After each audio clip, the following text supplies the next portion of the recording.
This is a legendary beast-taming world where humans and mythical beasts coexist together. In this realm, owning a rare and powerful beast companion means having absolutely everything, because these creatures can summon storms with a breath or easily obliterate the entire world in the blink of an eye. And standing at the absolute peak of this world is a young teenager named Liang. He possesses a bound beast companion within his body known as the moon goddess Flash Butterfly. This is a legendary beast that only exists in ancient myths. It cannot only bend time and space to reverse cause and effect, but it is also completely immortal. The more people look at Liang, the more amazed they are by the brilliant lunar glow radiating deep within his eyes. All the love and blessings of the moon goddess are clearly displayed right through those very eyes. In this entire world, Liang is the only one revered as the Moon King, the Lord of Moonlight, worshipped and sought after by countless people. But even with such an overpowered and invincible life, the Moon King met a tragic end. He accidentally rolled off his bed while sleeping, hit his head on the floor, and literally died in the most ridiculous way possible. And at that exact moment, a teenager with the same name from 21st century Earth transmigrated into this very body, suddenly absorbing countless broken memory fragments of the original host. This version 2.0 of Liang was left completely and utterly shocked. Normally, transmigrating directly into the body of the world's strongest expert would be like hitting the ultimate jackpot. However, that is only true if all the insane information about this great Moon King is actually real. But when Liang actually checked the stats of the original owner, he made a shocking discovery. His beast companion is absolutely not the legendary moon goddess Flash Butterfly, but merely a weak Flash Butterfly. It is just a low-tier moonlight-type pet. Seriously, this has to be the biggest scam ever. In an instant, all of Liang's high expectations of having a legendary status completely shattered, like awakening his bound beast at age 14, being crowned as the Moon King at 15, and becoming the highest-ranking student at the Moonlight Beast Taming Academy. And at 16, he supposedly founded the Moon Sect, with millions of loyal believers worshipping him as their leader. Then, on the night before starting school at 17, he even received a duel challenge from Great Emperor Kang Yue, set for 3 years later. It is all a massive delusion. But the funny thing is, the original host wasn't actually lying, because he genuinely believed he was incredibly strong and that his Flash Butterfly was a divine beast. He thought that only in illusions would it reveal its true legendary form as the moon goddess Flash Butterfly. Even when facing a challenge from the 8-star beast tamer Great Emperor Kang Yu, the original Liang did not show a single ounce of fear, looking incredibly cool and majestic. It is only thanks to the system he acquired after transmigrating that the 21st century Liang can see his actual status panel. Otherwise, he probably would have blindly believed all the crazy delusions of the original owner. Putting all that madness aside for a moment, Liang decides to summon the Flash Butterfly. After all, he needs to see what his bound beast companion actually looks like. The moment the Flash Butterfly appears, he dazes off because it genuinely looks incredibly adorable. But the bad news is, aside from being cute, this creature is totally useless. Liang is absolutely devastated. How can he survive? Forget about fighting Great Emperor Kang Yu in 3 years, because right now, he cannot even defeat a regular elite student at the Beast Taming Academy. Without a powerful cheat like other transmigrated main characters usually have, defeating Great Emperor Kang Yu is going to be completely impossible. To accomplish such an insane feat in just 3 short years is basically a pipe dream for Liang. Just as he thinks about this, he recalls something. It seems the original host did have a cheat of his own. Buried deep within the original owner's memories lies a highly mysterious object. No one knows where it came from, only that he hated and avoided it. After racking his brain, Liang finally remembers the name of this mysterious object, the Book of the Moon. And the very instant he recalls it, the Book of the Moon immediately manifests right in front of him. It is actually an illustrated guidebook filled with drawings of various beast companions. Liang quickly understands how this cheat operates. Every time he physically touches a new beast in reality, its image will unlock inside this special picture book. Once the Book of the Moon gathers enough values and a certain amount of beast illustrations, it unlocks a lucky draw. This gives Liang a chance to draw a rare beast companion of random quality. Flipping to the Supreme Tier Beasts section, he finally realizes why the original host hated this book. The slot for the moon goddess Flash Butterfly is completely blank.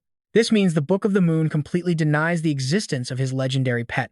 It entirely contradicts the original host's firm belief that he owned the legendary moon goddess Flash Butterfly. But to the new Liang, this Book of the Moon is the ultimate cheat code. He is currently studying at the Moonlight Academy, which is packed with moon-type beasts, making it extremely easy to touch them. Once he saves up 10 draws, who knows, he might actually summon the real moon goddess Flash Butterfly. That big battle 3 years from now is still far off, and honestly, anyone could win. Right now, the absolute priority is scaling up his power fast to actually deserve that legendary Moon King title he is carrying. With that in mind, Liang throws on a jacket and immediately heads out. Down in the courtyard of the elite Moonlight Beast Taming Academy, a student named Bai Yuer is busy feeding an adorable moonlight rabbit. This totally annoys her best friend, Su Jing. She complains, saying Yuer spends way too much time feeding these low-level trash beasts. What if they get attached? But Yuer just laughs it off, promising she would never actually contract a weak moonlight rabbit. She is just playing around, but Su Jing is not having it, yelling that it actually is a massive problem. As an elite student, getting covered in low-class beast scents could ruin her chances of attracting actually powerful mythical creatures. To prove her point, Su Jing brings up the legendary Moon King, noting how he never bothers with ordinary, common beasts. Forget high-level ones, even if a supreme-tier beast walked right past him, he would not even give it a single glance. She figures his legendary soul beast, the Lunamorpho butterfly, simply despises the foul stench of any lower-tier creatures. But mid-conversation, the little rabbit suddenly perks up its ears, senses something, and immediately bolts away into the distance. Tracing its path, their eyes widen as they spot Su Liang casually strolling right past them. Those eyes of his, carrying the glowing power of the silver moon, demand absolute respect. Just one look makes people want to drop to their knees and completely submit to him. Su Jing and Yuer stare at him in absolute awe, and Su Liang definitely notices their intense gazes. Specifically, he is looking at Yuer because of her actual cat ears. Talk about weird beast eyes and cat ears. Could she be a human-beast hybrid? He wonders for a second, before immediately shaking the crazy thought from his head. Besides, the actual Moon King is notoriously aloof and never friendly with anyone, let alone common beast tamers. To avoid raising any red flags, he needs to play his part and act exactly like the original owner. So, he coldly turns away and heads straight toward the Moon Pavilion, a place packed with countless low-level beast species. If he can just touch each of them once, he might finally trigger his very first system gotcha draw.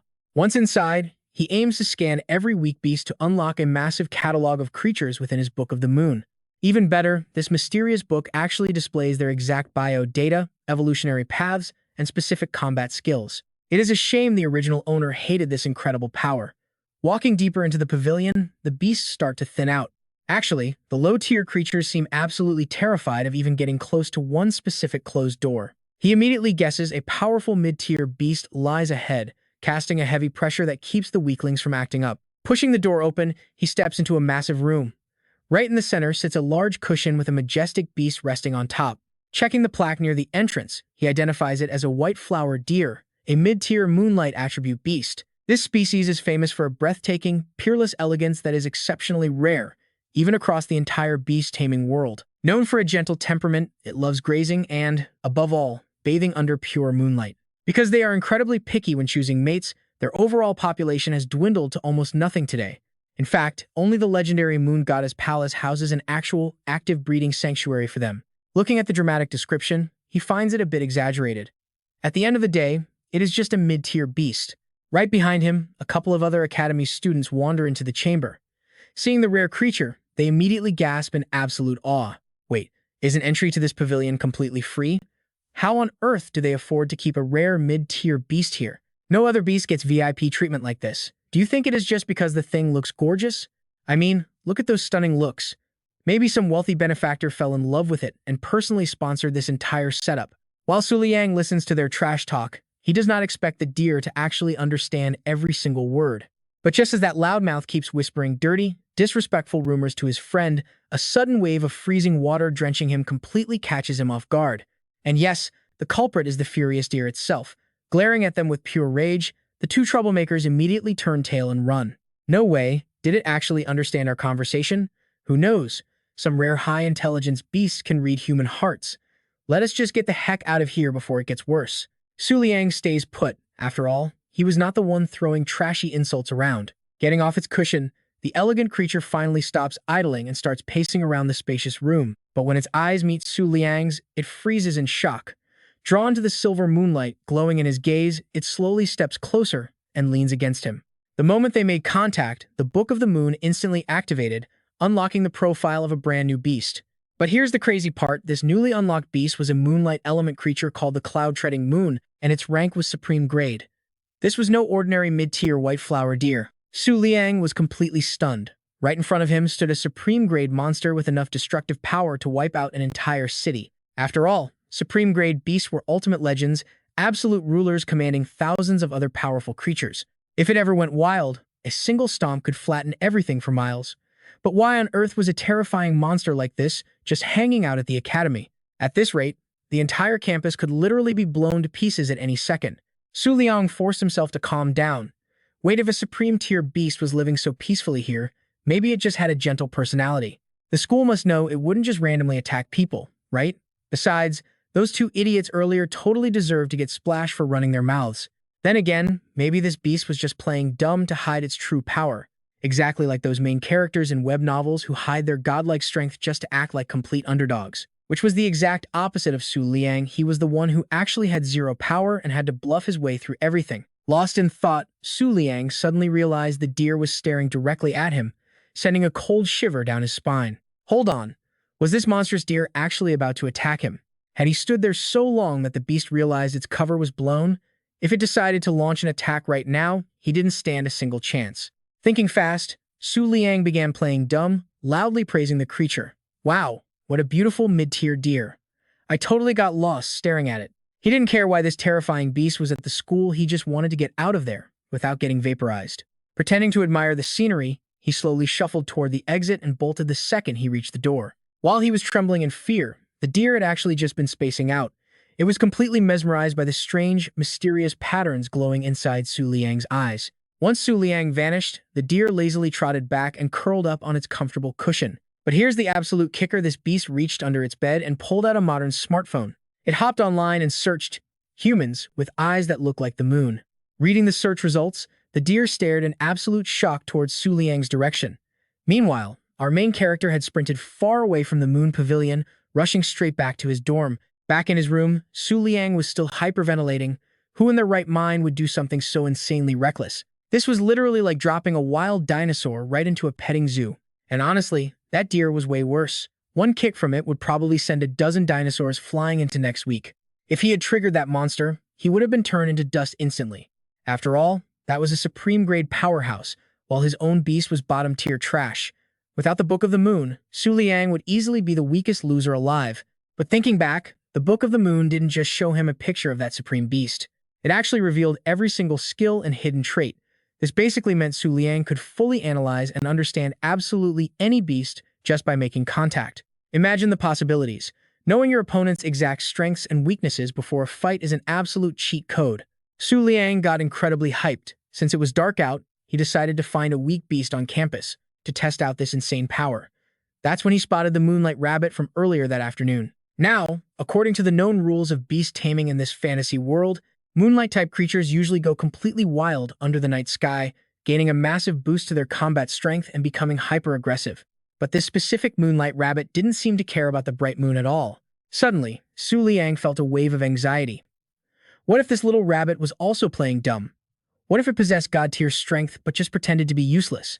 Just look at how calm and majestic it looks. Who knows? This fluffy little thing might be even stronger than the supreme deer from earlier. Though his heart was pounding, Liang decided to use his new Book of the Moon to find out what this mysterious creature actually was. He cautiously stepped forward and slowly reached out his hand. But the moment his fingers brushed against the fur, he was completely let down. This rabbit wasn't hiding some secret, godlike power. It was actually just completely weak. On top of being a bottom-tier beast, it had suffered from a severe birth defect since day one, making it physically unable to absorb moonlight and gain power on normal nights. It could only tap into its combat strength during a full moon, when lunar energy was at its absolute peak. In other words, it was actually way more useless than a standard bottom-tier beast. Liang couldn't help but feel deeply disappointed. It seemed those legendary random encounters with high-level beasts were simply never destined to happen to him. But his secret moment hugging the moonlight rabbit didn't go unnoticed. The witness was none other than Bai Yuer, that cat-eared girl he met earlier today. Before heading to bed, she had planned to give the little rabbit one final meal. Instead, she witnessed. The Supreme Moon King, who supposedly never laid eyes on weak creatures, was holding that tiny moonlight rabbit so naturally. Back in her room and still in shock, Bai Yuer found Su Jing relaxing with a face mask. She asked him, "Hey, Su Jing, do you think it's possible?" Just a wild guess. Of course. But do you think the legendary Moon King actually has a soft spot for tiny animals? Su Jing froze in utter confusion for a few seconds before firing back. Huh? Did studying too much finally break your brain? Should I request a sick day for you tomorrow? Laughing it off, Bai Yuer quickly changed the subject and retreated to her own room. Still, she was absolutely certain that what she had just witnessed was no illusion. It turned out that the notoriously domineering and peerless Moon King actually possessed a surprisingly gentle, warm side. Thinking about this got her incredibly excited, especially knowing she was likely the only person in the world who knew about Su Liang's secret side. As for Su Liang, he knew he had been caught red-handed, but he didn't really care. If anything, he figured girls might actually find that sort of thing charming. After surviving such an exhausting and hectic day, all Su Liang wanted now was to collapse onto his bed and sleep. But the moment he stepped inside his bedroom, he froze in sheer shock. There was a complete stranger waiting for him in the shadows. No, wait, that figure was not quite human. It looked far more like a humanoid beast. Most terrifying of all, the sheer pressure radiating from this creature was even stronger than that of the humanoid cloud-stepping deer. The figure slowly approached step by step, leaving Su Liang completely paralyzed with fear, unable to take even a single step back. Yet, somehow, his frozen, silent stance made him look incredibly imposing, completely overpowering the stranger with an aura of absolute dominance. The figure pressed on, but stopped about 2 meters away and suddenly dropped to one knee, declaring, "Greetings, Moon King. I pay my respects, Lord Moon God." This twist definitely caught Su Liang off guard, but at least he could breathe a sigh of relief knowing this person wasn't here to attack. Getting a closer, much clearer look, Su Liang searched through the original body's fragmented memories and realized this strange face actually seemed somewhat familiar to him. This creature was one of the divine beasts from the Twin Moon sect's legendary 4 moon pillars, but no matter how hard he tried, he couldn't remember her name. So, while he stood there, lost in deep thought, a chilling, dead silence slowly filled every corner of the dark bedroom. With Su Liang remaining completely silent, the visitor didn't dare move an inch, holding her breath in absolute terror. She was secretly in awe, worthy of the great Moon King, the strongest beast tamer on Earth and a living legend. Even his silence radiated a terrifying divine majesty. After a full minute of agonizing tension, Su Liang still couldn't recall her identity, so he decided to just give up. Clearing his throat with a light cough, he finally asked, "Who are you?" Only then did the visitor dare to let out a quiet sigh of relief. She quickly reported that according to their scouts, remnants of the Dark Moon cult had recently resumed aggressive operations within the central region. Most concerningly, they are working in close coordination with beast tamers from the prestigious Moon God Palace. Hearing this, Su Liang's mind went completely blank once again. What on earth was the Dark Moon cult? Why did he have zero memory of it? Meanwhile, as the girl finally looked up, she saw him turning his back to her. "Sect leader," she called out in panic. "All right, shut up. Do not say another single word." Su Liang's sharp command instantly silenced her. In reality, though, he was secretly pulling up his phone to search online for what the hell this cult was. It turned out to be an old organization once based in the northern region, worshipping dark deities like the Palace of Death. The legendary Black Moon possessed a strange magic that once dyed the entire moon in absolute darkness. 3 years ago, the Dark Moon cult clashed directly with the Twin Moon sect, resulting in their complete destruction on a night of the full moon. Having caught up on the facts, Su Liang realized it wasn't his fault. This cult was simply so weak that the original owner hadn't even bothered remembering them. That explained his total lack of memory. The leader of the Dark Moon cult was utterly insignificant, but the Moon God Palace's involvement changed everything. "And that changes the entire nature of this situation," the girl added. Hearing the name Moon God Palace, Su Liang's expression grew incredibly grim. Unlike those other minor organizations, the Moon God Palace was the undisputed, dominant overlord of the entire central continent. This faction had relied on legendary beasts to rule and unify the world for thousands of years. Although its supreme status had slowly decayed over the past thousands of years, it took only 3 short years for the Twin Moon sect to directly threaten their reign. The 4 moon pillars had already prepared a strategic battle plan, ensuring that even if the Moon God Palace declared war, they could retreat safely. But this also means you will be left with one less close guardian by your side. Therefore, regarding this upcoming operation, your humble servant has come to seek your guidance, Lord Sect Leader. He calmly assures her, saying, "Do not worry, go. As long as I stand with the moonlight." Su Liang trails off mysteriously, sitting down with his back to the full moon. The soft moonlight makes his striking eyes glow with intense energy, perfectly matching that dramatic tone he just used. At this very moment, Su Liang looks more dependable and powerful than ever before. "Yes, Lord Leader," the girl exclaims in pure excitement, never expecting to hear such legendary words from the Moon King himself. She secretly believes that as long as the Moon King commands the Moon Goddess Morpho, absolutely nobody would dare to cross him. He does not need anyone to protect him. After all, he is the most brilliant light of the moon. With that, she quickly departs. The second she is completely gone, Su Liang instantly drops his cool guy act. He absolutely cringes at his own Chunabu dialogue, but hey, he has to keep up appearances and mimic the original host. Mainly because the original guy constantly spouted weird, half-baked riddles that made absolutely no sense. Yet, every time those bizarre words left his mouth, his loyal followers mistook them for profound secrets and divine decrees, even though they were pure nonsense. Since Su Liang transmigrated into this guy's body, he has to blend in and play the part perfectly. Then there is the Moon Goddess Palace, which is giving him a massive headache. He has been here only one day, and things are already chaotic. Sure, to the original, powerful Moon King, this palace would not even be worth worrying about. But that only works if he actually possesses the legendary Moon Goddess Morpho. As of right now, he is just ordinary Su Liang, whose only pet is a totally useless, trash-tier flash butterfly. He is just barely holding this fake persona together. After making Hutu leave with that dramatic speech, Su Liang instantly regrets it. With no bodyguards around him now, if any enemy shows up, he is going to end up dead for sure. As he is panicking about his survival, a brilliant idea suddenly pops into his head. Of course, he still has the Book of the Moon. After visiting the Moon Pavilion and interacting with so many beasts today, he should have enough points to roll the gacha. Opening up the Book of the Moon, he confirms that he indeed has enough points for a card flip. This summon system offers a chance to pull any Moonlight-type beast, ranging from common trash to high-tier legends. Any pulled beast automatically signs a contract with him, but if he is not satisfied, he can salvage it for extra experience points. Not a bad deal at all. Before initiating the pull, Su Liang offers a quick prayer to the gacha gods. His situation is incredibly dangerous right now, but pulling a supreme tier beast would instantly turn the tables, and he would not have to fear anyone. The moment Su Liang activates the summon, the Book of the Moon erupts in a brilliant, blinding golden light. Following some seriously dramatic special effects, the system announces he has successfully pulled a transparent moon shadow. This is a rare, high-tier moonlight beast equipped with 2 combat skills, Moonscale and Stealth.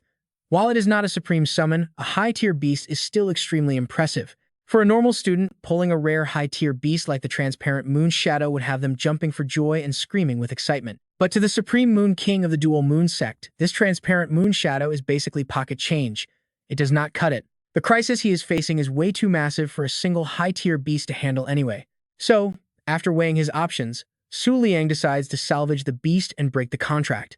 The system is surprisingly generous. The experience points from breaking the contract make his power skyrocket instantly, bringing him right to the verge of becoming a 2-star beast tamer. Even with this massive power boost, Su Liang still cannot bring himself to smile.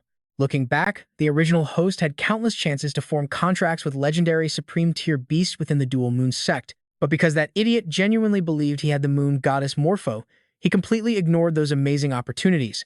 And now, Su Liang is the one paying for his predecessor's stupidity. All he can do is sigh heavily. Later, as he climbs into bed to sleep, Su Liang suddenly realizes a major flaw in his logic. True, a high-tier transparent moon shadow could not completely wipe out the threat of the rival Black Moon sect. But come on, it is still light years stronger than his current Flash Butterfly, which literally has 0 combat ability. It could have been a great shield in an emergency, yet he trash-binned it without a second thought. Is the previous host's brainless pride actually rubbing off on him? No, wait, he is not that crazy. At least he is smart enough to know the Moon Goddess Morpho is a total myth. Reassuring himself, Su Liang flops onto his bed, though his heart still aches slightly over losing that high-tier beast. He makes a mental vow. Next time he rolls a high-tier beast, he is keeping it immediately, no exceptions. Tomorrow, his plan is to hit up the Moon Pavilion again to register the remaining low-tier beasts, especially that cloud-treading Moon Summoner deer. Su Liang plans to bribe the majestic deer with some delicious treats and trick it into joining him. However, the next morning, the deer wakes up to find its home completely ruined. Oh, look at you. Are you finally awake, my precious baby? Cloud Treader was startled, only to realize his caretaker was brushing his fur. Little one, once we reach the Moon God Palace, you'll have far better treats than here. An envoy from the Moon God Palace is coming for you soon. You must stop being so picky and listen to your new handler, okay? Cloud Treader flinched again. What on earth did she mean by that? Was he actually sold off to the Moon God Palace? Soon enough, his worst fears were confirmed. Outside the gates, 2 beast tamers from the Moon God Palace sent to collect Cloud Treader had already arrived at the Moon Pavilion. Their sudden arrival instantly drew a curious crowd of students from the Beast Tamer Academy. Humph. And they said the Moon King came here to train. I expected something grand, but it's just a bunch of kids. Hilarious. One of the envoys warned her companion, "Keep quiet, little sister. We are only here for the white-spotted deer. Do not cause any trouble, especially anything regarding the legendary Moon King and the Twin Moon sect, the other cautioned. Fine, I get it. I don't want trouble either. We just grab the white-spotted deer and leave. Moments later, a girl wearing glasses stepped out of the Moon Pavilion. She introduced herself as Qing Xia, the owner of this establishment. Qing Xia silently sized up the two arrogant women, completely unfazed by their incredibly condescending and haughty attitude. Too bad for them, the Moon God Palace had already lost its golden age of supreme dominance. No amount of pride could change that reality. Envoys, since you are here, let's not waste time. Come inside and see the white-spotted deer with me, Qing Xia said. No need, the sister snapped. We already saw it online, didn't we? We'll pay you 10 times the asking price, so just bring it out. Stop dragging this out. Hearing this, Qing Xia couldn't hide her absolute shock. The white-spotted deer was on the brink of extinction due to its incredibly picky mating habits. As a result, despite being a mid-tier beast, its price tag easily matched that of high-tier creatures. Not to mention, this particular deer possessed unmatched beauty. Since they traveled so far and offered such a massive price, that they were clearly determined to have it. Qing Xia realized she could easily use this chance to drive the price even higher. You ladies might not know this, but this specific deer is a direct descendant of the legendary beast owned by our academy's first founder. Because of that, we have always raised it with the absolute best, supreme tier treatment. So honestly, even 10 times the price isn't enough to cover the massive amount of resources we've spent. Hearing this, the younger sister burst out laughing, completely amused by the claim. A descendant of some legendary emperor-class beast? Give me a break. It's still just a mid-tier beast, isn't it? And supreme tier treatment. In a poor, rundown place like this, you people probably haven't even seen a real supreme beast before. Shut up, name. A descendant of some legendary emperor-class beast? Give me a break. It's still just a mid-tier beast, isn't it? And supreme tier treatment. In a poor, rundown place like this, you people probably haven't even seen a real supreme beast before. Shut up. The older sister sharply cut her off, immediately raising her offer to a staggering 20 times the price. Sister, what are you saying? 20 times is insane. That is way over our budget. Ignoring her sister's frantic protests, the older woman remained determined to pay 20 times the price to secure the deer.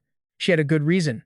Her ultra-rare, high-tier beast, Moon's Clarity, possessed the unique ability to sense incoming danger and locate fortune. Ever since they arrived, the beast had been in a state of absolute panic, screaming that something terrible was about to happen. Terrified and desperate to flee, she was willing to pay whatever it took to wrap things up. But she was too late. In that exact instant, a crushing wave of pure, overwhelming pressure locked her in place. Someone powerful was approaching, and a paralyzing, terrifying force like this could only belong to one person, the Moon King himself. The two envoys turned around and saw Liang, their entire bodies instantly trembling with absolute terror. They couldn't comprehend why a legendary figure like him would visit a low-tier beast sanctuary like the Moon Pavilion. The younger sister had it even worse, her mind utterly crushed by the Moon King's overwhelming aura. Sister, can you hear me? The older one pleaded. Bow your head, don't look at him, snap out of it right now. Despite her sister's frantic efforts, the red-haired envoy was too paralyzed by fear to see or hear a thing. As she stumbled backward, her older sister caught her, and they both quickly dropped to their knees in submission. Liang walked over, looking down on them with cold indifference. His overbearing, majestic presence made it seem as though everything in existence was mere dust to him, like a true god standing before them. The terrified sisters didn't dare lift their heads as the suffocating tension in the air grew thicker. In reality, Liang was only staring because he was genuinely curious about what the Moon God Palace envoys were doing there. But maintaining his grand reputation as the Moon King meant he couldn't just casually ask them. Seeing him stare in silence only fueled their panic, making them sweat bullets. They even assumed he was in a foul mood and about to end their lives. Fortunately, Qing Xia stepped in to break the tension. Lord Moon King, she shouted, joyfully rushing toward him. I am the owner of the Moon Pavilion. It is truly an absolute honor to meet you in person today. After that, Qing excitedly bragged about joining the Moon sect 3 months ago, then eagerly introduced the 2 messengers from the Moon God Palace who came here to buy a mid-tier spiritual pet, specifically the white flower deer he saw yesterday.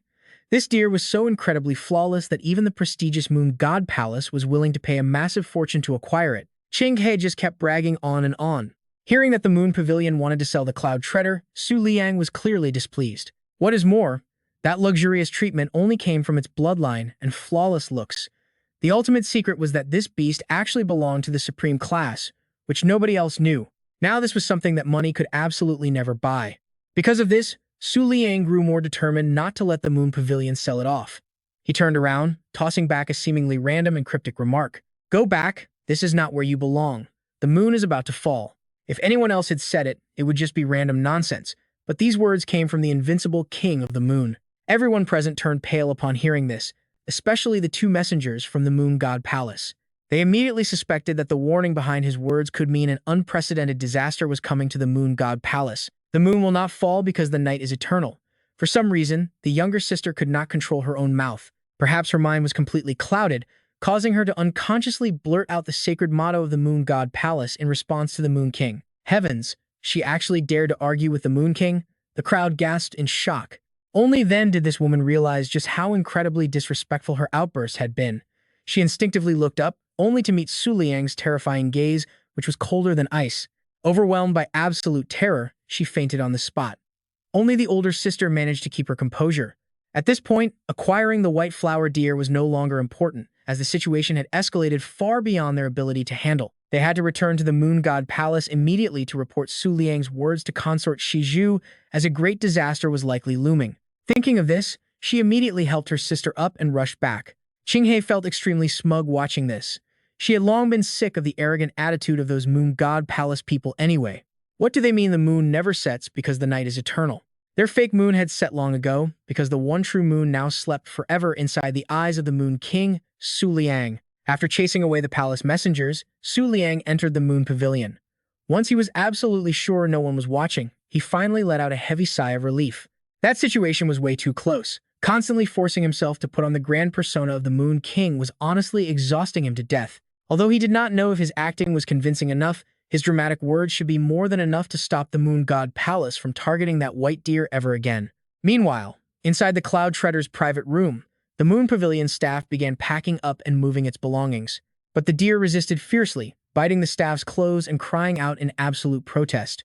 The staff members were thoroughly confused by this, since the beast was normally incredibly gentle and well-behaved. Oh, is our little baby just sad about leaving mother behind? The Cloud Treader's caretaker suddenly came up with this logic, rushing forward to hug the dramatic deer. Do not worry, even after you go to the palace, I will visit you often. Internally, the Cloud Treader screamed in protest. Who wants that? It just did not want to go to that creepy palace. Just then, the caretaker lifted the Cloud Treader's mattress, only to discover a secret stash hidden underneath. There was a half-eaten bag of melon seeds, human-shaped dolls, and even a hand mirror. There were even cheesy romance novels and a modern smartphone. A bunch of question marks practically popped up over her head. Do spiritual beasts actually enjoy things like this? Out of all those items, the smartphone was definitely the most valuable. Assuming someone had dropped it by accident, the caretaker picked it up. Seeing this, the Cloud Treader panicked, utterly terrified that its internet browser search history was about to be completely exposed. To protect its deepest, darkest secrets, the deer had to break its gentle image, lunging forward to deliver a headbutt straight to its beloved caretaker. The phone flew out of her hands, landing perfectly in the hands of Su Liang, who had just entered the room. This awkward situation was arguably 100 times worse than having the caretaker discover its search history. Su Liang stared at the screen, which displayed a trashy web novel about a romance between a majestic king and a beast. He was utterly speechless. Meanwhile, dying of embarrassment, the Cloud Treader hid behind its bed. At this moment, it desperately wished a hole would open up in the ground to swallow it whole. After a few awkward seconds, Su Liang decided to regain his cool guy persona by throwing the phone away. Then, he announced that the transaction with the Moon God Palace was completely cancelled. No one needed to pack their bags anymore. Representatives from the Twin Moon sect would soon negotiate buying the Moon Pavilion. With that, Su Liang left without a single wasted movement, leaving the stunned staff standing there in absolute shock. Honestly, his main goal in coming here today was simply to discuss taking over the Moon Pavilion. Running into the Moon God Palace crew was purely accidental. Still, having this shop as a cover would allow him to legitimately interact with countless low-level beasts without raising any suspicion. But Su Liang never expected to witness such an embarrassing scene from a supreme-tier beast the second he arrived. He only feared the beast would lose its mind from embarrassment and literally impale him, which was why he made a swift exit. His sudden departure left the room dead silent, but once the staff finally processed the news, they erupted in utter shock. Did the Moon King seriously just cancel the entire transaction? Did he run into the Moon God Palace messengers outside? What on earth just happened out there? I am absolutely dying to know. They say he unilaterally shut down the deal. That is so dominant. But wait, does this mean the Moon King is officially declaring war on the Moon God Palace? We will definitely be protected by the Twin Moon sect, right? Honestly, I am way more curious about that smartphone. For the legendary Cold Moon King to make a face like that, what in the world was actually on the screen? Hearing this, the cloud-stepping moon deer felt its wounded pride surge instantly. Before anyone else could touch the phone, the beast lunged forward, grabbed the device in its teeth, and bolted straight out. The staff could not keep up and just stared blankly at each other. What was wrong with that creature? Was it going through a rebellious phase? The cloud-stepping moon deer flew out of the moon pavilion, desperately chasing after Su Liang. First, he exposed its true identity, and now he had discovered its highly embarrassing internet search history. The deer felt that if it let him walk away now, it would literally have to move to another planet to escape the sheer embarrassment. Stop! Moon King, you saw everything. Sprinting ahead, the deer quickly blocked Su Liang, desperately speaking in a human voice. Its voice actually sounded incredibly sweet, and it was clearly a female voice. Su Liang instantly understood why she read those trashy, cheap romance novels. The deer threatened, "If you dare reveal this secret, I will absolutely make you pay." The cloud-stepping deer glared threateningly, but Su Liang remained silent, his face showing absolutely no emotion. Just as the deer thought her threat had actually worked, the cold, icy Moon King suddenly let out a mocking smirk. "My deepest condolences. Sometimes, embarrassment is just a way to say goodbye to your past self. Isn't that right, woman? You have successfully caught my attention now, girl." Su Liang kept quoting those brain-dead romance lines, making the deer wish she could crawl into a hole. "Shut up! Don't think I'm afraid of you, just because you're the Moon King," she shrieked. "If I ever find out that you leaked my true identity or those embarrassing lines to anyone, I will instantly charge out of the moon pavilion, run straight to your front door, and literally end myself right at your feet, splashing blood all over you." Honestly, the deer's dramatic threat didn't carry much actual weight, but it suddenly reminded Su Liang of something. He remembered that if you call a supreme beast's name within a certain radius, they will instinctively sense it. This is a unique, legendary sixth sense that only pets of the highest supreme quality can ever awaken. So, Su Liang decided to use this perfect opportunity to strike a quick deal with her. "So, if I call your name, you will definitely show up, right?" "Of course." The deer instantly shrieked back, but the second the words left her mouth, she froze. Wait, wasn't she supposed to be threatening Su Liang? How did things flip so fast?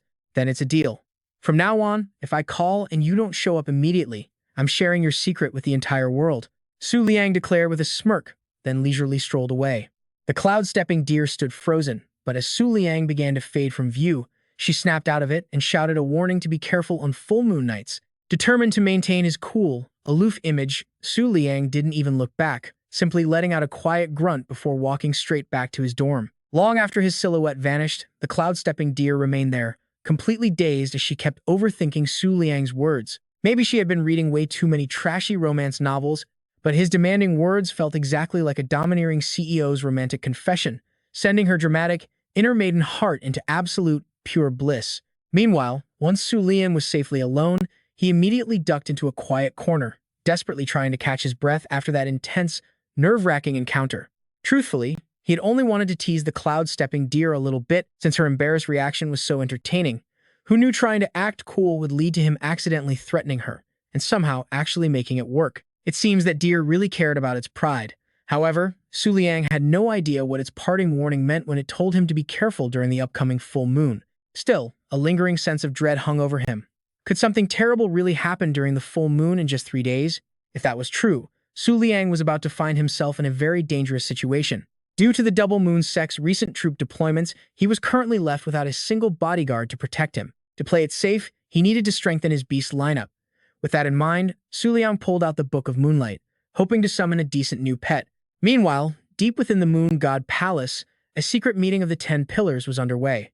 As the elite beast tamers ruling the Moon God Palace, their identities remained shrouded in mystery, though rumors claimed they were all exceptionally beautiful women. The Messenger Sisters had finally returned, reporting the cryptic warning from Su Liang about the moon being on the verge of falling. Oh, while the meaning of those words remains unclear, the Moon King's statement actually reminds me of an important matter. The seasons have shifted recently, changing the timing of the full moon. Make sure you don't forget to calibrate your gauges. The fourth consort of the 10 Pillars spoke up. Her words were clearly meant to ease the tension, but they did little to help, as everyone in the room continued to sigh in frustration. They were convinced that an elite figure like Moon King Su Liang would never waste his time on low-level beasts. Thus, his sudden appearance at the Moon Pavilion made absolutely no sense to any of them. This led some to speculate that the Moon Pavilion must hold something extraordinary to capture the Moon King's interest, with the most likely candidate being an Emperor-grade beast. That shocking theory plunged the entire chamber into a heavy, suffocating silence, and it took a while before a few members finally broke the tension by speaking up. An Emperor-grade beast? Well, if the Moon King truly has the power to control such a legendary creature, then everything makes sense. And that means the god dwelling inside the Moon King's body is on the verge of awakening. If that entity truly wakes up, our Moon God Palace won't stand a single chance of resisting. Aside from the in-person meeting of the pillars, the fourth consort was also representing the palace in an online transmission with the Dark Moon sect. Faced with this increasingly dire reality, the cultists were frantically begging the Moon God Palace for immediate support to ensure their own survival. If the Moon King has indeed contracted an Emperor-grade beast, do you honestly believe you stand any chance of victory? The fourth consort coldly questioned the trembling cultists. The cultists on the other end of the line went dead silent the moment they heard Su Liang might have contracted an Emperor-grade beast, utterly paralyzed with sheer terror. The fourth consort called out to them several times, but received absolutely no response. Just as she was about to cut the transmission, a man's chilling voice spoke up, telling her to rest easy because Su Liang wasn't the only one blessed by the moonlight. The Double Moon sect operated with absolute efficiency. Before long, ownership of the Moon Pavilion was officially handed over to the Moon King. Wasting no time, Su Liang ordered his loyal followers to gather moonlight-type beasts from across the land and bring them to the Beast Taming Academy. While this was purely for his own benefit, his actions threw the entire northern territory of the kingdom into absolute panic. Every rival faction went on high alert, consumed by paranoia, unable to eat by day or sleep at night. Wild rumors even spread that the Moon King gained his godlike power by eating small beasts raw to absorb their energy. To them, his sudden mobilization was a clear sign that the god slumbering within him was about to wake. Countless rumors swirled around, throwing the northern territory into complete and utter chaos as tension reached its peak. Meanwhile, the man at the center of this terrifying storm remained blissfully oblivious, calmly unlocking countless new beasts each day in order to grind for as many summon attempts as possible. Remember, on his very first attempt, he had managed to pull a top-tier high-level beast. Yet this time, 5 consecutive summons yielded only one decent result, a single high-level beast called Moon in the Lake. Even with the Double Moon sect pulling the strings, gathering resources in just a few days was an uphill battle. Securing those 5 consecutive pulls in such a short window was already a miracle. Since he couldn't contract low or mid-tier beasts, he recycled them all to harvest experience points instead. As for that solitary high-level beast, although he planned to bind with it, it seemed to be a pure support type. He seriously doubted it would be of any real help. On top of that, the body's original memories held 0 records of any beast named Moon in the Lake. This made Su Liang wonder if this beast was just some incredibly obscure, completely useless novelty. He searched the web, but couldn't find a single shred of information about it. It made no sense. How could there be a beast in this world that wasn't even listed in the Grand Encyclopedia? In the middle of his confusion, Su Liang suddenly remembered something. Since the Lake Moon was already unlocked, Su Liang didn't need the internet. He could just check the Book of the Moon directly. No sooner said than done. Sure enough, Su Liang successfully located the beast's profile.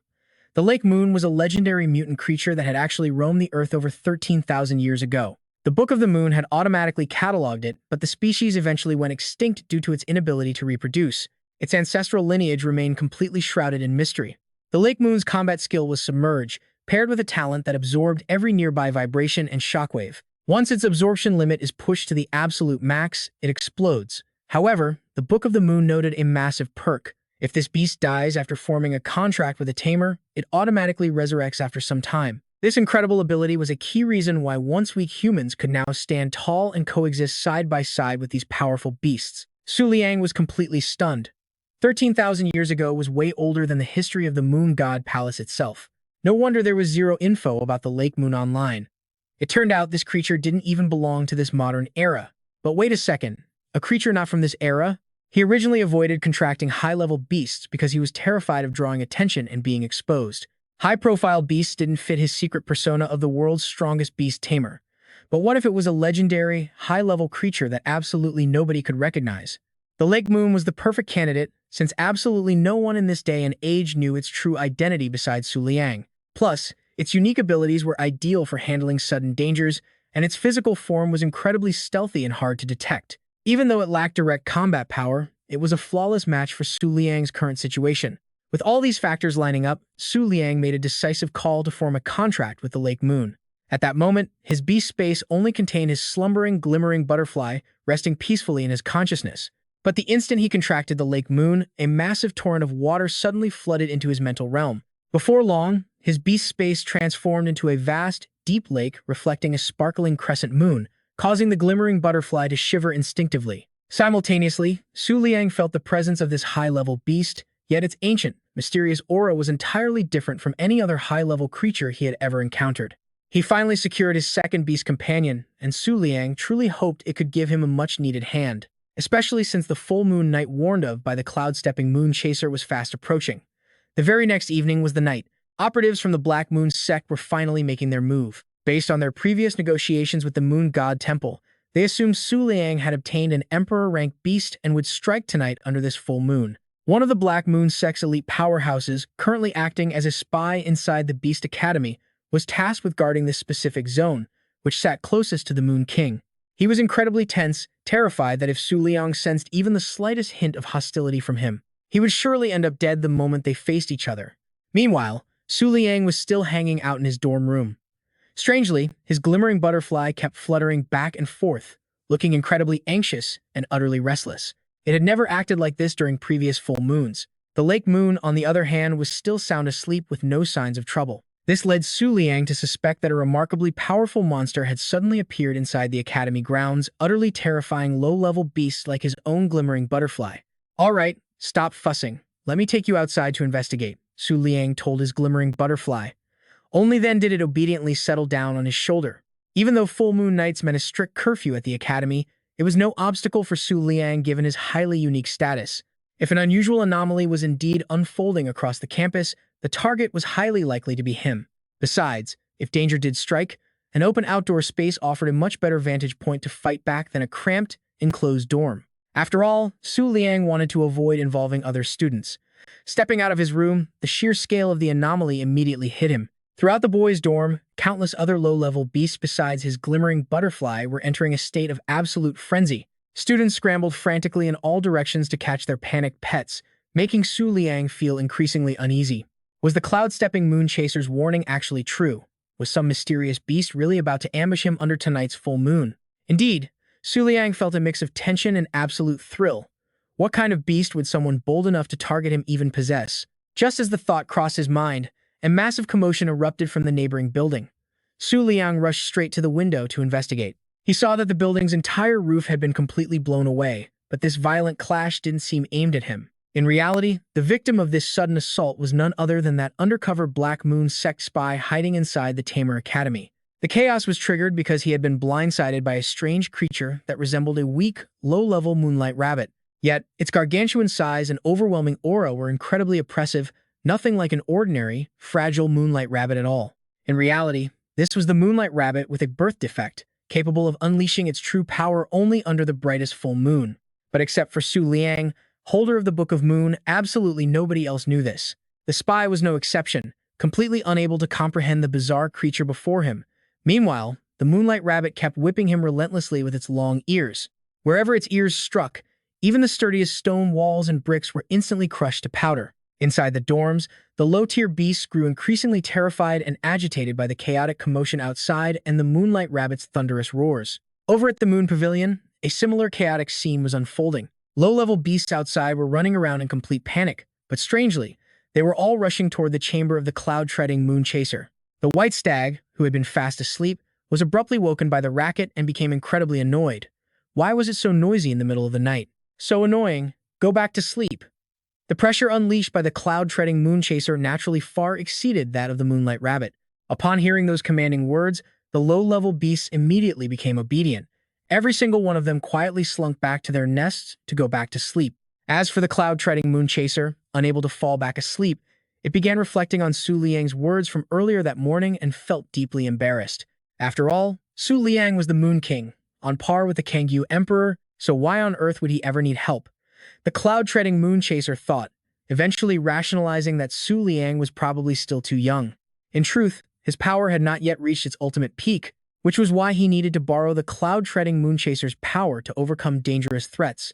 The silly beast actually convinced itself of this scenario, feeling proud of how useful it was to him. Back at the academy dormitories, the moonlight rabbit was still raging in a state of absolute frenzy. Even the spy, widely regarded as a powerhouse within the Dark Moon sect, was utterly shocked to see a power that far surpassed his wildest imagination. But watching the rabbit tear through the academy's facilities like this, he assumed it did not belong to the Twin Moon sect, but was merely a wild beast driven mad by the full moon. However, he dreaded that this massive commotion would alert the Moon King, meaning neither he nor the rabbit would be able to escape this place in one piece. Hey, do you not realize this is the Moon King's territory? If we disturb him, we will both end up dead with no place to be buried. The spy shouted, hoping to negotiate a temporary truce, but the Moonlight Rabbit had long lost all reason, completely ignoring his words as they went entirely in one ear and out the other. It did not even wait for him to finish speaking before launching its next relentless attack. Faced with a lethal onslaught of attacks, the spy hastily commanded his beast, the spirit Swim Moon, to shield him from the heavy blows with its massive body. As a result, the two fish were beaten black and blue, but they did succeed in neutralizing the Moonlight Rabbit's devastating attack. Good job!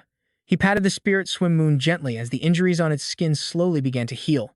After that clash, he had effectively measured his opponent's strength. While its raw power was massive, its movements were incredibly slow and sluggish, bearing absolutely no resemblance to an intelligent, high-tier beast, and it certainly could not be a supreme-level companion. Otherwise, his spirit Swim Moon would never have been able to block that attack. Well, this is getting interesting. Since the Moon King has not been disturbed, why should I even fear you? The Dark Moon Sect spy burst into laughter. He leaped down from the spirit Swim Moon and authorized his beast to break its limits, fully absorbing the pure moonlight. Instantly, under the intense energy of the full moon, those two fish fused together, transforming into a single, terrifyingly ferocious shark. Yet, at the exact same moment, the spy felt an excruciating pain shooting through his chest. "Stop absorbing, Spirit Swim Moon," he shrieked. He had just pushed himself dangerously close to his absolute limit. Aside from the Kangyu Emperor and the Moon Goddess Palace, no Beastmaster could ever allow their beasts to absorb moonlight indefinitely. Otherwise, the price to pay would be the Beastmaster's body exploding into oblivion. As for the Moon King, Liang, the spy figured he had long surpassed the bounds of common sense. Unleashing the spirit Swim Moon's raw power, he ordered it to charge forward and attack the colossal Moonlight Rabbit. The moment the two beasts collided, a massive shockwave shook the entire academy, forcing staff to initiate an emergency evacuation of the campus. At first, the academy staff feared they were under attack by hostile enemies, but they quickly ruled out that ridiculous possibility. After all, with the Moon King residing here, what lunatic would dare launch a preemptive strike? It was probably just a wild beast that absorbed too much moonlight and went berserk. Yeah, that had to be it. Still, full moon beasts are extremely dangerous. One of them had even attacked a teacher in the past. As they were speaking, a shadowy figure suddenly sprinted right past the two staff members. At first, they assumed it was just some panicked student running around, but looking closely, they were shocked to realize it was actually Liang. "The moon is about to rise," Liang murmured, dropping another cryptic, nonsensical line. Honestly, even he had no idea what he was talking about, but it sounded cool. After saying his piece, Liang turned and left. Though Huzhen was by his side now, an inexplicable wave of anxiety lingered in his chest, especially on this full moon night. If he had to use one of his host's cringy lines to describe it, it would be, "The moonlight is watching me." The spy's beast, Ling Yu, launched a vicious and merciless attack. It was so brutal he thought he would just be picking up the Moonlight Rabbit's corpse. But to his shock, after the dust finally settled, that giant rabbit was still standing there, completely unfazed. This took a devastating toll on his pride. Ling Yu was the very beast that earned him a high rank in the Black Moon sect. Yet now, it could not even defeat a single, brainless, rampaging wild beast. Meanwhile, hiding behind a nearby building, Su Jing and Bai Yuer witnessed the entire epic clash firsthand. They knew it was highly dangerous, but they had to get a front-row seat since their dorm's roof was already blown off. Watching closely, Bai Yuer felt the giant beast look strangely familiar, while Su Jing argued it was probably just a high-grade plush rabbit, though its massive size was definitely freakish. But before they could say more, the entire battle became completely one-sided. The Moonlight Rabbit grabbed Ling Yu with its long ears and slammed it violently into the ground. Facing the giant rabbit, that terrifying shark was reduced to a helpless little goldfish. Its rapid healing speed could not keep up with the rabbit's overwhelming damage anymore. Just like that, the Black Moon Sect spy was pushed completely into a corner. Desperate, he ordered his beast to unleash its ultimate killer move, Moon Devour. This move was terrifying because once hit, the target would be torn apart by an invisible force released by Ling Yu until they completely choked to death. But before that overpowered skill could even finish charging up, the Moonlight Rabbit let out a massive roar and greedily swallowed the invisible energy whole. Seeing this impossible scene, the spy froze completely in shock, completely unable to believe that a simple, wild beast possessed such terrifying combat skills. Over on the side, Bai Yuer stood with her jaw wide open, completely awestruck by the giant rabbit's unbelievable power. That is until Su Jing suddenly grabbed her from behind and summoned her own beast, the moon silver fox. The beast used its massive fluffy tails to form a protective shield, completely wrapping around them. Right after that, the moonlight rabbit went all out, returning the exact same swallowed force at full power. This brutal counterattack was as destructive as a miniature atomic bomb, turning Ling Yu into a scorched, grilled fish. There was no doubt about it, the traitor was utterly defeated. The powerful shockwave completely wiped out an entire section of the Beast Academy. Su Jing and Bai Yuer luckily managed to survive only because Bai Yuer had also summoned her beast just in time. Otherwise, relying on the moon silver fox alone would have left them half dead at best.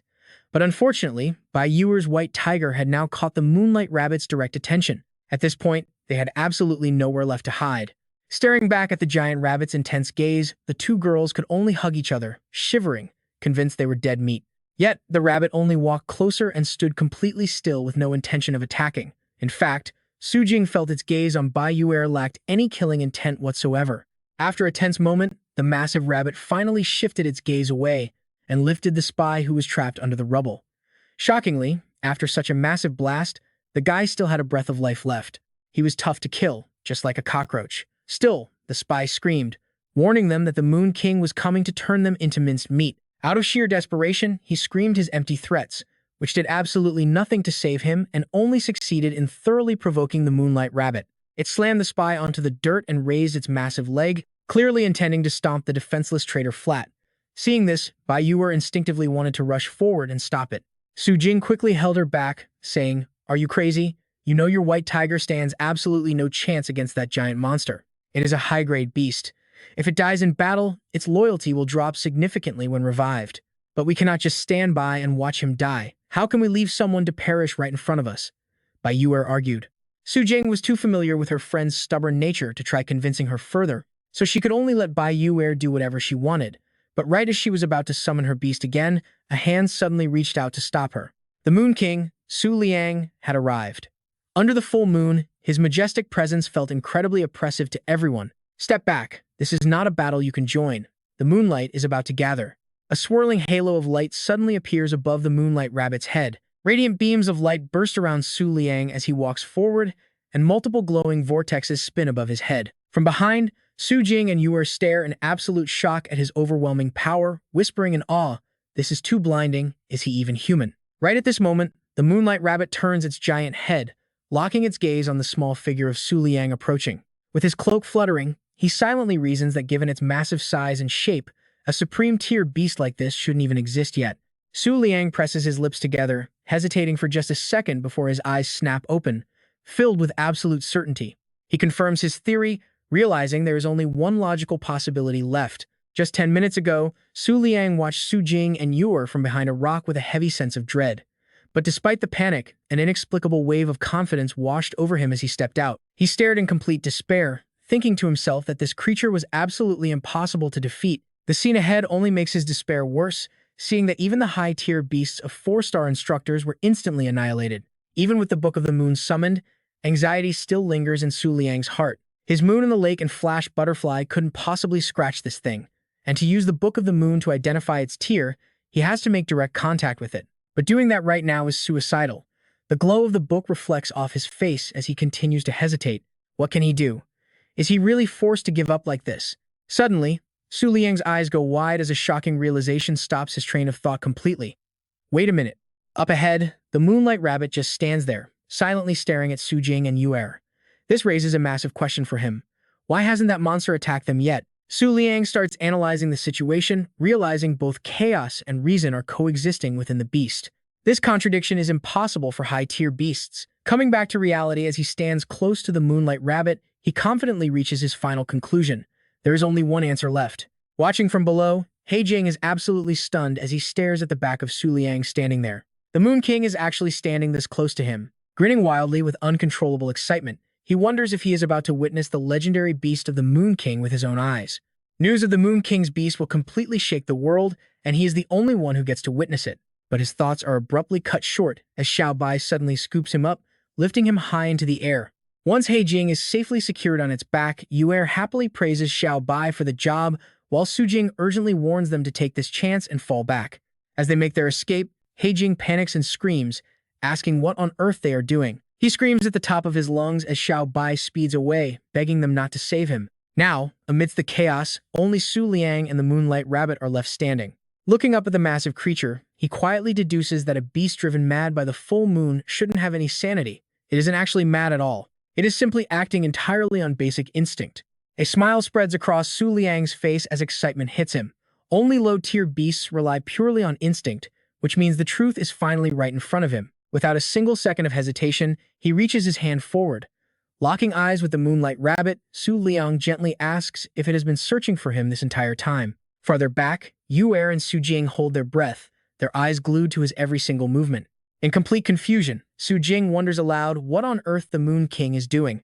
Suddenly, Yu Er, wide-eyed and panicking, urgently calls out for Su Jing to look at the battlefield. The Moonlight Rabbit suddenly lets out a deafening roar, violently slamming its two massive ears straight down.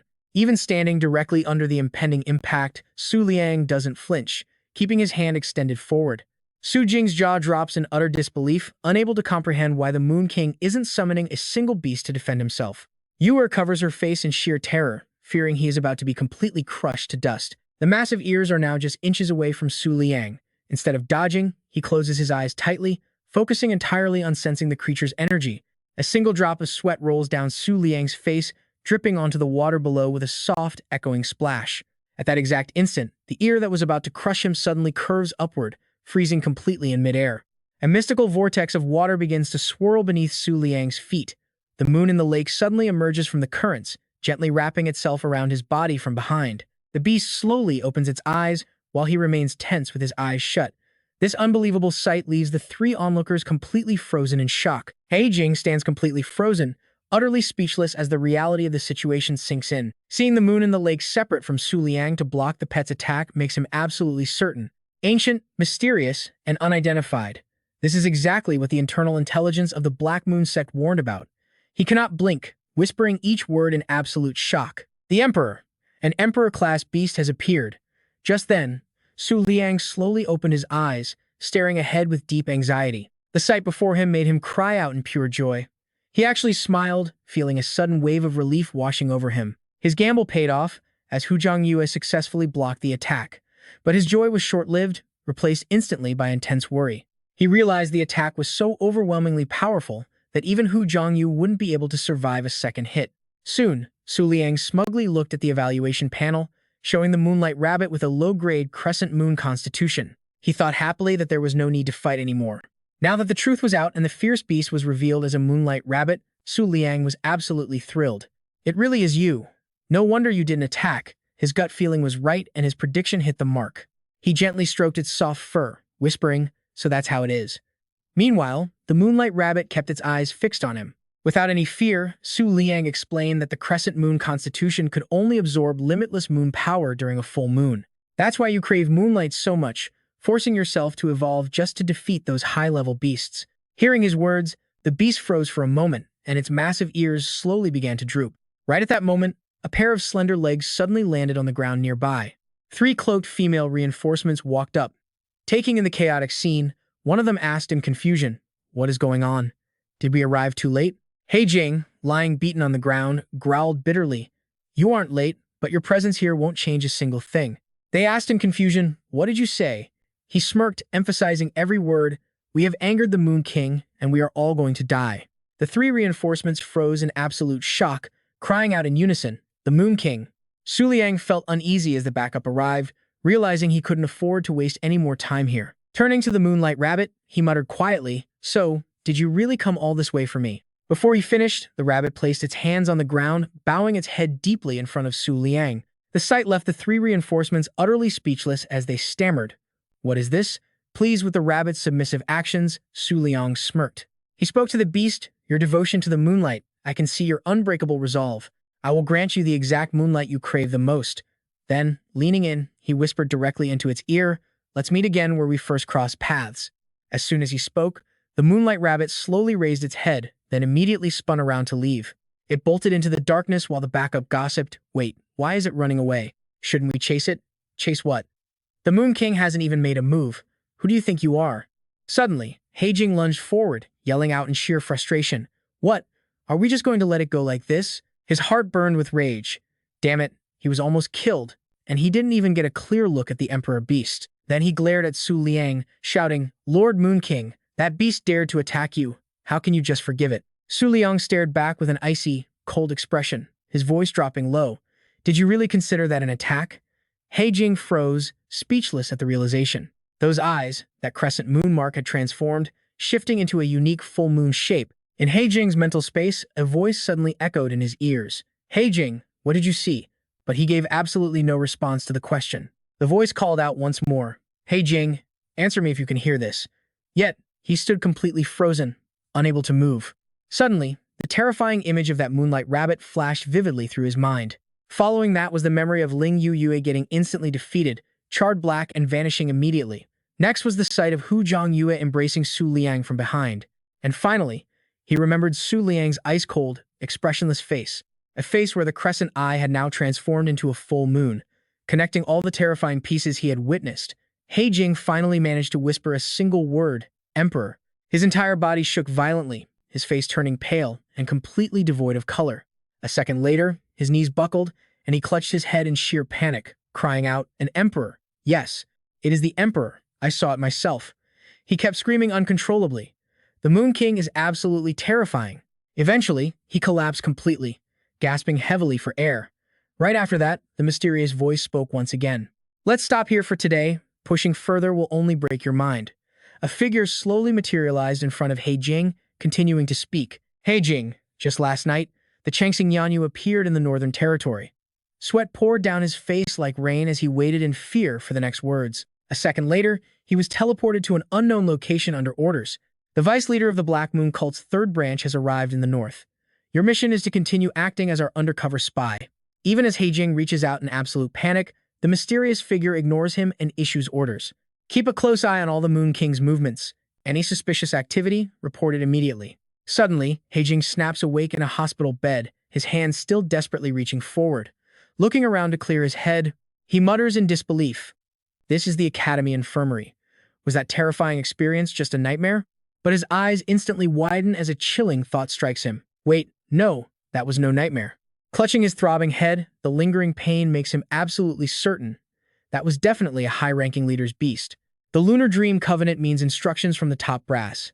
Besides, the Silent Star Crescent has emerged in the Northern Territory, and even a vice-sect leader has headed there. Remembering Su Liang's silhouette, He Jing wonders in utter confusion, but who on earth can handle the Moon King's emperor? Suddenly, his eyes flash with pure shock.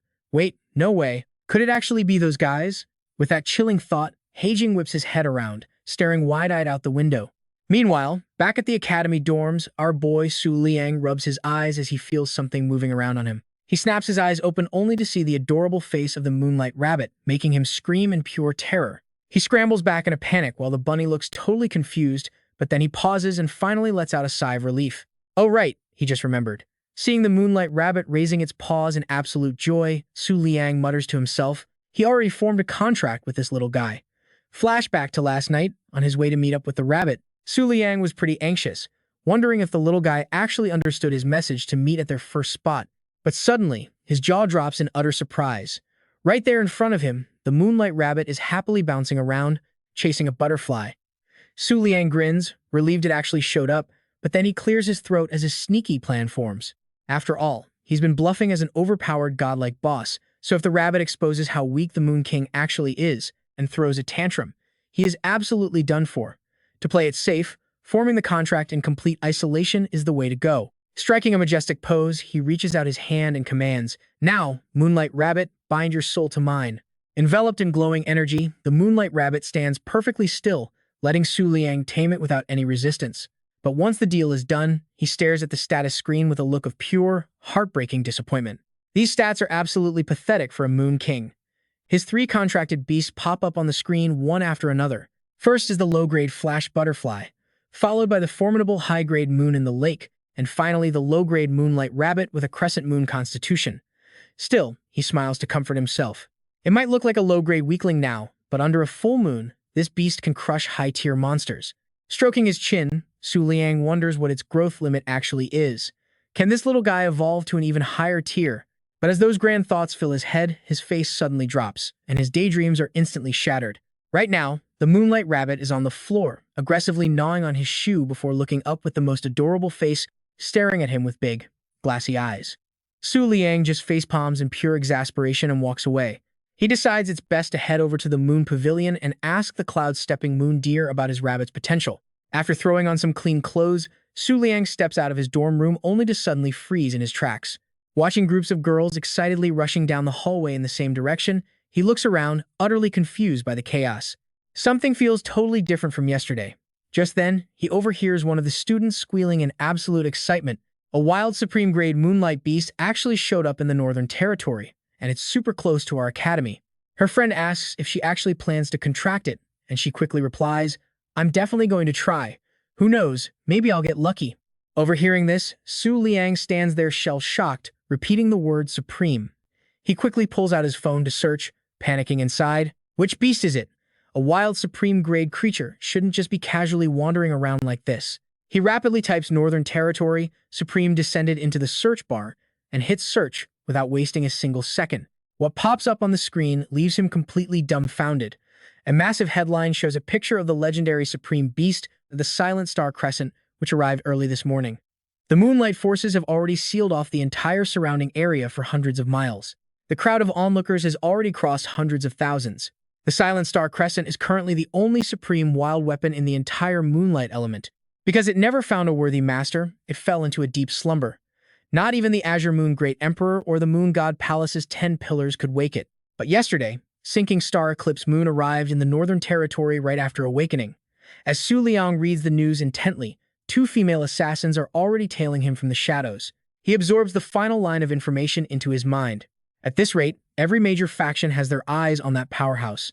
Just then, those female assassins leap outside the window. Finishing the briefing, Su Liang freezes for a moment upon seeing the names Moon King and Su Liang. Staring blankly at his phone in the hallway, Su Liang slowly slides it into his pocket. He realizes that almost all factions are convinced the Sinking Star Eclipse Moon came here just for him. Behind him, the 2 fully masked girls tracking his every move suddenly widen their eyes in shock. After a moment of silence, Su Liang finally takes a step forward. Seeing his back moving in the opposite direction of the crowd, the 2 spies are completely bewildered. The Moon King doesn't even care about Sinking Star Eclipse Moon. Right now, Su Liang smiles to himself, thinking that although he desperately wants it, his face quickly turns pale with dread. Does he seriously have to tame Sinking Star Eclipse Moon right under the watchful eyes of hundreds of thousands of people? Thinking about getting instantly wrecked in front of a massive crowd, Su Liang groans inwardly. Without the actual strength to control a beast like that, wouldn't he just end up dead on the spot? So, he decides to go with a much safer route. It's better not to take unnecessary risks, especially when there's a far more beautiful and adorable beast nearby. Before long, Su Liang arrives at the Moon Pavilion. Inside, Huan Yue is lying on the bed, lost in thought. His hand gently pushes the room door open. Huan Yue immediately snaps its head around to look at the wide-open doorway. Su Liang steps in with a smile, waving as he says, "Long time no see." Meanwhile, his internal monologue continues, "Why look so far away?" Completely stunned by his sudden arrival, the beast quickly asks, "Lord, why are you here?" Su Liang calmly walks over. Huan Yue, still in sheer disbelief, asks, "Sinking Star Eclipse Moon has appeared. Aren't you going to check it out?" He chuckles at the question and teases, "Of course, an internet addict, like you would know about that." Huan Yue quickly turns away, replying with a huff, "I actually sensed its presence long before the internet even existed." It slowly squints its eyes, glancing back over at Su Liang. Then, Huan Yue asks in a serious tone, "If you don't go, someone else might capture it. Won't you regret that?" Hearing this, Su Liang simply wags his finger and replies smugly, "They still just don't get it." He then makes a statement that leaves Huan Yue even more confused. Only those with true vision can see that no real monster is actually cute. Suddenly remembering something important, Su Liang reaches deep into his pocket to pull something out. "Oh, right." He presents a beast treat with a crescent moon pattern, saying, "This is a thank you gift for you." Staring at the strange-looking gift, Huan Yue asks curiously, "A thank you gift for what?" He turns his head away and fake coughs, feeling a bit embarrassed inside. After all, it was thanks to its advice that he tamed the moonlight rabbit, but he decides to keep that to himself. For a deer beast that has only been raised on mid-grade monster food, Huan Yue is absolutely stunned by the sparkling treat and asks, "Wait, is this premium food made specifically for supreme-level beasts? Isn't a treat like this incredibly expensive?" Su Liang smiles warmly and says, "It is nothing special. If you like it, I will bring you more tomorrow." He is completely confident because he knows he still has thousands of these treats in his beast space, all offered by the Twin Moon cult. Huan Yue takes the treat, its eyes filled with hesitation before it suddenly tucks it away into its food container. Su Liang asks with a look of surprise, "What is wrong? Can't bring yourself to eat it?" Snapping the container shut, Huan Yu replies crossly, "No, snacks are meant to be saved for watching movies and reading web novels." Its bizarre attitude catches him off guard. Now that his business is done, Su Liang stands up and says with a smile, "I should head back. If I stay too long, someone might discover your true identity." Huan Yue immediately pulls out its phone, giggling softly. At that moment, a brilliant idea strikes him as well. Hold on, there is an easier way for them to stay in touch. A second later, Su Liang pulls out his phone and suggests, "Why don't we add each other as friends?" Huan Yu is slightly surprised but quickly agrees. Sure. A soft chime rings from Su Liang's phone. On screen, the user Moon Deity Flash Butterfly has successfully added a new friend named Cloud-Treading Huan Yue, but shockingly, that profile picture actually belongs to a gorgeous white-haired goddess with purple eyes that sparkle like diamonds. Staring at that face, Su Liang instantly recognizes the Cloud Moon Covenant, the founder of Moon Beast Academy from centuries ago, and quietly begins to suspect something. Could this legendary Emperor-level beast actually be her very own ancestor? He casts a highly suspicious glance back at Huan Yue, a wild thought popping into his head.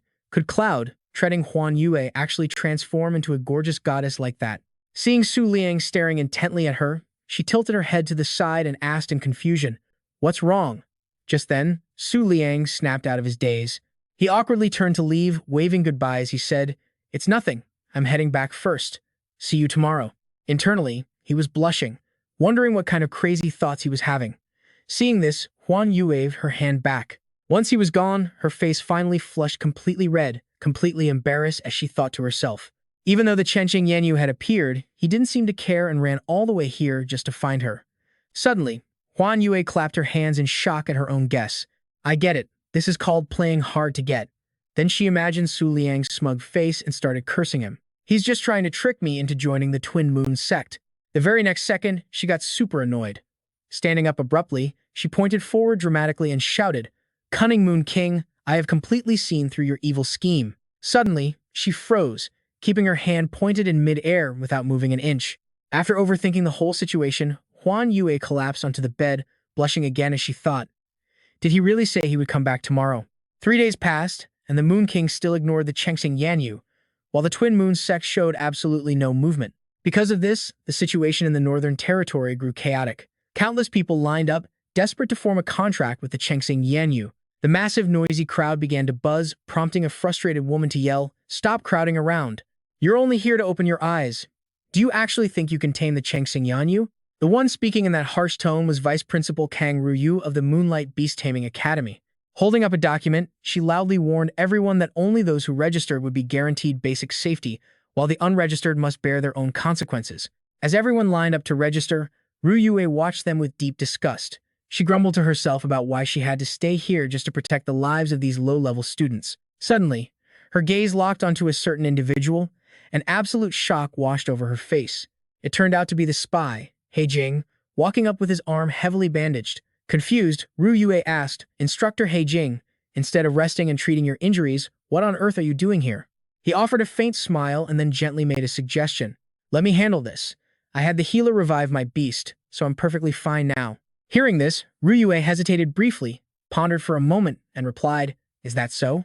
She then stood up, willingly handing her seat over to He Jing. "Since you put it that way, I'll leave this to you then." She offered a sweet smile, but secretly sneered at him as just another pathetic dreamer. The moment he sat down, a female student from the academy rushed over and asked, "Are you all right, Instructor He Jing? Are you feeling unwell?" He Jing forced a weak smile and stuttered, "I'm fine, I'm perfectly fine." As he waited for everyone to fill out their registration, he thought solemnly, that esteemed lord has finally arrived. Watching the incredibly intimidating figure approaching, He Jing secretly deduced that although they had never met before, that esteemed person would definitely signal him in some way. Could this be that esteemed lord?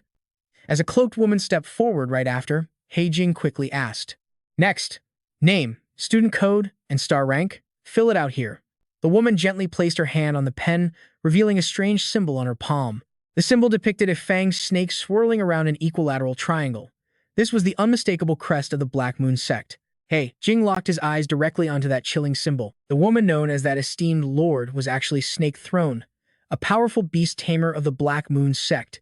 She glared back with cold, serpentine eyes. Shaken by her terrifying, murderous aura, He Jing nervously stuttered for the next person to step up. Once she turned and walked away, cold sweat poured down his face as he realized in sheer terror that it was indeed her. Staring at the shimmering barrier of the Yanyu in the distance, a bystander couldn't help but gasp in absolute awe.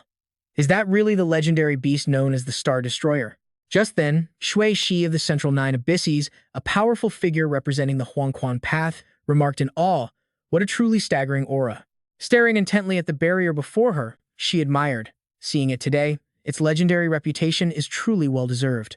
Suddenly, a blond man approached from behind and asked a surprising question.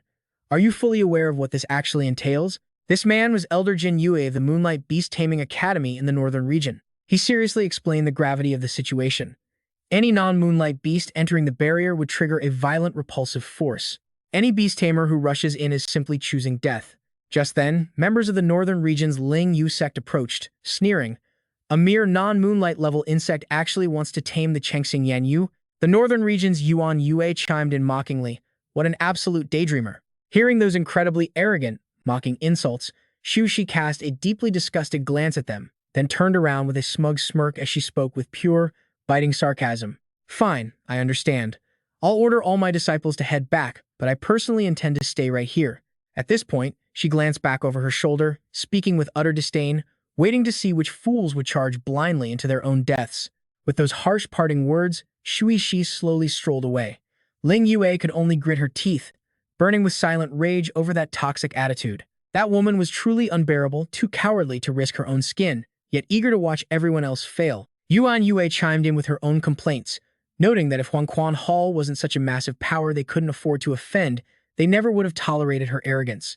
Noticing the hostile expressions on his two students, Jin Yue quickly stepped in, patting their shoulders and gently shaking his head in warning.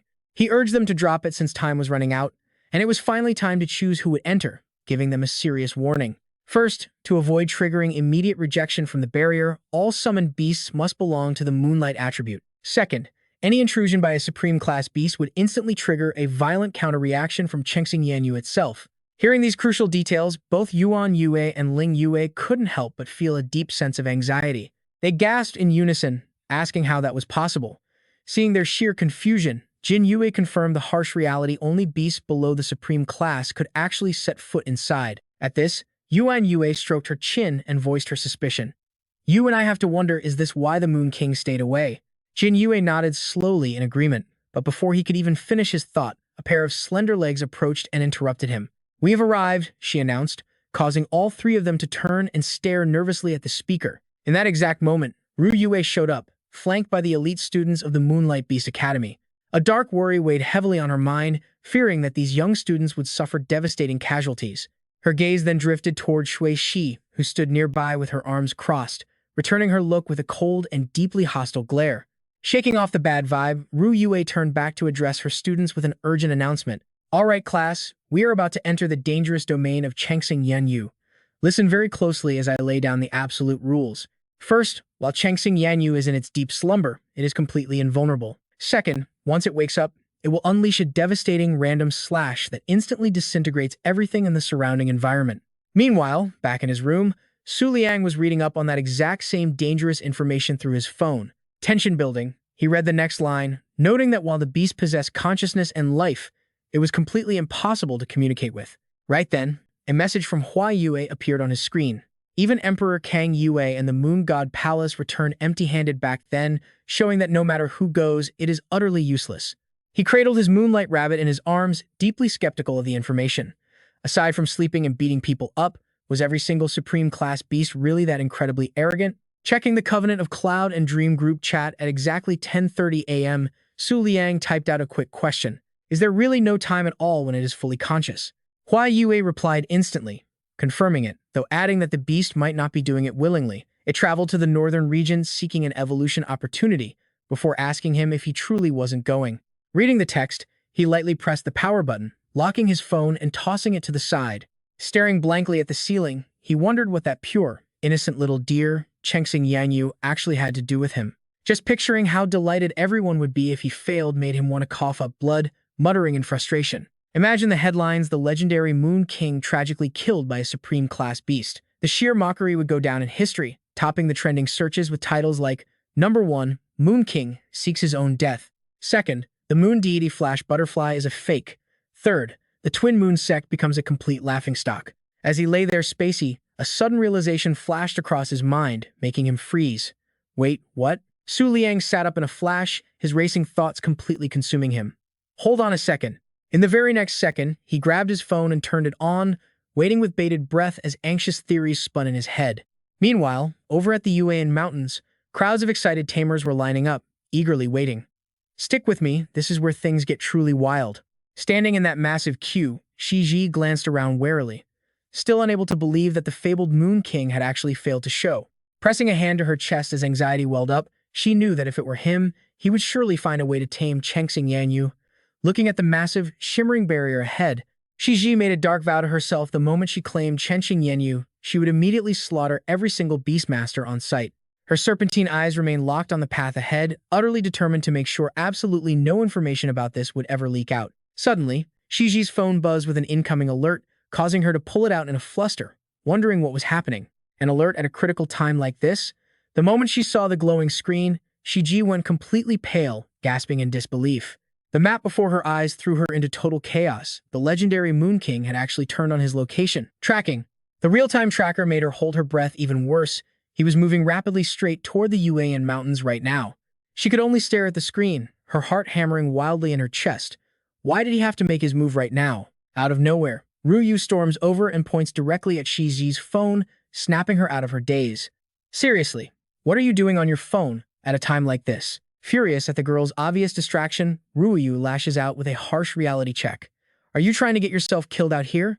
Shiji quietly sizes her up, but realizing it is best to play along, she bows her head and mutters a quick, regretful apology. Satisfied, Ruyu turns to leave, throwing one last sarcastic jab over her shoulder. If you cannot focus, you might as well just pack up and go home. Watching her walk away, Shiji fumes with pure hatred, cursing silently. That little orange-haired brat, how dare she try to lecture me? Instantly, Shiji imagines a brutal scene where Ruoyu is squeezed to death by massive, venomous serpents. Her face completely darkens as a twisted, psychotic thought takes root in her mind. Once I tame the Chengxing Yanyu, I will make sure you suffer a fate worse than death. Meanwhile, Ruyu steps up to face the long line of eager trainees. Holding a bizarre, glowing stone, she raises it high in the air and addresses the crowd. For this mission, everyone gets a teleportation stone. She then begins to break down exactly how this life-saving device works. The moment you crush it, you will immediately warp back to safety. But suddenly, her face grows serious as her voice drops. If you notice the Chengxing Yanyu opening its eyes, crush that stone instantly. Otherwise, you will not make it out of there alive. Holding the mysterious stone, the crowd cannot help but feel a wave of dread about what lies ahead. Shiji, now back to her calm and collected self, calculates her next move. The Moon King should be arriving shortly. Leaning against a nearby wall with her arms crossed, Shuqi silently watches the entire scene play out alone. Staring smugly at the crowd, she feels nothing but pure contempt for them. Do these weaklings seriously think a bunch of 1- or 2-star beast masters can actually tame the legendary Chengxing Yanyue? Even the legendary 8-star beast master Emperor Kangyu failed to pull that off. Shuichi sighs, shifting her gaze back to the line of people waiting to enter the beast's barrier, thinking to herself. Looking around, there are barely 3 or 4 3-star masters here. The Moon King's presence clearly did not bring out the elite fighters.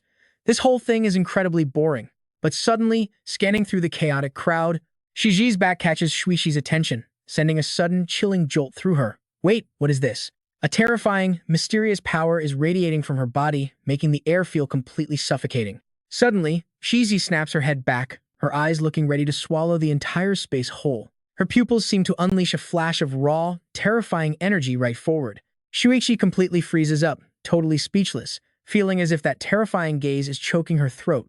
Yet, Shiji keeps scanning the area behind her. She continues searching for someone's presence, but giving up, she turns back around to focus on the task at hand. The intense encounter leaves Shuichi deeply shaken and confused. All of her smugness vanishes in an instant as she panics. What on earth was that? The dark, menacing energy rolling off Shiji makes her feel incredibly anxious. What rank is she? To think a literal monster like that is hiding right inside Moonlight Academy. Right at that moment, a foot steps gently into the barrier. The queue has rapidly shrunk as eager tamers rush inside to explore. With only 2 people left ahead of Shijai, she whispers to herself, "The Moon King will reach Mount Yuan soon. I must uncover the Chengsing Yanye's secrets before he arrives." As the glowing barrier looms right before her eyes, she mutters a chilling command. "Jingmi Tiancheng, seal the entrance." Once the Moon King steps inside, suppress his imperial power. After a tense wait, Shiji finally stands right in front of the barrier. The next second, she fades into the light. Right behind her, the last person in line also steps into the shimmering portal. As the remaining crowd watches in suspense, Shuishi puts on a fake smile and approaches Ruoyu. "Vice Dean Chang Ruoyue, why are there only weak 1- and 2-star Beastmasters here?" The Moon King is nowhere to be seen either. She keeps pressing, but Ruoyu does not even bother to look at her. Is he perhaps hiding because he knows the legendary Chengsing Yanyu cannot be tamed? Shuichi smirks, firing off another loaded question.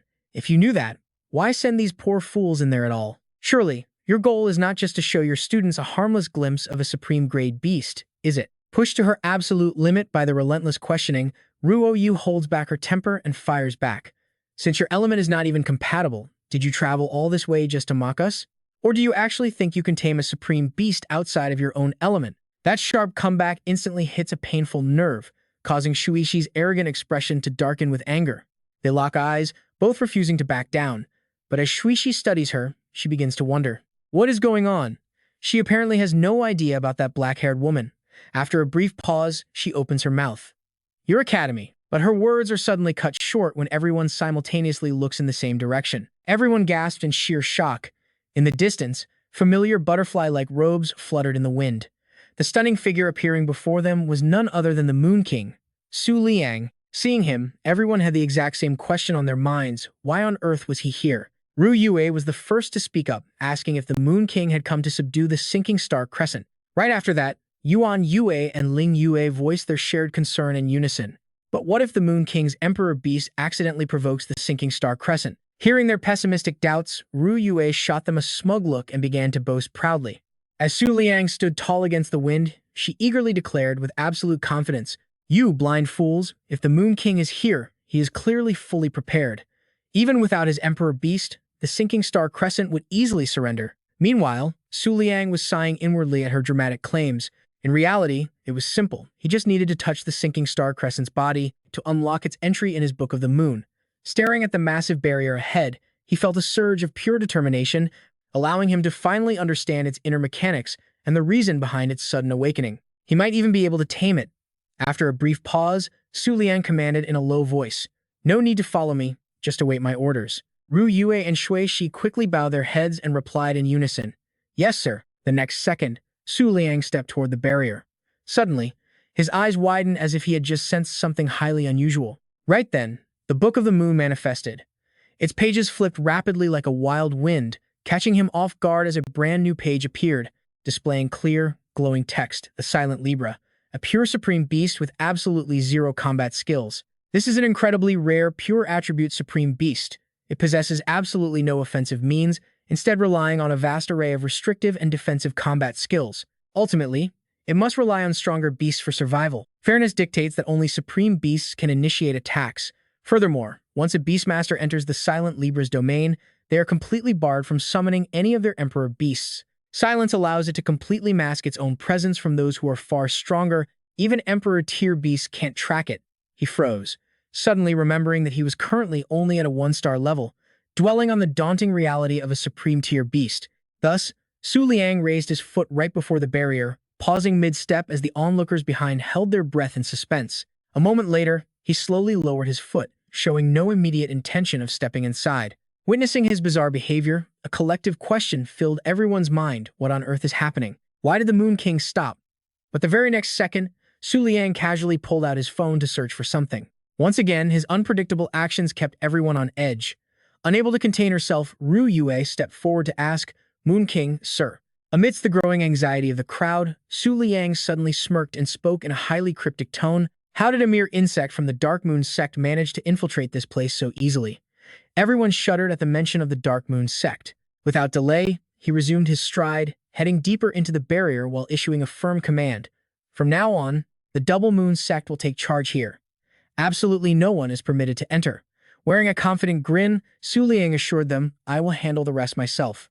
Behind him, the entire crowd froze in absolute shock, a suffocating atmosphere leaving everyone deeply unsettled over the mention of the notorious Dark Moon sect. Suddenly, a chilling realization hit Shui Shi that terrifying woman was actually a beastmaster from the Dark Moon sect. Amidst the heavy silence, Ling Yue hesitantly shared her own theory. Weren't they exiled to the northern region by the Double Moon sect? Could they have returned solely for the sinking star crescent? Hearing this, a worried Yuan Yue responded, "The Moon King already made it clear.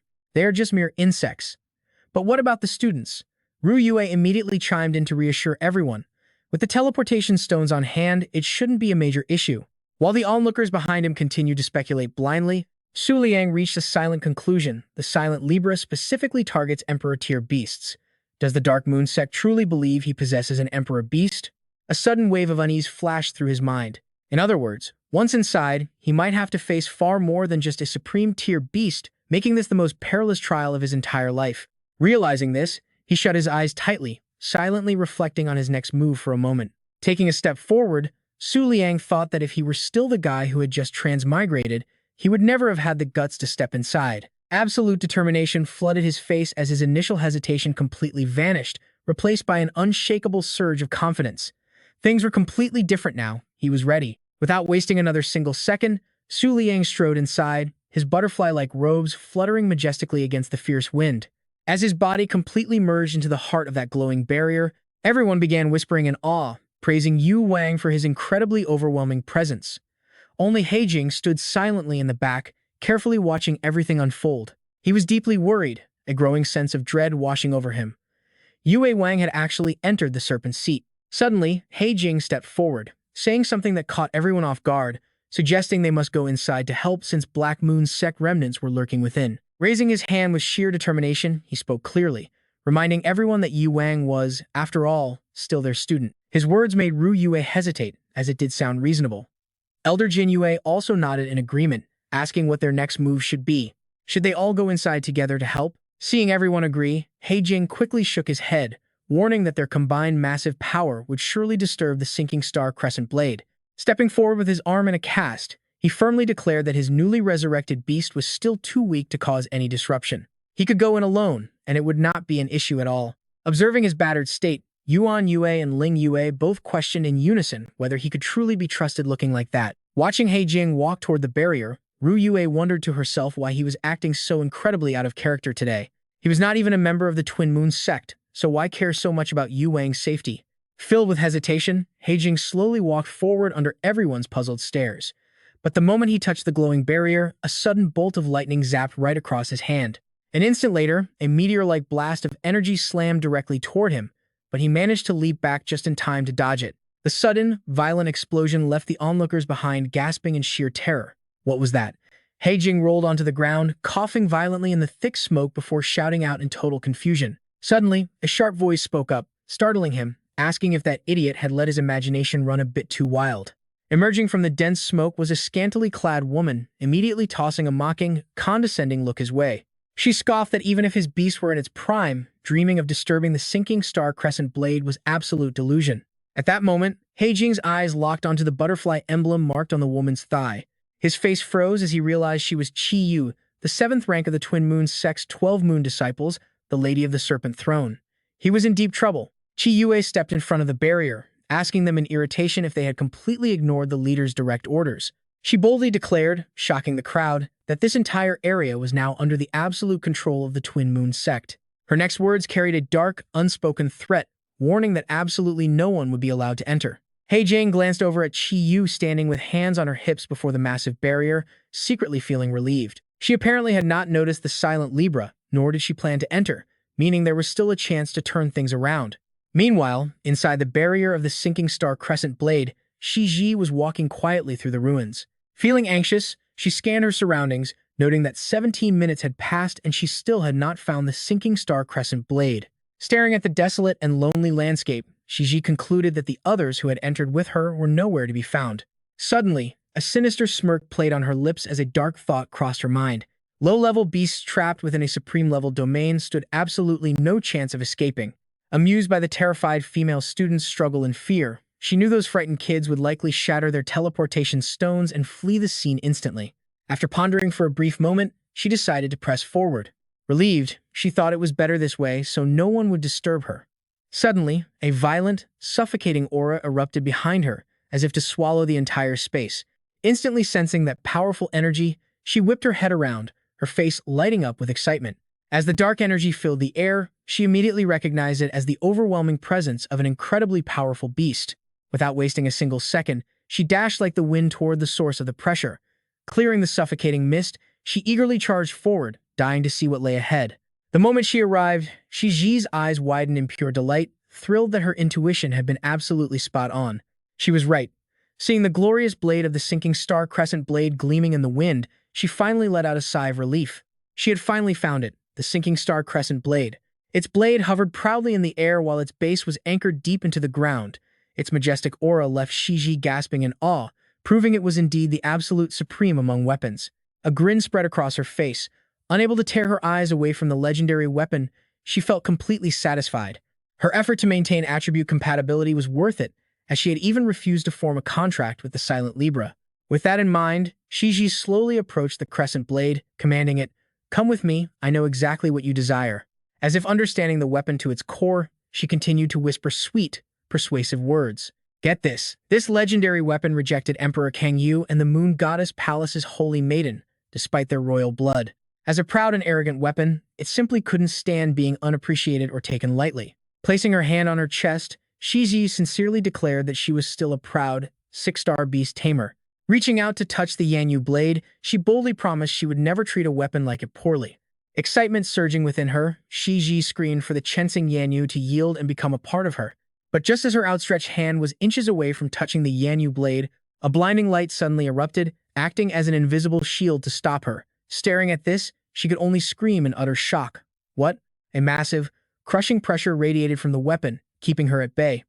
She stammered, "How is this even possible?" She stared at the blade in utter disbelief, panic rising as she realized she was being rejected. Clutching her hair and gritting her teeth in anger, she screamed, was the Holy Mountain's prophecy wrong? She kept screaming like a maniac as the weapon's pressure intensified, refusing to accept it. He promised she was the chosen one for this weapon, so what went wrong?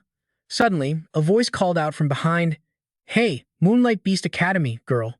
A group of rival competitors emerged from the shadows, led by an incredibly angry Han Ke. He yelled that she had defeated over 20 Lingyue sect disciples, and they were here to get revenge.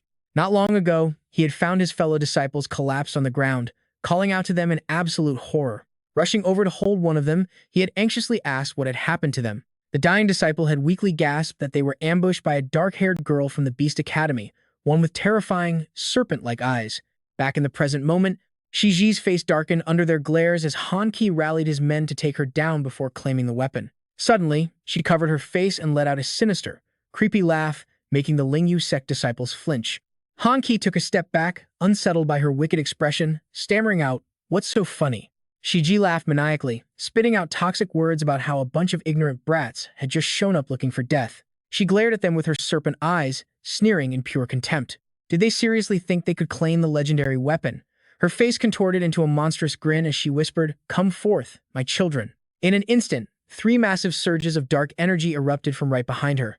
Lethal, crescent-shaped energy waves sliced forward, looking ready to rip the air apart. Out stepped her 3 high-tier beasts, Crescent Blade, Giant Whale King, and the White Thunder Spirit crackling with bright electricity. Faced with this overwhelming, terrifying display, a terrified Hanki shrieked, asking how a mere student could summon 3 high-tier beasts at once. They looked ready to swallow the entire area. He shuddered in fear, sensing a bloodthirsty aura that could only come from surviving countless brutal battles. Beneath these towering monsters stood Shiji, looking absolutely proud and untouchable. Smirking coldly at their terrified faces, she mocked them, telling them to summon their own high-tier beasts if they actually had any. With a violent wave of her hand, she commanded her beasts to attack, screaming for them to die. Moments later, a thin stream of fresh blood trickled down Shiji's cold, emotionless face. Above her, the Whale King crushed an enemy beast in its massive jaws. Fresh blood dripped down, landing right on her cheek. Turning back to the legendary blade, she pleaded with desperate eyes, asking the Chenxing Yanyu if it had witnessed her power. Behind her lay absolute carnage, a graveyard of beasts slaughtered by her summons. She arrogantly demanded to know if the weapon finally recognized her true strength. Despite her desperate pleas, the legendary blade remained completely motionless, silent against the cold, howling wind. Failing once again, she clenched her fists in absolute frustration, trembling as she hissed, "Damn it." Suddenly, a mocking voice called out, shattering her focus, calling her a dark moon cult remnant. It was Su Liang. He sneered, mocking her desperate struggle and telling her it was almost laughable. Turning around in shock, she gasped out his name as all three of her beasts locked onto Su Liang. Trying to regain her composure, she slowly questioned him, asking how a mere one-star tamer dared show up alone, without any guards. That warning keeps echoing in his ears, asking if he really thinks having an emperor means having everything. On the outside, Su Liang tries to act completely calm, but inside, he is speechless. These brain-dead fools actually think they have an emperor on their side, but that thought suddenly brings him peace of mind. No wonder they use the silent Libra. They must believe he cannot summon his emperor now and is completely helpless. With that in mind, Su Liang calls out to Shiji in a low voice.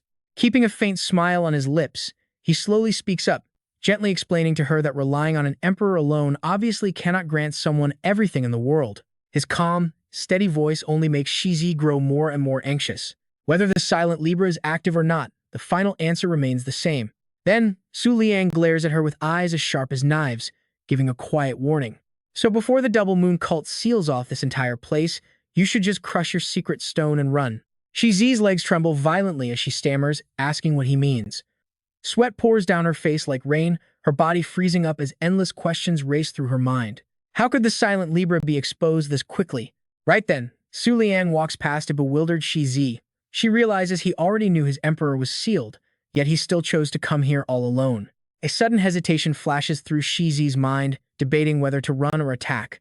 While she is still struggling to decide, Su Liang is already nearing Yan Yue. Inside, he silently prays, hoping the beast will just stand still and let him easily touch the sinking star Yan Yu. It does not take long for Yan Yue to appear right before Su Liang. Looking at it in absolute awe, he mutters that this is the legendary beast, his eyes locking onto the monster's blade that once slashed down the stars. Without waiting another second, Su Liang reaches out his hand to touch Yan Yue's body, but he suddenly freezes in place.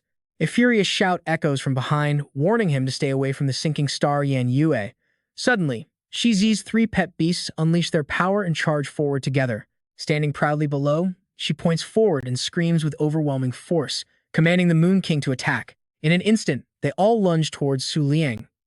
Amid the thundering roar of the Whale King, the Thunder Spirit locks its hands together, gathering a massive surge of lightning. It then flings its arms wide open, forming a massive arc of crackling electricity. Instantly, a slash from the crescent moon, lightning from the Thunder Spirit, and the Whale King's strike all crash down on Su Liang at once. Just then, a flashing magic circle appears beneath his feet, and a rippling shield of water begins to envelop his body. In the blink of an eye, a barrier from the moon and the lake rises around him, completely neutralizing every single incoming attack. Staring at the shocking scene, Shiji drops her jaw in disbelief, shouting, "What? How is this even possible?" Seeing Su Liang standing completely unfazed inside the barrier only deepens her confusion, as neither the lightning nor the slashes could make him budge an inch. Looking directly at Su Liang's ice-cold expression, Shiji completely loses her composure. Her inner voice screams in panic because he has not even summoned a single beast yet. From another angle, as the barrier fades, Su Liang is panting heavily. He whispers to himself that it scared him to death, looking terrifying, but turning out to be just pure show. He silently gives thanks, realizing that even though he cannot fight back, the sheer bluffing power of the moon and the lake is truly incredible. Right then, Shizi's entire body begins to tremble with rage.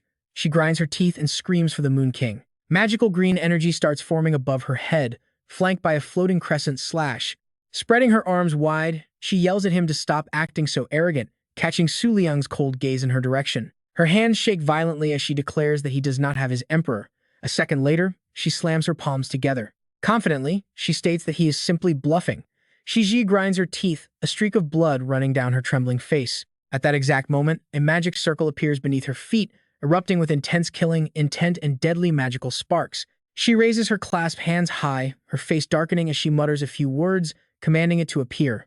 The Great Moon Demon King. The next second, a massive explosion rips through the sky as something begins crawling out. A crowd of students below are instantly startled by the violent shockwave. Su Liang also gapes in disbelief, unable to hide the sheer shock on his face.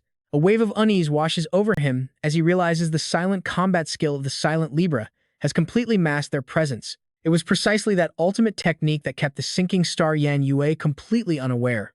Scales like snakeskin begin emerging from the tear in the sky. Su Liang silently realizes she has just summoned another supreme beast.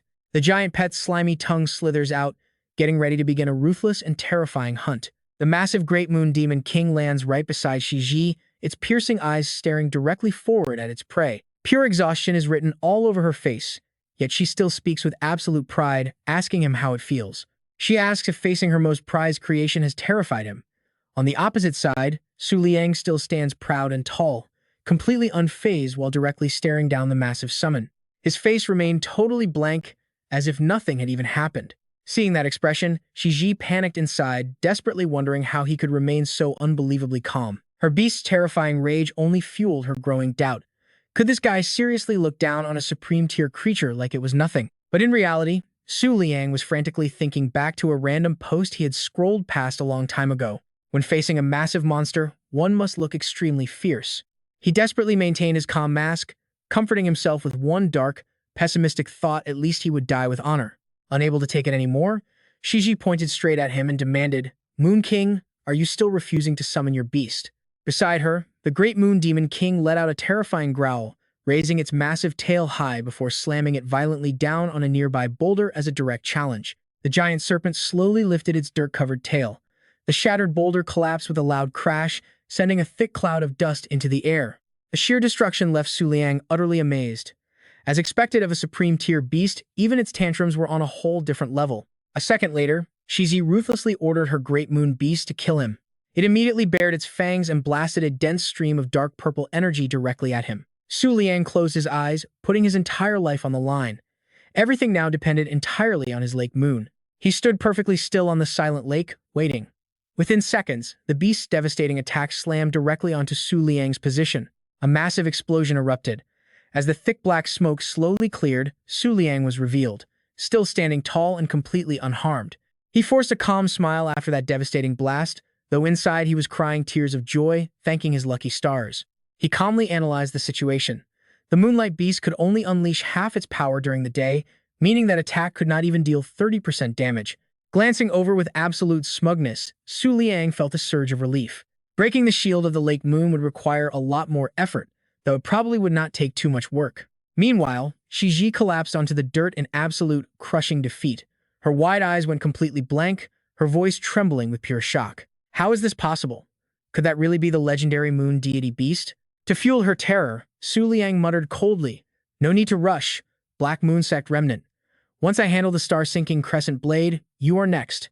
With that, he turned on his heel and walked away, completely ignoring Shiji, who sat there frozen. As his figure faded into the distance, Shiji finally realized that the Moon King had ignored her just to avoid alerting the star-sinking crescent blade. His powerful silhouette remained burned into her snake-like eyes, her mind helplessly repeating the title Moon King. Watching Su Liang prepare to lay his hands on the crescent blade, she could not help but wonder.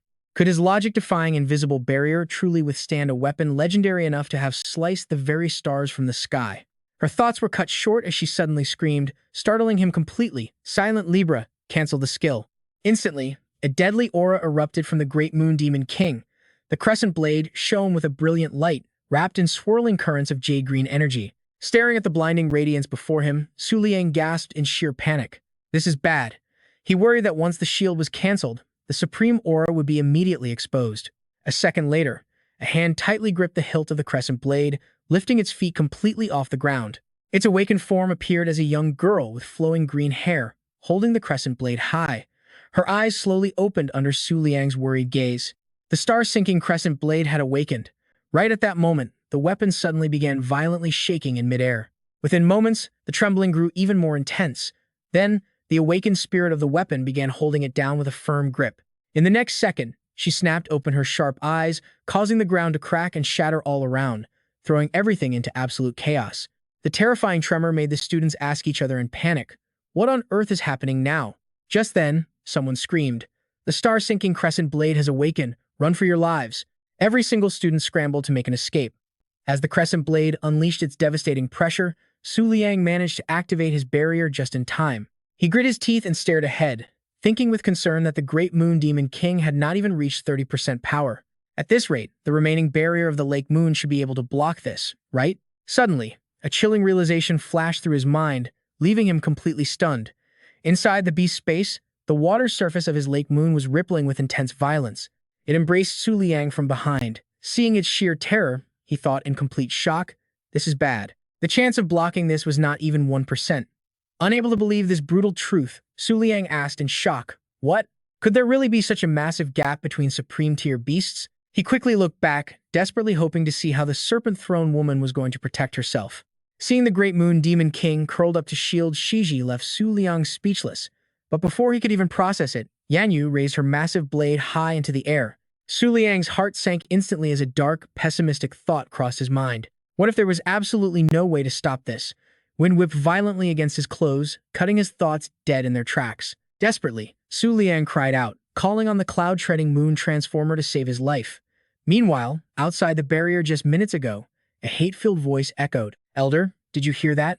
Everyone is saying a woman from the Moonlight Beast Taming Academy was the one who attacked us." It was Han Kei, absolutely consumed by rage and screaming at the top of his lungs. "How could anyone from our Moonlight Beast Taming Academy do this?" Lin Yue explained with a heavy, tired sigh. "Calm down, all of you.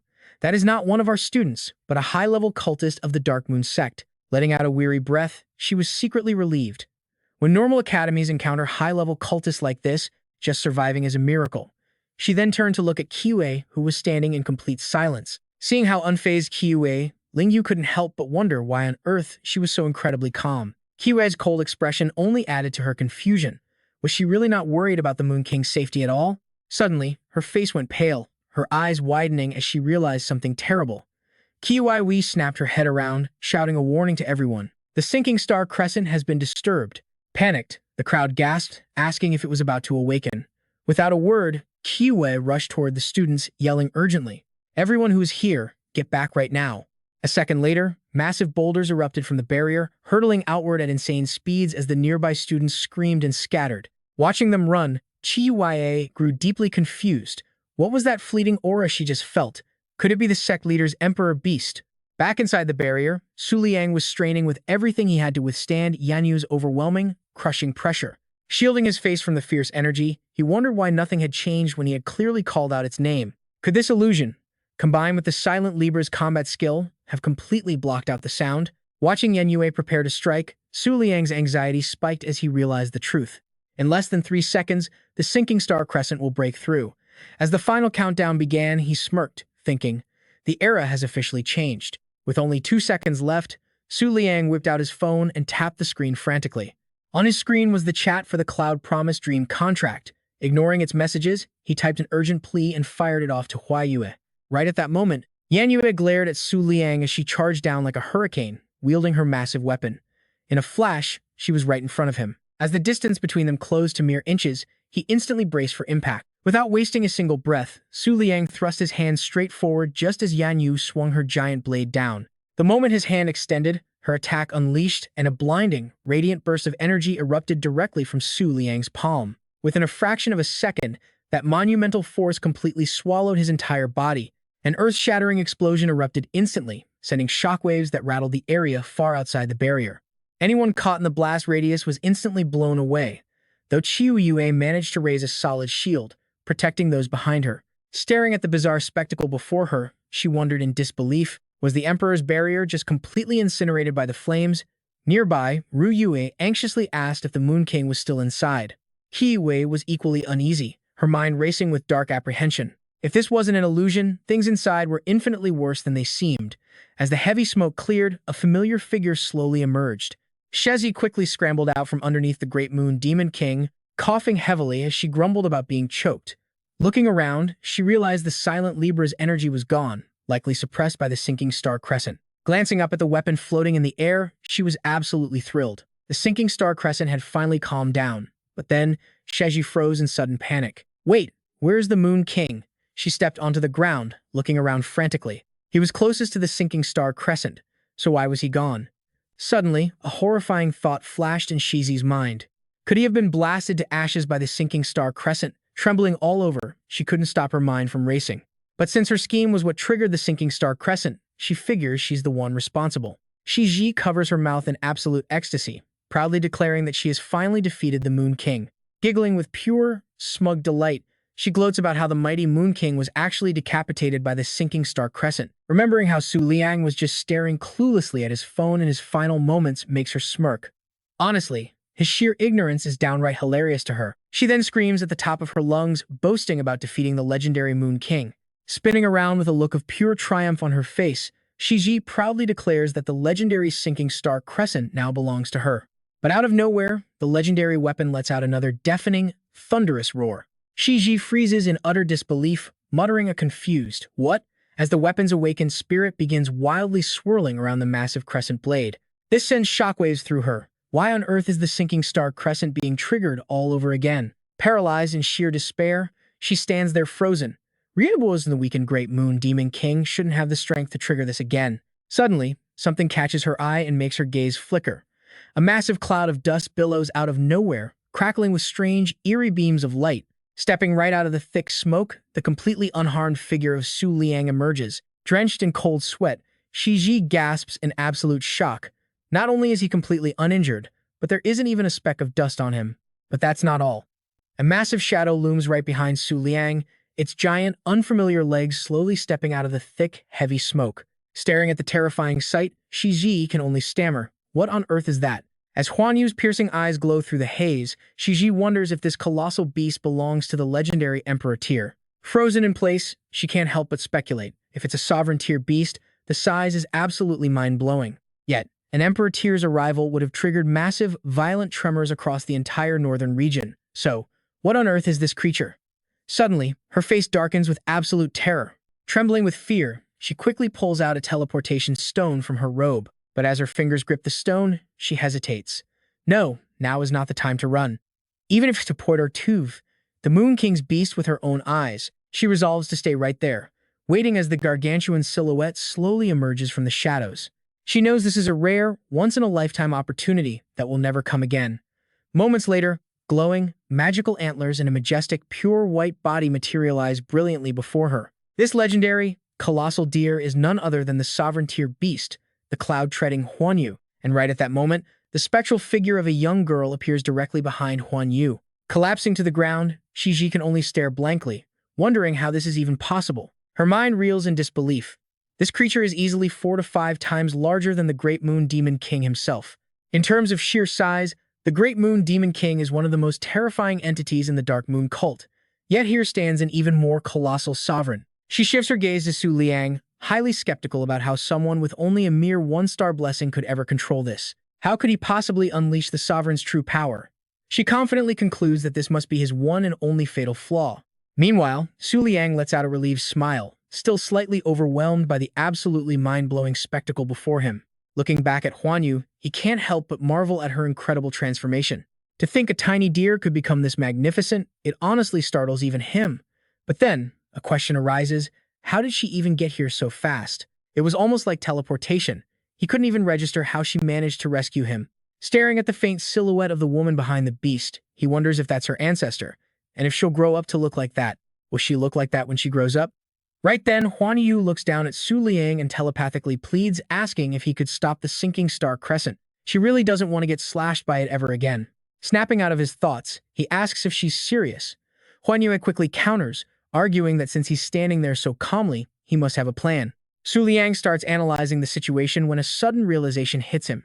Instantly, he quickly summons the Book of the Moon. He figures that taking that direct hit earlier was basically equivalent to establishing direct physical contact with the weapon itself. This means the detailed data should now be fully unlocked. Acting fast, Su Liang begins frantically flipping through the magical book's pages. Staring at the text, a trace of worry lingers. Reading the info doesn't automatically mean he can solve this problem. If all else fails, he'll just have Huan Yu carry him to escape. The book reveals that the sovereign tier sinking star crescent is a legendary beast that lost its scabbard when the ancient moonlight shattered. It's been searching for it for thousands of years. Over the millennia, it fell into deep slumbers and awoke repeatedly, yet was never able to return to its scabbard. It absolutely refuses to communicate with any living soul. The final lines reveal its original scabbard is the waxing moonfrost flower, a moonlight sovereign tier beast that remains currently locked. Reading those newly appeared words, Su Liang fell deep into thought. It turned out a supreme tier scabbard existed. With information about it, bargaining with the deep star crescent would be a piece of cake, right? His eyes lit up instantly upon learning that even the ancient lunar temple was completely clueless. Su Liang stared intently at the awakening Yan Yu, his train of thought finally reaching a conclusion. Which meant, did the Deep Star Crescent actually predate the ancient lunar temple? Right at that moment, Yan Yu began to arch her back. At that exact moment, Su Liang realized that perhaps even the host of the Shangshuan Shanghua had no idea about its true origin. Yan Yu's eyes flared with blinding light, signaling she was about to unleash a devastating strike upon the world. As the massive energy gathered in the air, Shiji ran away in panic, screaming, "Oh no, she is awakening again." Running straight to her summon, she desperately barked an order, "Great Moon Demon King, protect me now." Just as Shiji muttered those frantic words, the low-health Great Moon Demon King immediately let out an incredibly fierce roar. Suddenly, Yan Yui glared right at Huan Yu, who refused to back down, snapping back with a fierce look. "What are you staring at?" The next second, they locked eyes in mutual hatred, their powerful auras clashing violently, with neither willing to back down. Right at that moment, Su Liang dashed forward, heading straight toward the spot where Yan Yu was preparing to strike. Still trying to take cover, Shiji watched in utter confusion, wondering, "Moon King, what is he thinking?" As he took a few more steps, she cried out in absolute shock. He actually left the Supreme's protective barrier. With a calm smile on his face, Su Liang uttered each word slowly. "Deep Star Crescent, submit to me." Huge waves of overwhelming pressure erupted, forming a powerful force field around him. Instantly, Su Liang reached his hand straight forward, his gaze incredibly sharp. He was just inches away from touching the blinding orb of pure energy hovering directly above him. Sensing the intrusion, Yan Yu was instantly startled, narrowing her eyes in irritation. The massive orb of energy expanded rapidly, signaling a catastrophic wave of destruction was about to hit. Yet, Su Liang remained completely unfazed, declaring loudly, "The scabbard of Shangshuan Shanghua." Those words struck like a bolt of lightning, leaving Yan Yu completely dazed for a moment. His voice echoed with perfect composure, asking, "Deep Star Crescent, you are looking for her, aren't you?" She stared down at Su Liang with wide, sparkling eyes, utter shock written all over her face. Below her, he maintained his majestic, fearless stance and continued, "I swear on the Lunar Flash Butterfly's holy name. Within 3 years, that scabbard will be delivered right to you." Without a second thought, he laid out his terms. "In return, you must grant me one request." The moment Su Liang's words fell, Yan Ye was instantly lost in deep contemplation. Remaining completely silent, she pondered for a moment before slowly closing her heavy eyelids and shutting her eyes as her physical form began to dissolve into the void. Within seconds, Yan Yu transformed into a faint, ethereal silhouette floating in midair, while Su Liang's hand reached directly into that massive swirl of energy. Watching from behind, Shiji's eyes widened in utter disbelief as she stammered, "He passed right through? How is that possible? Could it be?" Right at that second, gentle ripples of water began swirling up from beneath his feet. The deep blue stream of water surged upward, like soft silk, gently wrapping around the floating Yan Yu. Below, Su Liang closely watched her every single movement. In the blink of an eye, Yan Yu dissolved into a blue energy stream, completely blending with the water. Gradually, the merged energies flowed together, gathering right in front of Su Liang's chest. Watching this, Shiji's wild theories finally came to an end. Had the Deep Star Crescent actually accepted the Moon King? Nearby, even Huan Yu looked on with eyes wide with pure shock. Suddenly, the beast's eyes sparkled as it stared intently at the magnificent miracle unfolding right before it. As the dual energies merged and swirled around Su Liang, Huan Yue couldn't help but whisper in awe. This time, the outside world is going to be absolutely shaken by this. In an instant, he had completely tamed that wild weapon, looking up in satisfaction. At this point, Shiji looked like she had just been struck by 100 bolts of lightning. Left completely dumbfounded, her mind screamed in total denial, "This is impossible. There's no way." Tens of thousands of elite beast tamers had failed because the Deep Star Crescent was known to be completely indestructible. However, once bound by a contract, she could actually be destroyed upon her master's death. Therefore, to accept a contract, she had to truly believe that her partner was someone who would never, ever be defeated. Su Liang's face immediately flashed through Shiji's mind. Overwhelmed with shock, she had to admit that he truly was the legendary Moon King. Shakily standing up, she muttered, "Some legends can only be understood once seen in person." Suddenly, her eyes widened with madness, fueled by a dark resolve. "In that case, I will use my own death to send this vital message back to the Black Moon sect." Right after, Shiji growls, fiercely calling out the name of the Great Moon Demon King. No sooner had she spoken than her spiky beast charged right back toward its master. From afar, Su Liang immediately senses that something is wrong. Coldly locking eyes with Shiji, he mutters that she has seen way too much, even though silencing witnesses isn't usually his style. Sensing his intent, Huan Yue stomps the ground with incredible force, unleashing a blinding beam of pure energy straight ahead. The intense light strikes the Great Moon Demon King directly. A second later, the colossal serpent completely vanishes into the void. That lightning-fast strike easily blows the Great Moon Demon King away, leaving behind a scene of utter destruction. Staring at the completely flattened mountains before him, Su Liang is left absolutely speechless with shock. Now he is actually starting to worry. Did he feed her some highly questionable treats in the past? Drops of blood slowly splatter onto the ruined ground. Coughing up blood in a pitiful state is Shiji, her mind desperately racing to connect all the dots. Moon God Palace, Moon Inn, White Deer, Moon King. So that is how it is. Looking at the massive form of Huan Yue, she becomes absolutely certain of one thing. This is no ordinary innate sovereign. Shiji stands frozen in shock as her mind pieces it together. This is a true descendant of the emperor, her eyes locked on Huan Yue. Panicked, she wonders who her ancestor could possibly be, but her train of thought is abruptly cut short. Shiji carefully pulls out a teleportation stone, telling herself she cannot die. This shocking news is far more vital than the Starfall Crescent, and everyone must know. Her face fills with sheer determination and schemeful spite, plotting to distract them first before making her narrow escape. With that plan in mind, she silently orders her remaining 3 beasts to charge forward. Pivoting instantly, she tightly grips the teleportation stone in her hand, whispering to herself. The spatial seal is not complete yet. As long as she stays away from the Moon King, she still has a chance. But suddenly, a flash of light zips past, snatching away her final hope of survival. Staring blankly at her empty hand, she is rendered utterly speechless. Right across from her, Huan Yue also drops her jaw in pure astonishment at what just happened. Su Liang's tiny butterfly clutches the stone tightly. Huan Yue is completely stunned to recognize it as a low-level flash butterfly. Within seconds, the flash butterfly delivers the teleportation stone right back to Su Liang, leaving Shiji staring in absolute despair. A smug smirk plays on his lips as he explains that in a battlefield of titans, no one ever suspects a low-level flash butterfly. Am I right? Hearing his mocking words, she feels completely paralyzed, her body frozen mid-air and unable to move a muscle.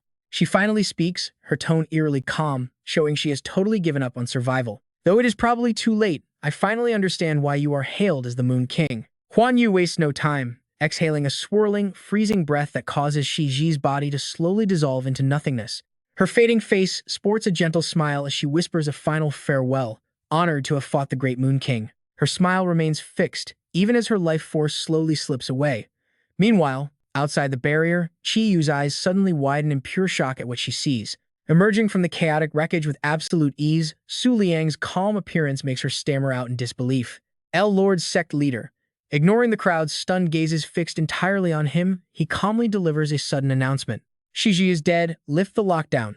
He then slowly adds a few more words, instantly piquing everyone's curiosity. Casting his crescent-shaped eyes over them, Su Liang calmly emphasizes that from now on, the Starfall Crescent will be kept by him. The shocking news of the Moon King claiming the Starfall Crescent instantly sends massive shockwaves through all the Moonlight factions. Meanwhile, at the Kangyu Sacred Sect in the Southern Territory, a young girl with long, glistening hair is seen soaking in a hot spring. From behind, a maid rushes in frantically to deliver some urgent news. Empress Kangyu, this is bad. The Starfall Crescent has been claimed by the Moon King. Scooping a handful of water, she calmly replies that there is absolutely no need to panic, as she already knew. Standing up gracefully, Empress Kangyu casually explains, the Moon King is the favored child of the Moonlight and the wielder of the Book of Moon, so this was inevitable. Refusing to accept this, the maid raises her voice, protesting that the Empress is also a born 4-star beast tamer. Not to mention, she commands an Emperor-tier beast and possesses eyes that can see through all the moonlight in the world. Hearing this, Empress Kangyu lets out a subtle, highly sinister smirk as she responds. Indeed, she is highly curious to see which of them the moonlight actually favors, before strictly commanding all sect candidates to immediately withdraw from the upcoming moon god ritual.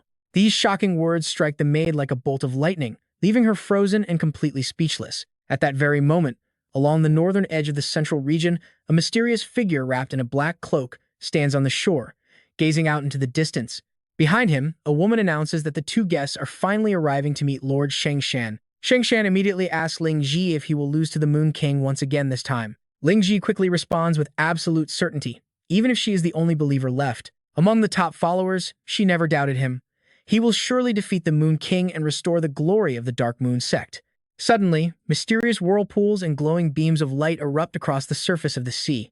A voice echoes from deep within the swirling vortex, warning Shang Shan that his master plan better not disappoint them. Xing Yue from the Nine Hells appears with a bold vow that if they perish in battle, their sect will surrender to the Moon King. Beside him, Tang Huangquan of the Nine Hells agrees, reminding everyone that no one can oppose the gods, which he should understand. Hearing this, Shang Shan reassures them with absolute confidence, telling them to rest easy because success is guaranteed. He then turns around and walks inside, speaking with absolute and fierce determination. It is time to head to the Moonlight Academy, wait for the Moon Goddess ritual, and slay the Moon King. Scene shifts to the stargazing pavilion. Right then, a panicked voice screams out, asking if the sacred Moon Goddess ritual is truly about to begin. Those words came from Huan Yue, who shouts in utter shock, knowing the Moon Goddess only descends to guide them during the brightest moonlight. The last ritual of the Moon Goddess occurred over 1,000 years ago. Su Liang sighs, burying his face in his hands, explaining that the headmaster contacted him long ago. Just then, a colorful Rubik cube pops up to explain everything. Once the ritual begins, all chosen Moonlight Beast Tamers will become sacrificial offerings, forced to clash for the ultimate title of the Moon King. The ultimate reward for winning will boost a tamer's growth to terrifying levels, which could easily trigger the return of the destructive Emperor's War. This brutal ritual will only end when someone finally claims the throne or everyone else surrenders. Therefore, this divine Moon Goddess ritual will not conclude until he defeats Emperor Kang Yue in 3 years. Hearing this, Su Liang can only stare in frozen, silent resignation. He pulls up his phone to show Huan Yue, frustratedly reading the text displayed on the screen. To make things worse, the sacrifices can actually track each other's locations. So, by the headmaster's order, he must protect 2 students chosen as targets. It feels like a bolt from the blue, leaving him completely stunned. Why on earth must he fulfill his predecessor's promises? Seriously, how many people did his previous self scam using the holy name of the Moon Goddess? Suddenly, Huan Yue says something calm that completely freezes his face, telling him not to stress over it. After all, isn't there a massive reward? Who knows? In 3 years, Emperor Kang Yue might not even be worthy to polish his shoes. The moment it mentions a rare chance to obtain the missing pages of the Book of the Moon, he experiences a sudden moment of clarity. Seeing Su Liang's shocked expression, Huan Yue begins to explain the legend slowly. Didn't he know?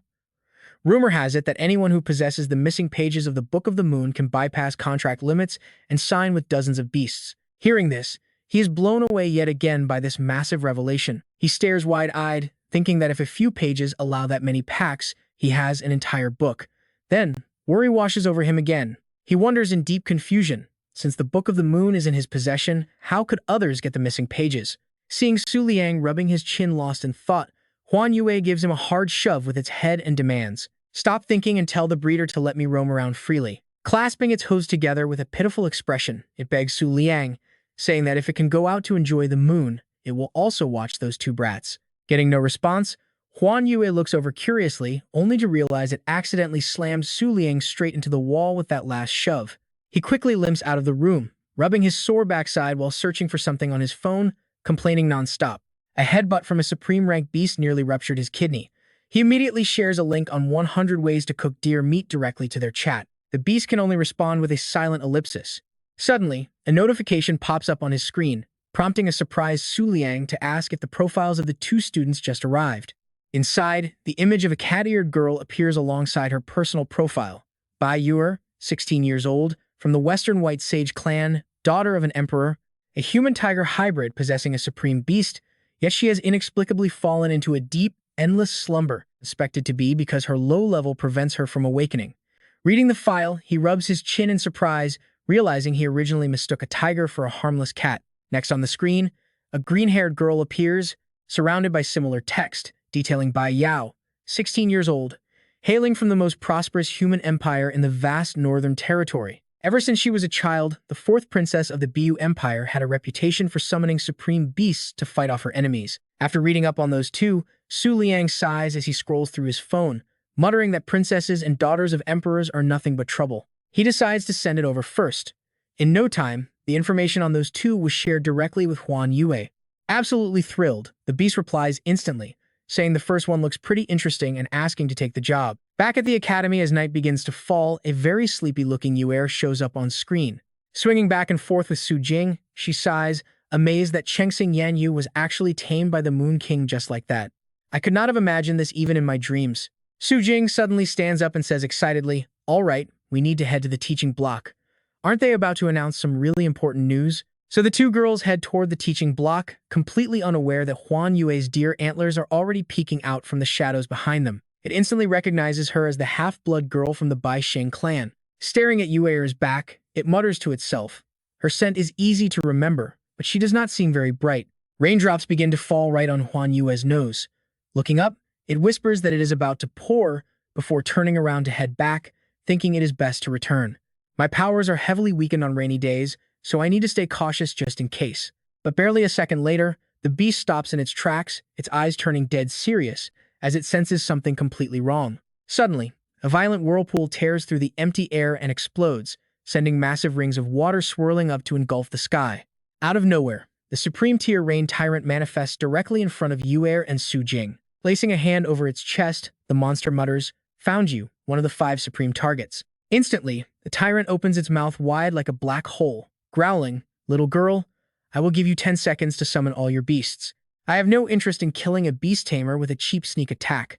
Below him, Yue and Su Jing hold hands tightly, completely paralyzed with fear. Spotting the emblem on its shoulder, Huan Yue panics from a distance, realizing it carries the 7 stars. This thing belongs to a 7-star beast tamer? Pure dread washes over Huan Yue as the terrifying reality of a 7-star master sinks in. This means his master is an emperor-level powerhouse. Meanwhile, near the academy's main gate, a few figures can be seen walking down the path. Someone notes that it is raining. Maidservants walk through the downpour, shielding Princess Bai Jiao, who walks right in the middle under an umbrella. She grumbles in annoyance, questioning why they are being summoned to the teaching block in this terrible weather. Suddenly, a tiny butterfly flutters right in front of Bai Jiao, catching her eye. After a quick look, she is surprised to realize it is just a low-grade flashing butterfly.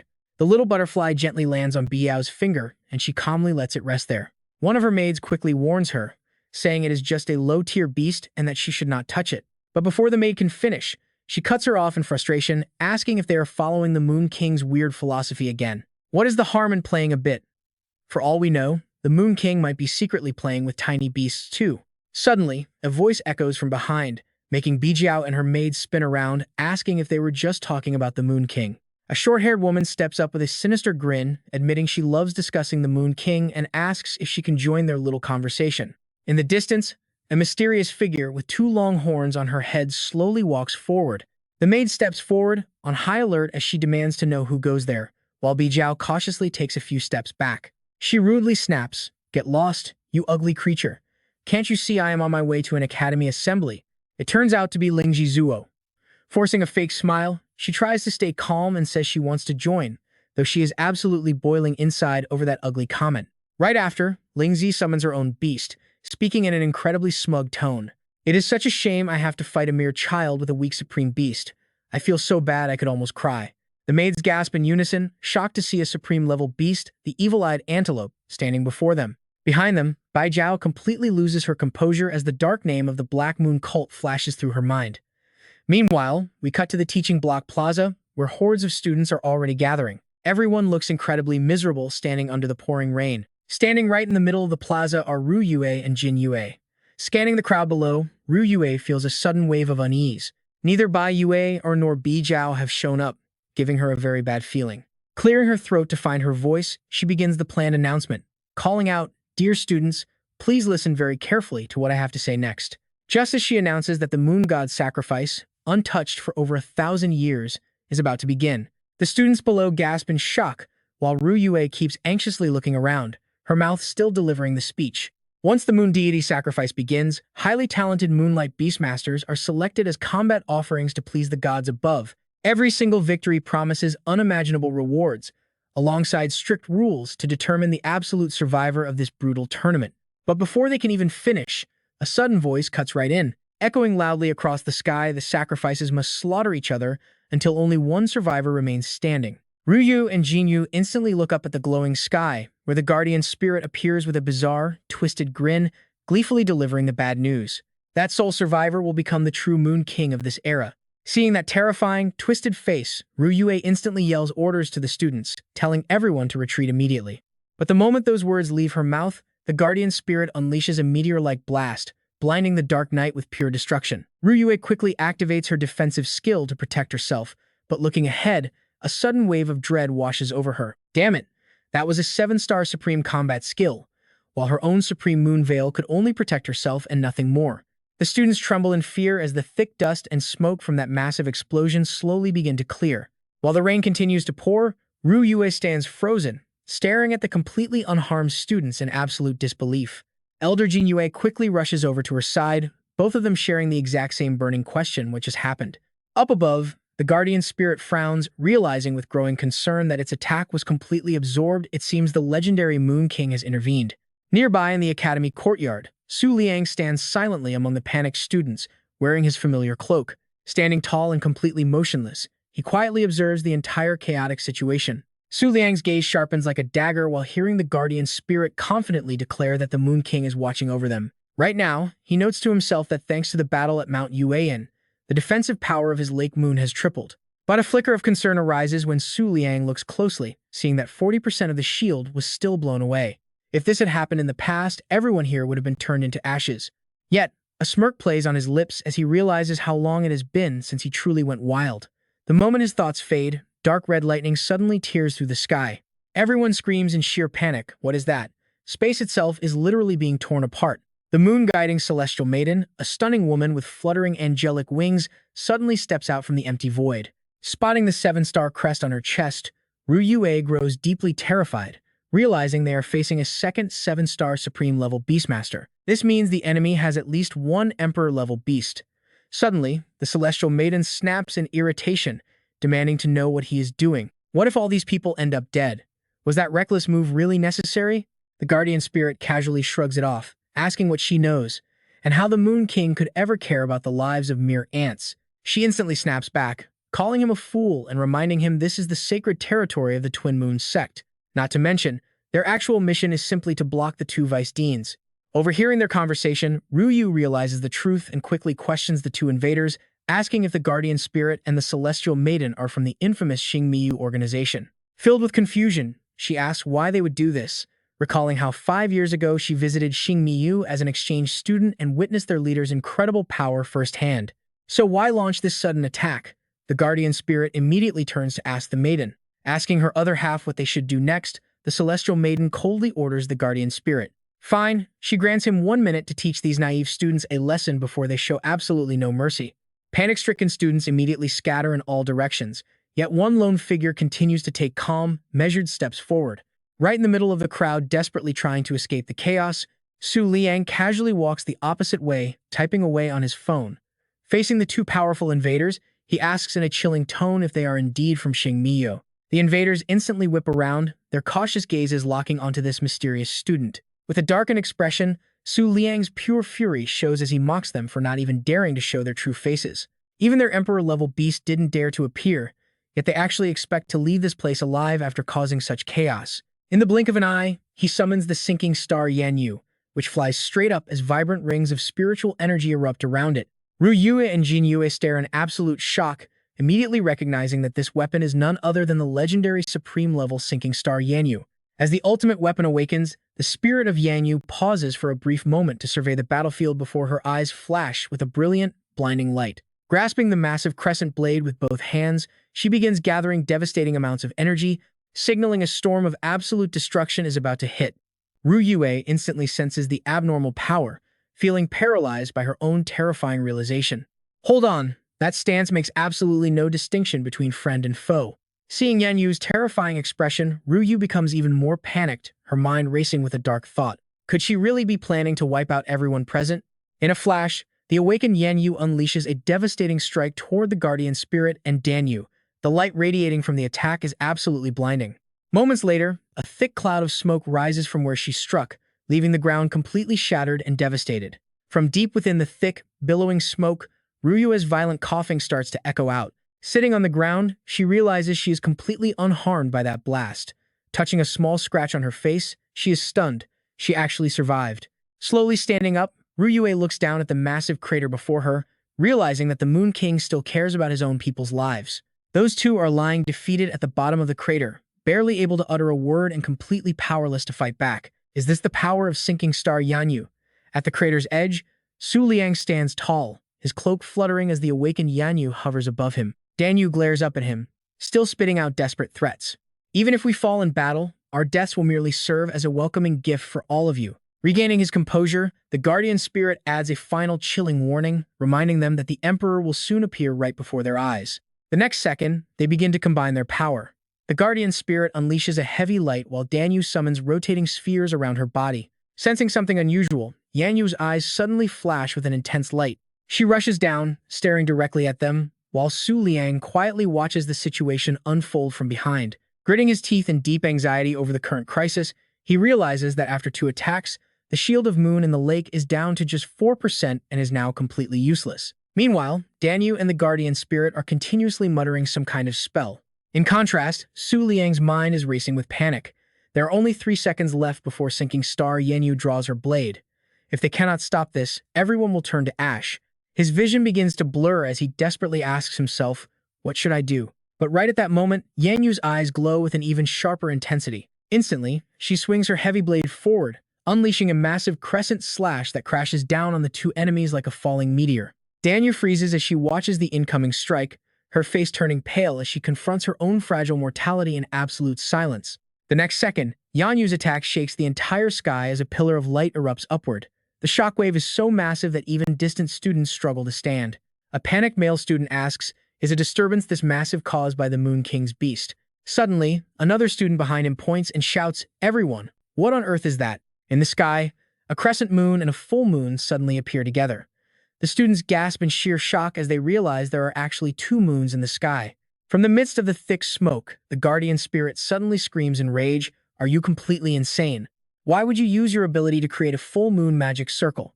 She gradually emerges in her human form, still screaming hysterically. Even if relying on the full moon's evolution saved a life, have you ever considered how severe the consequences will actually be? The 6-winged Danyu sits there weeping, full of regret as she tries to apologize. She subconsciously felt confident, but before she can even finish her sentence, the guardian spirit venomously cuts her off, calling her a foolish woman, because they now have to face the Moon King under a full moon. Their conversation abruptly stops as both of them suddenly turn their gaze toward the exact same spot in front of them. The Moonlight Rabbit appears in a colossal form, all thanks to the full moon shining tonight. Stunned, the guardian spirit asks, "Is that the supreme tier moon loot jade pestle?" But no matter how she looks at it, something feels off. Hiding behind her, Danyu warns with clear terror written all over her face. What is more, sinking star Yanyu has also become extremely abnormal. Noticing Yanyu's fiercely aggressive gaze, a terrifying question crosses their minds. Could we actually be forced to face both of them at the same time? Wasting no more time, Yanyu grips her blade tightly with both hands in a state of pure fury. Then, she suddenly slashes straight through the Moonlight Rabbit's stomach, spraying blood everywhere as its body is violently sliced in half. The sight leaves the guardian spirit and Danyu even more horrified, wondering how she could ruthlessly murder her own ally like that. After that brutal strike, Yanyu casts a sharp glare backward. Meanwhile, the scene shifts over to the Moonlight Beast Taming Academy. Outside the royal residence, a highly eerie and sinister magic power is currently oozing from beneath the ground. Bai Jiao's servants cannot help but feel terrified by this suffocating and oppressive atmosphere. Leaning forward to look at the summoned beasts, Ling Ji sneers in utter contempt, asking if they are joking and if they can even survive for a single minute. Right after that, Ling Ji calmly calls upon the evil-eyed antelope. The massive beast behind her instantly fires 8 laser-like beams of light straight ahead. In an instant, those deadly beams of light tore straight through the weak pets opposite them. Gaping holes formed where the beams struck, thick smoke billowing from their bodies. Within moments, the beast's entire body melted away. A thick, suffocating mist rose up, making a maid scream in sheer terror. What? Shocked by the horrific sight, Bai Yao did not hesitate and instantly summoned her jade scale hawk. The massive beast materialized by her side in a flash. On the other side, Ling Ji smirked with satisfaction at the sight, mocking her. "Finally summoned your little sovereign beast, have you? How amusing." Unfortunately, those high-intensity light beams quickly tore straight through the newly summoned beast once more, as Ling Ji threw out a sharp greeting. "Your jade scale hawk is not of the moonlight attribute. It does not fit you, which is why it never evolved, right?"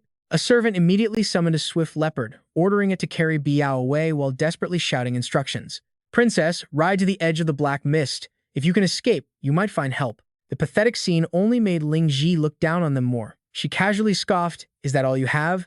Just these little tricks?" Right after speaking, her evil-eyed antelope gathered massive energy in its throat, while strange rings of light appeared around its eyes. In an instant, the deadly beam blasted out again, tearing straight through the helpless maids. The leopard carrying Biao could not escape either, collapsing heavily onto the ground after taking a direct hit.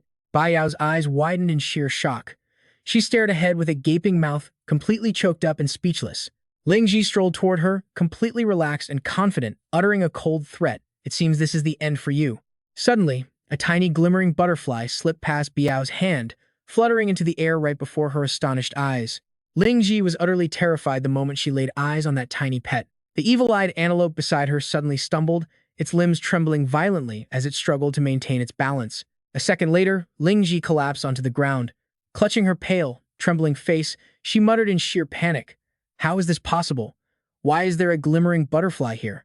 As the glimmering butterfly fluttered right in front of her, she panicked completely, her voice shaking as she cried, "Why now, of all times?" Watching Ling Ji shake in fear before the tiny insect, a sudden realization flashed through Baiyao's mind.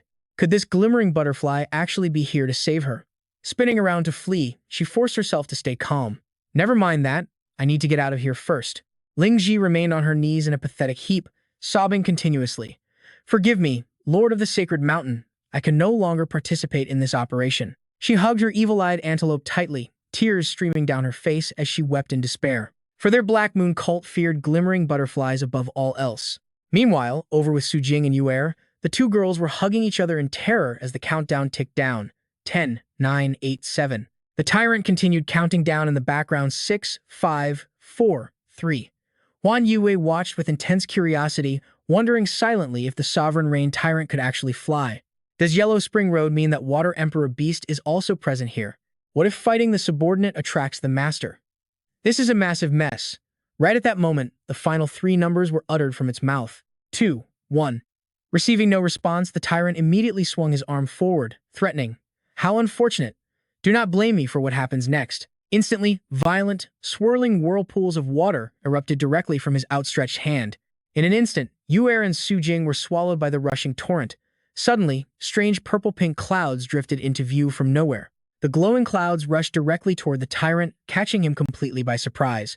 Fortunately, this sudden arrival managed to save Yuer and Su Jing just in time. Shocked by the sudden turn, the tyrant urgently questioned, "Clouds, this cannot be the White Saint clan's ability. It seems our intelligence has failed us. Who are you?" The two terrified girls also turned their eyes curiously toward where he was looking. Up ahead, graceful footsteps trod lightly upon the clouds, revealing Huan Yue's calm and composed figure before their eyes. The moment Su Jing saw Huan Yue, she gasped in disbelief. A mid-level white flower deer saved us from a sovereign? At that moment, the deer felt incredibly exhausted but tried its best to remain calm. "Since I promised the Moon King, I must see this through." The tyrant stepped forward, introducing himself with an air of mock respect. "Yellow Spring Path, third-ranked subordinate under Emperor Qian Chu, the Rain Tyrant." Hearing this, the deer glanced around casually and asked, "That leader Qian Chu did not come with you?" Inside, the tyrant was absolutely furious that she dared refer to the emperor so casually, but he kept his outward composure. By order of the Twin Moon Sect Overlord, the emperor will not intervene. After all, this is merely a clash of sovereigns. A faint smile played on Huan Yue's lips as she replied, "I see. In that case, there is nothing to worry about." Then, standing tall and brimming with confidence, he proudly mutters, "Actually, I'm the type who folds under pressure and bullies the weak." Hearing this, the other guy loses his temper, instantly clasping his hands together as he growls a warning, "Don't push it." Clapping his hands together, he unleashes his special combat skill, Under the Deep Sea. A massive cube of water appears high above, with a rushing, raging torrent swirling at its very bottom. Completely caught off guard, Huan Yu is instantly swept into the vast, churning waters. Suddenly, her body vanishes from the current and brilliant beams of light begin to gather at a single point high in the sky. In an instant, Huan Yu appears high in the air, her entire body surrounded by gorgeous, pulsing streaks of energy. Her sudden appearance completely stuns Baojin, who gasps in shock. Just like me, she doesn't have a physical form, but quickly regaining his composure, he crosses his arms over his chest and mutters, "In that case, I have to use that move." The next second, a massive, swirling vortex of water forms directly over Huan Yu's head. With every passing second, the raging ocean currents from Baojin's technique grow increasingly violent and fierce, now fully charged. The massive vortex crashes down like a catastrophic deluge upon her. Before long, the water vapor slowly evaporates into the air. Staring down at the deep crater in the ground, Baojin smugly concludes that she must have been blown to absolute pieces by now, but suddenly, something in the distance completely locks his attention. High up in the sky, the unbelievable sight of two moons appearing at once catches Baojun's eye. He mutters to himself in disbelief, "What is Mei Yue doing? How dare he just change the shape of the moon like that?" Looking around anxiously, he thinks with growing concern, being in a place filled with such a massive number of moonlight attribute beasts really puts a water attribute user like me at a disadvantage. But his unease quickly fades as he remembers. Luckily, his enemy has already been completely defeated. With that thought, he casually turns to leave, feeling highly irritated, deciding he will definitely demand an explanation once he returns. Suddenly, a long, silky strand of hair drifts past Baojun from behind, followed by a voice whispering, "I say." Hearing that voice, Baojun whips his head around in shock. A woman's gorgeous body gradually takes shape as the clouds gather, and Huan Yu, now in her humanoid form, glides over the ground, calmly giving her warning, "Let's wait until the full moon is over before we continue our fight. I really don't even need the full moon to easily beat you, seriously." Completely pushed past his limit, Baojun lunges at her with a clenched fist, shouting in a fit of rage, "What did you say? What if I insist on fighting during the full moon anyway?" But within seconds, his smug expression completely vanishes. At this moment, Baojun's body, along with the unfortunate rooftops, is completely impaled by a giant deer horn. As his body dissolves into thin air on the verge of death, he still wonders in disbelief, how is this possible? This power is far beyond supreme. Is it an emperor bloodline? Looking at Huan Yu's completely calm expression, only now does Baojun finally realize that there is an untouchable supreme standing right in front of him. Now, she raises her voice, speaking clearly word by word, "I really didn't want to use the full moon to bully you. Got it?" With his final breath, Baojun struggles to look up at the sky, sending a silent warning, "Master, the next move must be." His entire body has already vanished into thin air, his message ending with a faint, "Please be careful." Not long after, a crowd of students gathering to watch Huan Yu grows larger and larger. Hearing the whispers behind her, she wonders to herself, was that a bit too flashy? Suddenly, her gaze locks onto something in the distance, staring at the ruined landscape before her. Huan Yu quietly guesses, "It seems like both the Mastermind and the Moon King are over there." Then, tilting her head to the side, she anxiously wonders to herself, "What should I do now?" 3 minutes ago at the academic square, a devastated scene of ruins with thick, rising smoke and dust appears. On the ground, Guardian Spirit and Yan Yue lie utterly defeated and unconscious, while the dark silhouette of Yan Yue stands in the distance. At this very moment, Yan Yu is completely out of control, mindlessly unleashing one fierce attack after another. Her eyes suddenly lock onto thin air, as if she has just spotted something highly unusual. Right now, the bisected body of the Moonlight Rabbit is slowly regenerating, with misty clouds gathering at the severed cut to form its upper body. Within moments, Moonlight Rabbit fully manifests in its full moon form, low tier, boasting a waning moon constitution, showing off its active combat skills, super regeneration, and physical enhancement. Suddenly, it perks up its long rabbit ears. Instantly, Moonlight Rabbit reaches out, firmly grabbing the blade in Yan Yu's hand. Highly annoyed by this, she looks down at it with sheer displeasure. Suddenly, Moonlight Rabbit grabs Yan Yu and leaps into the air, flying off toward a distant location in a rush. At that exact moment, deep inside the forest near the academy, Mei Yu asks the leading Sheng Shan, "Hey Sheng Shan, are you absolutely sure this path won't be traced by the Twin Moon sect?" He curls his lips into a smirk, his voice dripping with pure arrogance. "You seriously underestimate me." He then begins to boast, completely unaware that a violent beam of light is crashing down right beside him. This is top-secret intel sent by their insider, and there is absolutely no issue with it. But as a blinding light suddenly exploded on the ground, flashing right into his face, Sheng Shan froze in absolute silence. Through the thick billowing smoke, the massive silhouette of the Moonlight Rabbit emerged, still tightly gripping Yan Yu and its mighty weapon. Staring at the beast, the old man was completely speechless, while Mi Yue and Huang Quan beside him gasped in sheer panic, realizing the Moon King had found them. Snapping out of his daze, Shang Shan quickly regained his footing and tried to calm his panicked allies. He told them to calm down, as this chaotic situation might not be the Moon King. But before he could even finish his sentence, Shang Shan went dead silent as the Moonlight Rabbit reached into its mouth to pull something out. In an instant, a butterfly-like cloak fluttered in the wind, and Su Liang's majestic figure was slowly pulled out from the beast's mouth. Seeing his familiar face, the three of them stood completely paralyzed, unable to move a single muscle. In contrast, Su Liang casually looked over, feeling a bit surprised to recognize the Black Moon sect elite Mi Yu, along with Hallmaster Huang Quan. Right now, Huang Quan was completely bewildered, wondering where she was and who she even was. She was just a water-type tamer, so why on earth was she facing the Moon King under a full moon? Absolutely terrified, she decided to back down first. She desperately pleaded to the respected Moon King, claiming she was only there to protect Shang Shan of the Black Moon sect with no intention of fighting. However, Shang Shan aggressively stepped forward and shouted to the Moon King that he was there to declare war. Hearing this, Huang Quan froze, silently muttering that they were completely doomed. Su Liang looked down with a curious gaze upon hearing those words, silently pondering what was happening. Right after, the crescent moon in his eyes shimmered brilliantly as he softly repeated the phrase about declaring war. Without a shred of hesitation, Shang Shan fiercely declared that during the next full moon after the ritual, he would return with the emperor to end it all, carrying the dying wishes of all their fallen believers to finally defeat the king. Clenching his fists tight, his entire body shook with pure rage. He remembered how, 3 years ago, the Black Moon sect headquarters was utterly destroyed and how he had lost his very eyes after facing an incredibly terrifying entity. The memory of Su Liang's relaxed and completely unfazed posture from that fateful day flashed vividly in his mind, fueling his furious and burning rage even further. Back then, he was just like he is today, staring down at them with a pitying gaze as if they were insects, which was the true nature of the Moon King. As those memories faded, Su Liang stood there with a blank expression, feeling completely bewildered and desperately asking himself what on earth this angry man was even talking about. Why did his predecessor leave him with absolutely zero memories? Had they forgotten everything? But then he glanced apprehensively at Yanyu, whose energy was rapidly erupting, and felt a wave of anxiety. Regardless of the truth, he needed to make an excuse fast, because the weapon was about to break loose. After a moment of thought, Su Liang finally spoke up. He told them that although the struggles of insects were pathetic to watch, he would grant them a single chance. The three enemies stood frozen in dead silence, hanging onto his every word as his expression darkened, speaking with cold ruthlessness. But as payment for their arrogance, he would order the Twin Moon cult to relentlessly hunt them down, seeing if they could escape with their lives. Hearing those words, Shang Shan's entire body began to tremble violently with fear. Beside him, Mi Yu and Huang Quan were equally terrified, while Su Liang casually turned to leave, tossing out one final warning. He promised to accept the challenge when that day arrived, immediately calling out to his mighty weapon.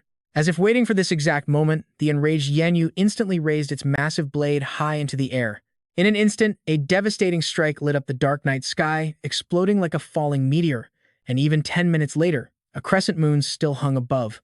Down in the ruined forest, thick smoke still lingered over the charred, smoldering trees. A violent, choking cough broke the silence, desperately asking if the Moon King had finally gone. As the three crawled out from the debris, Mi Yue worriedly noted that Yanyu's destructive power was completely abnormal. She admitted that without their emperor secretly intervening, they wouldn't have survived that blast at all. Standing up abruptly, she angrily proposed a change of plans, arguing that their rule-breaking might have already been spotted by the Twin Moon cult's overlord, meaning they must immediately split up. Huang Quan sighed in exhaustion, agreeing that they now needed to use their brains to figure out how to escape the Twin Moon cult. She cast a tense glance toward the distant mountains, a heavy feeling of dread rising deep within her. Even without Yanyu, their 7-star supreme beast, the Storm Monarch, had not stood a single chance of escaping. This led her to firmly believe that a highly dangerous, hidden power still lurked within the Moonlight Beast Taming Academy. After quietly slipping away from the ruined forest, Su Liang strolled around the academy. Looking at the heavily devastated academy ruins, Su Liang couldn't help but sigh. The fierce battle had completely destroyed the school. Stopping in his tracks, he paused right there. He wondered with deep skepticism. But could the sinking star eclipse moon and cloud-treading moon chaser really defeat a 7-star sovereign that easily? Still, a wave of satisfaction washed over him as he realized something. Even without formal taming packs, it seemed that by some pure stroke of luck, he had managed to take down a whole lineup of absolute powerhouses. Suddenly, a desperate, echoing scream from the distance caught his attention. Out of nowhere, a blurry figure rushed forward, crashing straight into Su Liang and knocking him completely off balance. It was Huan Yu in her human form. Sitting right on his stomach, she continuously pounded on his chest while sobbing hysterically. "Listen to me. Just now, I ran into a 7-star beast tamer, and I was almost defeated. It was absolutely terrifying." As Su Liang remained completely silent, she just kept whining. "If it weren't for me, the entire academy would have been flooded, and that girl would have drowned." After her dramatic crying fit, Huan Yu suddenly went dead silent, freezing on the spot as she remembered something incredibly important. Wait, did I forget to transform back? But before she could move, Su Liang gently placed his hand on her head and stroked her hair. Gazing at her with warm, doting eyes, his sweet gesture instantly calmed her down. Then, he made a proposal to Huan Yu. "Come with me to the Twin Moon sect in a few days. I have some business to discuss with their overlord." Huan Yu paused, deep in thought, quietly repeating the word to herself. The overlord. As realization hit her, her cheeks flushed bright red. Shyly, she wondered if this was the legendary moment of meeting the family. Looking incredibly flustered, she softly mumbled back, "Isn't this a little too fast?" Internally, however, she was absolutely screaming with joy. The next morning, the scene shifts to the Twin Moon Sect headquarters on Tianfu Island, a butterfly-shaped island floating high above thick clouds. Down below, a crowd dressed in white robes looked up, whispering in awe. Could this island really be modeled after the legendary Silver Dream sovereign of floating life? It truly was a magnificent masterpiece. The Twin Moon Sect was definitely a powerhouse that could rival the Pale Moon Holy Sect. The only one not wearing a white robe was Tao Xiaoju, the Tao Yu past disciple from the Pale Moon Holy Sect. Looking back at her group, she asked sharply, "You guys haven't forgotten our real objective today, right?" Turning forward, she enunciated each word clearly. The treasure of the Eastern Great Emperor is hidden inside the Twin Moon Sect headquarters. Clenching her fist with fierce determination, she vowed, "No matter the cost, I am getting my hands on it today." Shortly after, Tao Xiaojiu and her attendants arrived on Tianfu Island. The moment she saw the breathtaking view before her, her jaw dropped in shock. Seeing the massive crowds walking down the streets surrounded by high-rise buildings, she couldn't help but exclaim, "This place is just way too lively." Tao Xiaojiu bit down hard on her white handkerchief, unable to accept the frustrating reality. She had honestly expected the Twin Moon Sect to be super strict, but it turned out to be a bustling tourist trap. How much money did they even make in a single day? Grumbling, she and her group moved on. Right behind her, someone was walking in a black cloak and a butterfly mask. That mysterious figure was none other than Liang. Slightly turning his head to watch Tao Xiaojiu walk away, he felt a wave of curiosity and muttered, "Why would a beast tamer from the southern region's Tao Yu Pass show up here?" Hearing this, Huan Yu poked her head out curiously and asked, "Who are you talking about?" As her eyes locked onto the girl's back, she gasped in pure shock. "Wait, isn't that girl Tao Xiaojiu?" Immediately, Huan Yu tugged aggressively at Su Liang's sleeve, speaking in a highly annoyed tone. "She is the holy maiden candidate of Tao Yue Pass, a crazy fangirl of great Emperor Kang Yue, and that online troll who constantly slanders you." Then she clenched her fist, determined to settle the score. "She blocked me after I trash-talked her in her DMs, so I am definitely forcing her to apologize today." Su Liang could only sigh in utter disbelief, questioning her logic internally.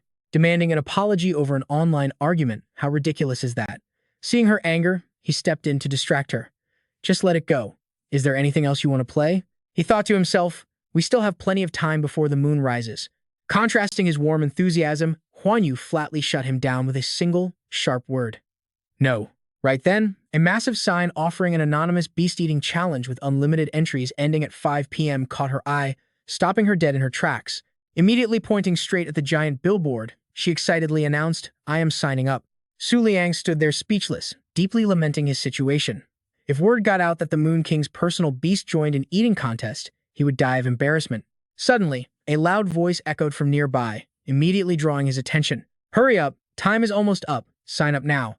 Those enthusiastic words came from none other than Tao Xiaojiu, who was bouncing with excitement at the registration desk. Having finished her registration, Tao Xiaojiu cheered happily. "As long as I win first place, my power will definitely stand out among all the Saintess candidates." Su Liang overheard those boastful words by chance, causing him to quietly mutter the word prize under his breath. After that, he cast his eyes toward the prize board for the Ultimate Eater King competition. First prize was 1 drop of Feiying Fentong liquid, second prize was a box of facial masks, and third prize was a bottle of hand cream. Staring at the list, Su Liang stood there with his mouth wide open in utter disbelief, asking, "Wait a minute, what on earth is up with this massive prize gap?" Still completely bewildered, he thought to himself. Is not Feiying Fentong the incredibly famous and legendary emperor of the eastern region? Rumor has it that wherever it passes, a crimson sky stretches for miles, scattered with cherry blossoms. But because the electronic signals in the east are completely cut off, very few have seen its true form. Thinking about this, Su Liang spoke up in annoyance. Who organized this entire event, actually putting an emperor-level liquid alongside cheap face masks and hand cream as rewards? Huan Yu is slightly taken aback by his question, asking back in confusion, "Is not that exactly what your Shuang Yu sect has been teaching? It is supposed to be revenge against Feiying Fentong." Hearing this, Su Liang suddenly fell completely silent. Huan Yue then seriously explained that online reports claim the Shuang Yu sect had recently been actively gathering massive amounts of rare delicacies that butterfly-type beasts absolutely love. They are having major conflicts with Feiying Fentong. Did not, you know? I actually thought you were the one who ordered it. Hearing those words, Su Liang could only reply to himself in sheer embarrassment. How could that even be possible? How could my low-level Shangguandi possibly consume food meant for an emperor-level beast? But he still kept his eyes on the eating competition, a sudden wave of excitement rising within him. Well, either way, I am actually getting pretty interested. Right at that moment, the information panel for the Book of Moon popped up. Stage 2, new feature unlocked, consuming a set number of draws. You can now view clues for any unlocked pets. It takes 5 draws to obtain clues for a high-level beast. 30 draws are required to unlock clues for a mid-level beast, while a whopping 100 draws are needed for supreme-level beast clues. Seeing this, Liang smirked, feeling incredibly thrilled deep down. After unlocking several supreme-level illustrations, the Book of Moon upgraded, and who knows, it might even unlock more exciting new features later. Not long after, the host grabbed her microphone to announce, "Welcome everyone to the Grand Beast Eating Challenge, proudly hosted by the Shuangyu sect. I am your host, Yue." She stood right between 2 competing tables, surrounded by a massive crowd of eager onlookers gathering around. She then excitedly shouted out, "Thank you all so much for signing up with such enthusiasm."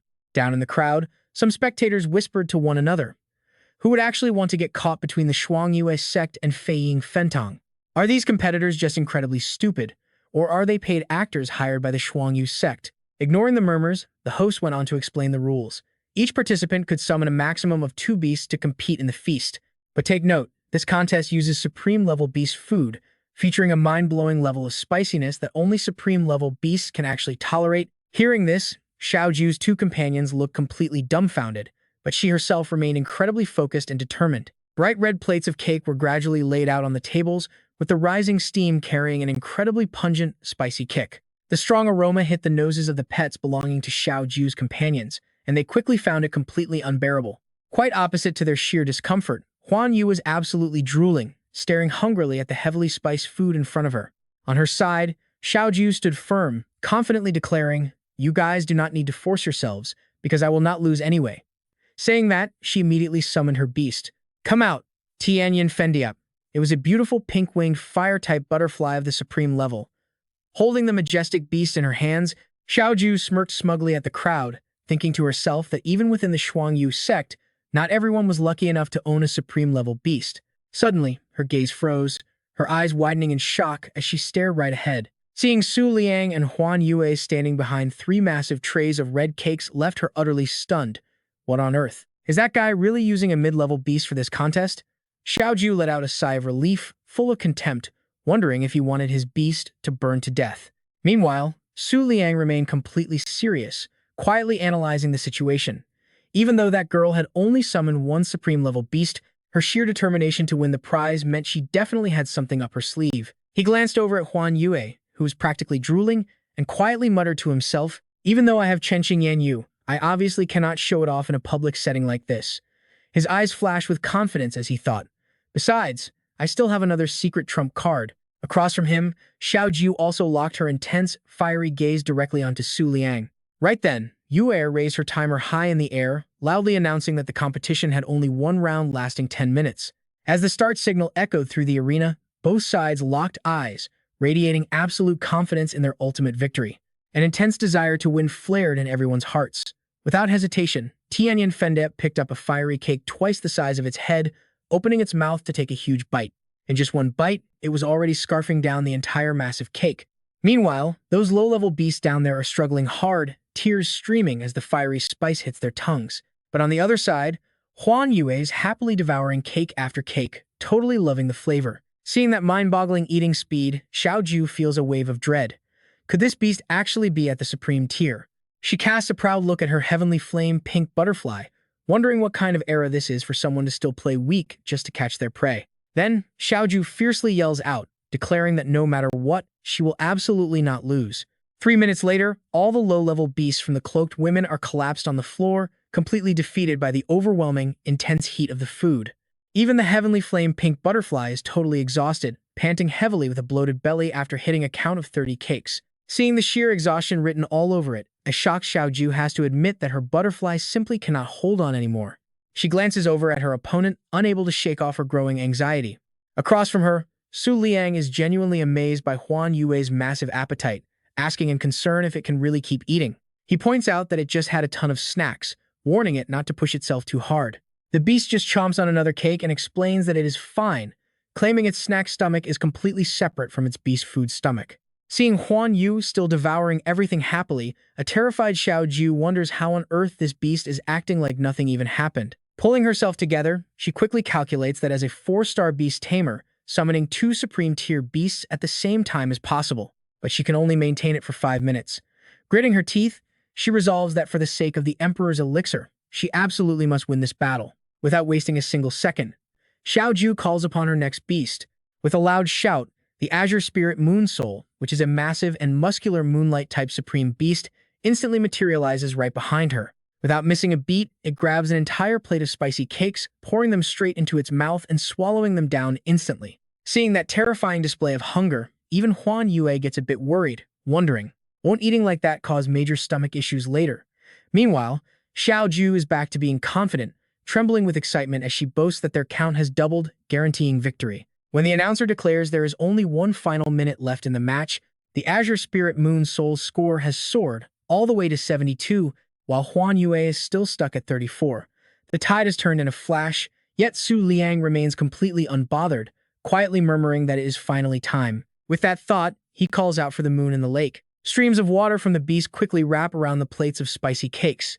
Icy whirlpools hover in midair, sweeping up every single piece in the blink of an eye. Outside the main arena, everyone is utterly stunned by the sudden turn of events, instantly bursting into wild chatter, wondering what on earth just happened. All eyes lock onto the 5 empty plates at Su Liang's table, with onlookers shocked that hundreds of portions of pet food suddenly vanished into thin air. Xiao Ju is completely frozen in shock, barely able to stammer out a single word. She gasps that this is absolutely impossible, just as the host rings the loud buzzer to end the match. With the round officially over, the host gestures towards Su Liang and his bloated beast, Huan Yu, excitedly declaring them the grand champions of the entire competition. That sudden announcement feels like 100 knives stabbing straight into Xiao Ju's heart. She falls to her knees, crying out in sheer despair, while Yue turns around to leave with a dark, grim look on her face. As she walks away, she tells Su Liang in a low voice to follow her backstage to claim his grand prize. Soon, night falls, and a dim crescent moon rises high behind the estate. Inside, Yue carefully hands the vial of precious fluid over to Su Liang, and quietly asks if the sect leader needs her to retrieve the remaining dozen drops of flying sakura fluid from the vault. Taking the vial, he is slightly taken aback and asks if she has already recognized his true identity. As Huan Yue looks on in confusion, she explains that she only suspected it at first, due to recent rumors of him traveling with a white deer. Then, Yue delivers an extremely urgent message, revealing that the Overlord has just awakened and requested his presence in the main hall immediately, confirming her suspicions about his true identity. Hearing this, Su Liang hides his inner panic, putting on a perfectly calm facade and speaking in an incredibly arrogant tone. Perfect. That guy woke up right as the moon finally showed itself. After inspecting the vial, he pops off the cap and gently brings it to his nose to test the scent, only for his eyes to suddenly widen in complete shock. Seeing Su Liang turn away as his body begins to tremble violently, a worried Yue can't help but call out for her sect leader. His body keeps trembling as he stares at the lines of text glowing from the Book of the Moon. Sky Attribute, Emperor Tier, Feiying Fentong has officially been unlocked. The reward for 50 consecutive draws changes the unlock rules. Now, any Moonlight-type beast that enters his sight will automatically unlock in the guide. He reads further about this Emperor Tier beast. It has guarded the Dongcheng continent for over 10,000 years, one of the 3 Bi Xiaos boasting near Overlord combat power. Su Liang is stunned, as he realizes near Overlord status means this creature is far beyond any ordinary Emperor Tier beast. He raises a hand to adjust his mask, sighing wearily to himself that too many screens are popping up and making him numb. Then a smirk forms on his face as an exciting thought hits him. Is it too early for the Dual Moon sect to clash with Feiying Fentong? Shortly after, we cut to the grand main hall of the Dual Moon sect headquarters. Inside the massive temple, Su Liang and Huan Yue walk with casual steps, their eyes constantly scanning the grand architecture around them. Huan Yue notices the cloaked women, bowing respectfully, wondering if having all these loyal followers is what it truly means to hold the Moon King title. Soon, the two of them stand directly before the gate leading to the main sanctuary. Brilliant light radiates outward from within. Without wasting a single moment, Su Liang takes a decisive step and enters the glowing gateway. He gently closes his eyes, waiting to see where they land. Once the blinding flash from the gate completely fades away, he opens his eyes to take in the view. They are now standing on a vast lake, while high above, a mysterious figure sits facing away on a glowing crescent moon. She cannot take her eyes off the distant figure, whispering in utter shock that this creature is a true overlord. Su Liang remains perfectly calm, quietly explaining to her that this is indeed the supreme overlord of the entire northern region. She is the guardian beast of the dual moon sect and the 12th protector of the moonlight. Her name is Bihai Gong Yu. Following a heavy silence, Gong Yu speaks up from behind the thick, hazy mist. Addressing him as the Moon King, she notes he has finally made up his mind as her face visibly darkens. She calmly explains that the moon god's sacrifice had to be delayed for 3 years just to wait for his response. Standing down below, Su Liang listens intently as she warns him that the old Koot of the western region is furious and the gods are highly displeased. As her words echo, he does his absolute best to maintain a cool exterior, despite panicking on the inside. He anxiously recalls that the previous Moon King was indeed waiting for some specific opportunity, but he has completely forgotten what that was. Even so, he fakes a quick cough and confidently makes his grand declaration. Declaring that the ritual can finally begin, he suddenly adds a crucial catch, asking if he could raise one important question first. Gong Yue looks back with curiosity, slowly turning her head around. Right then, Su Liang asks her directly, demanding to know how he can win the Battle of the Emperors. She quickly replies, asking which tier of emperor he means, and warning that she cannot interfere during the moon god's sacrifice. Hearing this, Su Liang rubs his chin in deep thought before answering that it is likely the Dark Moon sect. Gong Yu furrows her brow in complete confusion, softly muttering the name of the Dark Moon sect to herself. She immediately shoots back with a response that freezes his face, begging him to stop joking around. He is the miracle of the moon, and should not waste her grand expectations on such a trivial matter. Deep down, he feels incredibly frustrated that he cannot reveal the actual truth to her. He is not joking at all. A simple one-star beast tamer like him has zero chance against an emperor-tier opponent. Right as despair sets in, a glowing ring suddenly floats into midair right before his eyes. Both Su Liang and Huan Yue stare curiously at the mysterious item while listening to Gong Yue explain its significance. This is the sacred token of the moon god, proving his status. Once he wears this ring, the sacrifice ritual will officially begin. The ring flies directly into his hands, but refuses to slip on, repeatedly gesturing for him to first take off the ring currently sitting on his middle finger. He decides to comply, pulling the old ring off with a sigh, and the new sacred band immediately slides onto his finger. A second later, a brilliant pillar of light bursts from beneath his feet, surrounded by spinning, multicolored halos of raw energy. In an instant, they are transported to a strangely quiet setting, showcasing an ancient town nestled right at the foot of a mountain. At that moment, the system screen flashes a notification that the ritual is starting, checking the token, and verifying the northern region representative. Suddenly, the system display flashes warning red, revealing that the verification process has failed. As it runs a recheck, Su Liang opens his eyes to see a prompt detecting that his authority level as the Moon Book Holder has been elevated. The system offers to disguise his identity as the Moon Book Holder with a yes or no prompt. Reading this, he looks around cautiously in all directions. Surrounded by system screens, he stands there utterly confused, wondering if he got teleported. Just then, one particular glowing prompt catches Su Liang's attention, forcing him to stop and read. It displays his face alongside his status. While the name Su Liang can be hidden, his pathetic one-star cultivation realm remains completely exposed. His male gender and appearance are fully customizable. He is looking at his character templates. 3 available templates detected, ready for direct disguise inheritance. Warning: if he refuses to inherit one, his true, weak cultivation level will be instantly exposed to the other representatives. After reading this, he smirks in pure frustration. Being a one-star cultivator from the northern region is basically begging to get targeted right away. The 3 disguise templates load up, starting with the legendary Emperor tier template, the elegant Bihai Zhegang Yue, followed by the sovereign tier Chengsing Yinyu, and the equally powerful sovereign tier Tanyun Huayu. Scanning the epic options, Su Liang rubs his chin, carefully analyzing the situation in his head. The most critical goal right now is hiding his weakness. Once the moon god's sacrifice begins, being exposed as a fraud would end terribly. As his thoughts race, he realizes his absolute best move is to inherit the strongest, most imposing disguise possible. Without hesitation, his finger taps the screen, selecting the Emperor tier Bihai Zhigang Yue template. In an instant, the system screens dissolve around him, leaving only one final notification as his physical form begins to shift. Meanwhile, at the tense moon god, sacrificial rite, a heavy atmosphere looms. Beams of light pierce the center, highlighting a neat circle of empty stone chairs. A dark figure slowly emerges from the grand pathway leading to the altar, whispering a sacred ancient chant: "The moon never sets, for the night is eternal." This is the Zhao Yu Saintess, representing the moon of the central region. The moment she sits down, she freezes in surprise. Right across from her, another dark silhouette slowly steps into the light with a greeting. "Long time no see, Zhao Yue Saintess." This newcomer is none other than Kanju Emperor, representing the southern region. She struts forward with a confident smile, noting that the long-awaited moon god ritual is finally about to begin. Zhao Yu remains dead silent, offering no response.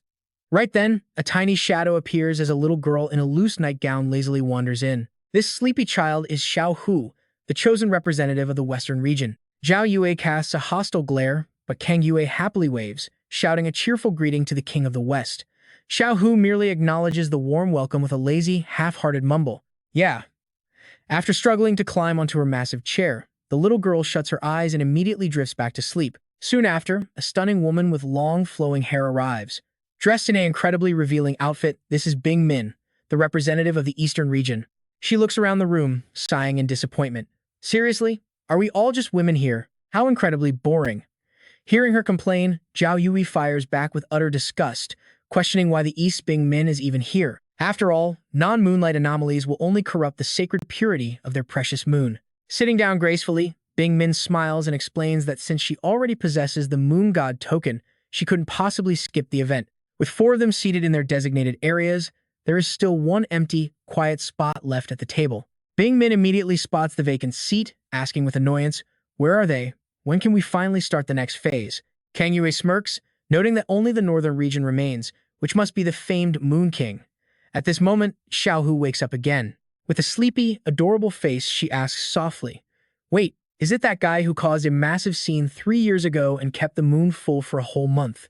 Zhao Yu scoffs with intense disdain, quickly snapping back that his reputation is completely overblown. The moment she finishes her sentence, the sharp clicking of slender feet begins echoing toward them. Xiao Hu and Kang Yu snap their heads toward the sound. Even Zhao Yu and Bing Min cannot hide their curiosity, as a feminine silhouette slowly emerges from the pitch-black darkness. The moment the newcomer steps into view, Bing Min's jaw drops as she gasps out in disbelief. "What?" Kang Yue also leaps up from her seat, screaming in absolute shock. This has got to be a joke. Su Liang, disguised in the body of Bihai Zhigong Yue, confidently strides before the crowd as the northern representative. His eyes glow with a familiar, brilliant crescent moon. Kang Yue stares blankly at him, completely unable to process the shocking truth unfolding right in front of her. She stammers hysterically, claiming that the sacred moon must have given them a false sign. As he calmly sits down, she continues to scream, demands to know why the northern representative is not the Moon King. Zhao Yu remains much calmer than the rest, coolly sharing her own theory that the legendary Moon King was probably just mediocre, meaning there are far better options to replace him. With that said, Zhao Yue falls silent, narrowing her eyes to carefully observe Su Liang's every move. His unusually serene expression makes her deeply suspicious. Why is there absolutely no reaction? Could he really have zero connection to the Moon King? Meanwhile, Su Liang is crying on the inside. She looks so incredibly adorable, yet her mouth is absolutely lethal. Quickly regaining his cool demeanor, he notes to himself that his Bihai Zhigong Yue disguise has completely left them in utter chaos. It seems the authority of the Book of the Moon really surpasses the token of the Moon Goddess. The representatives of all 5 regions have gathered. Suddenly, the official announcement echoes through the arena. After thousands of years, the Moon Goddess ritual is finally returning. The ultimate winner will be chosen by the kings. The echoing voice makes Zhao Yu incredibly annoyed. Yet, before the final brutal showdown, the Moon Goddess seemingly wants to spice things up. The announcement continues while Xiao Hu is still half asleep. Therefore, choose your strongest, most trusted sacrifice.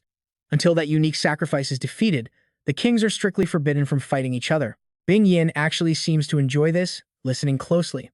If a king personally slaughters another sacrificial beast, they will instantly lose their eligibility to participate.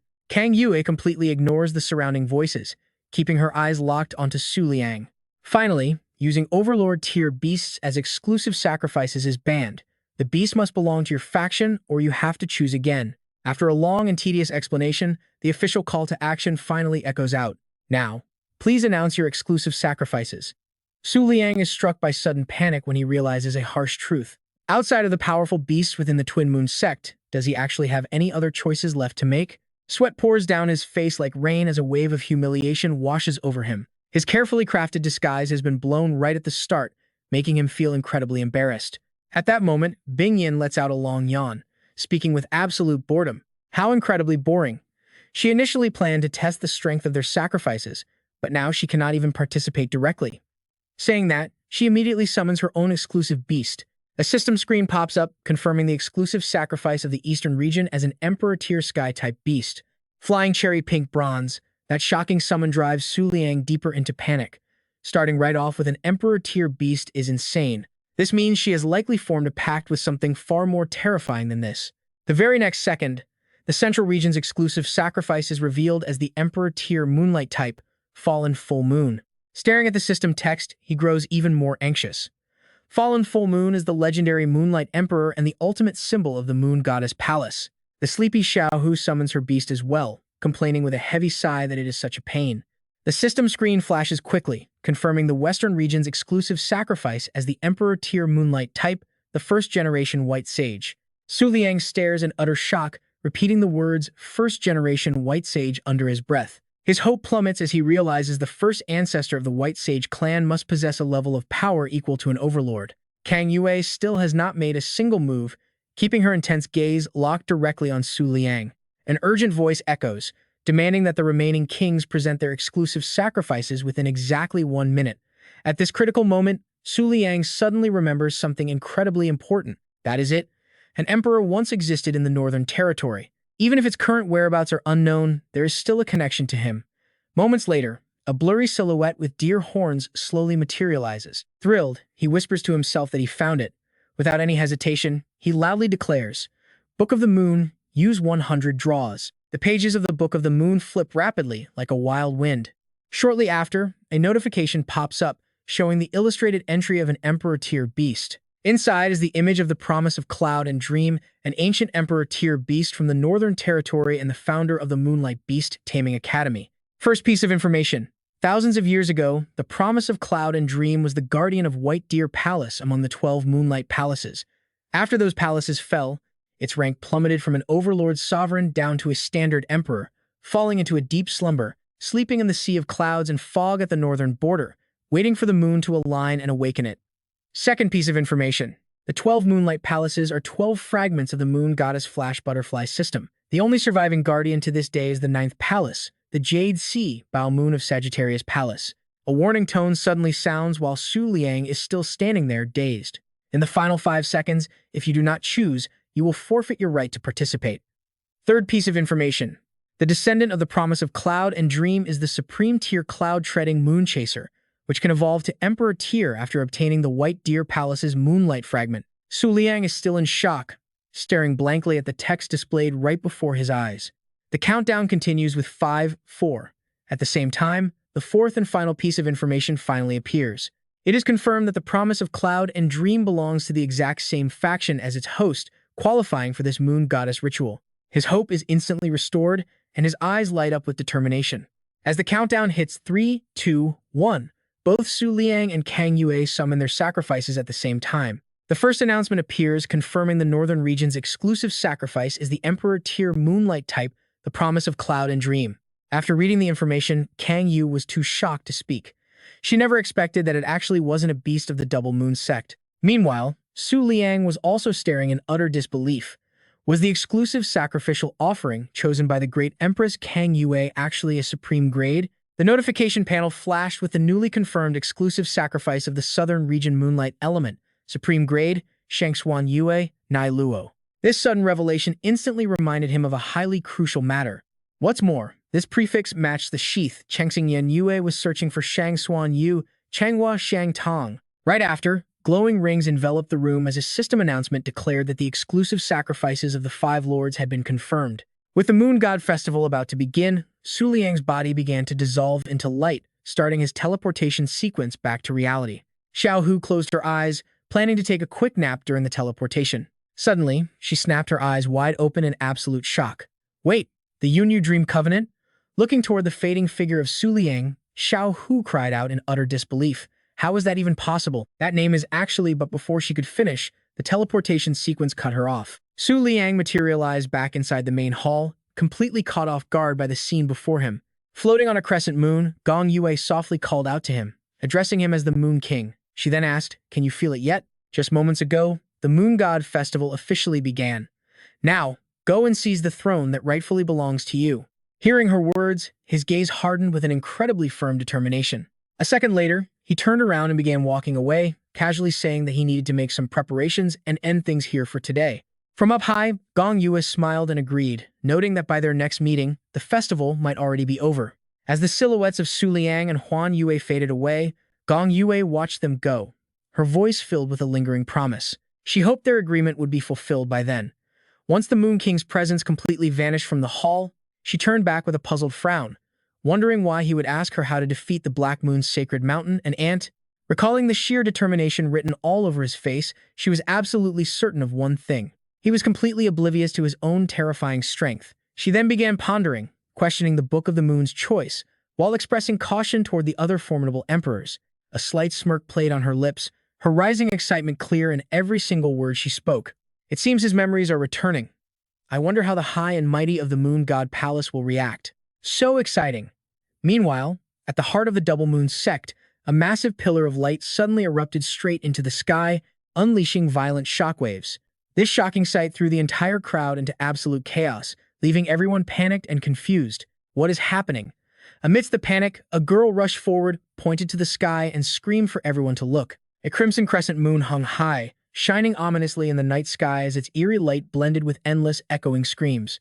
The moon bled a deep crimson. Right then, a glowing blood-red crescent sigil burned onto the back of her hand, forcing a terrified scream from her lips. What is going on? Simultaneously, the exact same glowing sigil appeared on the hands of everyone present. Struck by absolute terror, they frantically whispered among themselves had some kind of apocalyptic disaster just struck. Elsewhere, while Kang Yue was leisurely soaking in her bath, a maid rushed in frantically to report that the Moon God Festival had officially begun. She barely paid attention, staring blankly ahead as she muttered to herself that it was impossible. Her face turned pale, her eyes hollow as she kept whispering. If the Moon King is the answer from the moon, then haven't I become a total joke? The maid timidly chimed in again, reminding her of what she had said earlier about ordering all disciples to completely withdraw once the festival started. Kang Yue slowly turned her head, fixing the trembling maid with a dead, icy glare that froze her on the spot. Kang Yue slowly closed her eyes, trying to regain her usual cold composure. Brushing her hair aside, she coldly replied that she had changed her mind. Standing up, she delivered a firm command. All temporary sacrifices within the sect must send the Wu Ye to the upcoming Northern Region Sacrifice Elimination Assembly first. Reaching for her robe, she added in an icy tone that she would personally be paying a visit there as well. Stepping out, she loosely draped the cloth around her shoulders, determined to see what was really going on with this new Moon King. Watching her figure slowly walk away, the maid suddenly realized something and frantically called out, begging the Empress to wait. Chasing after her with deep confusion, she hesitantly questioned if the Wu Yi sacrifices were all just disposable pawns. Receiving no answer, she could only stand there in deep worry. With a bright full moon looming over the upcoming Northern Assembly, what destiny awaits them? Outside the silent city, the maid's quiet murmur still echoed in the empty night sky. The battle of the emperors has officially begun. At that exact moment, Huan Yue silently touched down on a nearby rooftop. Carrying Su Liang on its back, it quietly keeps a close watch on the surroundings. Stepping down coldly, he realizes the number of hidden supremes surrounding the academy has suddenly become completely abnormal. It looks like the Twin Moon sect has rushed over in full force. Just then, a familiar voice breaks his train of thought. Lord Yue Fang, you are finally back. Curious, Su Liang turns to find Qing Xiao rushing over in a panic, shoving a phone right in front of him with a furious, shouting face. You have to bring us justice.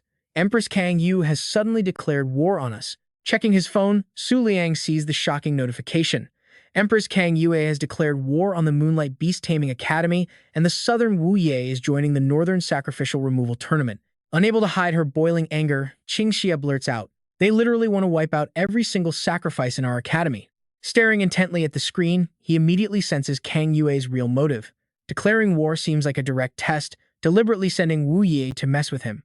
Keeping his cool, Su Liang waves his hand and calmly reassures her, saying not to worry since he will let the Twin Moon sect handle this. With that, Su Liang and Huan Yue turn to leave, with him casually mentioning that he needs to get some rest. Just send me the list of factions participating in the tournament. Though slightly taken aback, Qing Xia has no choice but to agree. Just like that, a few hours quickly fly by. Back in his room, Huan Yu is curled up soundly on the bed, hugging both the Moonlight Rabbit and the Shining Butterfly. Under the lamplight, Su Liang silently and carefully scans every single name on the tournament list. Resting his chin in his hand, he sinks deep into thought. It turns out this entire removal tournament was actually first proposed by the Bai Yue Empire. but as descendants of the Blue Sea Laurel Palace, they probably won't target him. Staring at the paper for a long time, Su Liang is still caught in a continuous loop of thoughts. Ling Yue's sect and Yan Yue are old friends, so they are likely just joining in for fun. The Northern Territory contenders include the Baiyu Empire, the Moonlight Beast Taming Academy, the Ling Yu sect, and Yan Yu.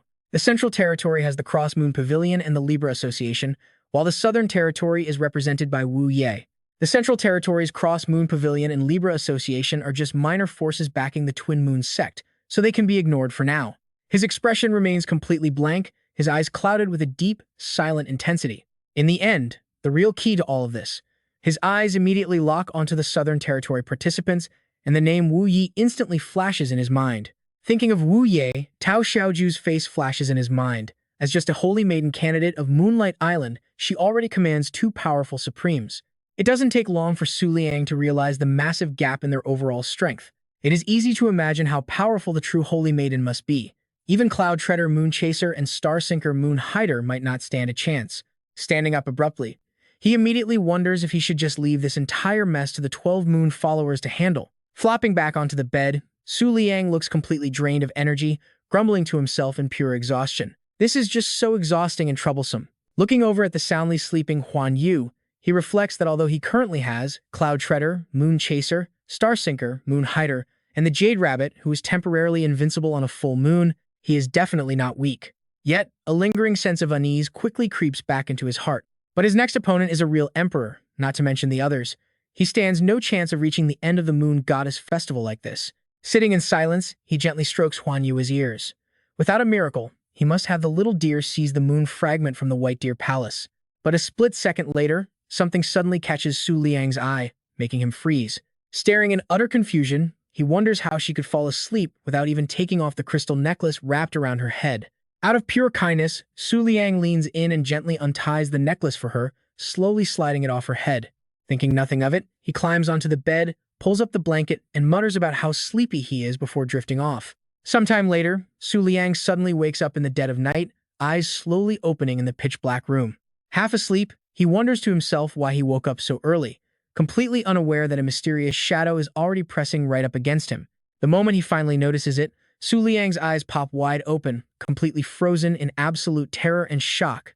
It turns out to be Huan Yue in her human form. Completely naked, she had lunged over in her sleep and hugged him tight, leaving him utterly panicked and screaming in his mind. Pressed tightly together with only a thin shirt between them, the atmosphere grows incredibly tense as he feels her soft touch. Su Liang's face flushes bright red. His body completely stiffens up, and his eyes roll back in pure panic. Sweating profusely, his mind races with anxiety.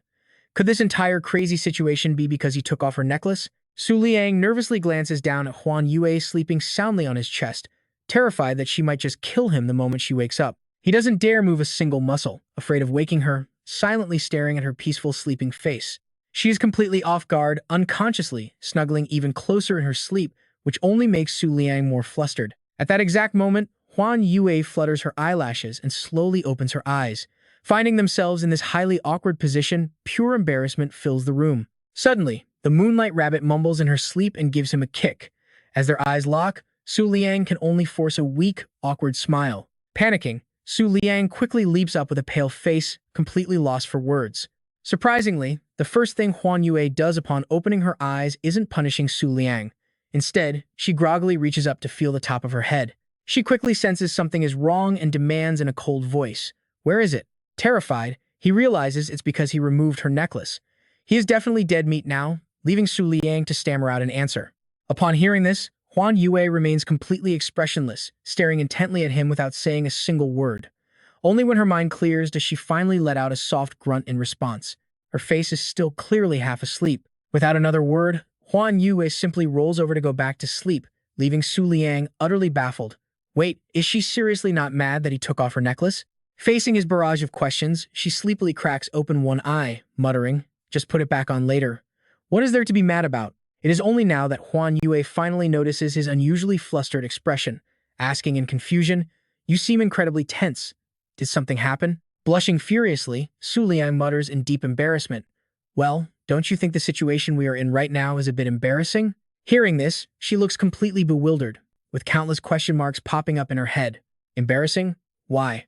After a brief moment of shock, the truth suddenly hits him. Wait, isn't it said that only Emperor-tier beasts can transform into humans? Could they just be completely used to not wearing clothes? Just what does a naked beast look like anyway? Seeing Su Liang completely spaced out, an annoyed Huan Yue leans in close to urge him for an answer. Hey, what exactly is embarrassing? He can only back away, struggling to find an answer. Thinking fast, Su Liang quickly manages to come up with a logical excuse. Your human form is absolutely gorgeous. You are the most beautiful creature I've ever seen, beyond words. Huan Yue freezes in absolute shock at his completely unexpected answer. Within seconds, her cheeks turn a deep shade of red, leaving Su Liang even more confused by her sudden reaction. So where's the embarrassing part? The next morning, the sky wakes up painted in a beautiful early blue.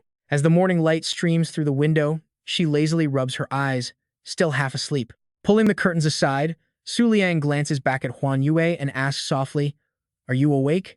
Still in a daze, she silently watches him with a blank expression. A moment later, Huan Yue asks in a quiet voice, "Su Liang, for some reason, since the first time I saw you, you have always seemed so tense and worried."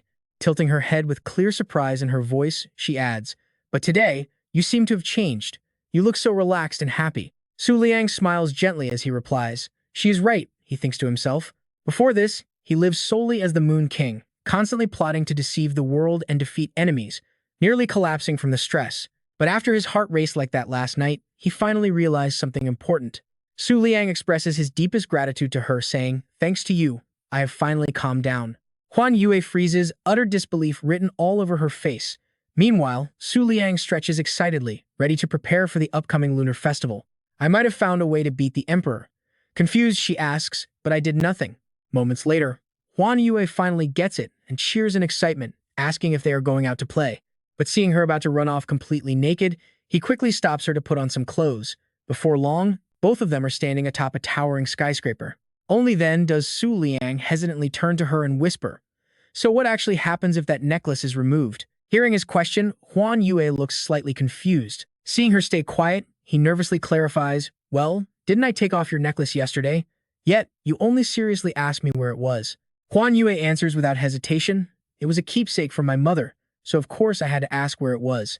My transformation only happened because of the approaching full moon causing my bloodline to lose control. What does the necklace have to do with it?" Su Liang lets out a quiet gasp, realizing he overthought the entire thing. Completely shut down by her blunt answer, he stands there frozen. Deciding to drop the subject, she looks at him suspiciously and asks, "But why did you bring me up here anyway? Aren't we supposed to be preparing for the Emperor's battle?" Staring thoughtfully ahead, Su Liang begins to analyze. Standing atop the tallest building in the academy, he could see the entire campus, including the sacrificial elimination arena. With a sudden shift to a serious tone, he made a major announcement, stating he was preparing to fight the Emperor right here. Huan Yue glanced around skeptically, noting that there was absolutely nothing there. Su Liang turned and gave a faint smile, wanting to test if he could communicate with the gods as the Moon King. With that, he commanded his beast to appear. Immediately, the flash butterfly materialized, its body glowing with a fusion of brilliant sun and moonlight. Huan Yue watched in silence as it spread its wings and flew high. The next second, she voiced her confusion, questioning what kind of test only involved releasing a single flash butterfly. Su Liang pointed ahead and urged her to look again. Intrigued, Huan Yue followed his hand, and the shocking sight before her left her completely breathless. A massive swarm of flash butterflies had gathered, so numerous they literally blanketed the entire sky. Su Liang calmly explained that while low-level flash butterflies are mostly used for scouting, they possess a unique trait. They absolutely love to gather in massive groups. He gazed affectionately at the beast resting gently on his hand, and continued explaining that whenever his own flash butterfly went out, it would lead countless wild flash butterflies along the way, and nobody could ever tell which one was his. A glowing swarm of butterflies suddenly fluttered before Huan Yue, drawing her close in curiosity. They swarmed into a single point and suddenly burst apart, unleashing a brilliant halo of light that startled her half to death. Huan Yue spun around, demanding to know what he had done to make them disappear. With a smirk, he raised a finger to his lips, signaling for quiet, stating it was a secret she would only uncover on the full moon. Huan Yue was not pleased, her face turning incredibly sour. Right at that moment, a sudden system notification popped up. Catching Su Liang completely off guard, confirming the contract was complete, he realized it worked. A detailed beast status panel materialized right above Su Liang's head, showcasing his high-grade Moonlight Lake Moon. a mid-grade moonlight jade rabbit, his crescent moon physique, and two separate low-grade moonlight flash butterflies. Glancing over the newly updated status panel, he found it hard to believe. Marveling at the Book of the Moon's cheatability of unlimited contracts, he had effortlessly signed over 1,000 flash butterflies in one go. Su Liang raised his hands, staring at them intently with deep, thoughtful eyes, knowing he was nowhere near his limit, not feeling any strain at all. He smirked, growing even more excited for his grand plan. If the gods truly love miracles, would they descend if he showed them the most spectacular miracle this world had ever seen? Meanwhile, Huan Yue squat down in the corner, resting her chin on her hands while glaring at Su Liang with deep resentment. Suddenly, an outburst of shouting erupted below, causing her to turn in shock, wondering what kind of useless trash was making such a scene. The loud, obnoxious voice echoed through the academy grounds, successfully drawing the attention of absolutely everyone around. She grumbled that even 1, 2, or 3 stars were rare, which was simply hard to believe. The nagging voice belonged to the 5-leaf holy maiden, Ju Yuede. She complained that 3 stars was the absolute minimum to join them, questioning why the great emperor had sent them here. Standing beside her, the fellow 5-leaf holy maiden, Mei Yuechang, coldly adjusted her hat and replied with absolute indifference. She noted that the emperor had his own plans, adding that without the Moon King, the academy was absolutely nothing. Ju Yuede gave her a thoroughly bored look and grumbled, muttering about how this trip was such a massive disappointment. Just then, an invisible wave of killing intent brushed past her neck, sending a shiver down her spine. It felt as though a pair of piercing eyes was silently locking onto Ju Yuedai's very soul. Her instincts flared, freezing her in place as her expression turned ice-cold with shock. Yu Yuedai frantically realized that a powerful entity was definitely watching them. Noticing her sudden and unusual state of pure panic, the nearby 5-leaf holy maiden, Tao Yueguan, also sensed the overwhelming pressure, whispering that whoever it was, they were definitely not an enemy they could handle. She quickly warned her to look away, suspecting it was a powerhouse from the Twin Moon sect. Back on the roof, Huan Yue sighed with her chin in her hands, looking thoroughly bored. But Su Liang's sudden exclamation instantly snapped her out of it. As expected of the Kang Yue holy sect, supreme powerhouses are everywhere. He stepped forward to observe, joking about how even the mighty fall so low. Huan Yue turned to him with a completely flat, unimpressed expression and bluntly told him he was reading way too many novels, asking if he had even seen an emperor-level fight in years. Hearing this, Su Liang tilted his head in curiosity, noticing she still looked incredibly annoyed, and softly asked if she was still mad. Seeing Huan Yue ignore him, he gets the hint and smiles, trying to make peace, saying, "Let us make up." Instead, she huffs in annoyance and turns away, refusing to even look. Watching her cold back as she walks off, Su Liang falls silent, lost in thought for a long moment. A split second later, a sly grin spreads across his face as a mischievous idea pops into his head.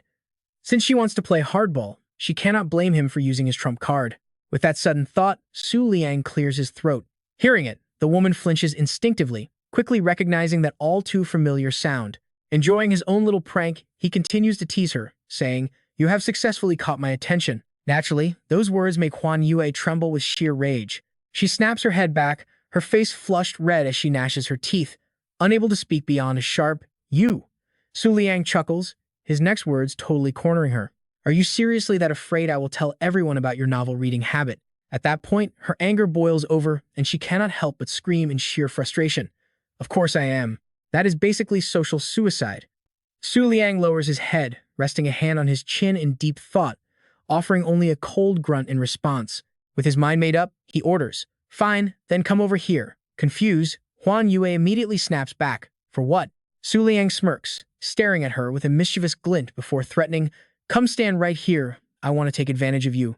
If you dare refuse, I will make sure the whole academy hears about it." Shocked by his words, Huan Yue turns as red as a tomato. He smiles softly, feeling a bit amused yet helpless at how easily he flustered the girl.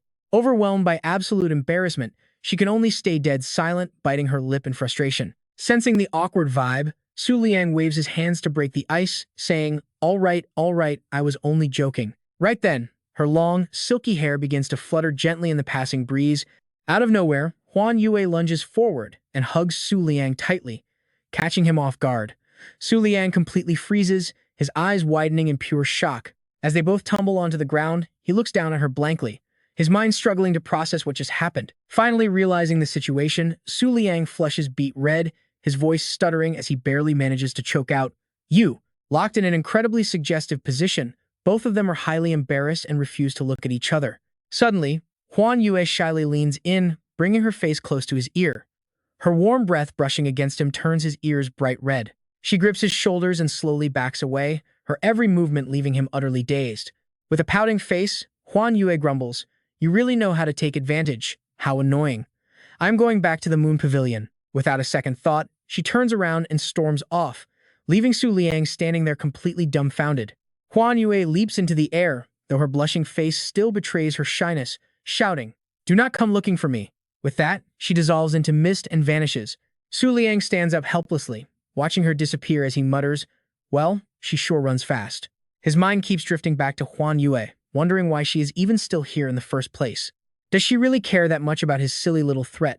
Lost in his thoughts, he fails to notice a figure suddenly appearing behind him. Oblivious to the danger, Su Liang remains trapped in his own head, thinking that since she did not mind being naked, her sudden shyness makes no sense.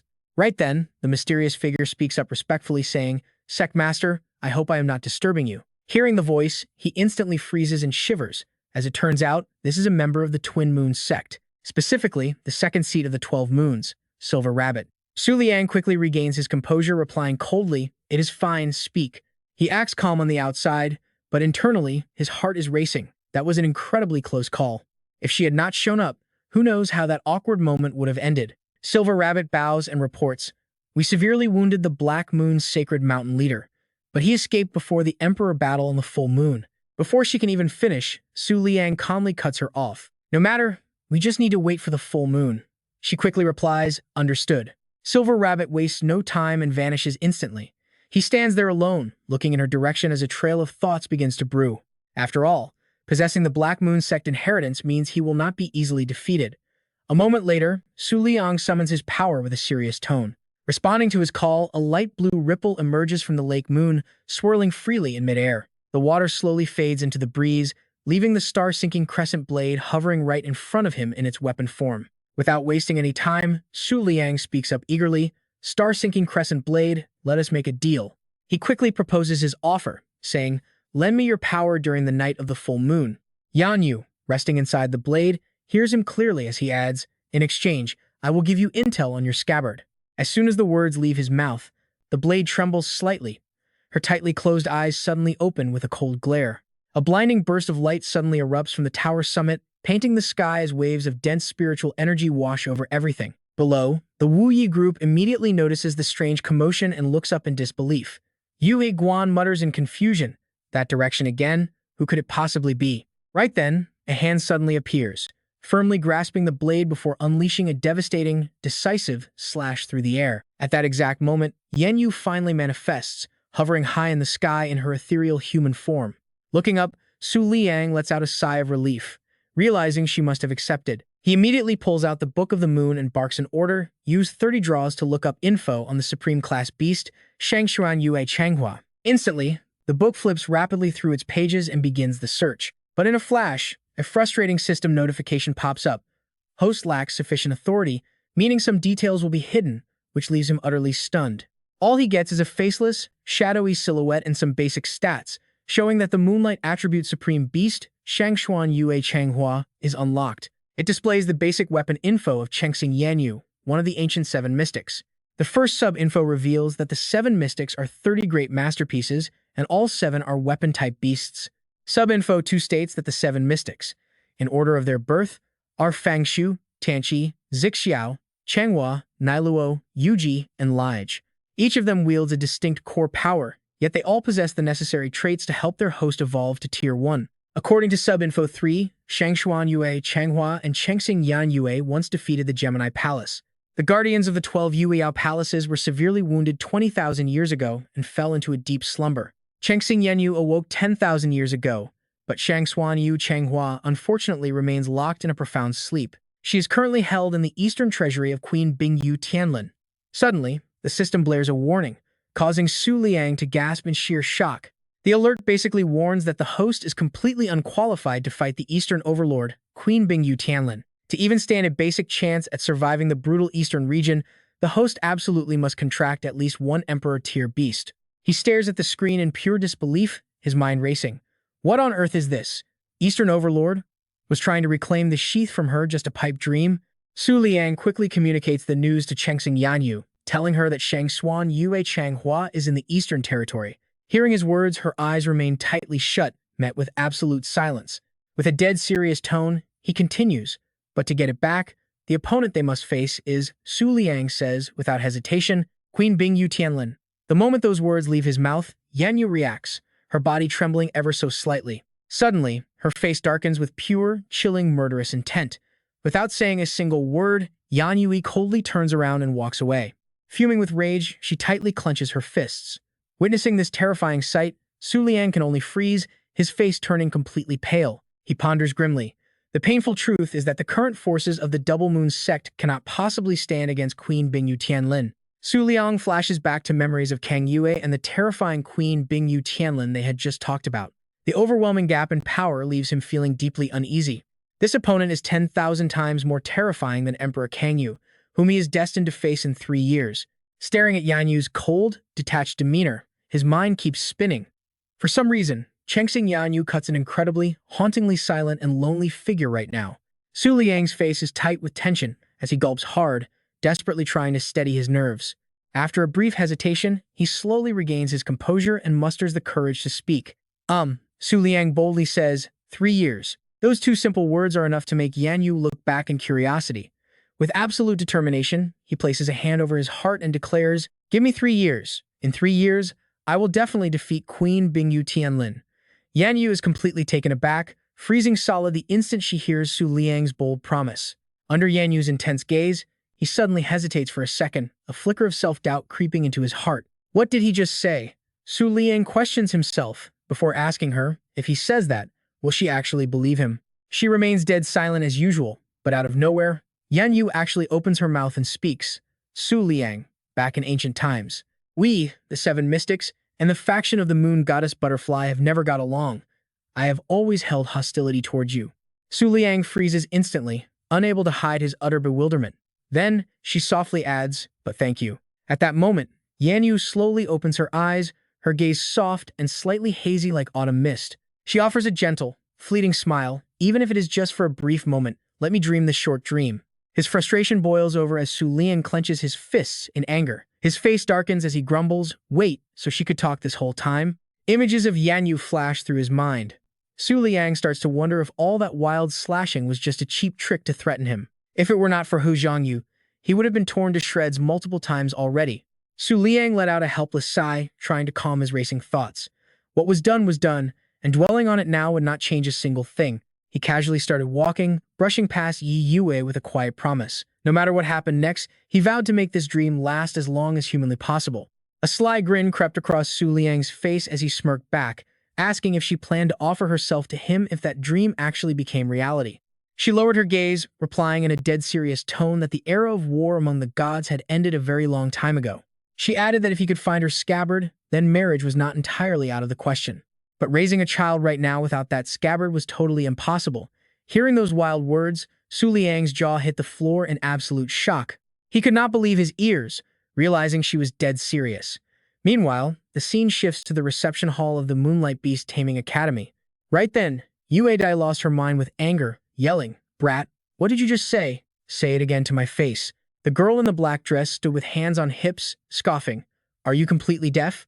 I told you to get back to where you came from." Pointing right at Yue Dai, the little brat snapped that since Emperor Kang Yue declared war on them, she could easily turn their bones into dust right here on the spot. Yue Dai was absolutely boiling with rage, screaming, "Why, you little..."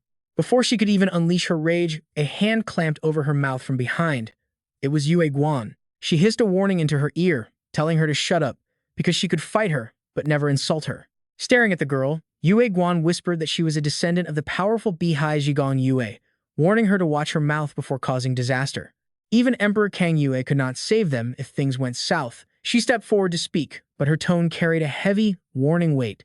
She identified her as Bai Shengxi, the 7th princess of the Bu Empire with the Sacred Moon physique. But to challenge them, she would have to wait another 10 years. Yue Dai stared in shock, completely stunned that this young brat was actually capable of unleashing the full power of her Sacred Moon physique beast during broad daylight. Standing alone against the Wu Yi group, Shengxi did not flinch, boldly calling them out instead. Calling them ants, she snapped that while fighting was one thing, This entire building was funded by her Bayou Empire. So if she said they could not stay, they would have to sleep on the streets. Such mocking insults from a child pushed the four holy maidens past their limits. Fury instantly exploded as Yue Guan glared at Shang-Chi, snarling a final warning. Telling the brat not to cross the line only made Shang-Chi smirk, her calm gaze mocking their absolute rage. Without saying a word, she unleashed a massive surge of true energy, creating a terrifying vortex of power that sent them flying back. Just then, as the thick dust began to clear in the wind, a figure slowly stepped forward. Silver Rabbit issued a bone-chilling warning, forcing both Yu Dai and Yue Guan to spin around in shock. If Wu Ye dared to make another move before the conference even started, they would be immediately disqualified. Glancing at Shang-Chi, she ordered the princess to let them in on the Moon King's orders. Curious, Yue Guan chimed in, asking if she was one of the 12 moons from the Twin Moon sect. Completely ignoring her question, she simply repeated the order in a firm voice. Telling the princess to let them in, Shang-Chi's face immediately darkened with disappointment. But after a quick thought, she forced a bright smile, obediently replying that she understood, calling her big sister Rabbit. With the young princess's permission, the Wu Yi group finally stepped inside the grand guest building of the Twin Moon sect. Yet, their faces remained heavy as silence filled the air. Walking behind them, Shang-Chi excitedly asked Amatuo which rank she held among the elite members of the 12 Moons. Silver Rabbit glanced back, smiling as she revealed she held the second seat. Hearing this, Shang-Chi started calculating, realizing that if the second seat was at this level, then the 10th seat was probably barely stronger than her. If she could secure the top spot within 3 years, she would finally be qualified to challenge the Supreme Four Moon Generals. Silver Rabbit watched her silently. Meanwhile, Shang-Chi blushed deeply, holding her hands together as she got lost in her wild daydreams. If only she had been born 3 or 4 years earlier, she might have passed on the world's strongest bloodline with the Moon King himself. Silver Rabbit forced a polite smile, playing along by saying she would look forward to fighting by her side one day. Not wanting to linger, she quickly turned around and walked away. But once she was out of sight, her expression turned icy as she scoffed at the arrogant brat, a mysterious smirk appearing on her face. Either way, the upcoming conference the day after tomorrow would reveal the true capabilities of that sacred moon physique. Under the bright night sky, 2 guards wearing white cloaks quietly patrolled the academy grounds. As they passed by a large tree, they remained completely unaware of the 6-tailed beast stalking them from the shadows. It was none other than the imperial rank, 6-tailed fox, 9 Hell's Star Mystery Moon, smirking in triumph as she watched them. Her defense is way too low. She can't even sense my presence. Lu Wei stares intently at a leaf on the tree and suddenly asks, "Hey, is the Huangquan sect here to join the fun too?" A large water droplet on the leaf trembles as a voice transmits from it. "You had better watch yourself. This is the northern region, and we might all be under surveillance right now." It turns out to be an incredibly clever avatar of 9 Hells Huangquan, the Emperor-class Liang Duan Tianshu. Lu Wei leans lazily against the tree, casually firing back. "Stop trying to scare me. Aren't you also here just because you were curious enough to accept the Black Moon Sect's commission?" A split second later, a creepy smile spreads across her face. "Liang Duan, who do you think will win in the end?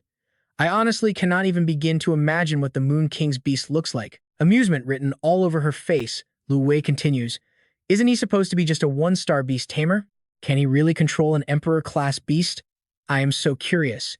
Met with absolute silence, she looks up in sheer annoyance. "Hey, why are you being so quiet?"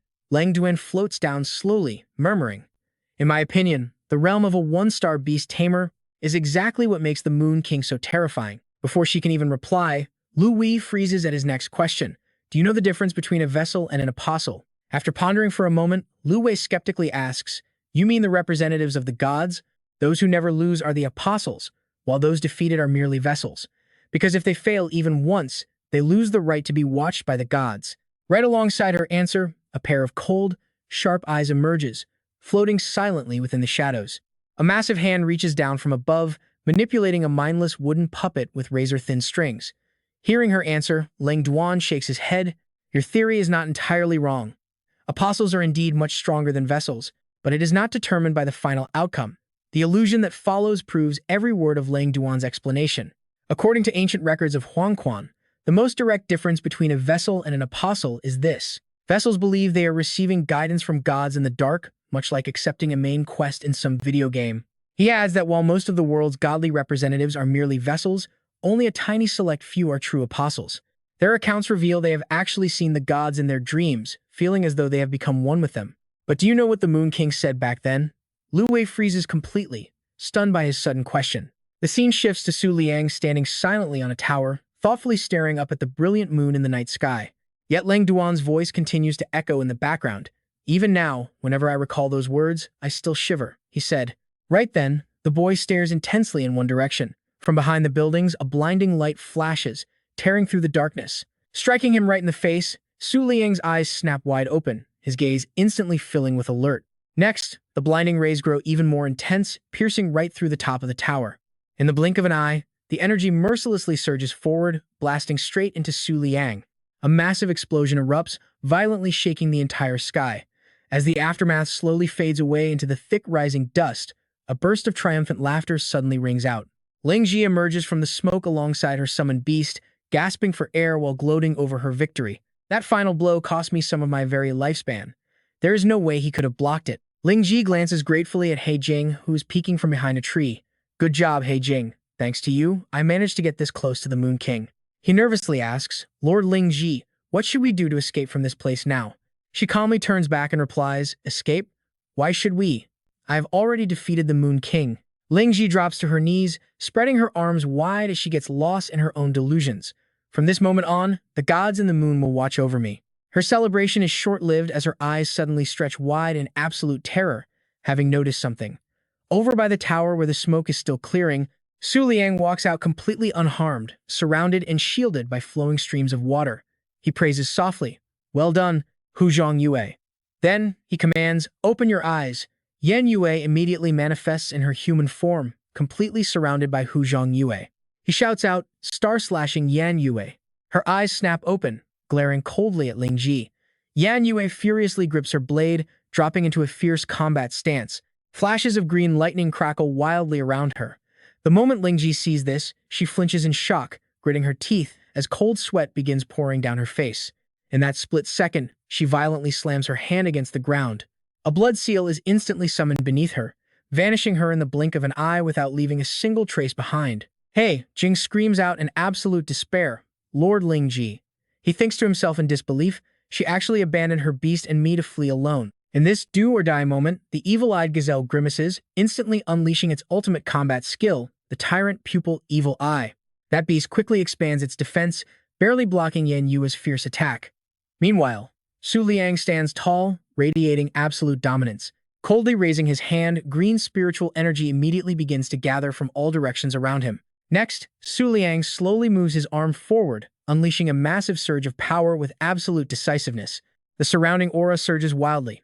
Facing this overwhelming might, He Jing and the evil-eyed antelope are completely caught off guard and instantly blasted into oblivion. Shifting to Ling Ji, after escaping deep into a forest, she leans heavily against a tree trunk, completely exhausted. Panting heavily, she thinks that running hundreds of kilometers away must have finally brought her to safety.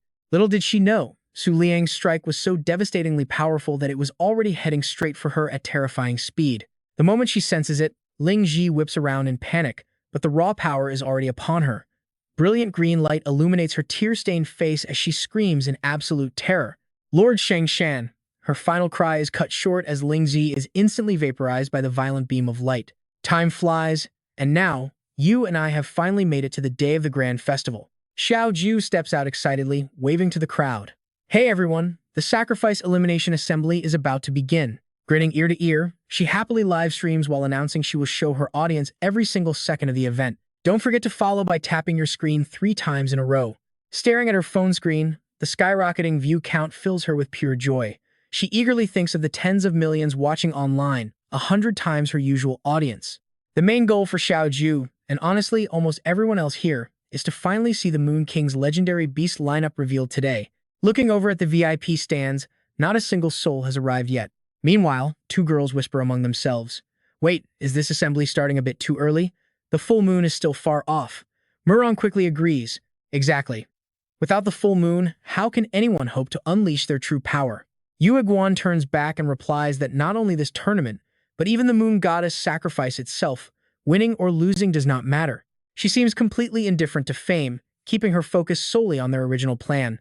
As long as we can witness the battle of the emperors and survive to tell the tale, that is enough. Before long, the stands are packed with spectators. Yue Guan ponders to herself, realizing that although their current match is merely a warm-up, looking at Shang-Chi smiling calmly without a care in the world, she grows scheming. It would be far better if this little brat got eliminated right here. Staring silently with a tense expression, she calculates that letting her advance could drastically alter the final outcome of the moon goddess sacrifice. As the moonlight slowly breaks through the dark night sky, the host's booming announcement finally echoes across the arena. Thank you all for traveling from afar to attend this sacrifice elimination assembly. Bai Yu, guardian of the Twin Moons, sex overlord and royalty of the Bai Yu Empire, stands in the center of the stage. Let me re-explain the rules for everyone. As Yu reads them out, the rules are announced one by one. First, all participants must be under 20 years old. Second, combat beasts must be summoned prior to the match, with any mid-battle summoning strictly prohibited. Third, both competitors can withdraw unconditionally without losing their eligibility to participate in the moon goddess sacrifice. Everyone on the sidelines listens with serious expressions. Fourth, attacking the audience or beast tamers is strictly forbidden. Finishing the final rule, Yi Wu loudly proclaims that the competition has officially begun. Will any challengers please step onto the stage? The moment those words land, Shang-Chi eagerly runs up without hesitation, asking excitedly if she can finally step onto the fighting platform. Yi Wu smiles affectionately, gently patting the little girl's head. Not yet, dear. The full moon hasn't appeared in the sky just yet. As she gently strokes Shang-Chi's head, her calm voice carries a tone of absolute confidence and unshakable belief. You are the one destined to help the Moon King defeat the Kang Yu Emperor. Meanwhile, Su Liang quietly watches the assembly unfold from afar. He deeply ponders that while the battle has begun, the real threat you and I should worry about lies elsewhere. With a single glance using his incredibly sharp senses, Su Liang instantly detects several extremely powerful auras approaching, which must definitely belong to legendary king-tier beasts. He immediately figures out exactly what they are planning. They are likely gathered here to witness his clash with the Black Moon Sex Emperor tonight. As he is lost in thought, approaching footsteps echo, and a voice speaks out, asking if he felt that. It turns out to be Yan Yue. Hearing this, Su Liang guesses she means those king-tier beasts, but she gently closes her eyes, tilts her head up, and whispers no. Yan Yue pauses for a brief moment before speaking in a deadly serious tone, telling him that the gods are watching. Back at the assembly, the battles continue to rage fiercely until a massive explosion suddenly shakes the entire area. In the aftermath, thick smoke billows as a massive beast emerges from the debris, roaring furiously. A powerful wave of spiritual energy instantly erupts, sweeping across the entire arena. Right then, the man across collapsed by the crater's edge, tears streaming down his face, sobbing and screaming in absolute despair, "My beast." At that very moment, the moon sigil on the back of his hand slowly began to fade away. Meanwhile, Yude finally woke up, looking half asleep as she yawned and grumbled. The clash between Tianchang and the Ling US sect was so loud it woke me up, she muttered sleepily, then asked, "Just how many high-level beast battles have there been already?" Murong quickly replied, "This is the 5th round." Yudai stretched her arms, yawning lazily, still looking incredibly groggy. What a total waste of time. Is it finally our turn soon? A devious smirk played across her lips. That royal brat cannot seem to sit still anymore. Right after saying that, Yuedai leaped straight down onto the arena floor. She gestured smugly, flashing a highly provocative look. Taking care of these other BU Empire runts should not be much of a problem, right? Shang-Chi gritted her teeth, absolutely furious at such an incredibly arrogant attitude. Yet, before charging into battle, the young girl held back and went to ask Yiwu, who raised a hand to stop her. "Hold on, it is not time yet." Right then, a white-bearded elder appeared out of nowhere and spoke up. "Leave this to me." Placing a hand on his chest, he bowed respectfully. The Chua Saintess is only 4th among the 5 leaves. Letting the 7th princess fight her is a waste. 5 minutes later, seeing the scene before them, Yiwu and Shang-Chi were left completely speechless. Despite his grand claims earlier, the white-bearded elder was now sitting powerlessly on the floor alongside his defeated beasts. Holding all the cards, Yude stood tall with her 2 beasts, the 6-star Moonlight Flower King, a supreme-class Moonlight attribute, and the 6-star Undermoon Beauty, another supreme-class Moonlight beast. She looked down at him with a mocking sneer, throwing out a sharp insult. "Seriously, is this your level?" Sporting a highly smug smile, she threw out a casual, sarcastic remark. "The rewards from winning this are not even worth 3 or 4 days of my meditation." Suddenly, a blur flashed past Yiwu at lightning speed, catching her off guard. Turning pale as she realized who it was, Yiwu screamed a warning. "Do not go. We still need to wait." Turns out, Shang-Chi could not hold back any longer and leaped down, calling back, "It is fine. I will just drag things out a bit." Landing in the arena with a confident smirk, she knew that if she delayed any longer, the Black Moon's Sacred Mountain faction would soon arrive. Yudai eyed Shang-Chi closely, her voice dripping with sheer provocation. "Kid, do you really want to fight me seriously?" The girl chuckled, responding calmly, "Well, the moon is almost full. If I do not step up now, there will be no time left." Shang-Chi looked at her with pure disdain, mockingly adding, "How could I pass up the chance to shut the mouths of you Southern Territory pests?" Yudai froze, her face turning red with rage as she struggled to find words. "You!" Just as her temper was about to explode, a hand gently rested on her shoulder. Yue Guan stepped forward with a freezing expression, flatly announcing a simple, "Tag out." Frowning in confusion, Yudai asked, "She is just a 3-star kid. Why do you need to step in yourself?" Her eyes widened in shock, wondering if Yuan's tense posture and bone-chilling stare meant something far more serious. Yudai immediately suspected that she wanted to accidentally kill the brat right here to prevent any future trouble. Realizing this, Yudai warned nervously, "Even if you are the leader of the 5 Leaves, this is a bit too arrogant." But she was met with only a chilling silence and a razor-sharp glare from Yue Guan, making Yudai flinch, unable to utter another word. Standing behind her, she could only swallow her anger while glaring intensely at her ally. Meanwhile, Yue Guan stared down at Shang-Chi, sensing something highly unusual. Was there something off about this kid? She firmly told herself that the 5 Leaves must not be eliminated early in the Moon Festival, so she had to see for herself. Shang-Chi smiled calmly, mockingly, uttering a threat. "Wise choice. Those arrogant words from earlier, I am going to erase them right now." Hearing this, Yudai lost her mind and lunged forward, screaming in rage as she was held back. "You damn brat, what did you say?" Shifting her gaze to Yu Weiguan's emotionless face, the young girl actually looked quite amused. "If it is you, maybe I can play a little longer." Right at that moment, 3 beams of different colored light erupted from Yue Guan. Sure enough, it was the overwhelming aura of her summoned beasts. Appearing first was a burnt orange orb, a moonlight attribute Supreme Class Moon Spirit Pearl, followed closely by a humanoid beast, the Supreme Class Moonlight attribute Fate Witch. And her final beast was sitting on Yue Guan's head, the Supreme Class Plant attribute 6-leaf Heaven Inverter. Looking at her opponent, she asked curiously, "Are you not summoning your beast? You are not too scared to fight, are you?" Shang-Chi giggled, innocently replying, "My beast is currently constipated, so we might have to wait a bit." Hearing this, Yue froze, her jaw dropping in utter shock. Is that even a valid excuse? Yue Guan remained surprisingly calm, readily agreeing without hesitation, stating that they could delay as long as they liked. The entire arena suddenly fell dead silent. A moment later, Shang-Chi unexpectedly pulled out a mysterious brown elixir. Without a single doubt, she swallowed the pill right in front of everyone, flashing a casual, carefree smile. After a brief panic, Yundai immediately pointed and shouted, "Hey, why are you taking medicine? That's cheating." But Yue Guan calmly intervened. "No, this isn't a power booster. It just assists cultivation, and its actual effect is quite mild."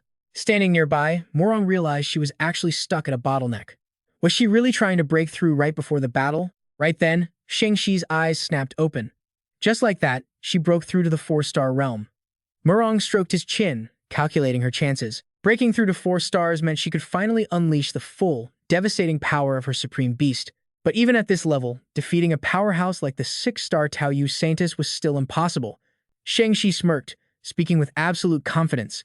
"All right, that'll do." In an instant, 2 massive bursts of green and gold spiritual energy erupted right behind Shang-Chi. First came a mermaid-like battle pet she summoned called Jiao Yue Han, a supreme-level beast of the Moonlight system. Next, Shang-Chi confidently cried out, "Crescent Song." Her second pet materialized as a glowing crescent moon strung with razor-thin musical strings. It was Crescent Song, another supreme-class beast of the Moonlight system. Yue Guan stared blankly at the newly summoned beasts and scoffed, "Hey, do you really think this is enough to defeat me? Or are you hoping someone from the Bu Empire will step in and interfere to protect you the second you fail?" Hearing those provocative words, Shang-Chi was momentarily stunned. Soon, her cheeks puffed out, looking as if she were holding in a massive burst of air. Within seconds, she couldn't hold it back anymore, bursting into laughter before speaking. "You Southern region folks really know absolutely nothing about the Sacred Moon physique." Shang-Chi held her forehead, looking up while laughing. "Don't worry, you'll find out soon enough." Staring intently at Yue Guan, she made the massive gap between them crystal clear. Instantly, Zhao Yue lunged forward, vanishing from her starting position in the blink of an eye. This left Yue Guan utterly shocked, freezing in place for a brief moment. In reality, Zhao Yue was charging straight toward Yue Guan at near-light speed. Now face to face, she launched 2 intersecting slash attacks in rapid succession, while Yue Guan stood completely paralyzed, totally unable to react in time. In that exact split second, a fierce green light erupted, completely enveloping the entire arena. The terrifying pressure from the blast caused the surrounding ground to shatter. Unable to believe her eyes, Yuan Dai shrieked in absolute terror. What the hell? Is this really the power of a four-star supreme? Clenching her fists in frustration, her eyes burned with rage and she hadn't even used any combat skills yet. But Muron remained strangely calm, reassuring her. What's the worry? This is only the beginning. Meanwhile, within the thick dust cloud, Yue Guan's figure was nowhere to be seen. Yet she walked out completely unharmed, protected by a defensive barrier conjured by Liu Ye. Seeing her safe, Zhao Yue gritted her teeth in frustration. Driven into a frenzy, she charged forward again, unleashing a barrage of vicious strikes. The deafening sound echoed through the stands, making everyone in the audience wince in discomfort. Covering their ears, onlookers groaned, "Damn it, I'm going deaf." Yue Guan closed her eyes and slowly opened them, casting a chilling, murderous glare at Zhao Yue as she spoke in an icy tone. Had enough fun? Just then, the Yue Lingzhou suddenly descended to block the path between them. It launched a brutal, direct frontal assault that sent Zhao Yue flying backward before she could even react. She crashed heavily onto the hard arena floor from the agonizing impact, the insane pressure shattering the surrounding stone. Zhao Yue opened her jaws and roared in sheer fury. Struggling to get back on her feet, she glared at the Yue Lingzhou hovering right before her. Quietly using her tail to lift a massive boulder, she caught it off guard, whipping her tail and launching the rock to send it flying. Before she could even celebrate taking down one target, Yue Guan had already closed the distance. Flying into a rage, Zhao Yue let out a series of shrill, threatening growls at her opponent. Yue Guan sneered, casually pointing her finger to manifest a small orb showing Zhao Yue's reflection.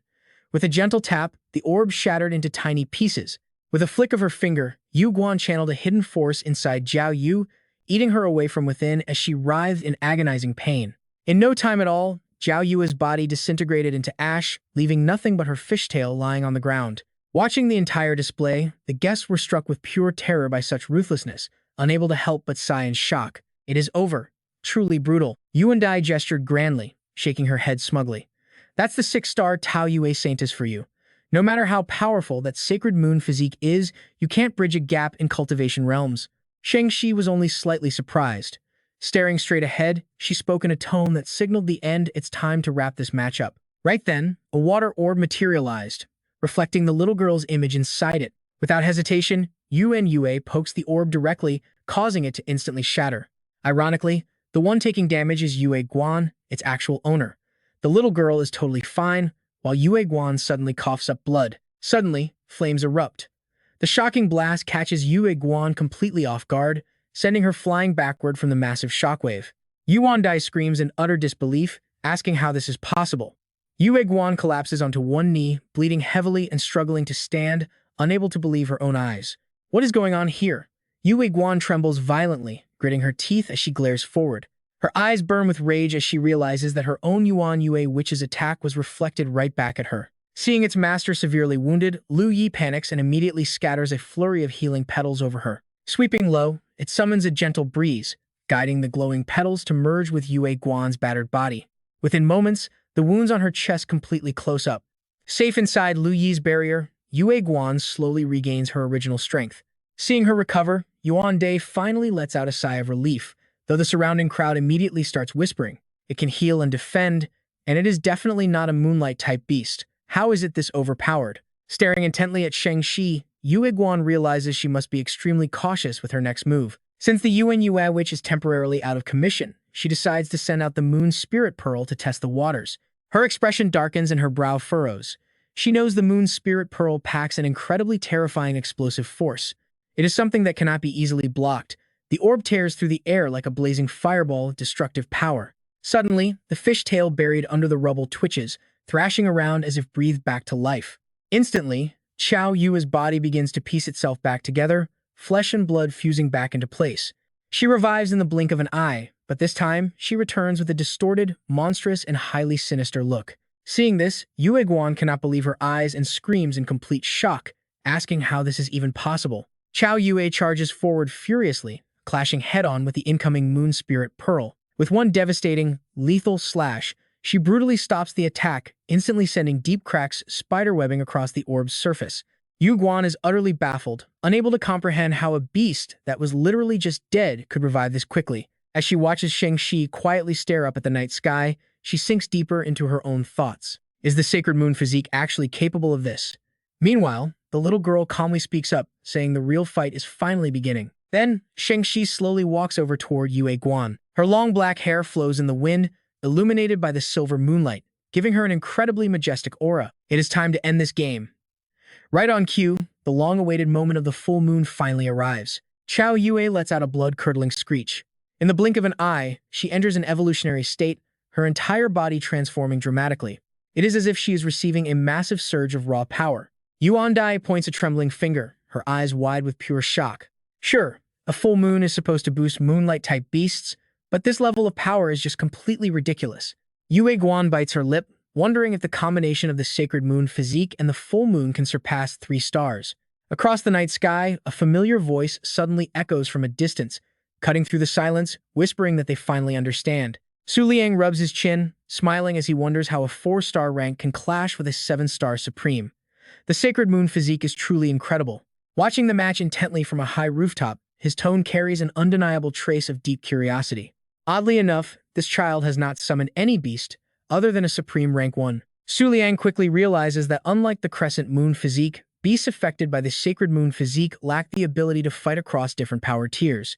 Down in the arena, Qiao Yue has grown massive, growling and baring her fangs. With one powerful sweep of her tail, the ground shatters, sending debris flying everywhere. Before Yue Guan can even process what is happening, she instinctively raises her arms to shield herself. Floating in midair, Qiao Yue glows with an overwhelming spiritual pressure. Collapsed on the ground, a bewildered Yue Guan wonders why the beast is not attacking her directly. What is she trying to do? Hovering above, Qiao Yue whips her tail without hesitation, unleashing a ferocious and overwhelming wave of raw energy. As the massive aura slowly clears, a mysterious stranger in a black cloak gradually materializes. Shi Yang stands proud and imposing under the radiant silver moonlight. His cold, sharp voice echoes across the arena, asking if having the sacred moon physique makes her this arrogant. Then, he mentions the Bu Empire. He smirked, his lips curling into a sinister smile as he scoffed that anyone with that pathetic level of power had absolutely no right to interfere in this fight. Right after those words, Ji Yang raised his hand, and on his command, a massive bolt of lightning crashed down from above, striking Qiao Yue with terrifying force. Her agonizing scream rang out in vain before her entire body quickly crumbled and dissolved into nothing but ash. At that exact moment, the phone Xiaojiu was using to livestream the grand tournament suddenly died for no apparent reason. She panicked and cried out, asking if this was seriously happening to her. Her dream of becoming famous was ruined right when the stream got good. Looking around in a daze, Xiaojiu realized everyone else was facing the exact same disaster. Everyone's devices had completely shattered to pieces, but then, a sudden sight caught Xiaojiu's eye, causing her to freeze in utter shock. Spotting the colossal moonlight rabbit staring up at Shi Yang in the sky, she could not hide her sheer terror. What on earth was that thing? It charged forward violently, its long ears twisting to unleash an incredibly oppressive pressure. Not to be outdone, Shi Yang roared Moran's name, and in a flash, a beam of dark gray light slammed down right in front of the moonlight rabbit. His beast finally emerged, and while it belonged to the rabbit species, its entire body was cloaked in a pitch-black hue. A distinct crescent moon mark gleamed on its chest, identifying it as the supreme tier moonlight beast, moon-embracing Jade Mace Moran. It stepped forward and whispered, asking the other beast if it was really just a moonlight rabbit. It asked if the opponent was male or female, and if it could even talk. But the moonlight rabbit only responded with an extremely annoyed glare. Moran sighed helplessly, complaining in a disappointed voice that they couldn't even communicate, making the whole fight quite boring. Suddenly, the moon crest on its chest shifted into messy ink splatters, opening up a dark, swirling void. Moran nonchalantly reached deep inside that void with its long ears to pull something out. Its ears swung up, pulling out 2 massive spiked maces. Losing all patience, the moonlight rabbit snapped, its fur bristling, and eyes turning blood red. Stomping its feet furiously on the ground, it launched itself forward in a direct charge at the enemy. But weirdly, Moran was nowhere to be seen. Instead, a massive spiked mace slammed ruthlessly into the rabbit, causing a terrifying explosion to rip through the sky. Shi Yang spoke with an eerie, freezing tone, his cryptic words carrying a dark, deeply hidden secret. Whispering that it was getting closer, he glared directly at the building where Su Liang stood, his lips twisting into a deeply disturbing smile. Calling him the Moon King, Shi Yang's voice echoed as Su Liang stood tall, silently watching the unfolding chaos below. Surrounded by glowing glimmer butterflies in the dark night, Su Liang stood alongside 2 beautiful companions, Yan Yue and Huan Yue. Trapped in this dire situation, a deeply worried Huan Yue whispered, asking what their next move should be. However, Su Liang remained remarkably calm, softly telling her not to worry about a thing. He explained that because of its waning moon constitution, the Moonlight Rabbit's regenerative powers were far superior to even the Holy Moon state. Mid-conversation, a sudden, earth-shattering boom made Huan Yue freeze in place, while Yan Yue winced in absolute annoyance beside her. Meanwhile, elsewhere on the battlefield, a mysterious hand slowly reached up, belonging to none other than a young girl.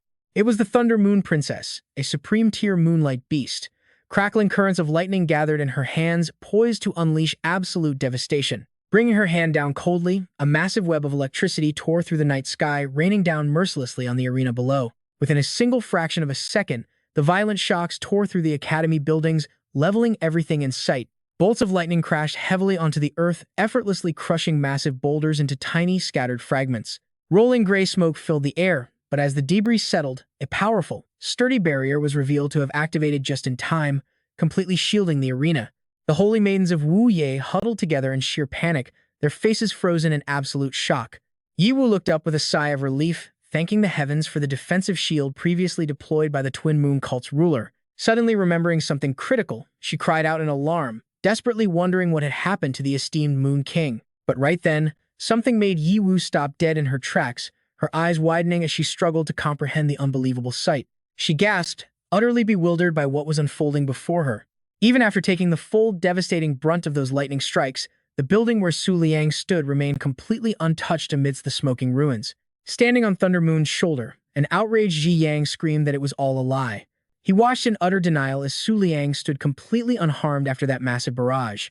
Was it truly impossible to defeat the mighty King of the Moon, even with a spell of this magnitude? Yet, contrary to the cool and composed savior everyone saw, Su Liang was actually pale with fear. He was screaming internally, terrified out of his mind. Glancing at his Lake in the Moon beast, he was thoroughly baffled since its defense should have easily tanked any random attacks from the star-sinking Yan Yue, yet Su Liang's own health points were now dangerously close to critical level. That sends a cold shiver down his spine, but Princess Lei Yu immediately blows him away with a single, powerful strike. Yan Yu steps forward, confidently telling Su Liang that she will handle this fight herself. Before he can even reply, she leaps into the air, spreading her arms as spiritual energy swirls around her. In just a few seconds, they transform into countless razor-sharp shards. As Yan Yu lifts her hands, the fragments immediately gather, summoned by some invisible force. Sensing danger, Shi Yang feels a sudden wave of anxiety and quickly warns his ally to be extremely careful. Before his warning even fades, the counterattack begins as the glowing shards rain down one after another toward them. They light up the night like a path of pure moonlight. Right then, the weapons in Lei Yu's hands begin to vibrate violently. Sensing something is wrong, she releases her grip and lets the twin weapons float into the sky. In a flash, they transform into human forms, revealing themselves as the Dark Moon Twin Halberds, a supreme-tier moonlight system weapon. Confronting the sinking star Yan Yu, the twin weapons yell in excitement, claiming they will be her opponent while the pink-haired one sneers mockingly. She mocks her, saying she heard Yan Yu is supposedly the strongest supreme weapon, a mere relic left over from ancient times. The two charge forward with absolute confidence, tossing out one final, arrogant insult. They claim they were born too late, otherwise they would have dominated that ancient era as well. But their arrogance is short-lived. A blinding light suddenly flashes in Dark Moon's face, forcing her to freeze in complete shock. Yan Yu's overwhelming strike crashes down, completely dominating the battlefield so quickly that the two Dark Moons cannot react in time. Defeated by a single blow, they are utterly crushed. Watching from below, the two holy maidens Yuedai and Yueguan scream in absolute terror. What? Just minutes after the battle began, the first supreme-tier beast has already been taken down. Feeling the severe backlash of his pet's fatal injury, Xie Yang coughs up blood instantly. Clutching his chest, his entire body trembles with pure rage, his bloodshot eyes filled with hatred. Curse it! Xie Yang looks up to see the glowing shards swirling ominously under the moonlight. They slowly gather under Yan Yu's command, signaling that another massive strike is about to rain down. Terrified, Xie Yang screams for them to block the attack. He quickly summons his Void Moon Lion, a supreme-tier moonlight beast, to shield Princess Lei Yu from harm. A violent torrent of energy erupts from the shards, completely obliterating the ground below them. The destruction shows no signs of stopping, leaving the entire arena in a state of absolute ruin. Despite being safe, Xiao Jiu and the two descendants cover their faces in sheer terror as the shockwaves hit. Oh my goodness! Only after calming down does she dare to part her fingers and peek outside. The once bustling and prosperous city has been completely reduced to ashes and smoldering ruins. Even the giant Void Moon Lion is badly battered, covered in deep wounds. The scattered shards gather once more, but this time, they obediently fly straight back to Yanyu. With a flash, they merge back into her body. Su Liang watches in absolute awe, realizing her skills go far beyond simply swinging a blade. It seems her complete form, once her body and scabbard combine, is far more than just a regular weapon. Yu Guan stands frozen, whispering that a single strike heavily injured 3 Supremes of the Black Moon sect, making it obvious why Emperor Kang Yu valued her so highly. In the next second, she falls completely silent and looks down, her expression turning incredibly dark. Even as the heavily injured Chengxi is carried away, he cannot hide his excitement, expressing his deep admiration. She is truly a supreme that even Emperor Kang Yue could not tame, the ultimate beast of the Moonlight system, with the legendary power of the Moon King. Yang Yue turns with a serious look, sternly calling out to Su Liang. She warns him not to get too comfortable, as that devastating attack can only be used one more time today. Smirking confidently, he replies without any hesitation that being able to use it once more is more than enough. He then turns his gaze to Huan Yu, telling her it is her turn to stall the opposing team as long as possible. Hearing this, she sulks and complains that he always loves to give her the most difficult tasks. At that moment, a single glimmering butterfly lands on his hand, followed by a massive swarm of them completely surrounding Su Liang. His voice rings out with determination, stating it is time to prepare for the next battle between emperors. Standing on Lei Yu's shoulder, Zhi Yang suddenly coughs violently, quickly wiping away the fresh trail of blood from his mouth. His voice is filled with bitter resentment as he mutters that it has been ages since he lost a beast in combat.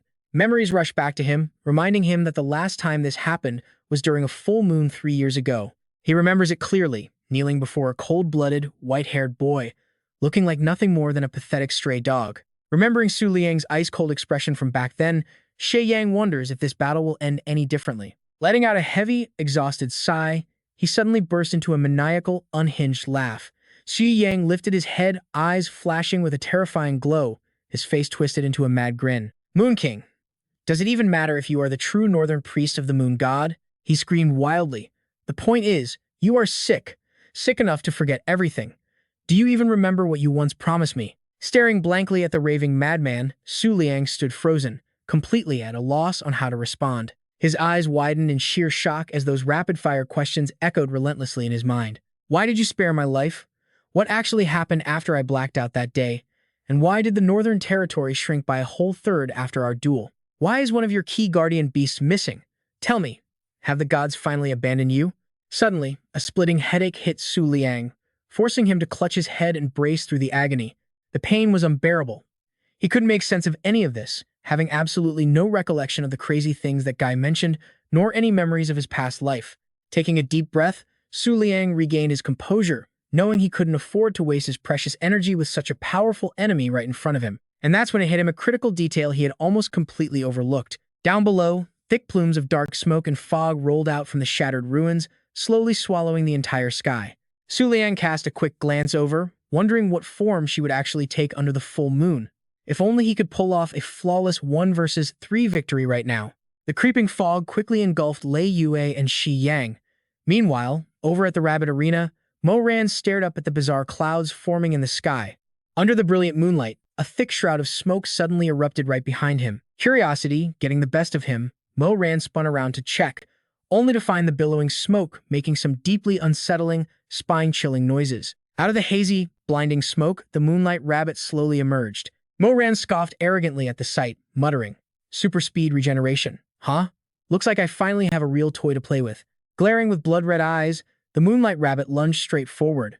Mo Ran immediately spun his spiked maces, mocking his opponent's speed as agonizingly slow.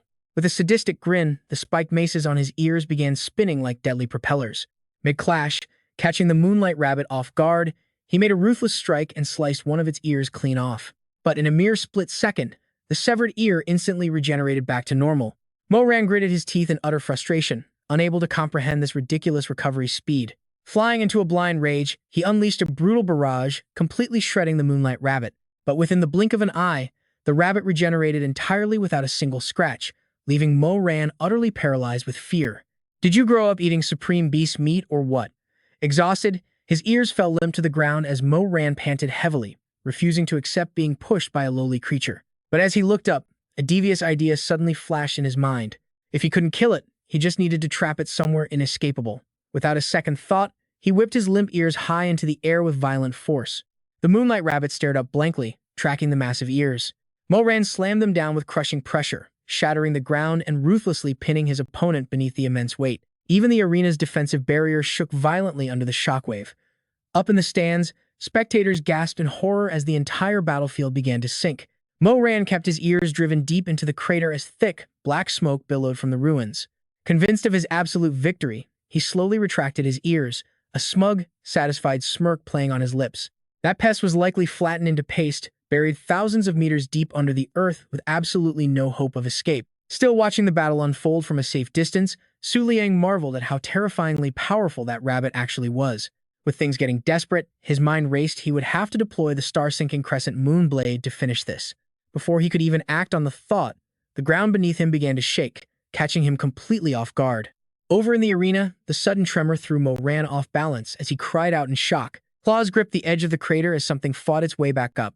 Fueled by the power of the full moon, the moonlight rabbit launched itself into the sky in a terrifying new mutated form. Moran froze in utter disbelief, realizing the beast had somehow evolved into an intermediate jade-tailed rabbit. He stared in complete disbelief. Watching the creature's feral rage, he grew more bewildered. Could this monster really have been nothing more than a low-level moonlight rabbit? Su Liang hurriedly flipped through the Book of the Moon to investigate this sudden mutation. Jade-tailed rabbit, intermediate waning moon physique, moonlight element, full moon state, third stage. Skills include super speed regeneration, physical enhancement, skin hardening, and raw stat boosts. The Jade Star Leap system notes that the crescent moon constitution peaks during a full moon. Its evolutionary power grows the longer it stays under the full moon, and intense emotional shifts can drastically speed up the entire cycle. He watched in absolute awe, thinking to himself that it actually evolved. So the crescent moon physique continuously grows stronger over time, just like that? Meanwhile, Moran refused to accept this, his face twisting in rage as he ground his teeth. There was no way this was happening, especially since this moonlight rabbit was already matching his own strength. Moran snapped, roaring as he lunged at the moonlight rabbit in a frenzy. Did it seriously think it could surpass the supreme rank? Arrogant trash. Yet, even when facing those earth-shattering strikes, the moonlight rabbit remained completely unfazed, taking zero damage. Suddenly, a voice echoed in Moran's ear. If it only takes a full moon, why can't I? What? Every month is so long, yet I only need a single night. Is that too much to ask? Hearing this, he froze, completely dazed and lost in thought. What? Meanwhile, the moonlight rabbit's ears began to slowly twitch upward. Over on his side, Moran lost his mind completely, lunging forward in a vicious attack. But suddenly, he froze right in his tracks, his eyes widening in shock. Right then, the ears on its head vanished in an instant, leaving Moran utterly dumbfounded. With fresh blood dripping down his face, he stared in terror as the moonlight rabbit's ear locked onto him, studying him with doubt. Who? What on earth are you? Before Moran could even get an answer, the moonlight rabbit ruthlessly delivered a decisive, fatal blow in the very next split second. Shi Yang gripped his cloak tightly, cursing under his breath. Damn it, was even Moran taken down? Right then, a figure materialized, and he immediately felt their overwhelming presence near him. Huan Yue appeared right before Xiang and Lei Yu, freezing them in their tracks. She looked down with a cold glare, radiating a suffocating aura. Shi Yang's jaw dropped in absolute disbelief as his mind raced with questions. Could this be a beast capable of taking human form? Suddenly, it all clicked. So you're the one who crushed the Storm Tyrant, an Emperor's bloodline. Xie Yang stared warily at Huan Yue, with the supreme rank Moonlight Beast, Princess Lei Yue, by his side. In her hands, she controlled the supreme rank Moonlight Beasts, the Bukia Tian, and the void entity, Shu Yueyu. Shi Yang smirked, his voice dripping with arrogance. But you can't beat me alone. Just look at who my companions are. But before he could even finish his sentence, Huan Yue cut him off coldly. Stop wasting my breath. Glaring at them with utter contempt, she proudly declared, I have no interest in wasting time on 3 absolute weaklings. Bring out your strongest right now. Her sheer arrogance instantly infuriated Ye Tian. The book beast roared in anger. What absolute insolence!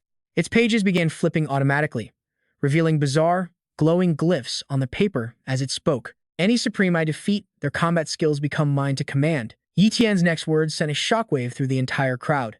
Meaning, you're practically fighting 10 supremes all at once. And it wasn't done boasting yet. Once I crush you, we'll see if you're even worthy of taking one of their spots. But Huan Yue only offered a cold, dismissive stare. Shut up. Closing her eyes, she gathered her spiritual energy and said, If that's the case, let me open your eyes. Huan Yue raised both hands high, as a massive surge of energy erupted. Her voice echoed through the air, a technique that can only be unleashed under the full moon. Xi Yang and Lei Yue raised their arms to shield their faces, unable to hide their growing panic. Lei Yue was too shocked to speak.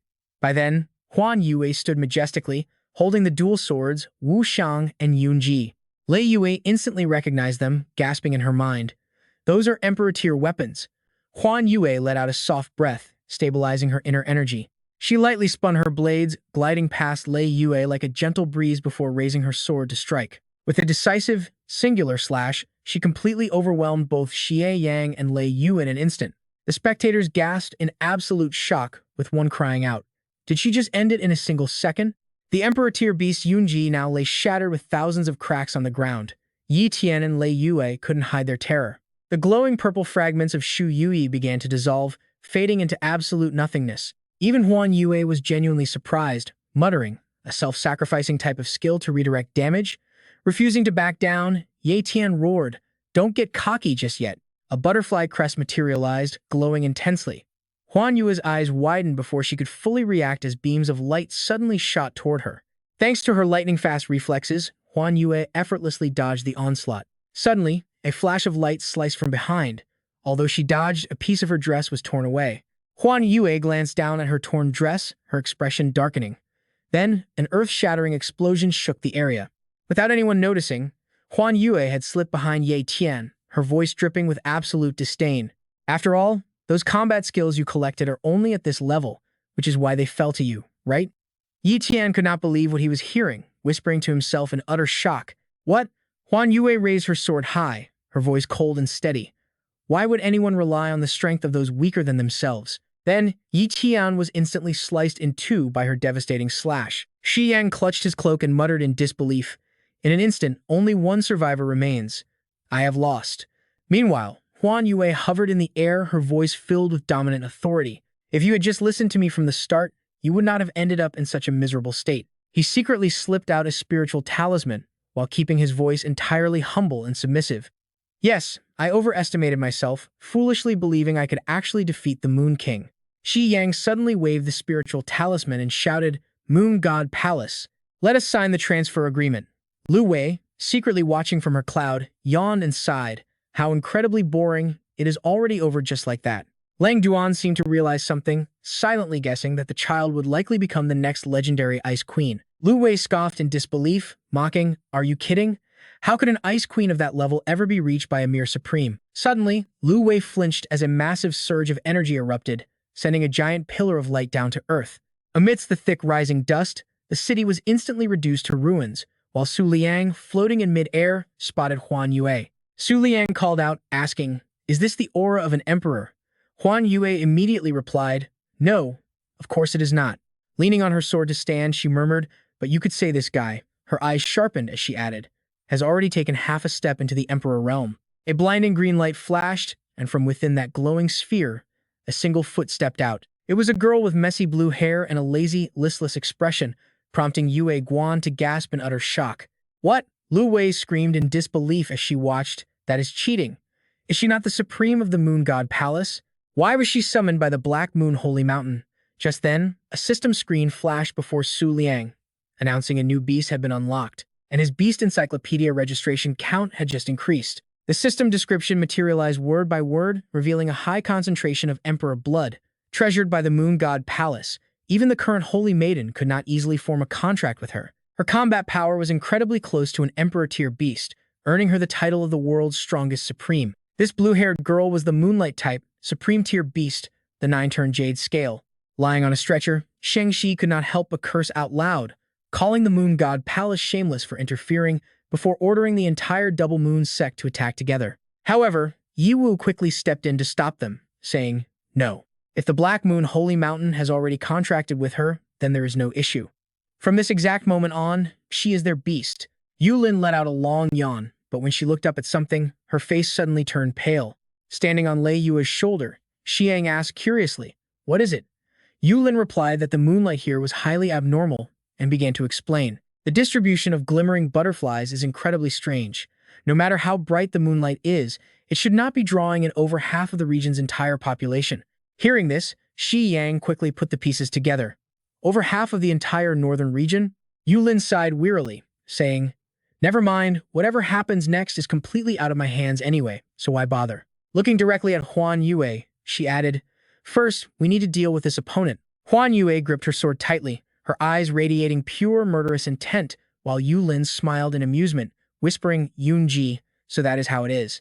She began channeling an immense amount of power as sharp claws grew from her fingertips. Bolts of lightning began crackling wildly out of nowhere, enveloping Yulin's body.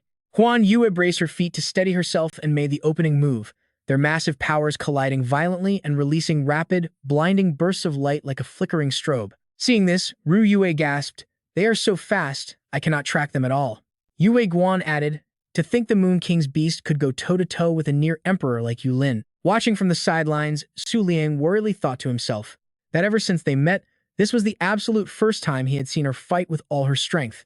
Glued to the battle, he realized this was the very first time he was witnessing a legendary clash of such an epic scale. As a mere human, he realized he could never hope to interfere in this fight. Meanwhile, Huan Yue panted heavily after barely surviving the previous strike. Yulin showed absolutely no signs of weakening, manifesting a massive, terrifying sphere of energy. The energy condensed into a glowing green sphere 100 times her size, lighting up the sky and leaving Huan Yue completely stunned by its power.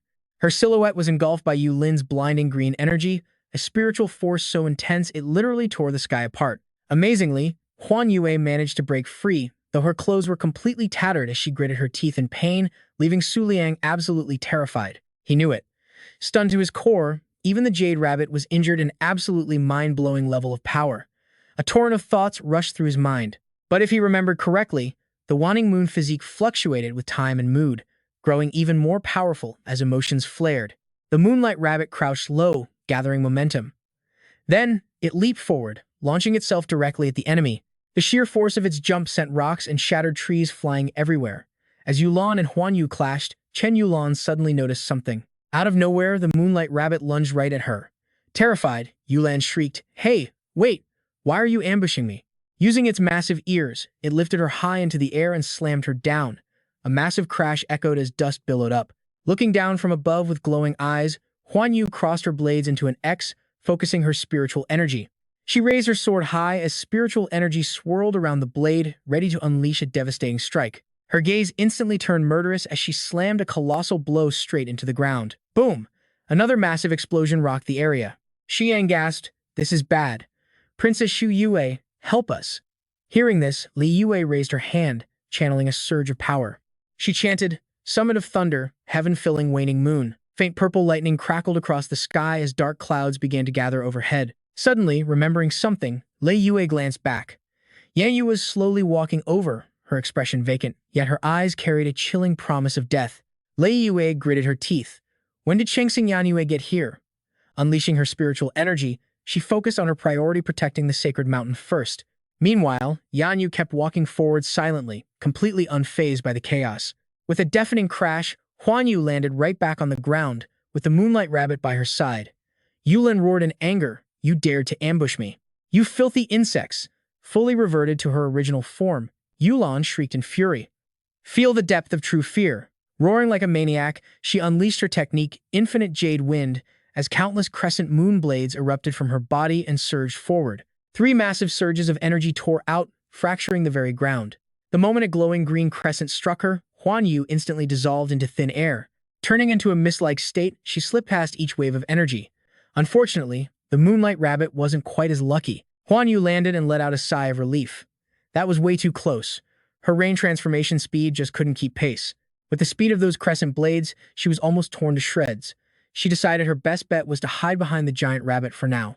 A comforting thought crossed her mind: no matter how badly injured the rabbit got, it could always regenerate itself. Crouching behind the Moonlight Rabbit, Huan Yu calculated her next move. This endless loop wouldn't work, she just needed to stall her opponent for 1 single minute. Suddenly, she spotted something, a volley of razor-sharp arrows flying straight ahead. Seeing this, Yulin gasped in pure shock. What in the world? Yulan cursed under her breath. Damn it, is that Chengxing Yanyu? She gritted her teeth. What an absolute pain, especially since she had been so close to wrapping this up. Seizing the moment, Huan Yu thought, this is my chance, let's end this right now.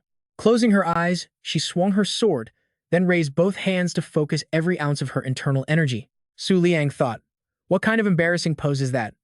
Meanwhile, a surge of power began manifesting, condensing into waves of spiritual energy. Yulan was also completely bewildered by the sight. The moonlight rabbit stood firm, while a massive tornado of spiritual energy formed right behind it. Yulan demanded, "Who on earth are you?" Raising her voice, she commanded, "State your name." Floating high in the air, Huanyu replied, "Cloud-treading moonchaser." She called out, "If you survive this blow, I might actually consider letting you serve under me." Yulan scoffed in contempt, sneering, "In your dreams, I'm your worst nightmare." Clasping her hands together, Yulan loudly chanted her spell, shattering Jade Peak. Yue Guan stared in utter shock at the colossal black hole overhead, gasping, "That's the strongest combat skill of the 9-turn Yulan." Her warning echoed in Huanyu's ears. A single touch from that black hole would completely disintegrate everything. But Huanyu didn't flinch. Closing her eyes to cast her spell, she transformed into a massive white flower deer, twice the size of that black hole. Gliding gracefully through the air, it used its powerful antlers to ram straight into Yulan's black hole. A thunderous explosion shook the battlefield as thick dust erupted. Up in the stands, the entire crowd fell into a suffocating, dead silence. Xiang chuckled darkly, mocking, to think they weren't even in the same league. What a pathetic excuse for a supreme battle. Now, Huanyu, Su Liang, Yanyu, and the Moonlight Rabbit stood together, united as one front. Looking up at the sky, Shi Yang murmured, "That's enough. Surely, the gods will be pleased when they see this." He added with a sinister smile, "Now, the real dinner can finally begin." Looking around in a panic, Yuantai cried out, "Wait, why can't I see anything all of a sudden?" Yu Guan quickly reassured him, "Calm down." The night just suddenly turned pitch black. The bright moon slowly vanished, swallowed by a massive wall of dark clouds. Su Liang closed his eyes to compose himself, thinking that honestly, his heart had been racing wildly throughout this entire supreme battle. Su Liang muttered to himself, but facing this massive emperor-class beast, any trace of his anxiety suddenly vanished completely. Huan Yue anxiously asked if he was truly ready, but he just flashed a mysterious smile and answered with absolute, unwavering confidence, "I do not see any possibility of us losing." Huan Yue looked skeptical, asking if he was serious. Su Liang simply offered a gentle smile. Arrogant, sure. Exactly like the legendary Moon King of the past. Suddenly, old memories began flooding back into his mind. What the Dark Moon Holy Mountain said earlier triggered fragments of memories that should not even exist in his head. Actually, calling them memories was a stretch. They felt more like strange hallucinations. Visions of his past self growing up in the Northern Moon God Palace, his mother, and his younger days flashed by. To verify whether these memories were real, he had actually kept a secret journal written in English. However, one day, all of those memories were completely erased by some mysterious entity. In truth, this was not a case of body hijacking. His past self was indeed him. From the moment he was born, Su Liang had carried memories of his past life into this world. He was forced to forget everything 3 years ago, turning into a completely different person, and only recovered a fraction of those memories 2 months ago. Snapping out of his thoughts, Su Liang looked up with a completely serious expression. If that theory held true, that powerful entity was far beyond his current level. He stared at the full moon, finally breaking free from the shadows. He calculated his options, realizing the Black Moon Sacred Mountain was absolutely correct. 3 years ago, he had indeed forgotten an incredibly important beast, and that was the exact reason why he became an apostle of the gods. A massive foot lifted high into the air. The beast stared down into the deep crater it had just stomped into the earth, searching. That towering colossus was the evil moon tyrant Horned Spirit, an imperial moonlight-class beast, its massive eyes locked onto their hiding spot. Cracks began spreading across the defensive barrier. Su Liang narrowed his eyes, quickly analyzing the situation. The protective shield was on the verge of collapsing. Hopefully, this monster would not start slaughtering innocent people. Looking down, the beast muttered. It had no idea what era it was, but the black moon had clearly declined. The dark spirit spoke to Shi Yang, resting on its eyelashes, asking who their opponent was. He quickly answered, "Lord Dark Spirit, I sacrificed 20 years of my own life just to summon you back to this world. Our goal is to defeat an apostle of the gods." Hearing those words, the beast instantly grew curious about this so-called divine apostle. Looking down at the ruined ground, it muttered that the Northern Territory could no longer feel the spiritual connection to even half of its original believers. Had the Black Moon sect truly reached its end? Scanning the destruction below, the beast came to a sudden decision. If that is the case, let us make this final battle truly legendary. In the distance, Su Liang stood entirely calm, staring right back at the monster. In Su Liang's hand was a vial containing the precious pink cherry blossom nectar. Huan Yue watched in sheer shock as she recognized the priceless liquid. Without saying a word, Su Liang popped the lid right off. Su Liang began dumping the liquid straight onto the ground, leaving both Huan Yue and Yin Yue standing there completely jaw-dropped. She screamed in protest, pointing out that it was a priceless high imperial-class liquid. Was he seriously just throwing it away? What on earth are you thinking? Su Liang just smiled, explaining that this would make it much easier for them to navigate. Huan Yue stood there, completely frozen. What? Sensing a sudden shift in the air, she quickly whipped her head around. Up in the spectator stands, the crowd gasped in sheer disbelief. Someone pointed and shouted, asking what those bright, golden lights rising far into the sky actually were. As the shimmering lights drew closer, the truth was revealed: they were his very own shining butterflies. Su Liang closed his eyes as his voice echoed across the sky, calling to the master of the Book of the Moon. Back inside the base, everyone clearly heard his voice alongside the Moon Brilliance Apostle. Su Liang was summoning every single shining butterfly across the entire northern territory. The massive beast stared in utter horror. What was happening? A massive cloud of shining butterflies flooded the sky, forming a giant swarm. Huan Yue could only watch in awe as the sparkling insects swarmed all around her. Suddenly, his voice echoed out, declaring his intent. Su Liang narrowed his eyes and commanded them to form a contract. Flashing back to a few days ago, this was the exact message Su Liang had sent out through his shining butterflies to their entire species. Back then, people cheered with excitement as the shining butterflies in the breeding facilities suddenly took off all at once. The same thing was happening across the city, with tamers wondering why their beasts were suddenly breaking their contracts. He knew he had to keep a low profile, so he had ordered them to scatter and hide throughout the northern territory. He looked up at the sky, now absolutely filled with them. He felt a wave of satisfaction. His master plan was working, and he had only recalled them now that the Battle of Emperors had begun. The Book of the Moon slowly drifted open. Rested in Yi Wu's lap, Shang-Chi looked up curiously, wondering if the Moon King's emperor was finally arriving. Startled, Yue Da shouts in disbelief, "What is going on? Look at the Moon King's beasts. Why are they suddenly abandoning him and leaving?" Up in the sky, Su Liang floats surrounded by countless glimmer butterflies, while below him, a massive army of beasts stands in wait. Huan Yue watches this with utter terror, only for Yue Guan to snap at her. "You fool, can't you see they are actually retreating?" She can only stare up at Su Liang in the sky, muttering under her breath. As Su Liang hovers amidst the swarm of glimmer butterflies, Yue Guan's chilling voice rings out, declaring that this place is about to become a battlefield for emperors. Su Liang looks up to the sky and asks, "Current moon god, are you watching all of this right now?" Staring at the massive full moon, Su Liang murmurs, "I wonder if this opening ceremony for the moon god ritual is enough to satisfy your appetite." Shaking off his gloomy expression, he smirks and says, "If you have truly awakened, then just sit back and enjoy this miracle." Seeing this unfold, the dark spirit's heart sinks as it curses under its breath.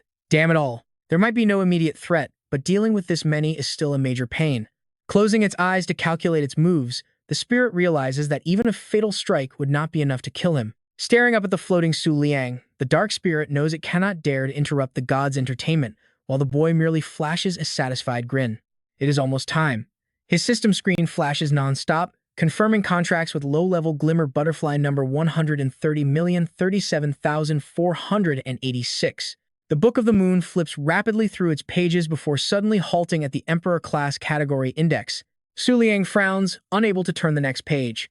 His face darkens as he realizes this might be the most difficult page to ever flip in the entire book. He tries to recall the contents hidden within the book. His mind races with thoughts, remembering how he once believed the Book of the Moon could actually summon a god. But now, Su Liang realizes the truth. The hidden intelligence from Qi Xuan served as a stark reminder that the Book of the Moon is nothing more than a tool of the gods. He refuses to accept this, knowing that his own original strength should be far superior to anything inside this book. Suddenly, a single glimmer butterfly flutters down toward him, just as violent lightning begins to tear through the roaring skies. Su Liang's eyes widen in sheer disbelief as the Book of the Moon flips to a brand new page, unleashing a massive pillar of light directly around him. Overwhelmed by the pressure, Lu Wei loses her balance and falls, whispering, an aura of oppression so intense it can strike terror into the hearts of emperors. What on earth is that? Suddenly, an icy voice answers her from right behind. No wonder even the southern territory is in complete chaos, so that is why. Lu Wei spins around warily only to see the silhouette of Kang Yu. She smiles with pure amusement, saying, "Moon King, regardless of whether you represent the northern region or not, you are still worthy of reaching the end of the moon god ritual with me." Kang Yue turns away, whispering, "And for now, there is no need to watch further." Lu Wei stares in utter shock at her departing figure, only finding her voice after a long silence. "Oh my god, when did the Kang Yu Emperor even get behind us? That scared the life out of me. Lu Wei yells out in frustration. She is a literal demon woman. Meanwhile, high above, the swarm of glimmer butterflies begins to merge together. They rearrange themselves to form a pair of colossal wings, leaving everyone below wide-eyed with awe. Yi Wu and her companions cannot help but fall to their knees. Tears stream down her cheeks as her voice trembles, saying that her lifelong dream was simply to witness the miracle of this very moment. Shi Yang is equally terrified by the scene, stammering out, "Well, can we actually deal with this thing?" The dark spirit stares up at the sky in silence before suddenly letting out a heavy sigh. Feeling the sudden shift, Ji Yang looks over in absolute panic. Unbelievably, tears are actually streaming from the corners of the dark spirit's eyes. It laughs hysterically, yelling, "Kid, you expect me to fight that entity?" With a trembling voice, it mutters, "Though brief, the mission of our Black Moon cult is over." Closing its eyes, the dark spirit resigns itself to fate, its voice suddenly turning firm and steady. "This is the end, so get down." Xia Yang is violently blown back as the spirit's commanding voice echoes. "Just sit back and witness the final curtain call. This era does not belong to us anymore." Xia Yang gasps in terror from Lei Yue's grasp. The dark spirit glares, demanding, "A divine apostle? I have lived a long time and have never heard of such a thing." Staring at Su Liang, its voice trembles with utter disbelief. How can a divine apostle of this level even exist? Meanwhile, the boy stands proudly, looking down from above. Looming behind Su Liang is a colossal figure from the 12 Shining Moon Palaces, the guardian of the second palace, the 8-winged golden butterfly monarch. Shi Yang weakly mutters to himself, "So that is how it is. How could this even be called a battle between emperors?" The 8 majestic wings tremble slightly as the entity's entire body erupts in a blinding, radiant halo of light. Everyone inside the base is instantly blinded by the brilliance, with many failing to withstand the sheer pressure and collapsing. Lei Yu is not doing any better, finding herself utterly suppressed by this godlike power. Huan Yue, and Moonlight Rabbit are no exception to this terror. Lu Wei screams out, struggling to hold his ground. What kind of insane power is this? The sheer pressure alone is enough to shake an entire continent. This level of existence is simply... She gets blasted away by the attack, screaming in agony as the entire central region is completely wiped off the map. The dark spirit silently watches the destruction unfold.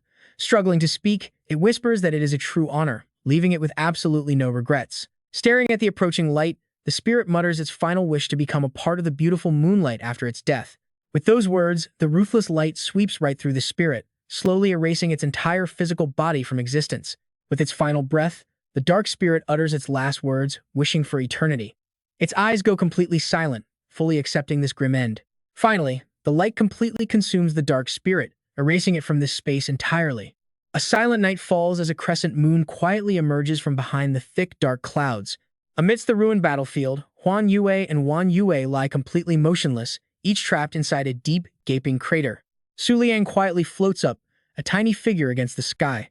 Bowing his head, he lets out a heavy sigh, murmuring that it happened again. Painful memories flood back to when Su Liang was left completely naked. 3 years ago, he faced the exact same devastation with absolutely nothing remaining. He was deeply shocked by the absolute worship of the people. Back then, he was suddenly crowned the legendary Moon King for no apparent reason. Back in reality, Su Liang stares at his palm, wondering why he kept his memories this time, proving the 8-winged Moon Monarch was not involved back then. Suddenly, his eyes widen as if realizing something major, leaving Su Liang to question everything in doubt. He rushes back to the base, only to find complete ruins. Su Liang gasps, realizing the defensive barrier has indeed been shattered. Su Liang calmly observes the unconscious faces lying around, deducing that those inside the base seem to have escaped any lethal casualties. It must have been blocked by the Blue Ocean Palace moon. Su Liang slowly approaches Moonlight, muttering to himself. She probably has no idea he lost his memory, which explains her confusion over his worry about the battle between monarchs. One would expect him to show some pity, but Su Liang merely walks past her with complete indifference. He quietly calculates his next moves. If he truly wants to restore his original self, he knows he absolutely must reclaim his long-lost memories. As Su Liang's silhouette fades into the distance, his eyes suddenly lock onto Shi Yang, who is cowering and shivering uncontrollably on the dirty ground. He mutters to himself about the guy, suddenly remembering a crucial detail. Overdrawing 2 years of one's lifespan is an ancient technique used by the Black Moon sect. Su Liang frowns, realizing that win or lose, Shi Yang will not survive today. What is even the point of a fight like that? Right then, Shi Yang slowly wakes up. His weak voice interrupts Su Liang's thoughts, lamenting that the gods are clearly not watching over him. Su Liang directly questions him, asking why he would throw his life away just for a single battle. Did he truly hope the reward from the moon god right could save him? The sudden question leaves the dying warrior completely speechless for a moment. Then, Shi Yang lets out a bitter smirk, mocking the mighty Moon King for asking such a ridiculous question. His fragile voice echoes through the empty air, claiming that as a member of the Moonlight faction, is it really wrong to want to surpass the absolute strongest? Still lying flat, he proudly declares that if he could defeat the king, even his own life is worth sacrificing. He struggles to lie flat on the ground, speaking with deep sarcasm. Unfortunately, the gap was too wide. Perhaps even the gods found this pathetic struggle to be a boring farce. Su Liang is left with a massive question, wondering why anyone would ever need to please the gods. The man narrows his eyes, searching for a reasonable answer. He was completely satisfied today, and that was enough. Su Liang merely mimics his words in absolute disbelief. Is that so? Are you truly satisfied? Shi Yang cryptically adds that at least he finally managed to give the king a major headache. Su Liang glances sideways, giving a slight nod. He admits he was indeed caught in a very difficult, grueling battle. With those words, he closes his eyes tightly, showing a rare moment of silent mercy. Su Liang knows there is no point in insulting a dying man now. Shi Yang chuckles weakly, offering a quiet thank you. He is glad to hear a satisfying lie at the end. He warns the Moon King to remember his next words, as they may reveal the secret behind his amnesia. Hearing this, Su Liang's eyes instantly snap wide open, his lips pressing tight as he hangs on every word. Shi Yang gasps out that although he likely faced the eight-winged moon monarch back then, he recalls the terrifying image of the eight-winged beast and continues, somehow, even if that exact scene played out again, the bizarre feeling deep in his chest would never truly fade away. That incident wiped out 1/3 of the northern region, but no one ever mentioned where those missing people went. A massive question mark hung in the air had they simply been forgotten, vanishing into nothingness and leaving him completely stunned. Tiny specks of light began to drift around Shi Yang, making him hesitate. Yue Wang, what happened back then definitely was not that simple. Slowly, Shi Yang's body began to fade away, scattering into the wind. He did not forget to leave one final warning before departing this world: you need to look out for yourself now.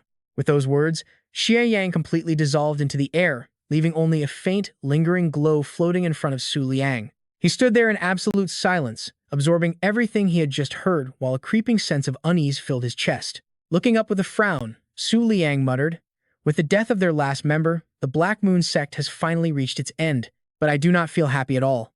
Clenching his hands into tight fists, Su Liang tried to find a reason for his emptiness. "The reason behind my memory loss has absolutely nothing to do with the Black Moon sect." He raised his hand, hesitating, as if to touch the glowing specks reflecting on his face, but that forgotten existence, which erased 1/3 of the northern region, is still something I cannot reach yet. Once more, Su Liang clenched his fists as his entire body trembled uncontrollably. Moments later, Su Liang finally let his hands relax. Standing alone in the vast, dark void, he let out a heavy sigh to release the crushing weight on his chest. Su Liang ran a hand through his hair in frustration, muttering, "Why does this feel so incredibly heavy? At least the immediate threat has finally been resolved." Exhausted, he quietly said, "No matter what happens next, at least I can relax for a little while." Sweeping his robe aside, Su Liang collapsed flat onto the hard ground, wanting nothing more than to rest after an exhausting and grueling day. Hours later, a voice suddenly echoed through the silent space. "Looks like everything has finally come to an end." "Huh." Lu Wei scratched his head with a grimace, complaining that the mere residual pressure had left them completely dazed for hours. Lang Duan chimed in, reminding him that it was the eight-winged moon monarch, after all.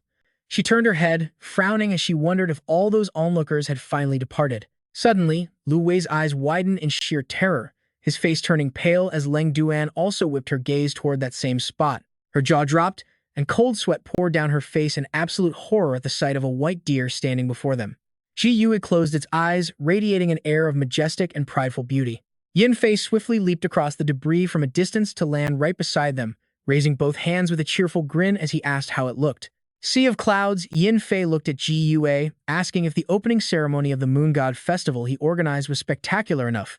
He gestured wildly, explaining with excitement that the fragments of Yue Yao were finally gathering together. The Qi Xuan and Bai Lu clans still showed no sign of movement, leaving him wondering what to do until a voice suddenly intervened. "Current Moon God, stop. Do not interfere with the Moon God Festival any further." Ji Yue opened its eyes, speaking firmly. "I will not allow you to cause trouble in the northern region." Yin Fei froze upon hearing this, staring blankly at Ji Yu in front of him.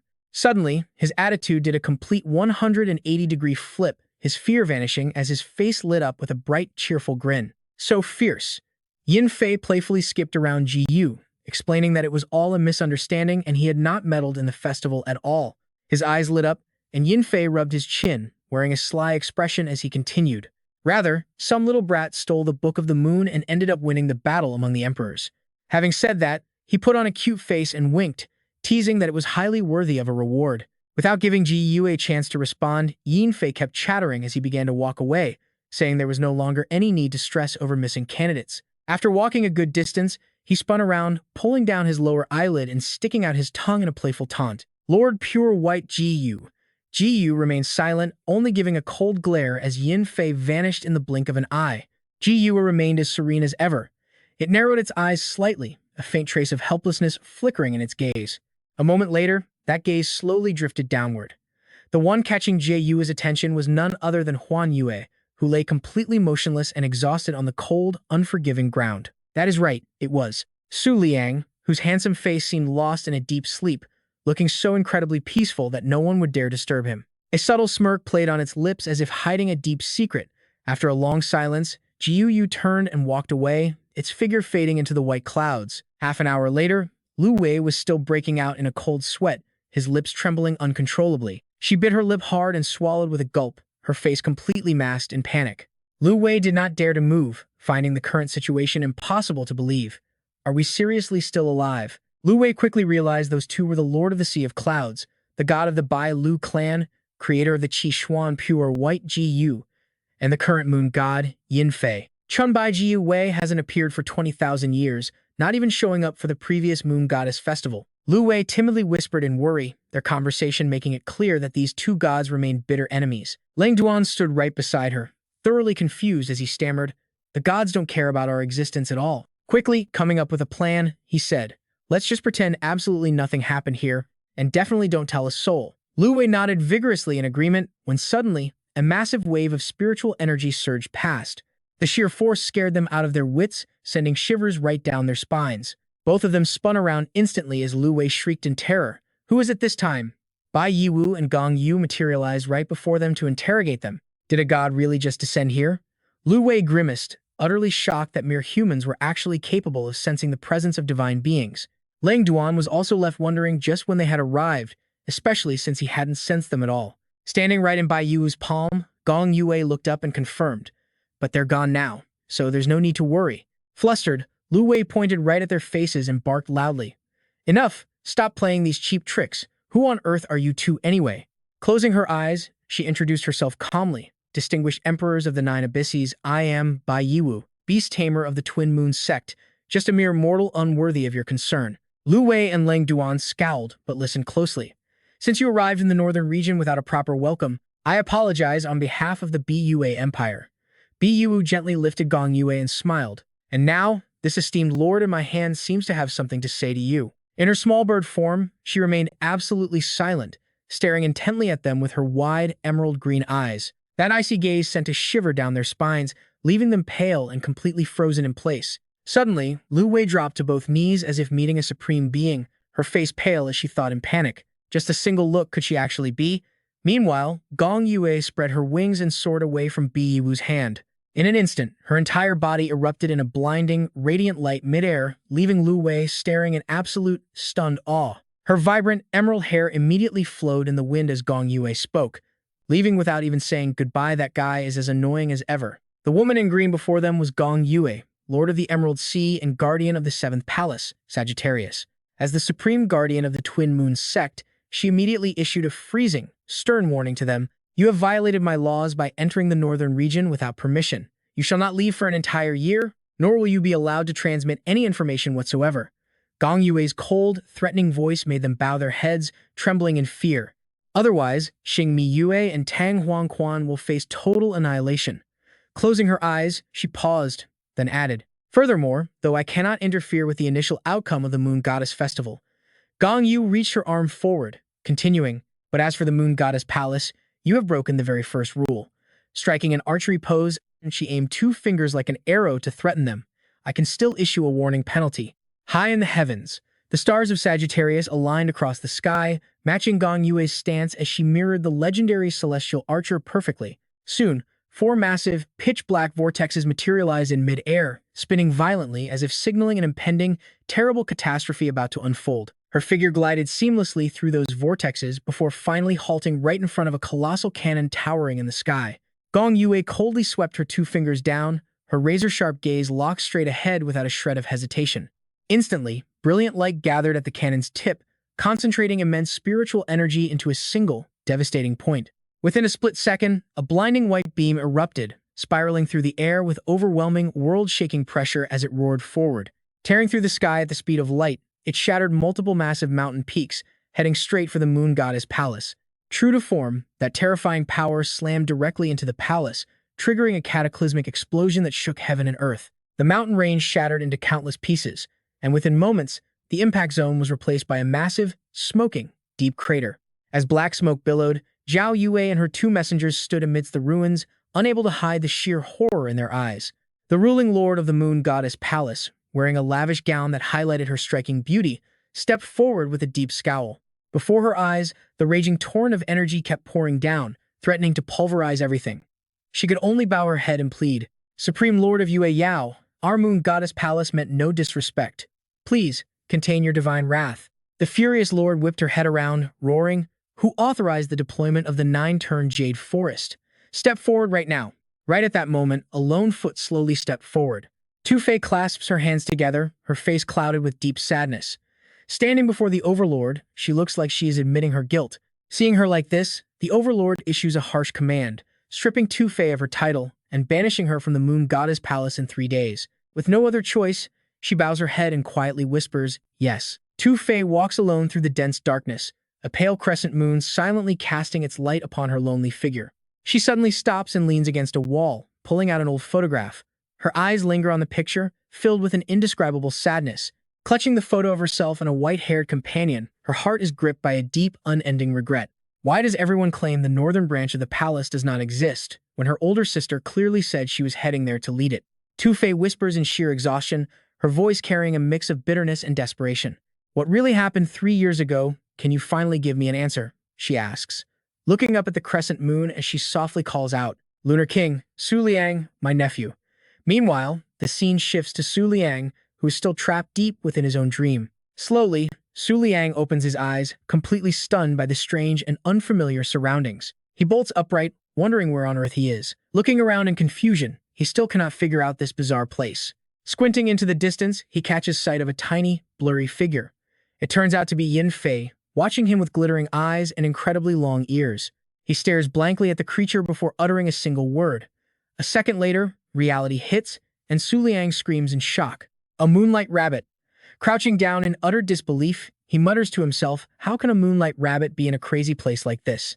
Unable to resist, Su Liang reaches out his hand, trying to gently touch the creature. But before he can even make contact, Yin Fei hugs its own body and recoils dramatically, shouting, "You pervert, what do you think you are doing?" That reaction sends him into a panic, breaking into a cold sweat as he stands there completely flustered, crying on the inside. "What?" Snapping out of his confusion, Su Liang frowns and demands, "Wait, you can actually talk?" He closely watches the creature smugly posing. He knows that human speech is incredibly rare even for high-level beasts, meaning a low-level creature should never be able to talk. Standing up, he points right at its face and demands, "Stop pretending. What on earth are you? And where exactly am I?" Expecting a compliment but getting yelled at instead, Yin Fei sighs dramatically and complains, "How rude. I came all this way specifically to give you a gift." Leaning back in surprise, he warily repeats the words, "A gift?" Smirking with a nod, it confirms, "Of course, your reward for the moon goddess right." Prancing around him, Yin Fei lists off incredible rewards like the remaining pages of the Book of the Moon, legendary beasts, gorgeous hybrid beauties, or even eternal life.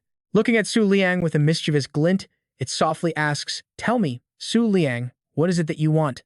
Without even waiting for an answer, Yin Fei rambles on, "Oh, I completely forgot. My Book of the Moon was already stolen by you." Stunned, he mutters, "Your Book of the Moon? So that means you are?" Su Liang warily sizes the creature up from head to toe. He suddenly recognizes the reigning moon deity, none other than Tai Yin Fei, the ultimate champion of the previous moon goddess rite. Su Liang presses his lips together, realizing this creature is actually his dream guide. But he is not the one chosen to succeed the current deity. Yin Fei looks up, dropping the playful act. "All right, let us get serious. Host of the Golden Butterfly Palace, Let me speak frankly, it says, making an immediate and direct proposition. Join my side and claim victory in this moon goddess right. Hit by one shock after another, Su Liang protests immediately. Wait, what did you just say? I am an apostle of lunar glow, meaning we are natural enemies. Yin Fei simply smirks and asks, my boy, do you still not understand? Before his eyes, the creature's body begins to shift, transforming into a human form. Bring the golden butterfly palace to my side, Yin Fei urges, now speaking in Kang Yue's form. Do you not want to defeat the great emperor Kang Yue? Su Liang is completely stunned by this new appearance. He turns his head away, acting indifferent, but Yin Fei refuses to give up. Whether it is the great emperor Kang Yue or someone even more powerful, I can easily help you crush them. Stepping closer, it nudges Su Liang's shoulder provocatively, asking, those weak little friends of yours certainly cannot do that, can they? Yin Fei leans down, his voice turning cold. That moonlight rabbit of yours is just a defective specimen, its bloodline diluted over many generations. With those words, a mysterious pink energy rises, completely surrounding Su Liang. Yin Fei gently lifts Su Liang's chin, placing a hand on his cheek while whispering in a seductive, mesmerizing tone, abandon them all. I can give you the power to crush everything in your path and even share a perfect lineage with the most beautiful beast in existence. Just then, Su Liang's eyes widen as if catching sight of something unexpected. In truth, he is simply remembering his loyal companions.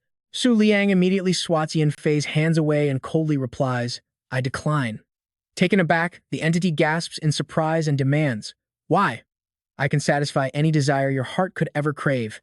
Yin Fei gently strokes her hair, offering another argument to convince him. Back then, the little devil of Fei Tu Palace from the Yue Yao faction was just like you, but eventually followed his heart and joined me. Reaching a hand out to Su Liang as if trying to soothe a child, it says, your existence is far too important to me. Go ahead, throw a tantrum, get angry, I do not mind. Su Liang swiftly grabs Yin Fei's wrist, snapping back. No, you are dead wrong. His voice grows even more intense as he continues, the moon god can grant any wish, but even they cannot decide the ultimate victor of the moon god festival. Frowning deeply, Su Liang stares at the creature, having hit it right where it hurts. Are you trying to win me over now because you are terrified that I, the apostle of Yu Yao, will claim the final throne? His sharp words make Yin Fei's face twist and darken with pure frustration. You have absolutely no right to judge my companions. One day, I will take those very people you call weak, Su Liang grates out, and crush every single apostle serving under you to seize the absolute crown of the Moon God Festival. He spits out a fierce curse. Until Yue Yao triumphs, you will rot in agony, despair, and endless torment. Hearing this, its eyes flare with fury at the barrage of insults. Yet, Yin Fei makes no hostile move, letting out a sharp chuckle instead. The next second, it throws its head back, laughing like an absolute maniac. Yin Fei unleashes its spiritual energy, reverting to its true form. Slipping from Su Liang's grasp, it sneers, fine then, noble apostle of Yue Yao. Standing before him in the guise of an adorable rabbit, it issues a challenge. If you are that confident, I will wait very patiently. Yin Fei's eyes glow with an eerie light as it adds, conveniently, the Fei Tu Palace is about to be resurrected, and my fully evolved, perfect descendants will walk the earth once more. Suddenly, a pitch-black vortex swirls violently around the two of them. Slowly, sinking into the dark vortex, Yin Fei issues one final challenge. The invincible October eclipse is waiting for you.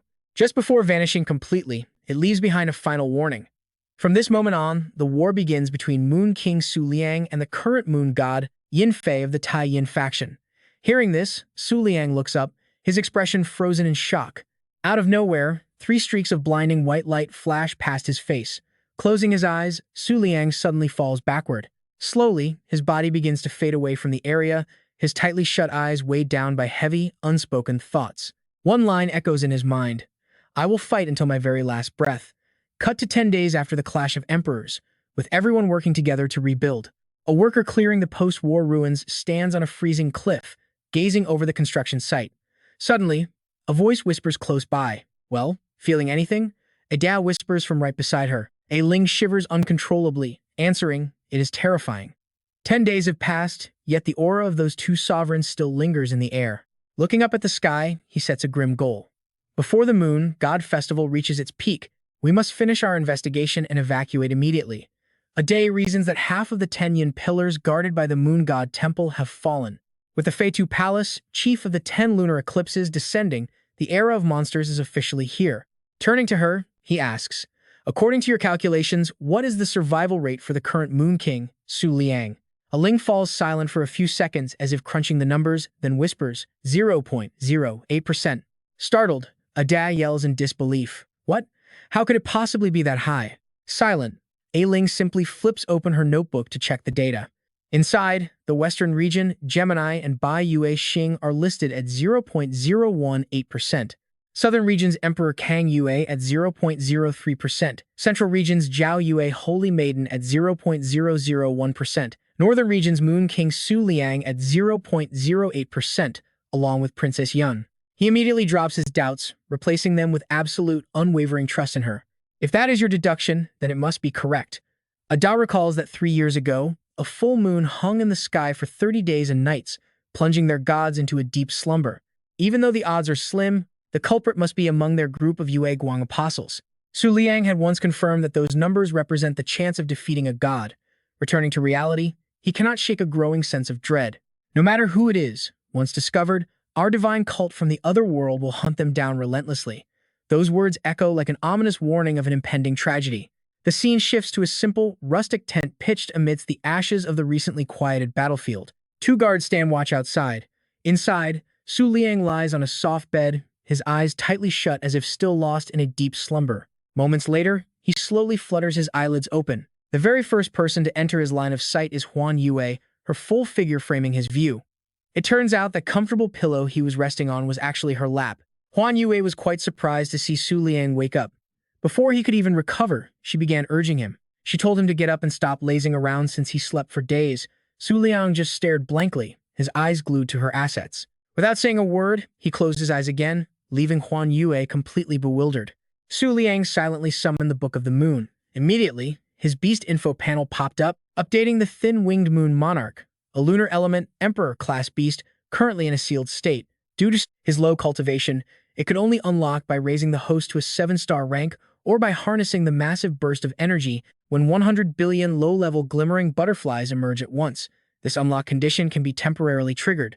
A staggering 137,422,834,056 low-tier glimmering butterflies remain sealed. Due to his low level, the host cannot summon them all. On a full moon, he can summon 100,000 at once, while other times the maximum limit is just 10,000. Next was the mid-tier lunar jade-tailed rabbit with a crescent physique and the high-tier lunar moon in the lake. Frowning, he realized he had worried for nothing. He thought turning hostile would lose him the book, but they lacked that authority. Thinking Su Liang was falling back asleep, Huan Yue flicked his forehead and snapped, "Hey, are you listening to me?" With a massive bump forming on his forehead from her physical attack, Su Liang had to open his eyes. He rolled over and snuggled his face against her thigh like a spoiled child. She was completely left speechless by his incredibly childish behavior. Burying his face in her lap, he lazily asked how many days he slept. Just then, Yan Yue walked in, crossed her arms, and scoffed, "Dreaming?" Startled by her sudden entry, Su Liang sat right up and coughed awkwardly to save face. Su Liang felt his head spin under the deadly stare-down between the two women. He could only sigh inwardly, completely forgetting that Changxing Yanyu was also there. He waved his hands around frantically to hide his embarrassment, acting cool as he asked, "What? How is the situation now?" Huan Yue sat nearby and explained that the academy was being rebuilt and the northern region was peaceful. But the central region, Yan Yue interjected. The full moon 7 stars appeared in the central region, fiercely attacking the 10 yin pillars. The moon temple can only hold out for half a month. Su Liang listened closely to her next words. Once all the 10 yin pillars are destroyed, the legendary guardian of the Flying Rabbit Palace will be resurrected. Closing her eyes, she cryptically added that the true moon goddess ritual would finally be revealed. He leaned forward, questioning her seriously. Who exactly is this guardian of the Flying Rabbit Palace? Yan Yue replied gloomily that she once led the full moon 7 stars to hunt down the previous ritual's victor. She pointed out directly, originally the 8th of the 12 lunar glow palaces guarding the Flying Rabbit Palace, she is now the leader of the Taiyin 10 eclipses, Bai Yuqing.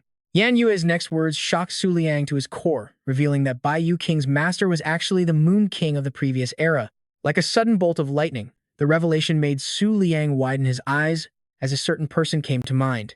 He recalled a scene of bodies scattered below a grand throne atop the stairs, wondering to himself, wasn't the ultimate winner of the previous moon goddess ritual supposed to be the strongest creature of the lunar element? Su Liang immediately grew suspicious. How could such a powerful entity betray the Moon Radiance faction, only to become the ultimate weapon of the Taiyan sect? He knit his brows, deeply lost in his own thoughts. Wait, if she won the previous ritual, why talk about resurrection? With that thought, Su Liang asked directly, why was she sealed in the first place? Yan Yue blushed slightly and brushed it off, stammering that she had no idea what happened after she fell into her deep slumber. Watching her reaction, he quickly realized something was off. Why would she react so defensively, as if she were hiding a secret? Meanwhile, Huan Yue puffed out her cheeks, glaring intensely at Su Liang. Feeling incredibly left out, she wondered why they both suddenly went dead silent. Did something secret happen between them while she wasn't around? In the Moon Chaser's wild imagination, she pictured the two of them hand in hand, looking blissfully happy. Huan Yue stressed over whether they now shared their own little secret. Before she knew it, she was clenching her fists tight. A moment later, a painful scream echoed from inside the tent, startling a flock of birds into flight. Su Liang stumbled out with a clear footprint stamped onto his back. Clinging to a tree trunk, he whined, "What did I even do wrong this time?" He glanced back, holding a grudge over how incredibly hard she kicked him, vowing to teach her a lesson later. He failed to notice someone being escorted away up ahead, only paying attention to his surroundings once he finished nursing his own wounds. Staring at the woman bound in red cords with ink splattered all over her body, he realized it was the 9 Revolution Jade Scale.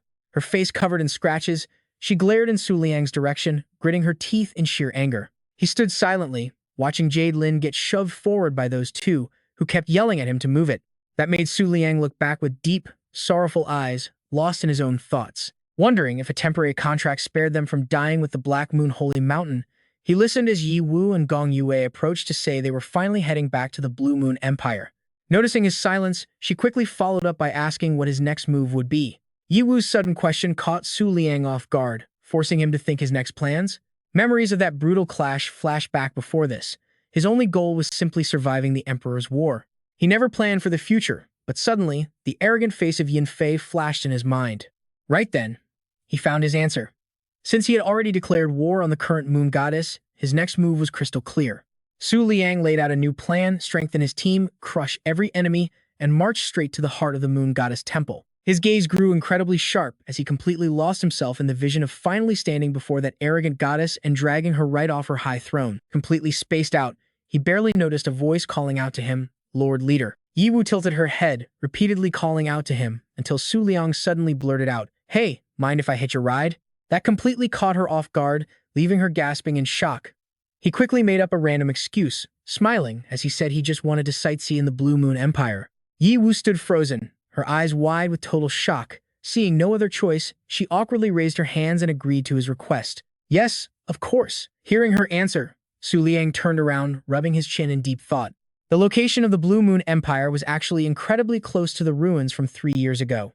He silently wondered if returning there might finally help him uncover the truth of the past. Watching Su Liang from behind, Yi Wu couldn't help but feel that something was a bit off. Their Lord Leader seemed completely different from before. She recalled his once stern expression, comparing it to the cold, terrifying apostle who used to silently follow in the footsteps of the gods. Then, she remembered his bright, warm smile from just a moment ago, making her blush instantly. She muttered, "The way he is now." Meanwhile, at the Northern Realm's border, a massive bird soared high across the sky. Yi Wu gently folded her hands over her stomach, offering a respectful greeting. "Sorry to trouble you all for coming all this way." She brushed her hair aside, adding that even though their Lord Leader did not really need their protection, the woman wearing the bird mask nodded in agreement, saying she understood. "Our duty is simply to keep our Lord Leader entertained during the trip." Silver Rabbit chimed in, reminding everyone to stay completely alert from here on out. Standing on the giant bird's back, the three gazed out into the distance. Su Liang stared in disbelief at the scene before him, blurting out, "Wait, you can actually use a beast like that?" Staring at the hot spring, Su Liang exclaimed that they built a hot spring alongside the restaurants and inns. Meanwhile, Yin Yu relaxed back on a red chair. She closed her eyes, fully enjoying the peaceful vibe, while Zhang Yue soaked happily in the relaxing hot spring below. He stepped inside silently just as Huan Yue was playfully splashing water all over White Rabbit. That forced the rabbit to raise a white flag and surrender. Turning around and seeing him, it happily cheered, "You finally made it." But Su Liang was still wondering if he should build some kind of lounge on Cloud Treader Moon Chaser's back later on. Quite confused by his dazed look, Huan Yue yelled out, "What are you waiting for? Strip down and get in here." His jaw dropped instantly. Huh? Then it finally hit him. Wait a second. Even though you guys are technically beasts, you're still all female. Closing his eyes, he walked straight ahead, telling himself there was no way he could share a bath with them. Besides, it is not like a master and his beasts have any secrets to hide anyway. Slowly taking off his coat, Su Liang tossed his clothes to the ground and quickly jumped into the warm water. Soaking in the warm water, he let out a satisfied sigh. This was pure heaven. Seeing him so relaxed but keeping his distance, Huan Yue got a mischievous idea. As Huan Yue slowly glided closer to him, he asked in surprise, "What are you doing?" Stroking his cheek with sparkling, mischievous eyes, she teased, "I read in novels that boys and girls bathing together is supposed to be super embarrassing, right?" Pinching both of his cheeks, she complained, "Why is your heart not racing? Your face is not even red." Dumbfounded, he silently called her a silly deer as he gave her a deadpan stare. He explained, "Do you not run around naked in your beast form every single day anyway? Is land any different from water?" Rubbing her chin, she insisted he was definitely just pretending, moving all around him as she determined that she had to investigate his reaction very carefully. She was determined to find a way to stop him from ever teasing her about being a woman again. He had successfully caught her attention, and she was not about to let this perfect chance to uncover his secrets slip away. It slowly lifts its front paw out of the water. In an instant, that paw transforms into a slender, beckoning hand, pulling to Luang in. Huan Yue has suddenly become an incredibly gorgeous young woman. She naturally tumbles right into his arms, leaving Tu Luang scrambling to catch her. His face turns completely beet red from pure, awkward embarrassment. "Hold on." Huan Yue's dangerous curves are pressed right against Tu Luang's solid six-pack abs. He blushes so hard his entire body heats up, his brain spinning as he panics over what on earth is happening. Meanwhile, she rests her cheek against his chest, murmuring to herself, "How strange. Why did she suddenly force transform into a human? The full moon is still a long way off." Suddenly, Huan Yue's bright eyes go wide as she realizes something shocking. Huan Yue looks down at her chest and asks in total confusion, "What are these?" As she looks up, Tu Luang quickly averts his gaze. But Huan Yue just keeps staring right at him, completely wide-eyed and unblinking. She suddenly stands straight up, throwing Tu Luang into an even deeper wave of embarrassment. Huan Yue seizes the chance to press even closer, smiling playfully as she demands, "Tell me, what are these?" While Tu Luang looks away, dying of embarrassment, Huan Yue thoroughly enjoys teasing him. Isn't this exactly like what she read about in those web novels? Her hands start playfully wandering all over him. Turns out, the legendary Moon King is just like any ordinary human after all. Tu Luang, blushing like crazy, grimaces and asks if she has some massive misunderstanding about the legendary Moon King. He was just a normal guy from the start. Huan Yue raises an eyebrow, questioning why he's acting so tough when she clearly has the upper hand. Receiving no reply, she leans in even closer and asks, shouldn't he be reacting a bit more dramatically than this? Unable to take it anymore, Tu Luang quickly grabs Huan Yue's wrist and yells out, "Hey, stop messing around." Annoyed, she struggles and violently slaps his hand away. Whether by accident or design, his hand slips and lands right on her chest. Huan Yue's eyes widen as she freezes completely. Tu Luang stands there brain dead for 3 whole seconds, slowly processing the very soft, heavy sensation in his palm. Huan Yue's smugness instantly vanishes, replaced by sheer panic as her face turns crimson and she starts stammering, completely speechless. Tu Luang stares wide-eyed at his contracted beast. Seeing her intense reaction, he grits his teeth with sudden resolve and pulls Huan Yue tightly against him to calm her down. Leaning in, Tu Luang whispers in her ear, "Don't get too wild. Aren't you the one who knows the 3-tailed tribe's charm best?" Huan Yue's playful attitude quickly shifts to a mix of anxiety and genuine fear. Tu Luang lowers his voice, demanding to know if she really thought she could just pull a stunt like that and walk away easily. Huan Yue says absolutely nothing, but suddenly opens her mouth incredibly wide. You'd think she was about to scream, but instead, Huan Yue chomps down with all her might right onto Luang's shoulder. The sudden pain makes him let out a house-shaking shriek, completely ruining Yan Yue's peaceful relaxation and startling her wide awake in the process. Wondering what on earth just happened, she watches Tu Luang slump out of the room looking thoroughly exhausted and defeated. Noticing Yan Yue staring at his bite marks, he quickly lies and claims it is just a mosquito bite. With that, Tu Luang storms straight out, leaving his sister completely bewildered. After staring blankly for a moment, Yan Yue mutters that he's being incredibly manipulative. Stepping out of the bathroom, Tu Luang crosses his arms, thinking deeply. Honestly, he really wants to establish a proper contract to teach her the dynamic between master and beast. But at his current 1-star level, having already bound a supreme tier creature, summoning her is completely impossible. He touches the bite mark on his neck, letting out a heavy sigh, especially after such an intimate encounter.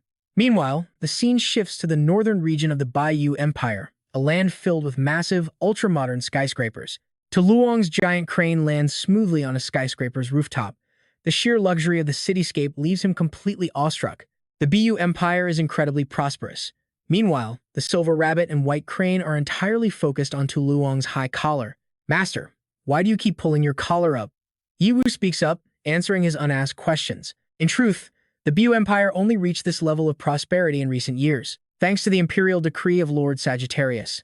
He once claimed that technology 10,000 years ago was hundreds of times more advanced than today. Intrigued, Tu Luong turns to listen closely as Yiwu explains that everything was lost due to an all-out war between two ancient overlords. Every electronic device across the globe was destroyed, resetting their technological progress back by tens of thousands of years. Startled, Tu Luong asks in complete disbelief, every single electronic device in the entire world? She nods, explaining it also cost billions of lives, and of course, both of those foolish overlords were subsequently punished with extreme severity. Standing nearby, Yan Yue rolls her eyes, thinking this absolute idiot doesn't even know who the two legendary overlords actually were.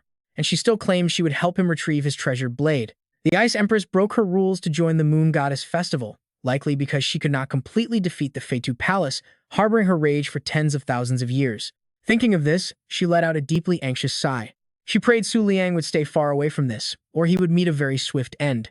At that moment, he called out to everyone, "All right, we will walk from here. You guys can head back now." Immediately, a massive gust of wind whipped up as Huan Yu materialized in her beast form, letting Su Liang mount her back. The fierce wind and blinding dust stung the eyes of the ladies nearby.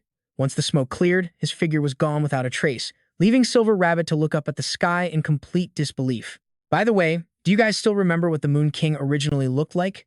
Hearing that, White Crane asked if she meant the day the heavenly abyss appeared. Yiwu chimed in, saying it was absolutely impossible to forget. Silver Rabbit shook her head, muttering that she never imagined their grand sect leader would just wander around, enjoying the scenery with his pet. White Crane agreed, admitting she had always assumed this sect leader lacked even the most basic human emotions. However, Yiwu snapped back immediately, warning them both to shut their mouths and speak no further. With a trembling voice, she recalled that fateful day, explaining that they, the insiders, actually feared and revered the Moon King the most. As apostles who had witnessed his divine miracles firsthand, her mind was still consumed by Su Liang's terrifyingly majestic figure. The scene shifts to a frozen, mist-covered mountain range, a desolate place known as the Northern Heavenly Abyss. A bizarrely shaped, massive rift splits the earth here. Gazing down into the dark abyss, Su Liang muttered that this was exactly why they were called the Twin Moon Sect. He strictly instructed the two guards standing nearby to block the entrance and let absolutely no one follow him inside. They bowed to accept the command. Meanwhile, from a distance, two members of the cleanup crew watched Su Liang's every single move. One of them whispered in confusion, wondering why the Moon King would suddenly return to the Moon God Palace territory like this. The other replied with deep suspicion, noting that Princess Yun's success probability was originally the highest, but something must have gone wrong. She warned that she could faintly sense a divine aura radiating from him, making him far more dangerous than Princess Yun. Ada did not hesitate, confidently suggesting that he would go investigate while she stayed behind as a backup to avoid a total wipeout. Shocked, Ailing gasped, but Ada offered no explanation. He only warned her that if he died, she had to run immediately. She would need to raise the Moon King's threat level to 100% and broadcast a dream alert, summoning everyone to the abyss for a final showdown. Meanwhile, Su Liang and Huan Yu walked along a narrow trail, squeezed between two massive cliffs deep inside the abyss. He scanned his surroundings, silently wondering why it felt so dark when it was clearly daytime. An oppressive sensation weighed heavily on him. Noticing his tense silence as he warily scanned the area, Huan Yu called out from behind to ask what was wrong. She teasingly asked if they were lost. Closing his eyes, he replied in a low, grim voice, admitting he simply had a very bad feeling about this place. With that, Su Liang kept walking in silence, his mind completely flooded with racing thoughts. The Twin Moon Sect headquarters and the Blue Moon Empire were close. If anything went wrong, someone should have noticed. The Beihai Tingyue Palace would definitely have raised an alarm. Lost in these anxious thoughts, he continued leading them deeper into the gorge. Even though his mind was currently blank, retracing his steps along this familiar path might lead him back to his forgotten origin. He hoped some clues remained here. Seeing him so quiet and deeply troubled, Huan Yu could only watch and let out a silent, helpless sigh. Enveloped in the gloomy, heavy atmosphere, neither of them noticed that a stealthy figure had been tailing them from a distance the entire way. The stalker was none other than Liang. After trailing Su Liang for a long distance, she timed her move and suddenly flicked her finger. High above the entrance of the rift, a bizarre object materialized out of nowhere, forming a massive, pitch-black dome. It plummeted straight down into the deep ravine at a terrifying speed. Meanwhile, down in the shadows of the gorge, Su Liang stared thoughtfully at the ground. The Twin Moon sect had preserved this place meticulously, leaving the dusty floor completely pristine and free of footprints. Suddenly, his body went completely rigid as his eyes widened. Because Su Liang had stopped on a dime, a distracted Huan Yu accidentally bumped right into his back. Half asleep, she asked him what was going on. But Su Liang was entirely frozen, his gaze locked onto something on the ground as he gasped in sheer shock. How was this possible? Resting in the dust right in front of him was a simple purple journal. Staring at it, Su Liang wondered how on earth his personal diary ended up in this abyss. Suddenly, his mind flashed back to the day he transmigrated, when he was still just a normal modern human. Wait, had he kept it with him this entire time, leaving it perfectly preserved? Perhaps after losing his memories, he had discarded it here in confusion before leaving. And so, the diary remained lost and forgotten in this dark canyon for years. Without wasting another second, Su Liang bolted directly toward the mysterious purple book. Although she did not understand what was happening, Huan Yue followed closely right behind him. Suddenly, a hand snatched the diary away. A woman wearing a stunning red robe appeared out of nowhere. Holding the book in her hands, she cried out in joy, "I finally found it." She eagerly flipped open the pages, filled with excitement. This is the guidance left behind by the gods themselves. But in the very next second, the contents inside made her freeze completely. Inside the diary were scribbled English words accompanied by some completely mindless drawings. Confused, she cannot help but wonder if the guidance of the gods was just way too complicated. As for Su Liang and Huan Yue, both of them were startled by this red-robed woman's sudden appearance. Sensing immediate danger, Huan Yue dashed to the front and demanded in a loud voice, "Who goes there?" Meanwhile, Su Liang was tense and calculating. He had no idea what her cultivation realm was, but she felt incredibly dangerous. He called out for Chengxing Yanyu, and in a flash, the mighty blade manifested before him. The red-robed woman remained completely silent in front of the green blade and purple horn. Without another word, Yanyu charged forward with a cold, expressionless face. She leaped high into the air and struck down with immense force, unleashing a powerful golden light that kicked up a massive cloud of dust. Su Liang watched in shock, peering through the thick dust. What was going on? This level of power seemed way too ordinary. The red-robed woman stood completely unharmed in the exact same spot. Feigning innocence, she asked, "What do you think you are doing? You are not trying to fight me during the day, are you?" Back on Su Liang's side, all three of them looked tense against such a formidable foe. He realized she was right. This was exactly the kind of situation most moon attribute beast tamers wanted to avoid. He looked up, watching the bright rays of sunlight filtering directly down through the narrow gaps above. Su Liang wondered what he could possibly do in a daytime battle. Right then, the red-robed woman spoke up again. "Moon King, we have no reason to fight you just yet, so we will take our leave now." Seeing this, Huan Yue lost her composure and rushed forward. "You can leave, but hand over that book," Su Liang shouted. "Wait!" In that instant, he froze in shock, unable to believe what his senses were telling him. This overwhelming aura easily surpassed the supreme level. This person was an emperor. Su Liang stood frozen, watching the red-robed woman fly away as countless thoughts raced through his mind. The Book of Moon had no reaction. She did not use moon attribute energy. So how did she hide the Bihai Zhegang Yu here? Just who on earth was she? Suddenly, the red-robed woman turned back and asked, "Could it be that you actually understand what is written here?" Her expression slowly twisted into something terrifyingly dark and sinister. "Do you know what happened in this place?" The chilling aura radiating from her left Su Liang, utterly speechless with shock. The red-robed woman gleefully cried out, "I changed my mind. Now, I want to search your memories." Thrusting her hand forward, she unleashed countless pitch-black tentacles that shot straight toward where Su Liang was standing. Reacting instantly, Huan Yue threw herself in front of Su Liang. She conjured a blast of purple light to push back the encroaching dark energy. Suddenly, those dark tentacles hardened into sharp spikes, impaling Huan Yue and leaving her in too much pain to fight back. Su Liang yelled out loudly, "Chensing Yanyu." The physical form of the Yanyu blade materialized in his hand, blocking her massive hand just in time. The collision of their immense powers generated a devastating shockwave. Su Liang was thrown to the side, coughing violently. Having just narrowly escaped death, he silently realized that if not for Chengxing Yanyue's unyielding nature, he would be dead by now. Looking around the chaotic scene, Huan Yue lay completely motionless on the ground. He panicked, thinking, how is this possible? That was just a casual strike from her. Gritting his teeth, Su Liang struggled to stand.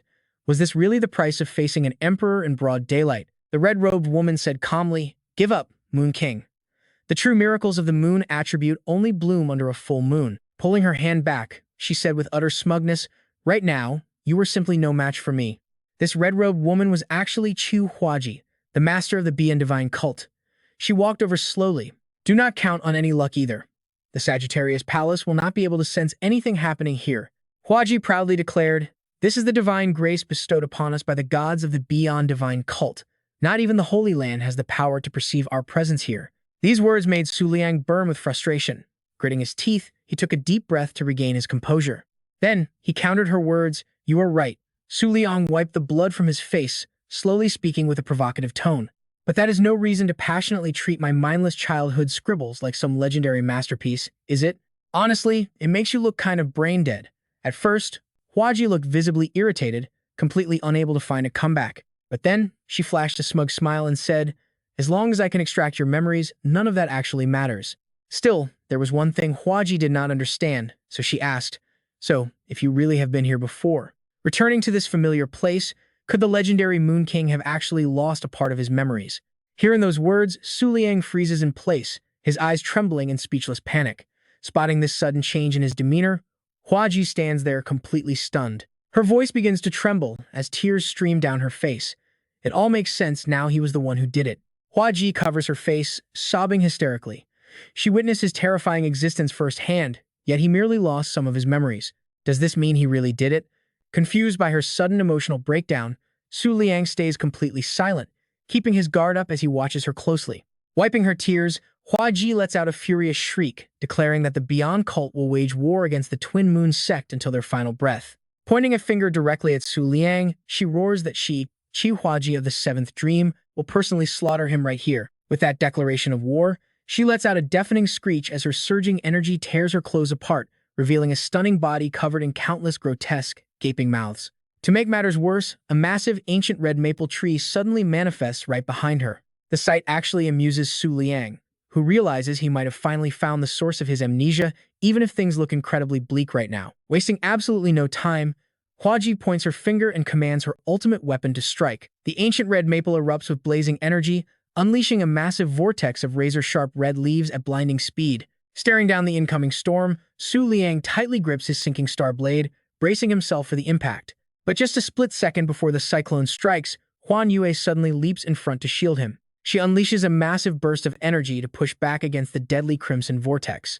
The violent shockwave tears the ground apart, tossing dirt and rocks everywhere. Su Liang is thrown backward, while Huan Yue barely manages to land on her feet. Squinting through the thick clouds of dust, he can barely make out her silhouette, still standing tall. As the dust clears, Huan Yu's bruised and battered body is revealed. Her clothes are completely shredded, and she can no longer hold her balance. She collapses unconscious right before his eyes. He watches in horror as the purple gem on her head drops to the ground and shatters. Su Liang desperately reaches out to grab his sinking star blade. His grip on the hilt tightens until his knuckles turn white, his hand trembling with rage as he growls out a single word. In a blind rage, Su Liang swings his massive blade with full force, unleashing a barrage of powerful green crescent slashes. Yet, Huaji stands completely still, and somehow, not a single one of his attacks manages to hit her. Huaji narrows her eyes, wondering if her senses were just playing tricks on her. Glancing at the fallen Huan Yue, she notes that the girl had seemingly lost consciousness even before taking any heavy damage. With a cold snap of her fingers, Huaji unleashes another strike. Su Liang takes the blast head-on, letting out a painful cry. But the attack isn't enough to finish him. Even though he is coughing up blood, Su Liang stubbornly refuses to fall, keeping a death grip on his weapon. Su Liang grinds his teeth, realizing the daylight makes their power gap far too massive. A peak Supreme tier Moonlight Cultivator facing a standard Emperor tier opponent, yet he doesn't have the strength to fight back. Huaji scoffs mockingly, telling the Moon King to stop struggling because he will never defeat her. She admits she can't easily kill an apostle like him anyway, so she begins trying to coax him instead. Even if their 3-year-old grudge is real, she is willing to back off for now and plan her revenge later. With a sinister smile, she coaxes him to hand over his memories, pointing out that he surely wants to know the truth about his past too. Ignoring her entirely, Su Liang struggles back to his feet.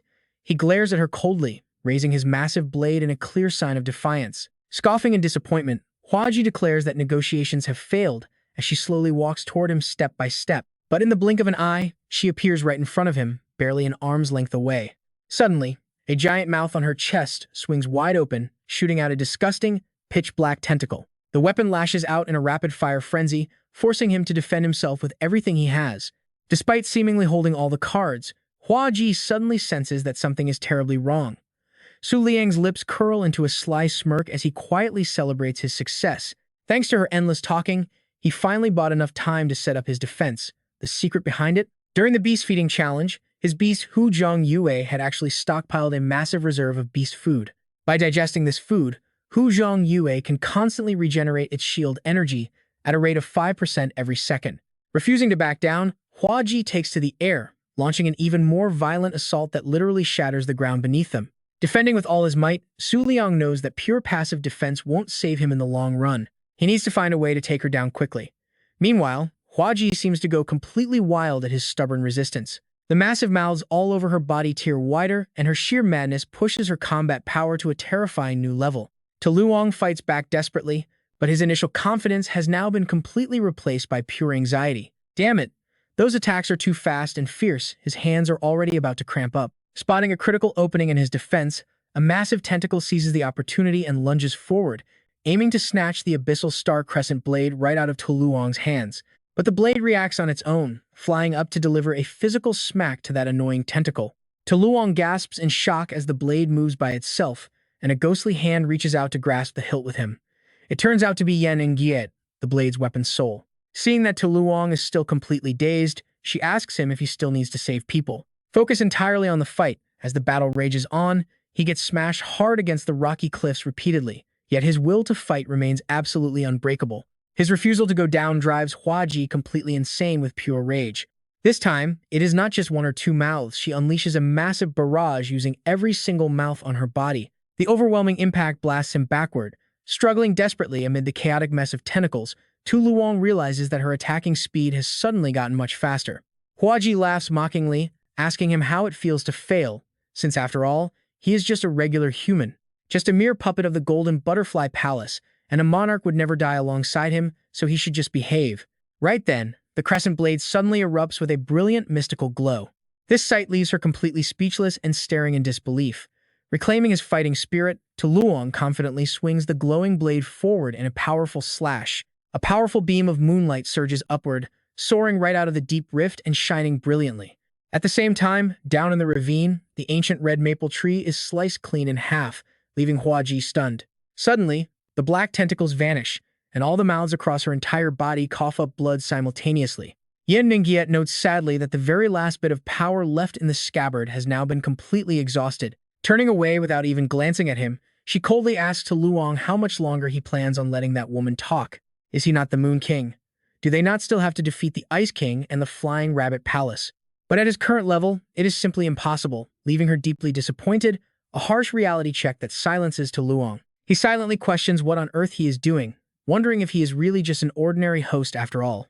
Despite being gravely injured, Hua Ji remains incredibly arrogant, spitting out that he cannot possibly hope to defeat her during the daytime. She then launches into a dramatic, high-pitched rant, declaring that she has always absolutely despised the Moonlight faction for their arrogant, holier-than-thou attitude. They never look at anyone else. But now that Yu Yao has shattered, have not all those arrogant monarchs either died or gone into hiding? How utterly ridiculous.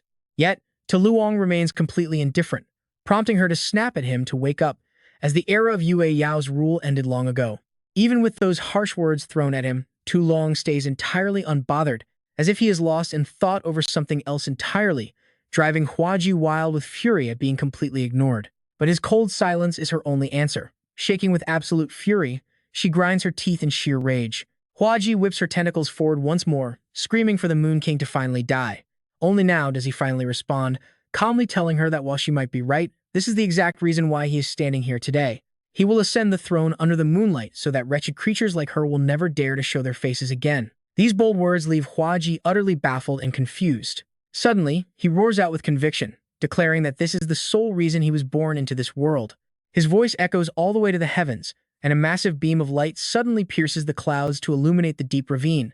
The brilliant glow envelops Luang, boosting his power while forcing her terrified tentacles to retract in fear. She gasps, wondering what on earth is happening, but he completely ignores her, silently absorbing the raw energy of the light before quickly pulling out the Book of the Moon to calculate his next move. Thanks to stockpiling 700 draws, he has finally figured out how to defeat the monarch, raising his hand to shout resolutely. 700 consecutive draws. The Book of the Moon floats into the air, unfolding in a spectacular display.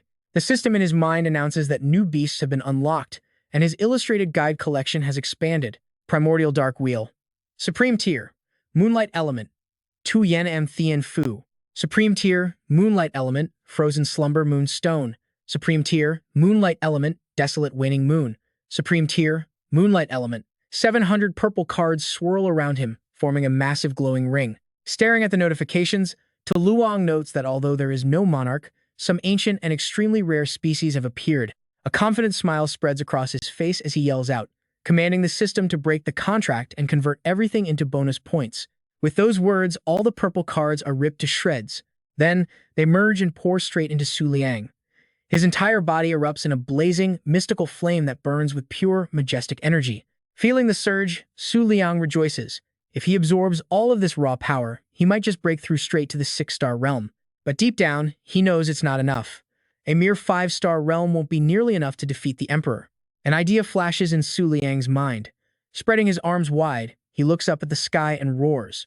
Golden Butterfly Palace, I don't want any of this. Take it all back. His words trigger a sudden reaction from the mystical light.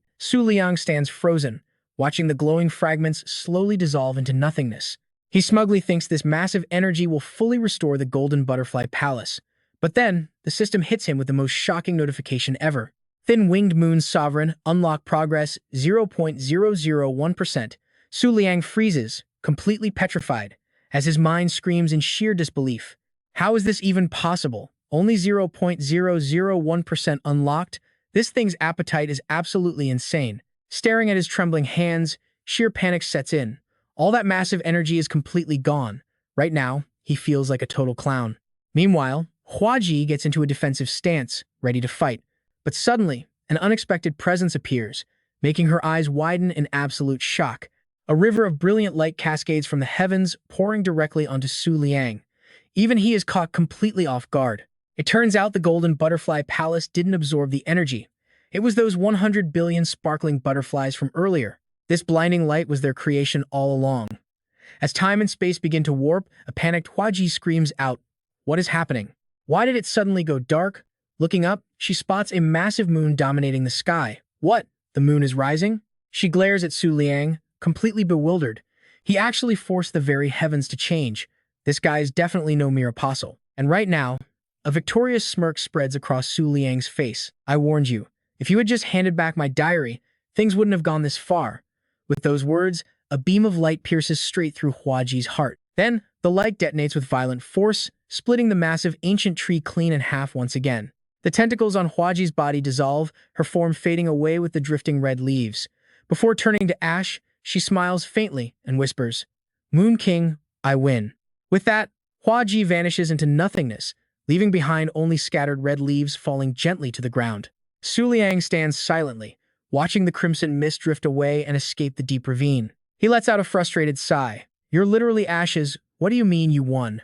Seeing the danger pass, Liang finally slumps down, complaining that he's exhausted to death. He collapses onto the ground, closing his eyes to rest, thinking he'll just lie here for a bit first. Suddenly, a voice echoes from the shadows, snapping Liang awake. "That's right, we won." From behind the cliff, a girl in a black flared dress slowly steps out. This is Meng, sister to the seventh dream, Huaji. Walking over to a single red leaf, resting in a pool of blood, she whispers, "Seventh sister, you predicted this perfectly. It's a good thing you had me hide in the shadows. If we had both appeared together, he surely would have wiped us both out." That was why she couldn't show herself, even as she watched her sister get utterly obliterated, no matter how much she wanted to intervene. At this point, her sorrow instantly melts into a smug grin. But now, it seems there's absolutely no way they can lose. Brimming with absolute confidence and zero fear, Meng steps right in front of Liang, her voice dripping with sheer disdain. "Even if you surpass the apostle realm, everything ends here."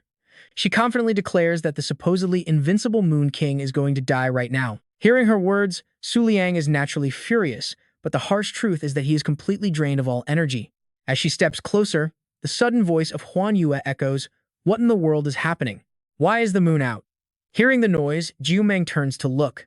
Huan Yue slowly wakes up with a million questions running through her head. Did I really sleep until nighttime? In her dazed state, she suddenly locks eyes with a stranger staring intently at her. What is worse, she realizes Ju Meng is hovering over a helpless Su Liang with clear, evil intent. Panic sets in as Huan Yue immediately takes a defensive stance, thinking, she is not human. This woman is definitely another emperor. Ju Meng silently judges Huan Yue, her gaze filled with pure disappointment. After a brief moment, she lets out a heavy sigh and sneers in contempt. Watching that battle proves this dear girl's threat level is basically zero. Glancing over at the star-sinking crescent blade, she dismisses it too. This blade just drained the last of its power, so it's no longer a threat. She begins calculating her next move. The only real concern left is the overlord of the Sagittarius Palace. Getting it to descend should take 5 minutes. Actually, that overlord is highly unpredictable, so let's neutralize the risk within 1 minute. But in reality, 10 seconds is more than enough. With that, she raises her hand and snaps her fingers. Then, out of nowhere, a massive, pitch-black umbrella suddenly materialized, completely blotting out the brilliant glow of the full moon. Suddenly, a few cold droplets splashed onto Huan Yue's cheek. Confused, she looked up, wondering if it was starting to rain. Sure enough, a heavy downpour began drenching both her and Su Liang. Right then, she boldly stepped forward and declared herself as Jiu Meng of the Pyramid Cult, Wushang Mingye. She announced that the era of Yue Yao ends today, revealing that this strange, toxic rain was actually coming from her giant umbrella. However, this was no ordinary rain. The falling water was searing hot, instantly corroding and melting anything it touched. The legendary Chen Xingyan Yue lay motionless on the ground, drenched in rain. The acidic drops hit Huan Yue in several places, burning her skin, and Su Liang was suffering from the exact same torment. He grit his teeth to endure the agonizing pain, yet the physical wounds were nothing compared to his overwhelming helplessness. He had absolutely no strength left to fight back. Suddenly, a ribbon of white mist rushed in and wrapped around Su Liang, teleporting him far away from Jiu Meng's sight in the blink of an eye. She instantly recognized this move as the Mist Realm of the White Deer clan. Huan Yue stood tall, radiating an overwhelming energy as her eyes flared with pure, murderous intent directed straight at Jiu Meng. After a brief moment of silence, she delivered a chilling warning before striking, telling her foe that she had made 2 critical mistakes. These words left Jiu Meng completely stunned, likely racking her brain to figure out what she could have possibly done wrong. Huan Yue explained that calling her threat level 0 was highly insulting, and second, no one should ever stand before the White Deer clan at night. She reached up to grab the purple jade ornament she always wore, only to realize with a jolt that it was already gone. Staring at her empty palm, she quietly realized it must have been destroyed, but quickly brushed it off. This beautiful warrior was never short on trump cards, and suddenly, her eyes flared with a brilliant, glowing pinkish-purple light. Crossing her arms tightly over her chest, she drew 2 divine twin blades directly from her ample cleavage.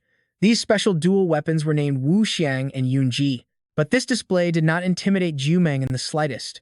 She burst into a mocking laugh, sneering at her opponent's arrogance. Jiu Meng threw her hand out, shouting that a mere sovereign dared to speak so boldly. The burning acidic rain suddenly transformed into a pitch-black liquid, like a polluted river. At her command, the droplets reversed their trajectory and locked directly onto Huan Yue. Yet, her entire body dissolved into thin air, vanishing like a wisp of light smoke in an instant. This completely caught Jiu Meng off guard. She had vanished into thin air. Before she could even begin to comprehend how her opponent had vanished, she looked down to find her own arm severed into 3 pieces, throwing her mind into absolute panic. Just moments ago, she could not even touch a single hair of the 7th sister, and this terrifying reality sent her spiraling deeper into a state of panic. She could not even track her opponent's blinding speed with her bare eyes. Even now, Jiu Meng refused to believe her eyes, questioning how someone with a mere sovereign rank aura could possibly pull off such an impossible feat. Holding both blades with a deadly expression, Huan Yu looked unstoppable, which only fueled her opponent's growing anxiety. How was this even happening? Since when could a sovereign outmatch an actual monarch? With tension thick in the air, Jiu Meng clutched her severed arm, desperately trying to convince herself that her opponent was merely putting on a massive bluff. Miraculously, Jiu Meng's severed arm began to rapidly regrow, and she stretched her limbs to prepare for the next round of their deadly duel. This unnatural sight made Huan Yue freeze in shock, standing rooted to the spot while gripping her twin swords tightly. Sensing her hesitation, Jiu Meng sneered and confidently unleashed her dark technique, the Dark Night Abyss.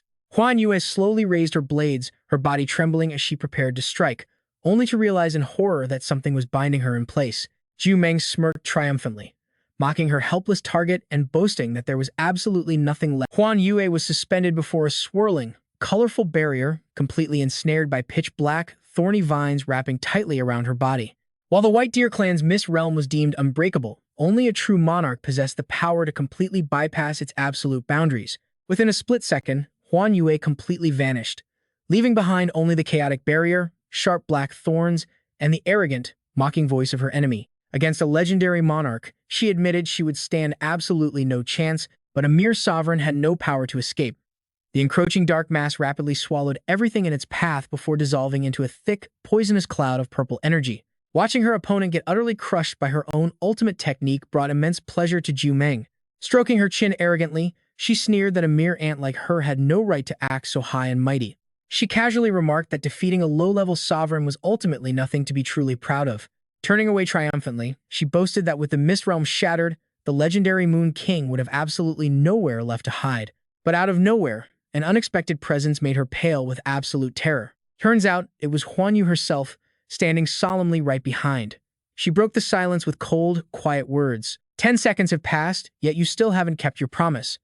Honestly, I am getting a bit bored. Huan Yu magically stepped forward, her feet landing firmly on the ground. Huan Yu closed her eyes, sensing the energy. At that moment, a massive, powerful divine aura surged all around her. Opening her eyes, Huan Yu said blankly, "You know, even though my mother is gone, she still gets angry if her relics are destroyed. And when she gets angry, the consequences are severe." Zhu Meng paled, sweating in sheer terror, wondering if this was a full-body world traverse. Huan Yu slowly closed the distance, her voice remaining icy cold. "You probably don't understand, but the Beilu clan, with our world traverse powers, views death much differently than other living creatures do." She casually adjusted her hair as she walked. "My apologies. Since I won't be back anytime soon, I guess I got a bit talkative. So, let us just end it right here." Shocked, Zhu Meng stared at her, eyes wide with terror. In an instant, all that remained before Zhu Meng was empty air carrying Huan Yu's faint scent. Looking up, she cursed her own stupidity. "Seventh sister, my judgment was completely off. I should have warned the others immediately." But then she thought, "No, maybe this is fine." She stood frozen, helplessly letting those sharp pink threads wrap tightly around her body. Trapped alone in this pitch-black void, she realized she wouldn't drag anyone else down. In her final moments, a peaceful smile touched her lips. This was the absolute power of a complete world traverse. In a flash, Zhu Meng's body was sliced into countless shattered pieces. Even her favorite black bow was shredded to bits. What was left of her drifted away on the wind, dissolving into the rising dust. Now, nothing remained but the sword, Chengxing Yanyu, resting silently on the cold ground. Awakening once more, Yan Yue stood in silence, her mind racing with thoughts of that complete world traverse. Deep in thought, she wondered when her friend would ever return. Under the pitch-black night sky, a glowing pink sphere of light swirled dramatically between two steep cliffs. Yan Yu whipped her head around in shock. There, floating unconscious in the center of that glowing pink light, was Su Liang. Just as Su Liang was about to crash, Yan Yue quickly caught him, breaking his fall. Holding Su Liang tightly, she thought to herself, "Now I finally understand why the Beilu clan vanished for tens of thousands of years." Looking up at the sky, Yan Yu fell deep into thought. The 12 Yu Weiao palaces managed to secure their thrones under a gloomy, pale full moon. Shortly after, Su Liang slowly regained consciousness. Yan Yue watched silently as he sat slumped on a rock, clutching that old diary tightly in his hands. Su Liang flipped through the pages, reliving his lost memories. His hands trembled with every sheet of paper he turned. Suddenly, gritting his teeth in a surge of uncontrollable rage, he ripped the pages right out of the book. Yan Yu gasped, completely shocked by his sudden outburst. After destroying the very diary he had to bleed and risk his life to retrieve, Su Liang just hung his head in silent, exhausted defeat. Suddenly, Su Liang stood straight up, adjusted his collar, and quietly said to Yan Yu, "Let us get moving."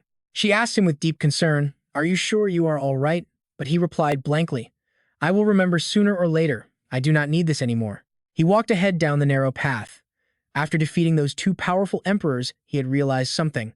Some memories had returned. It seemed the magic of the Equinox sect was directly tied to memory loss. Su Liang knew exactly what he had to do. If he wiped out the entire Equinox sect, his memories would return. Yan Yui remained completely silent. Yan Yu easily saw right through his cold facade.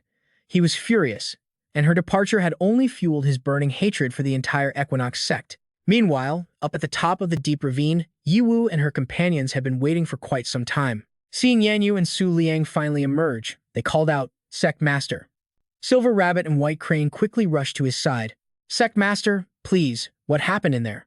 Instead of answering them, Su Liang coldly threw a question back at them. Sagittarius Palace. Did you also survive the last moon god ritual by hiding from the battle? Everyone gasped, unable to hide their shock. Yiwu paled in fear, completely at a loss for words.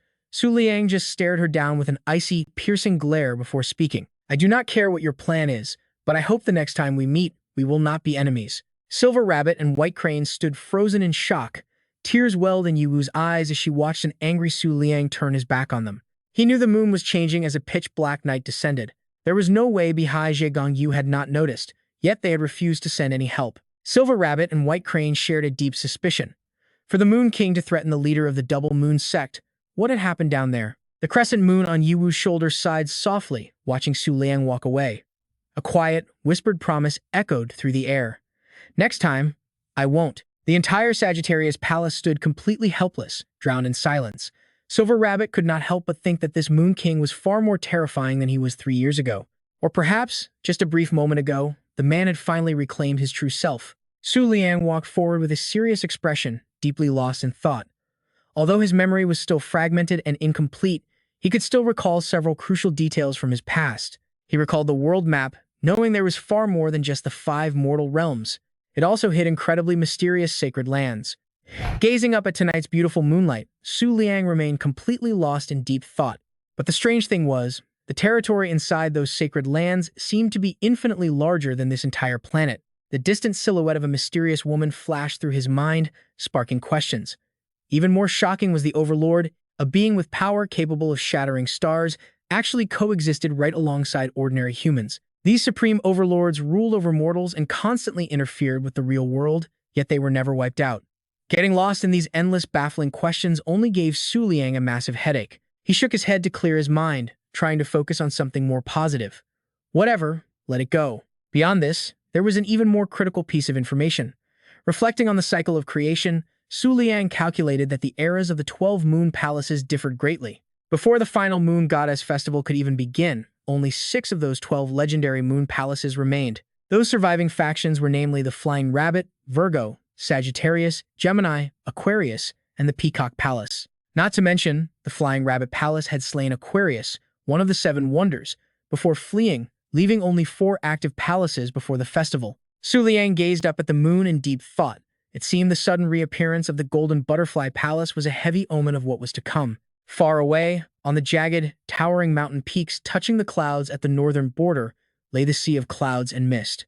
There, Huan Yue walked completely alone across a soft white cloud. She clenched her fists tightly, stepping forward with absolute determination. Suddenly, Huan Yu froze in her tracks, lifting her eyes to gaze at the mysterious sky stretching overhead. Rising before her was a massive winding staircase leading to a mystical and shrouded barrier gateway nestled deep within the clouds. Waiting just outside the barrier were 3 young women. The first was Yunji, an emperor rank of the Moonlight attribute, who bowed respectfully. Yunji offers her respects to Granny Taiyi. Beside her was Ling Yu Kongkui, another Moonlight emperor, bowing her head deeply. Ling Yu Kongkui offers her respects to Granny Taiyi. Only the last girl remained completely relaxed, carrying a bright, cheerful smile. Princess Yun offers her respects to Granny Taiyi. Huan Yue slowly walked toward the gate, completely ignoring the reverent bows of her 2 subordinates. Princess Yun quickly followed behind, her face glowing as she babbled excitedly. Granny Taiyi, have you successfully awakened your bloodline memories yet? According to our agreement, we are supposed to sign a pact. We want to represent the White Deer clan in this upcoming Moon Goddess Festival and defeat all the holders of the 7 mysteries. Huan Yue said nothing, remaining totally silent. Princess Yun continued to ramble behind her, listing out names like Emperor Kang Yu, the Western Gemini, and the Moon King. They are all our enemies, but with your power and the White Deer bloodline, victory will be effortless for us. Yet Huan Yue remained completely silent, not saying a single word. Still, she realized that if she didn't give this chatterbox some response, she would never shut up. Huan Yue coldly spat out a single word, scram. This blunt response instantly shut Princess Yun up, leaving her utterly embarrassed and totally speechless. Even Yunji and Ling Yu were left completely stunned by this. Losing her bright and cheerful smile, Princess Yun immediately muttered in confusion, wondering if something terrible had happened in the real world to make her this angry. With a heavy sigh, she scurried inside. Well, whatever, there was still plenty of time. As Princess Yun, a hybrid of human and beast tamer, her power level was already nearing 9 stars. She quietly comforted herself, figuring she could slowly build a close relationship with her later on. Meanwhile, beneath the crescent moon outside the Moon Goddess Palace, stood the supreme moonlight hegemony that had ruled the central region for thousands of years. Zhao Yue sat proudly upon the highest throne. For some strange reason, all the core members of this primary faction were exceptionally beautiful young women. Whispers and rumors about this palace were endless. It was said that if any male child was ever born, even a mixed blood, they would be exiled to the southern and western regions. Deep within, there was an area filled with towering stone pillars, some wrapped heavily in thick chains. Though the Flying Rabbit Palace seized the Moon Empress throne, they were sealed beneath the 10 yin pillars of the Moon Goddess Palace, suppressed by generations of saints and the 10 pillars themselves. The heavily chained pillar absorbed fierce, golden lightning striking down directly from the heavens. But now, right at the ceiling site of the 6th pillar within the Moon Goddess Palace, chaotic lightning bolts surged violently, striking directly at the center pillar. 2 nearby disciples of the palace cried out in sheer terror, ordering to raise the alarm immediately. Suddenly, one of the massive metal chain links snapped. Immediately following the explosion, a majestic light dragon emerged. Coiling tightly around the pillar, it let out a deafening roar. This beast was known as the Emperor-rank Radiant Moon Glow Dragon, one of the 7 stars guarding the moon. Looking down at the frail young women desperately supporting each other below, the dragon scoffed coldly, demanding why there were only weak ants here, calling them utterly disappointing. It lifted its massive head, speaking with deep, heavy sigh of disappointment. Has the passage of time reduced the descendants of the goddess to nothing but this? Down below, the crowd tries to reassure one another that Lord Lu Fei is on his way. Amidst the chaos, Zhao Yu looks lost, whispering softly to her master, asking if everything is truly going to be okay. If the 10 shadow pillars keep shattering, the 10 moon eclipses will inevitably unleash themselves upon this world. With the seal of the Flying Rabbit Palace on the verge of breaking, it seems like only a matter of time. Even Guanglong looks deeply troubled right now. Suddenly, a mysterious voice echoes through the air, telling Zhao Yue not to worry, because he is about to step in. She asks in total disbelief if he is serious. Zhao Yu is highly skeptical, remembering when she was only 6 years old and he made her buy those trashy adult comics for him. If that was the only time, she could let it slide, but he has tricked her time and time again.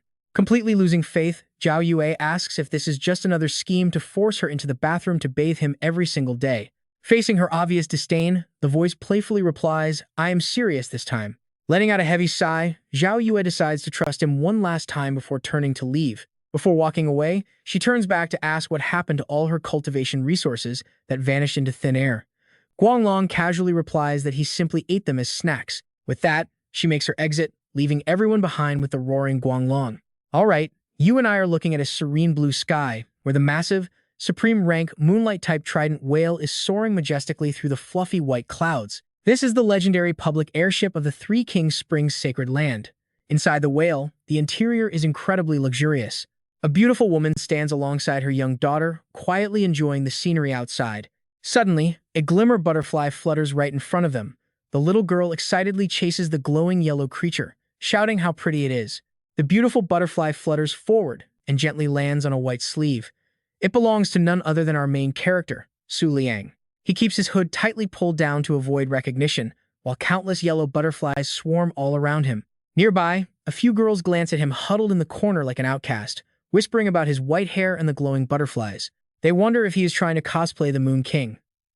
Ever since the 8-winged Moon Monarch emerged, the number of fanatical believers has absolutely skyrocketed.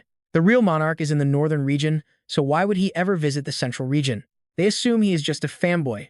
Ignoring the swarming butterflies and the mocking whispers, Liang quietly keeps his head down. He can only smile bitterly. Why does no one consider that he might actually be the Moon King? Suddenly, a familiar voice whispers in his ear, asking if he has made up his mind since there is still time to turn back.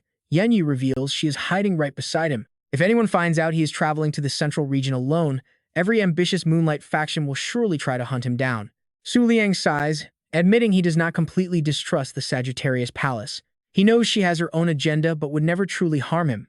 However, staying in the northern region is simply a waste of his time now. His mind drifts back to a few days ago when he received a highly critical reply from one of the 4 Moon Generals.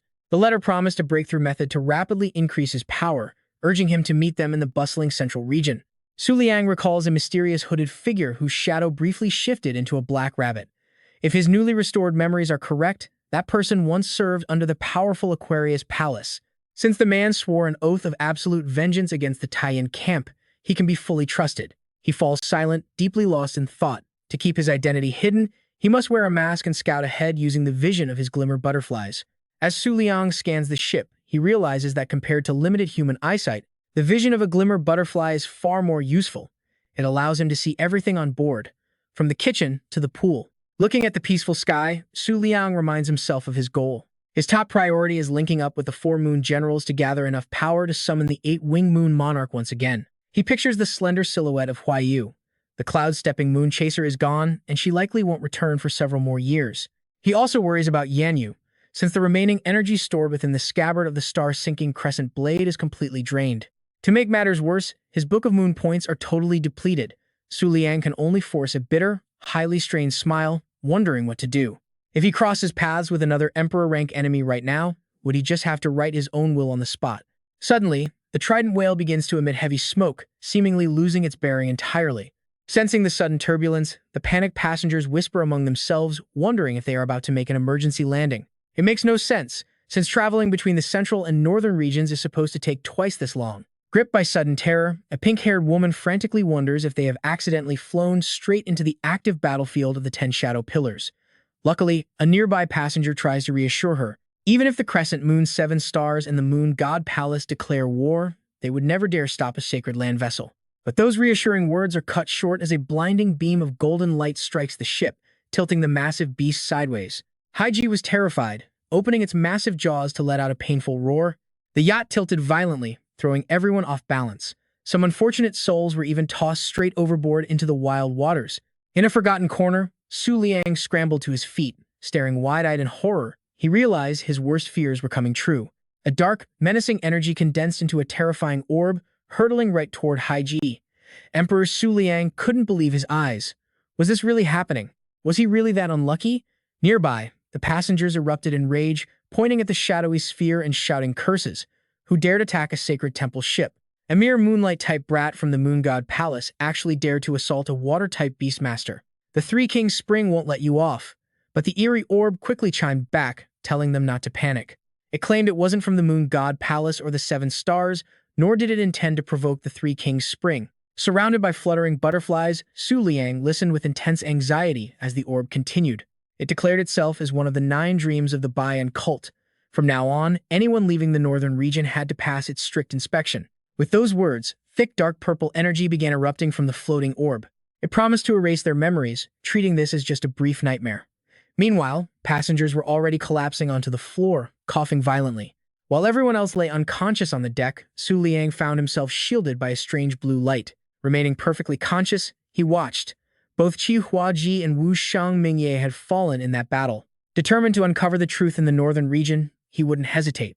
Su Liang lowered his head, whispering softly as his butterflies understood and fluttered away.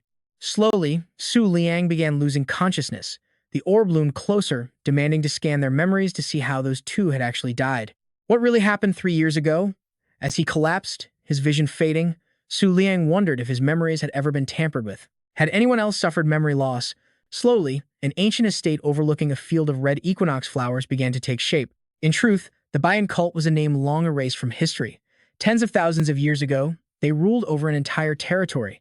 They were even protected by an ancient guardian deity, codenamed Bayan. But in the end, only a single arm remained rising from a pool of blood after they recklessly interfered with a moon god festival. A terrifying entity had mortally wounded the god Bayan, forcing them to flee this physical realm and descend into a deep slumber within the spiritual world. Banished and forgotten, all followers were exiled from the 5 realms and 3 holy lands, escaping to a remote island where the world slowly forgot them, until tens of thousands of years later, when a descendant suddenly discovered that the divine powers bestowed by their sleeping god had grown exponentially stronger. It wasn't just him. Dozens of followers clad in their signature red robes emerged, excitedly holding glowing pink spheres in their hands. This meant the god Bayan was finally returning, driving every last believer into a state of absolute frenzy. But their hope was short-lived. Despite the promising signs of a grand return, their new power vanished in under a single night. The newly awakened deity had plunged back into an eternal, peaceful slumber. This was nothing new, mirroring what had previously happened to the 12 moonlight palaces of the moon back then. Huddling together in the desolate wilderness, the number of Bayan followers rapidly dwindled as the centuries rolled by. With their influence fading, 9 emperors pooled their remaining power to form the 9 Dreams. But they weren't done just yet. Their goal was to exploit the chaos of the moon god festival to uncover the truth, no matter the cost. And now, That legendary orb of the Nine Dreams has finally shown itself. Otherwise, once the dust of the Moon God Festival settled, they would lose their chance of a comeback forever. Floating in the mystical void, the Nine Dreams orb resembled a creepy eye that suddenly blinked open, revealing three pupils within its iris.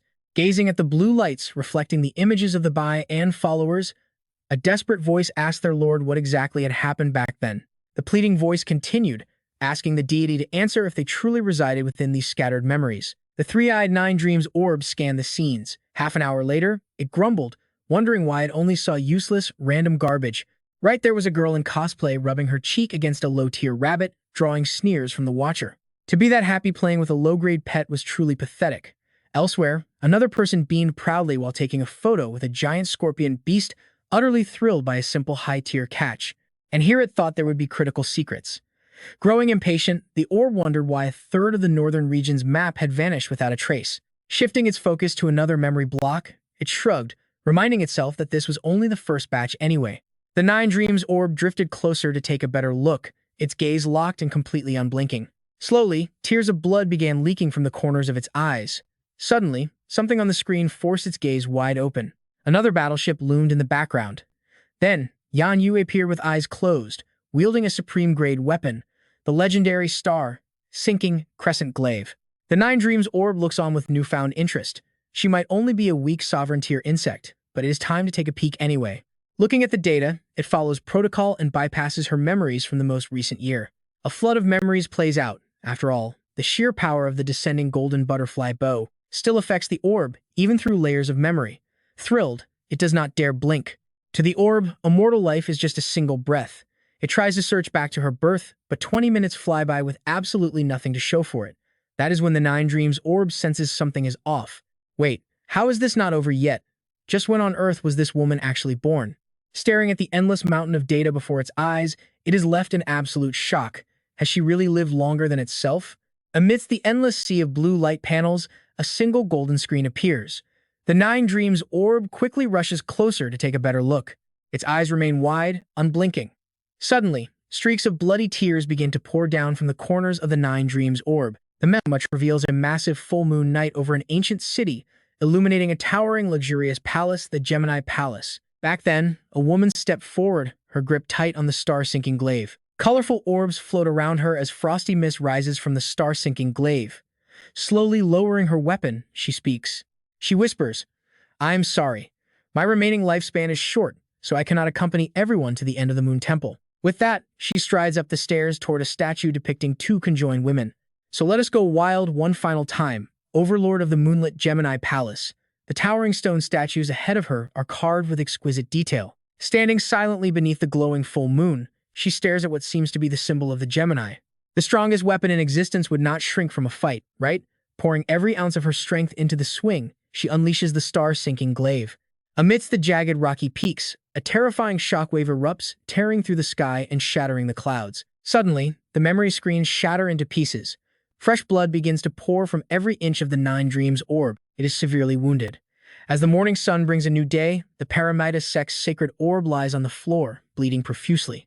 Helpless, it recognizes the Gemini Palace, the third moonlit temple. Remembering the Gemini statue, it mutters weakly. A single strike once sliced through the star-shattering half-moon's soul suppressor. The Nine Dreams orb sinks into despair. That was just a single phantom buried in a memory. Why did nobody warn it? Staring at the pathway to the Gemini Palace, it cannot believe an overlord once stood before this temple hidden away in the northern region. It struggles to lift itself into the air. No, I cannot hold on any longer. I must retreat and heal my wounds. But just as it prepares to leave, something suddenly catches the Nine Dreams orb's attention. Wait. Looking down at the unconscious Su Liang on the floor, it notices something. This man, the Nine Dreams orb, realizes he has amnesia. Staring through its blood-soaked eye, it hesitates. Should it risk viewing his memories? If he is another hidden powerhouse, it will die. Suddenly, it shakes off the fear. No, what is it thinking? Looking at the motionless bodies on the ground, it realizes its own safety does not matter. It is rare to stumble upon someone with lost memories. What if this boy has laid eyes on a god? Even with blood pouring from its body, it cannot back down now. With its mind made up, pools of purple slime splatter from midair, clinging onto a nearby woman. Soon, almost everyone in the room is covered. The oozing slime slowly reshapes into a human silhouette, landing softly. It begins absorbing the surrounding goo to piece together a complete physical form. The slime was actually the Nine Dreams orb taking human shape. Approaching Liang, it whispers, "Now, let us peer into your memories." Reaching out with a fluid, boneless hand, the Nine Dreams orb barely conceals its excitement. One look at his face, and it freezes. This boy is actually the Moon King. Its hand begins to tremble, but it tells itself to ignore life and death and push on. Even as a temporary human form, it did not forget to give itself a rather curvaceous chest. Leaning forward, it hopes to find answers about the shattered authority, the deep slumber of the gods, and the truth behind the full moon miracle 3 years ago. Suddenly, Liang wakes up completely dazed, entirely speechless. Unable to believe he is floating in a bizarre, cosmic void, Liang looks up at the glowing system screen in front of him. A brand new summon has successfully been unlocked, expanding his library. The glowing system panel changes its text, revealing the 6 Moons Nomad, an Emperor-tier nightmare beast representing the 6th dream of the 9 dream realms, bound directly to the Paramita sect. With a quick glance, Liang understands everything, his eyes widening with realization. So that is the truth. This kid possesses a mixed moonlight lineage within his veins, which was just picked up by the Moon Book. Looking around at the strange space, Liang asks, "Is this place some kind of dream world?" The 6 Moons Nomad is trying to dig into his past. Liang couldn't stop thinking about the 9 Dream Sphere from the Bi-Ngan cult that easily blocked the Sea Strike ship. The Bi-Ngan cult had been investigating the incident from 3 years ago, and their true target wasn't him. It was everyone in the Northern Territory. Thinking about this gave Liang a massive headache. Rubbing his temples, he realized he had just taken a bullet. Talk about absolutely terrible luck. Shaking off the pain, he focused back on the status screen. His memories had now drifted back to the exact moment he first entered the academy. Further in, he'd find the downfall of the Black Moon sect and the birth of the Moon sect. He was incredibly curious. Even as the owner of these memories, he had never been able to tap into this deeply locked away, fragmented layer before. Hovering alone in mid-air amidst a vast sea of memory fragments, he wondered if his imperial weapon alone was enough to reach the deepest depths of his mind. Liang flashed a confident grin. He had absolutely nothing to lose anyway, so why not take a closer look? Meanwhile, back in the real world, the mutated 9 Dream Sphere reached its limp, boneless hand toward the unconscious Liang lying on the floor. Yet, even in his semi-conscious state, Liang's hand tightly gripped the star-sinking crescent blade, determined to uncover the truth. He vowed to make them pay an unbearable price. But right then, deep inside the illusionary dream realm, Liang gasped in utter shock. He never expected that recovering half of his memories would make him realize he was just a puppet in someone else's sick game. With a bitter chuckle at this bizarre sensation, he watched the screen show crowds of people bowing down in deep respect before him. The mutated 9 Dream Sphere trembled with nervous anticipation as the moment drew near. But suddenly, the screen erupted into heavy static. The sphere's eye widened in sheer rage as pitch-black darkness suddenly swallowed the entire sky. A brilliant full moon hung high, casting its pale light over a quiet village nestled deep within the jagged, towering Rocky Mountains. But in an instant, every wooden house touched by the moonlight vaporized, leaving a massive crater that slowly began to fill with water. There, standing bare-chested in the center of the eerie, silent lake, was Liang. He looked incredibly imposing in the gloomy mist. The sphere's eye bulged out in sheer terror. This was an existence of absolute, infinite despair, suffocating everything in its presence. Its body began to liquefy, melting away and scattering into the wind. Was this the price for crossing the Bi-Ngan cult? It realized all too late that it should have retreated 3 long years ago. It completely dissolved into slimy residue as the space around it cracked like fragile glass, shattering into a million pieces. But no matter the cost, this crucial news had to get out. Hiding in a dark corner of the Sea Strike, the sphere burned with pure resentment. There was no need for further investigation. It was definitely the Moon King who had slaughtered Qi Huaji and Wushang Mingye. It shot up into the sky, its mind racing with terror. That kid had transcended the level of simple vessels and apostles. Every single member of the Ninefold Dreams had to unite just to stand a chance. This warning was its final purpose. Meanwhile, passengers on the ship slowly woke up, all of them groaning from splitting headaches. Liang snapped awake and scanned the room, shocked to find the sphere was already gone. Why couldn't he stay in its memory to see the end? Was he forcefully ejected from the memory right in the middle of tracing it? Staring in the direction the 9 Dream Sphere fled, Liang's heart sank. Just what did that monster see to make it run away in such sheer panic? Could the gods of the Bi-Ngan cult actually be connected to him? Forcing himself to sit up, he knew he couldn't let it escape. He had to capture it right now.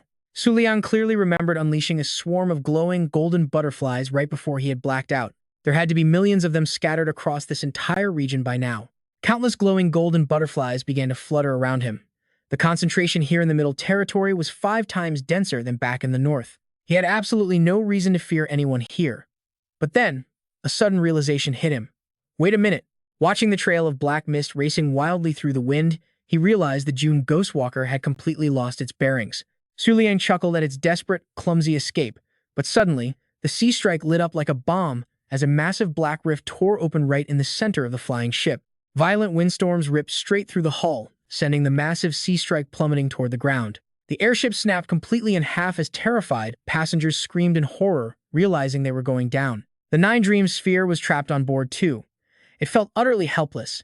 It was so close to escaping and exposing the Moon King. What kind of rotten luck was this? Even on the brink of death, it stared in shock at a blinding, radiant light bursting right beside it. A massive golden dragon soared high, looking down at the burning sea strike. It realized with horror that it had accidentally fled straight into the active battlefield of the Tenyin Pillars. The golden dragon, the real culprit behind the crash, panicked. "Oh no, I just blasted a ship from the Three Kings sect. I am so dead." It turned and roared furiously at the Nine Dreams sphere. "It is all your fault, you nameless ant. If you are not from the lunar lineage, why are you here causing trouble?" The sphere quickly snapped back, stating it had assumed the dragon was an emperor sent by the lunar palace to battle. The two argued furiously. Does this mean they must silence everyone? Meanwhile, Liang pushed himself up with his hands, nervously reading the virtual screens displaying the critical information in front of him. A new weapon was unlocked, lighting up the codex as the quantity began to skyrocket. It is the Moonlight Element Emperor rank Radiant Moon Glow Dragon, one of the 7 ring moon stars.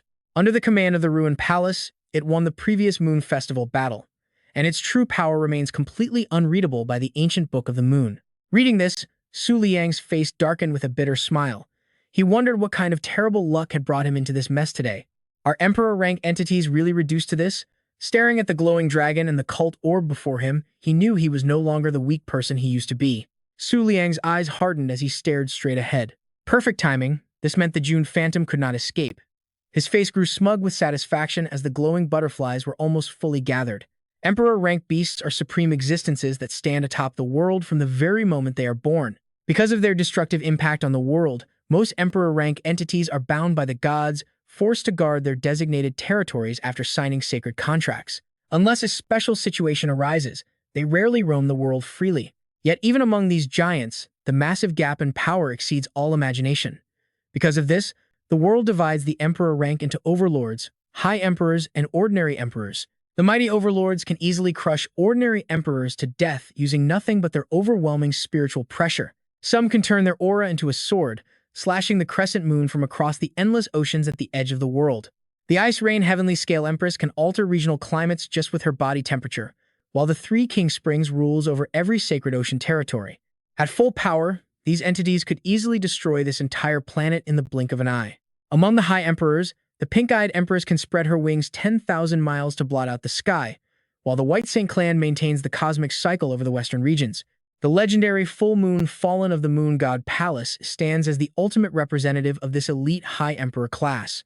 Finally, 90% of them are ordinary emperors, yet even within this lower tier, there are exceptional beings who possess absolute power. They wield absolute dominance and are virtually undefeated. For instance, one such beast woke up after 1,000 years and conquered the entire Moon God Palace in just 2 weeks. This particular moonlight dragon is the Radiant Moonglow Dragon, one of the elite 7 ring moon stars. At this moment, the dragon exhaled a deadly breath, its deep voice echoing that there was no other choice. It had to eliminate all witnesses since it had no desire to provoke a Holy Land tier power at this stage. Following that devastating attack, the sea mirror whale thrashed violently in midair, roaring out in agony. Summoning a blinding flash, the attacker muttered that even if they declared war on the Holy Lands, they had to wait for the overlords of the 10 moon eclipses to fully awaken first. Instantly, it fired a barrage of bullet-like light projectiles straight at the defenseless sea mirror whale. The passengers aboard the airship panicked as they were violently thrown around, screaming in absolute terror. As their desperate cries for help grew louder, the mysterious companion, Moon, suddenly asked him a question. Liang, what do you plan to do next? Stepping out from the blurry shadows, she seriously explained that while her own true body was completely indestructible, there was no escaping the fact that he was still in extreme danger. She cast a suspicious glance at Liang, wondering if he had some secret plan up his sleeve, but he quickly spoke up to reassure her. He told her not to worry, as the flashing butterflies he sent out earlier had already gathered. They were rapidly converging on their position. Glancing at the glowing butterflies swarming around them, Liang excitedly noted that as long as they could withstand the initial strike, they would have a chance to hold off the enemy.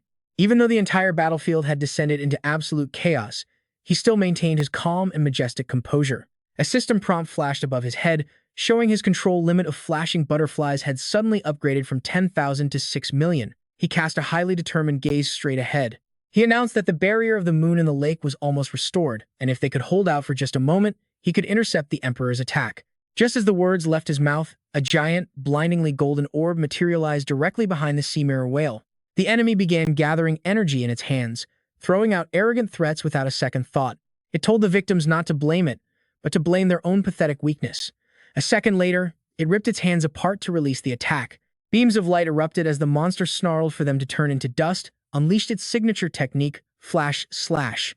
In an instant, lethal slashes of light manifested on the terrified passengers, threatening to tear everyone into 100 pieces on the spot. At that crucial moment, Liang struggled with all his might as the sea mirror whale took massive damage. Looking at the innocent passengers around him, he could only offer a silent, painful apology in his heart. He could only protect himself right now and had no way to save them. Meanwhile, the girls struck by those invisible slashes lay in critical condition. His pupils glaze over into a pure, blank white. Out of nowhere, the slicing wind vanishes and life miraculously flows back into everyone. Liang stands completely stunned by the incredible sight before him. Guangxi freezes in shock for a few seconds, letting out a startled cry. Right then, a girl's slender legs slowly begin to appear. A woman in a fluttering white robe appears suspended in midair, drawing the intense gazes of both Guangxi and Liang. At that moment, she crosses her arms, manifesting a crescent moon symbol with a command that could reshape both sun and moon. She then forms a butterfly shape with her hands, causing the crescent to spin inward as a brilliant, blinding sun rises. Staring at this unbelievable sight, Liang can only stammer in disbelief, while Guangxi gapes in utter shock, crying out, "What?" In an instant, the rising sun's brilliant rays pierce through the darkness, illuminating the once gloomy, overcast sky. The plummeting sea strike whale gradually dissolves, completely melting away under the sun's intense, burning heat. Meanwhile, the Jiumeng orb is thrown into complete panic. The blood surrounding it evaporates into thin smoke, causing it to cry out in shock. What on earth just happened? My wounds are completely healed, but how is that even possible? Guangxi trembles with fear upon realizing this is a high-level sovereign, while the mysterious woman remains completely calm and composed. Do not wonder. I merely restored their life states to 24 hours ago. Though, of course, this does not erase their memories. With an icy, expressionless face, her voice echoes steadily. The guilty Beyond sect, not our 5 regions sovereigns, has crossed the line yet again by once again interfering in the moon god ritual, dragging innocent people of the northern region into their past mistakes. The Jiumeng orb stares intently at her, not daring to blink even for a single second. Maintaining her icy gaze, the mysterious woman calmly utters the words of its death sentence, causing it to instantly detonate in the air. Terrified by the sudden explosion, Guangxi takes a step back in fear, only for the woman to lock her sharp, chilling gaze onto him. Panicking, Guangxi immediately spins around and bolts forward, desperately trying to escape his impending doom. Watching him flee, she slowly declares that the Huan Yu's 7 stars are members of the prestigious moon god temple. Eliminating outside threats is justified, but trying to silence the Wangquan flying boat is unacceptable. I will report the truth to the Holy Land. Meanwhile, Guangxi continues running for his life. Hearing those words, he cries out in panic. Who on earth is she? Talk about a massive busybody. Guangxi's figure is reduced to a tiny speck of light in the distance, yet his miserable complaints still echo back. That incredibly arrogant and high and mighty attitude is seriously so annoying. The woman silently watches him go before turning back, speaking softly. Great Moon King, as agreed, I am sending you to a place where you can rapidly raise your cultivation realm. No matter how many of these small fries show up, they cannot possibly alter the outcome of the moon god ritual. As you know, we must not waste our miracles. She then teleports Liang to a freezing, snow-covered region, leaving him with a final, brief warning. However, before your next return, you must possess the strength to completely defeat the Feidu Palace. The freezing temperatures and icy air immediately get to him, causing him to let out a massive sneeze. Shivering violently with a pale, frozen face, Liang cries out in absolute terror, "What?" Wrapping his arms tightly around his shivering body, he looks around in utter confusion, asking, "What is this place?" His breathing turns shallow and rapid as his face begins to freeze over, forcing him to complain, "So cold." His cheeks flush bright red from the bitter frost as he shivers uncontrollably. The abnormal atmosphere combined with a bizarre, hair-raising presence of some strange beast gives him immediate goosebumps. Surveying his freezing surroundings, he quickly realizes this must be the eastern region. A pressing question immediately surfaces in Su Liang's mind. Why is he suddenly in the eastern region? For any ordinary beast tamer, this place is far more dangerous than even the Holy Realm. At that exact moment, he suddenly remembers what happened right before his teleportation. That is right, while flying, he was attacked by the radiant moon dragon, and the silhouette of that mysterious woman reappears in his mind. Before losing consciousness, did he really sense the distinct aura of the four moon generals? With his body still shivering violently, Su Liang wonders why Chengxing Yue did not come along if the four moon generals had rescued him. A sudden gust of freezing wind cuts his thoughts short. Immediately, he calls out the name of his beast, Hu Yue. Her protective shield quickly wraps around him, successfully blocking the freezing drafts and harsh cold outside. As the icy wind continues to howl, Su Liang finally lets out a sigh of relief, muttering that he's warm now and almost froze to death. Holding up his eye mask, he stares at it thoughtfully. In this extreme climate, he can neither summon his lightning butterfly nor wear his signature mask. Su Liang's face darkens as the harsh reality sinks in, forcing him to cry out in absolute despair. Does this mean he is entirely on his own now? Looking at his current situation, both his lightning butterfly and jade-tailed rabbit are completely unable to fight. Both the sinking star eclipsing moon and cloud-treading moon changer were scattered. The moon and the lake shield is slowly fading away. His nose grew red in the freezing cold. An unsettling dread washed over him, knowing that if the moon and the lake ran out of energy or met an enemy, he would surely die without hesitation. With those thoughts, Su Liang slowly stepped forward, trying to calm himself down. Right now, the absolute priority was finding a way to survive. His footsteps grew heavier by the second as his body slowly began to freeze. Walking a bit further, the desolate and frozen wasteland remained completely empty, with absolutely nothing else in sight. Standing frozen in the endless blizzard, he asked in sheer despair, "Which way do I go now?" Right then, the moon and the lake flashed an alert. Someone is approaching. Su Liang's eyes widened in surprise as he stared straight ahead. Through the howling, icy wind in the far distance, three dark figures slowly emerged and walked toward him. As the distance closed, the three dark figures were about to reveal themselves. Right then, his jaw dropped in utter shock as he suddenly realized something. It was three girls wearing incredibly thin clothes, walking calmly through the raging blizzard. He immediately recognized this group as the Frost Folk. Across from him, the three girls stared at Su Liang with soulless, vacant eyes, yet not a single one of them uttered a word.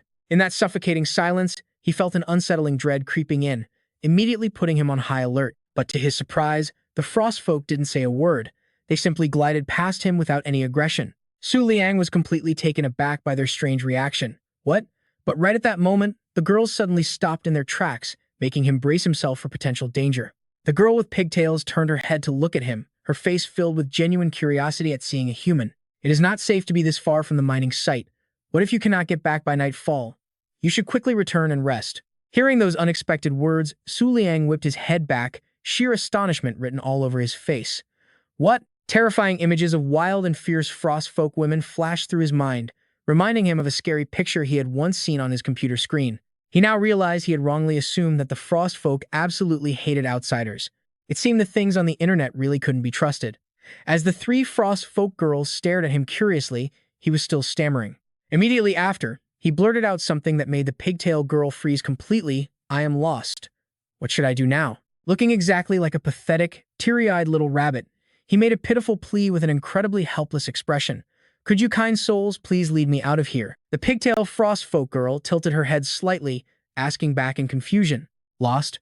All you have to do is follow the path where the moonlight energy is at its thickest." She then leaned her face incredibly close to Su Liang, asking suspiciously, "Are you not a moonlight attribute user?" A short-haired frost folk girl also walked over, staring intensely at him with the exact same confused expression. Or was there some mistake? "Wait a moment. I will contact them to transfer you to a different mining site." He hurriedly took a few steps back, desperately stammering out an excuse. "No need for that. I really am a moonlight user. The cold just made my brain freeze. Sorry."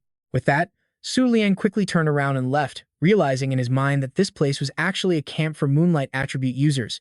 At that moment, a burning question flashed through his mind. Why would the Ice Realm have a mining site specifically for moonlight attribute users? Deciding not to overthink it, Su Liang began walking forward aimlessly into the unknown. Behind him, the group of girls simply stood there, quietly watching his departing figure. The pigtail girl kept her eyes on him, muttering under her breath, What a strange human. Half a day later, at the Moonlight Vein, where tents were pitched close together right at the foot of the snowy mountain, Su Liang's heavy, exhausted footsteps finally arrived. Heavy, exhausted breaths constantly escaped from his cold lips. Looking at the camp ahead, he was overjoyed, but his mouth could only stammer out a few incoherent words. Immediately after, Su Liang tilted to the side, completely losing his balance as his remaining strength vanished. Lying flat on the snow-covered ground, he exhaled exhaustedly just as another icy gust of wind swept across. Su Liang gasped for air repeatedly. He knew that the moon in the lake's shield was about to collapse entirely, making it clear why the Snow Maiden had warned him about the dangers here. Remembering the cute face of his beloved moon changer, he couldn't help but sigh with regret. If only the cloud-treading moon changer were here, this journey would have taken mere seconds. Lost in thought, he stared blankly up at the vast night sky. After recovering a tiny bit of his strength, he pushed himself up. He muttered in absolute curiosity. How bizarre. This is clearly the Ice Realm, yet the moonlight energy here is actually denser than at the Beast Taming Academy. Watching the currents of energy swirling right before him, Su Liang grew even more bewildered, his fatigue instantly vanishing into thin air. Furthermore, even the depleted shield of the moon in the lake was slowly regenerating itself. He cautiously made his way forward, walking toward the tents pitched nearby. His mind continued to speculate that this must be directly linked to the Moonlight Vein. Seeing the heavily clothed locals walking around freely, his suspicion grew even deeper. It seemed these beast tamers weren't restricted by the frost folk at all. If so, then why?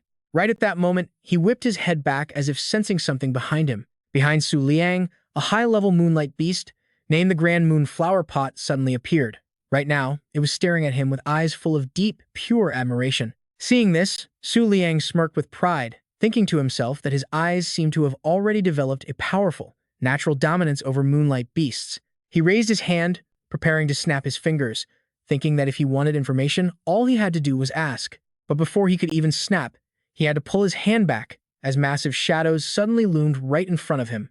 Wait, what? Turns out, a whole crowd of beasts was staring right at Su Liang. However, the looks they were giving each other did not seem friendly at all. Instantly, the creatures started screaming and cursing at each other. Saliva flew everywhere in their own bizarre languages, leaving him completely speechless. The beasts kept arguing non-stop, while Su Liang was left utterly confused, not understanding a single thing they were saying. Feeling completely exhausted, he covered his eyes and had no choice but to lay down some ground rules for them. All right, start lining up now and speak one by one. The first up was a blue-haired boy with bull horns. Tears streaming down his face, the boy begged in agony, asking the dear Moon King to please take him back home. He had been sold by his master, spending 3 long years mining just to afford the travel expenses. Next was the pitiful face of a little bear girl. Her voice sounded incredibly tragic as she explained that the Eastern region currency was different, making all their savings completely worthless. Next was a dog wearing paper-thin clothes. His body shook uncontrollably from the freezing wind, but he still struggled to speak. Even though the ice people did not imprison them, they could not last even 3 days in this horrific, freezing climate. Leaving was practically impossible. Finally, a little wolf boy with a small bell around his neck spoke up. Crying, he explained that he only came here for a trip, never expecting that he would be trapped and unable to return home. The only reason Su Liang could understand all these beasts was thanks to his personal translator, Hui Qingwei. After thinking for a moment, he spoke up to reassure those poor, unfortunate creatures. He assured them that he understood and would get them out soon. Then, Su Liang seriously asked, "Does anyone know why the Eastern region has so many moonlight ore veins? And how do they even operate at such low temperatures?" Suddenly, a butterfly fluttered right up behind him. It stepped up to answer on behalf of all the other beasts. This mine was sold to the Ice Queen by the Aquarius Palace Guardian, my Lord Cult Leader. Hearing those words, Su Liang was instantly shocked. He spun around toward the voice, completely baffled, wondering why on earth anyone in this freezing, abandoned mine would call him Cult Leader. That voice actually belonged to Hui Qingyo, a high-level moonlight beast. With a bright smile, it began to explain, saying, "My Lord Cult Leader, I am also a member of the Twin Moon Cult. Not too long ago, I got lost in the Eastern region while scouting out the enemy's situation. Then, Hui Qingyo flapped its wings rapidly in pure excitement, proudly adding that the moment it looked into his eyes, it recognized him immediately. It silently reassured itself, knowing he probably didn't come here just for its sake. But if a top-tier powerhouse like him showed up here, something massive must be going down." After hearing this whole speech, Su Liang just remained completely silent. Even so, Hui Qingyu's eyes were still full of admiration, its heart pounding with excitement. If it could catch the cult leader's eye, its future career would undoubtedly become incredibly smooth and highly successful. After pondering for a moment, he finally spoke up, telling it to give him a detailed breakdown of the situation here. Hearing this, Hui Qingyu is absolutely thrilled, instantly replying with fluttering wings that it would be its absolute honor, my lord cult leader. Turning around, his expression darkened significantly as his mind began racing with calculations. He could actually make a pretty good guess. Sending a cold gaze toward the beast behind him, a massive question arose in his mind as to why he was even brought here. On top of that, landing right on a moonlight vein could not have been a mere accident. He then recalled the mysterious woman who had teleported him here, concluding that this setup must have been arranged by one of the four moon generals. Just then, Hui Qingyu happily fluttered over, asking with deep curiosity, Master, since this mine is currently controlled by Fei Ying Fentong, one of the three azure heavens, you must have come here to reclaim the vein, right? Hearing those words, a bunch of question marks popped up over Su Liang's head. Letting out a confused hum, he wondered how he had no clue about this. Quickly regaining his composure, he covered his mouth and feigned a couple of dry coughs, then shot a razor-sharp glare at Hui Qingyu, demanding in a harsh, threatening tone that specific details could not be disclosed. Terrified, it quickly apologized, saying it was incredibly sorry for overstepping its boundaries, my master. Raising its hands as if pleading guilty, it nervously stammered, offering to continue explaining the inner layout of the mine for him. Without hesitating for a single second, Hui Qing immediately spilled all the information. First, the moonlight crystals in this vein can only be mined by moonlight-type beasts, not any other attribute. Because of this, the ice golems here actually treat us pretty well. Plus, besides earning travel funds, we can absorb these crystals to boost our own strength. Pointing to a cave nearby, it excitedly explained that some crazy things were happening inside. That is why not only stranded folks like us are here, but tons of supreme-level powerhouses also train inside this place to become even stronger. With everything finally making sense, Su Liang's gaze softened up quite a bit. He softly replied, so that's how it is. Pausing in silence, he carefully calculated his next move. Just as he suspected, this place was not a prison, but rather a unique sanctuary for the moonlight element. With another burning question popping into his head, Su Liang immediately asked Hui Qing, but how does this vein operate under such extreme weather, and what do they actually do with all the mined moonlight crystals? Feeling a bit hesitant about the question, it seriously replied, I apologize, Master. I do not know the answer, but I once heard a supreme powerhouse mention an incredible moonlight entity living deep within the vein. Hearing this, he was completely stunned, slowly dropping the hand that was just rubbing his chin. Just then, Hui Qing suddenly pointed ahead and broke the silence. We have arrived at the entrance. Leading Su Liang deep into the mine beneath the snowy mountain, it warned, My lord, you must tread very carefully if you wish to go inside. Hui Qing then began explaining the sheer danger ahead, warning him that the concentration of moonlight energy in this cave was highly unstable. Weak creatures like us pass out after going just 1 kilometer deep. Even when it comes to those legendary supreme-tier experts, I have never heard of anyone surviving past 3 kilometers. Those words hit him like a bolt from the blue, causing Su Liang to pause with a massive doubt. How was that even possible? He stared deep into the mine, asking himself in disbelief. Low-tier beasts would never understand, but how could simple moonlight concentration overwhelm a supreme-tier powerhouse? Su Liang remained still at the entrance. His thoughts raced. This had to be pressure from a higher being, and without a doubt, it was sleeping deep inside the mine. He confidently came to a solid conclusion there was definitely an incredible entity hiding down there. A drop of sweat rolled down Su Liang's cheek as tension gripped his heart. That mysterious entity was clearly the sole reason why these moonlight veins could even function in the Eastern Territory. After weighing his options carefully, Su Liang raised his hand and made his decision known to Hui Qing. Thanks for your help, but I will be heading in alone from here. He then stepped into the abyss with a final promise. Once this is over, I am getting you out of the Eastern Territory. Hearing those words, Hui Qing was absolutely thrilled, jumping for joy.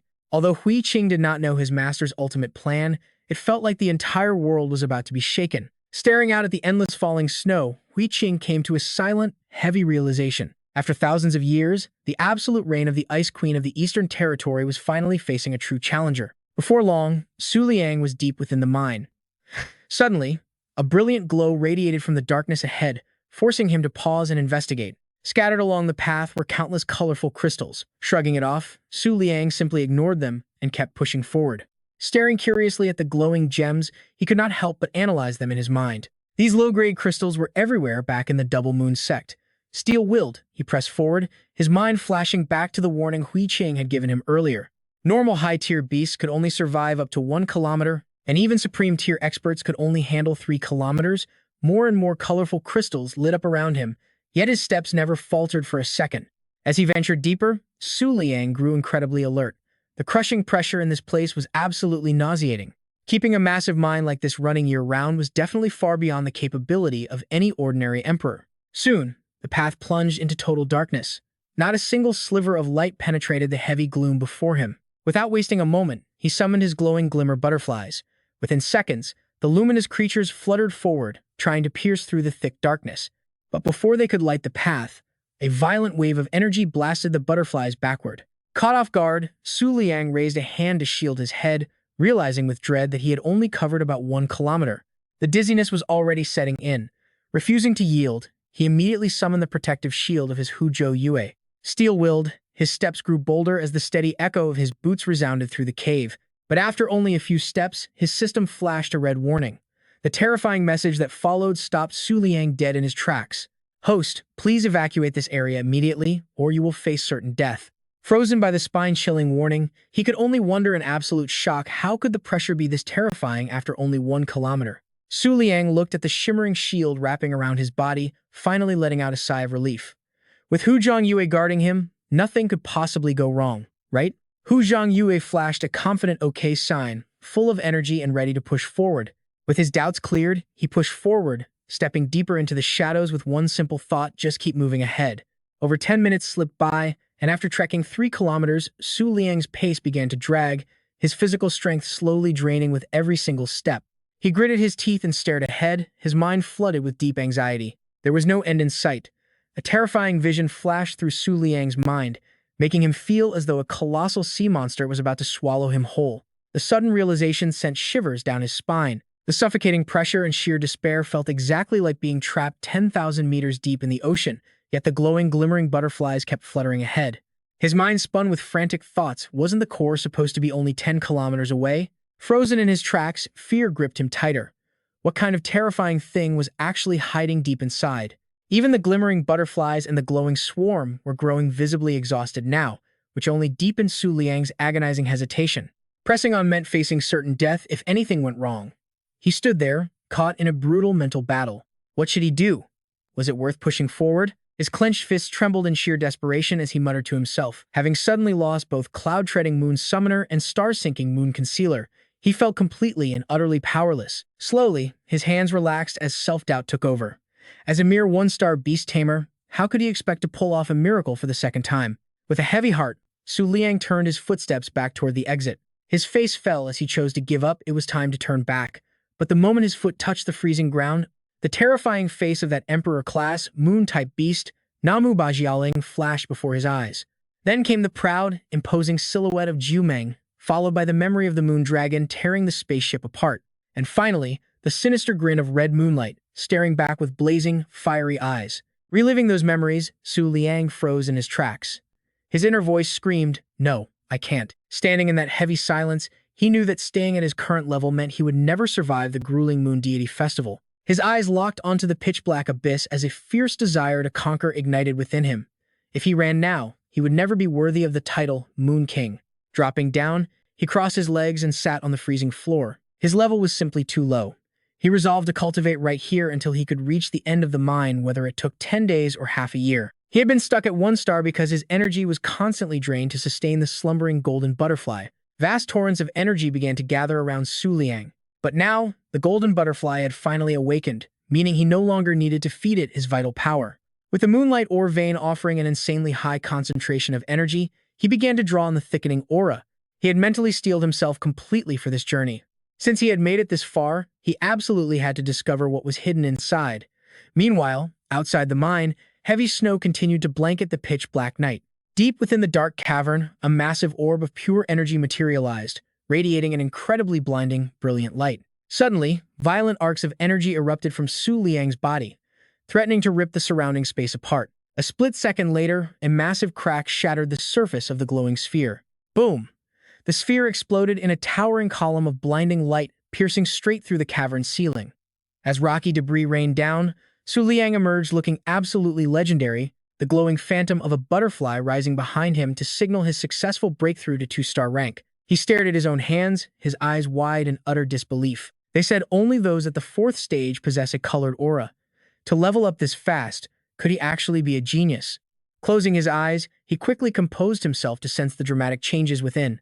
It wasn't just his aura, his five senses, physical strength, energy reserves, perception, and even his lifespan had skyrocketed. Su Liang slowly opened his eyes, sharp and oozing confidence. Hu Zhongyue's upper limit had also received a massive boost. Now, they were finally ready to train in the deepest parts of the mine. The 10 Yin Pillars are 10 ancient sealed locations guarded by the Moon Deity Palace. Legend has it that if these seals shatter, the ancient Moon Demon God will descend upon the world. For over 1,000 years, countless curious youths tried to interfere, only to be crushed by the 10 Pillar Guardians. But now, with the Moon Deity Festival active and the 7 stars of the full moon emerging, the palace is retreating as 9 seals shatter, one after another. The final 10 Yin Pillar lies closest to the northern region. Fearing its power, the full moon's 7 stars never dared touch it. But with 9 seals now shattered, they could no longer hold back and finally made their move here. Just as the full moon's 7 stars were about to act, they were suddenly intercepted. Hundreds of kilometers away, the woman who came to break the seal hovered in midair. Furious, she yelled at them for shamelessly teaming up 3 against 1. She was the Emperor-class Hanyu Phantom Beast of the Moonlight attribute, the only high-level emperor within the full moon's 7 stars. She kept raging and hurling curses in absolute fury. Demanding how they dared interfere with the 10 Yin Pillar's seal, she proudly declared herself the leader of the full moon's 7 stars. Pointing at the swirling black hole in the distance, she growled and cursed at them.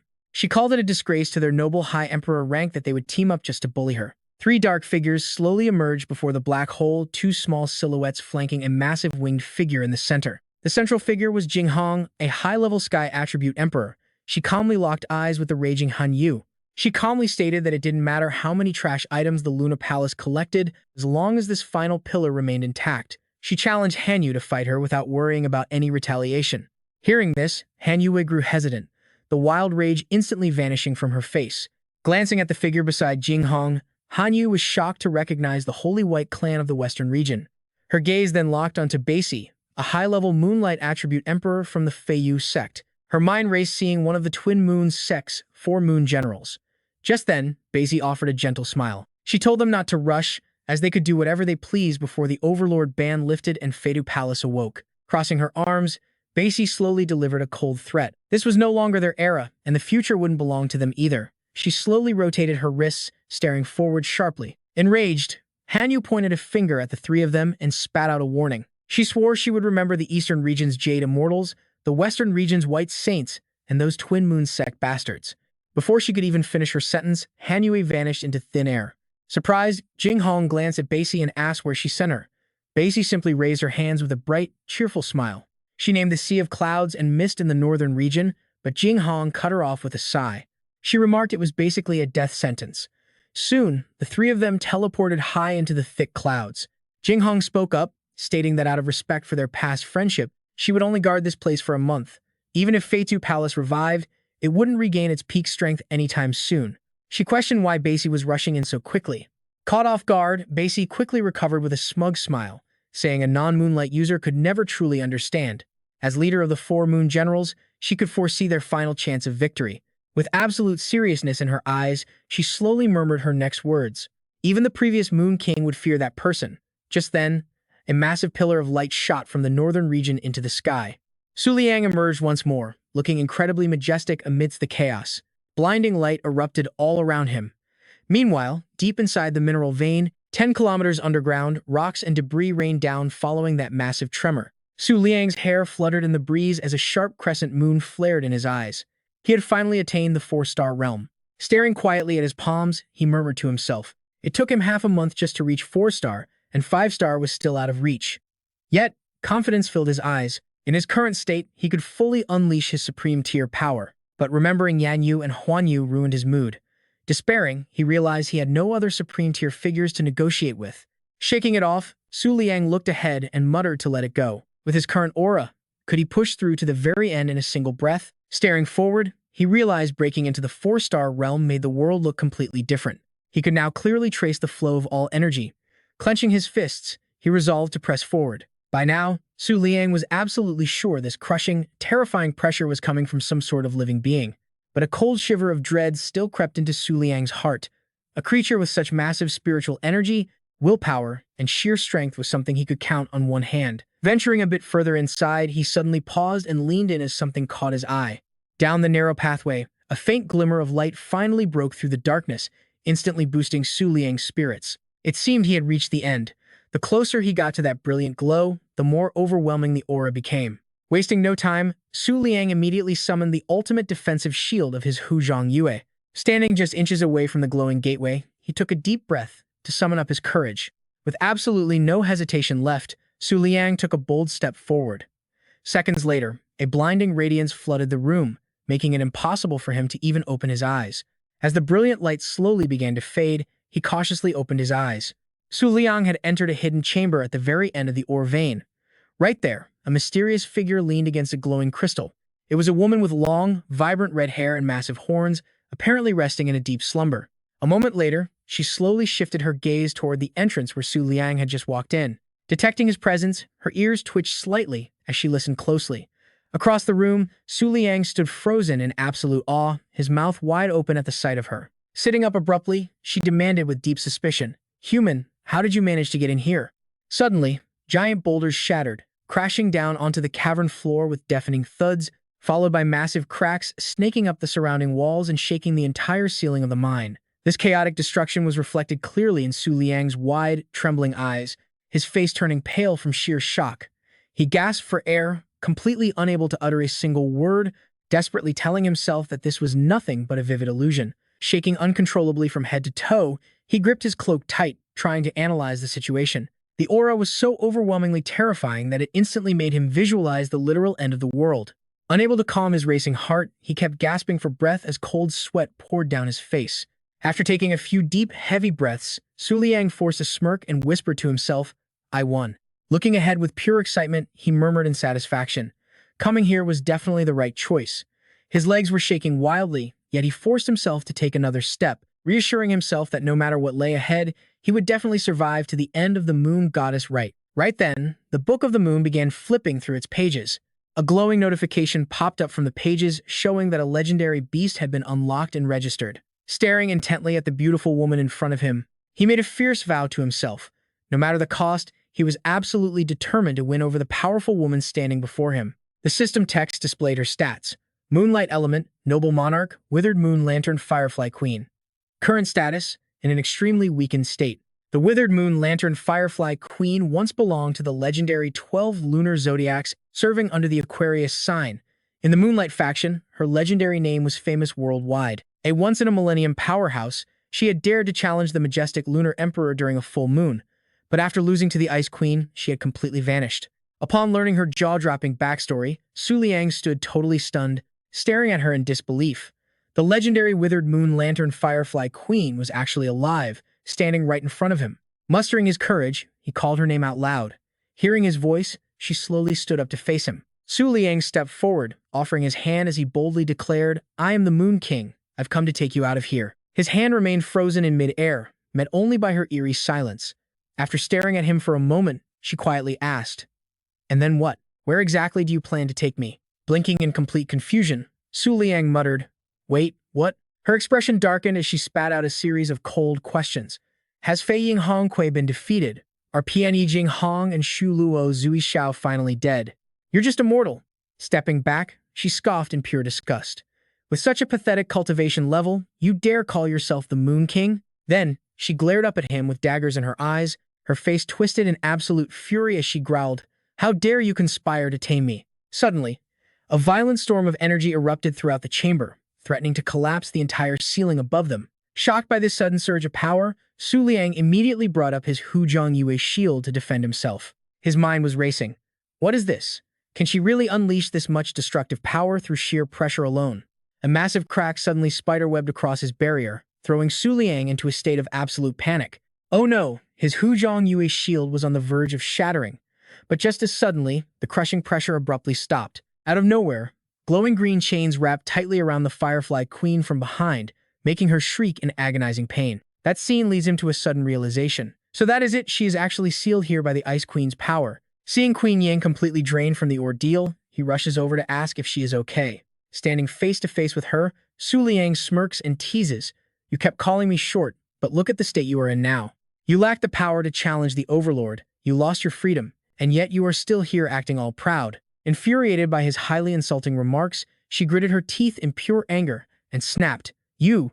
Then she screamed so loudly that it actually startled him for a moment. "Do you think I do not want to leave? With your messy, low cultivation level, how could you ever hope to save me?" Lowering her voice, Queen Ying states with absolute certainty, "Even if the Ice Queen is currently inactive for now, once San Bixia appears, I will definitely survive." Pointing right at Su Liang, she then delivers a grim warning. "But you, on the other hand, will surely die a miserable death here." Despite her heavy barrage of terrifying warnings, Su Liang remains incredibly calm and unbothered. Sighing deeply, he asks wearily, "How pathetic.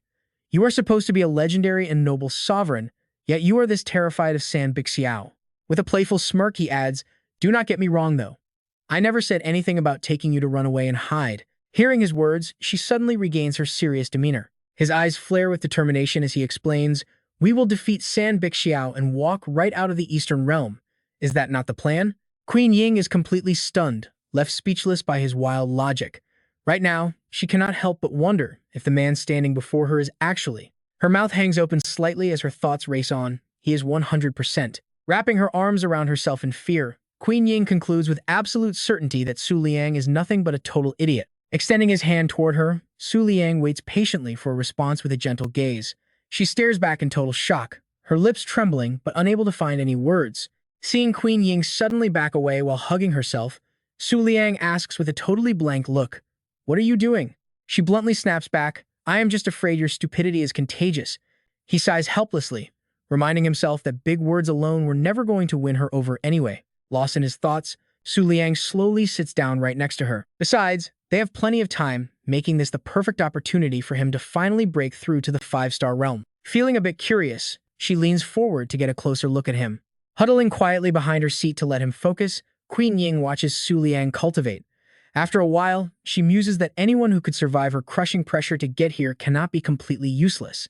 Resting her chin on her hand, her eyes drift as she gets lost in deep, unspoken thoughts. She recalls the past 1,000 years, thinking of all the foolish, weak fools who made grand promises they could never keep. Old memories suddenly flood back of another youth who had once reached out his hand to her, just like Su Liang did.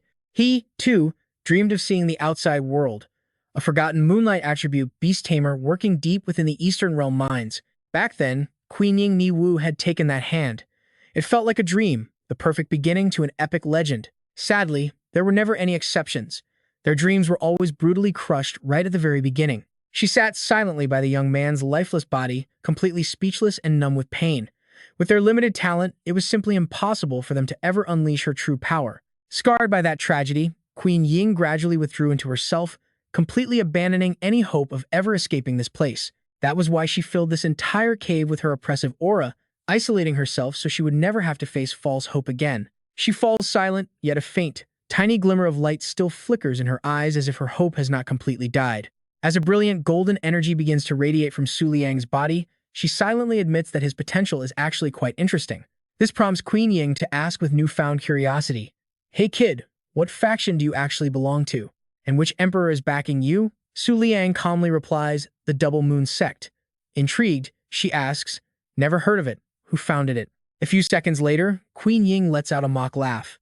"Still, a 4-star Moon King sounds pretty ridiculous to me. The last Moon King was already at 5 stars before even being born. By the way, you still have not answered my question. Which sovereign is backing your Double Moon Sect?" Growing incredibly annoyed, Su Liang grumbles to himself, "Why does she talk so much? Has she gone completely crazy from being locked up for too long?" Still, he is forced to reply, "The master backing them is me. I am not only the Moon King, but I also represent the entire Northern Realm. As the Moon Priestess, even if you are trapped here, you should know what happened in the Northern Realm 2 weeks ago, right?" Intrigued, Queen Ying listens closely as Su Liang pulls out a mysterious ring and presents it directly to her. At first glance, Queen Ying instantly recognizes the Northern Realm King's ring, the actual token used to unlock the Moon Priestess. Su Liang calmly replies, "Calm your inner fire, Queen Ying. You mentioned the last Moon King was 5 stars from birth." He slowly stood up, continuing his speech. It sounded incredibly arrogant, but that person? Su Liang stared at the glowworm queen, his face dead serious. Wasn't he a natural-born conqueror beast tamer? Unleashing his potential, his entire body glowed. A swarm of luminescent butterflies swirled around like a dance of newly awakened power as he continued. "Even if the emperor behind the twin moons is Sagittarius, I am actually the master of the golden butterfly," he declared. She instinctively raised her hand to shield her eyes from the blinding flash of light. "My enemies are the flying hare and the 10 moon eclipses," he said, slowly stepping forward. "I will surpass the previous Moon King, securing the ultimate victory for moon brilliance at the Lunar Deity Festival." Once again, Su Liang firmly reached out his hand, his voice filled with sincerity. "I happen to have something to give the Ice Queen. Declaring war on the Eastern Domain is not impossible as long as you join us." The Glowworm Queen seemed slightly swayed, hesitantly reaching her hand out to him. Just as their hands were about to touch, an invisible barrier suddenly erupted with force, throwing her back to her starting position. Bound by the frost chains, the Glowworm Queen hung her head in absolute despair, muttering, "I can see it now. But so what if you possess the power of a conqueror? How can a mere 4-star beast tamer like you break through the defenses of the Eastern Domain? Even if you form a contract with me, I will never be able to manifest." Su Liang listened in silent contemplation. She let out a soft, bitter laugh, her lifeless eyes holding no trace of hope. "If you truly want me, then try to overcome the 7 stars first." He seriously asked the Firefly Queen, "If we successfully escape and you gain your freedom, what will you do?" Before she could answer, he voiced his suspicion, asking if she would wage war against the Ice Queen again. "Are the 3 Bixiao really the enemies that we are going to have to defeat?" She replied without hesitation, "Hasn't that old lady from Sagittarius told you yet? I do not hate the Eastern Domain. In fact, the Ice Queen and Lord Shui Liantian are actually friends." The Glowworm Queen clenched her fists so hard they trembled, finally venting her long-buried resentment. "Back then, I fought the Ice Queen only because she did something I could never forgive." She gritted her teeth, her entire body trembling uncontrollably as she spoke with deep-seated hatred. "If not for the Ice Queen, Lord Shui Liantian wouldn't have." Right then, Su Liang's face suddenly tensed up with alert vigilance. The Glowworm Queen noticed it immediately too. At that moment, both shared the exact same realization: someone had arrived. At that very moment outside, a massive, deafening explosion suddenly tore through the mountain peaks, casting a bright light across the gloomy sky as the cave trembled. Looking up, she warned, "That is one of the 12 heavenly shields of the Eastern Domain. Our noise must have been detected." The Glowworm Queen urgently turned to him and urged, "You need to run, now. If you are the contractor of the Golden Butterfly, you can still handle an ordinary Emperor class, right?" Hearing this, Su Liang hesitated, thinking to himself that honestly, he could not handle it. Feigning composure, he spoke coldly, "I don't need to run. I still have unfinished business in the Eastern Domain, and you haven't finished speaking yet. Is Lord Shui Liantian, whom you just mentioned, the protector of the Aquarius constellation?" The Glowworm Queen stared blankly as her eyes went wide. Su Liang continued speaking, "Everyone knows Aquarius was defeated by the flying hare back then, but you claim this has something to do with the Ice Queen. Once we get out of the Eastern Domain, can you explain the whole story to me?" Little did they know, a massive bird was silently closing in. Right then, Su Liang grew frustrated, firing off one question after another. "If it really involves the Ice Queen, is a single fight enough? You've been imprisoned for thousands of years, was it worth it?"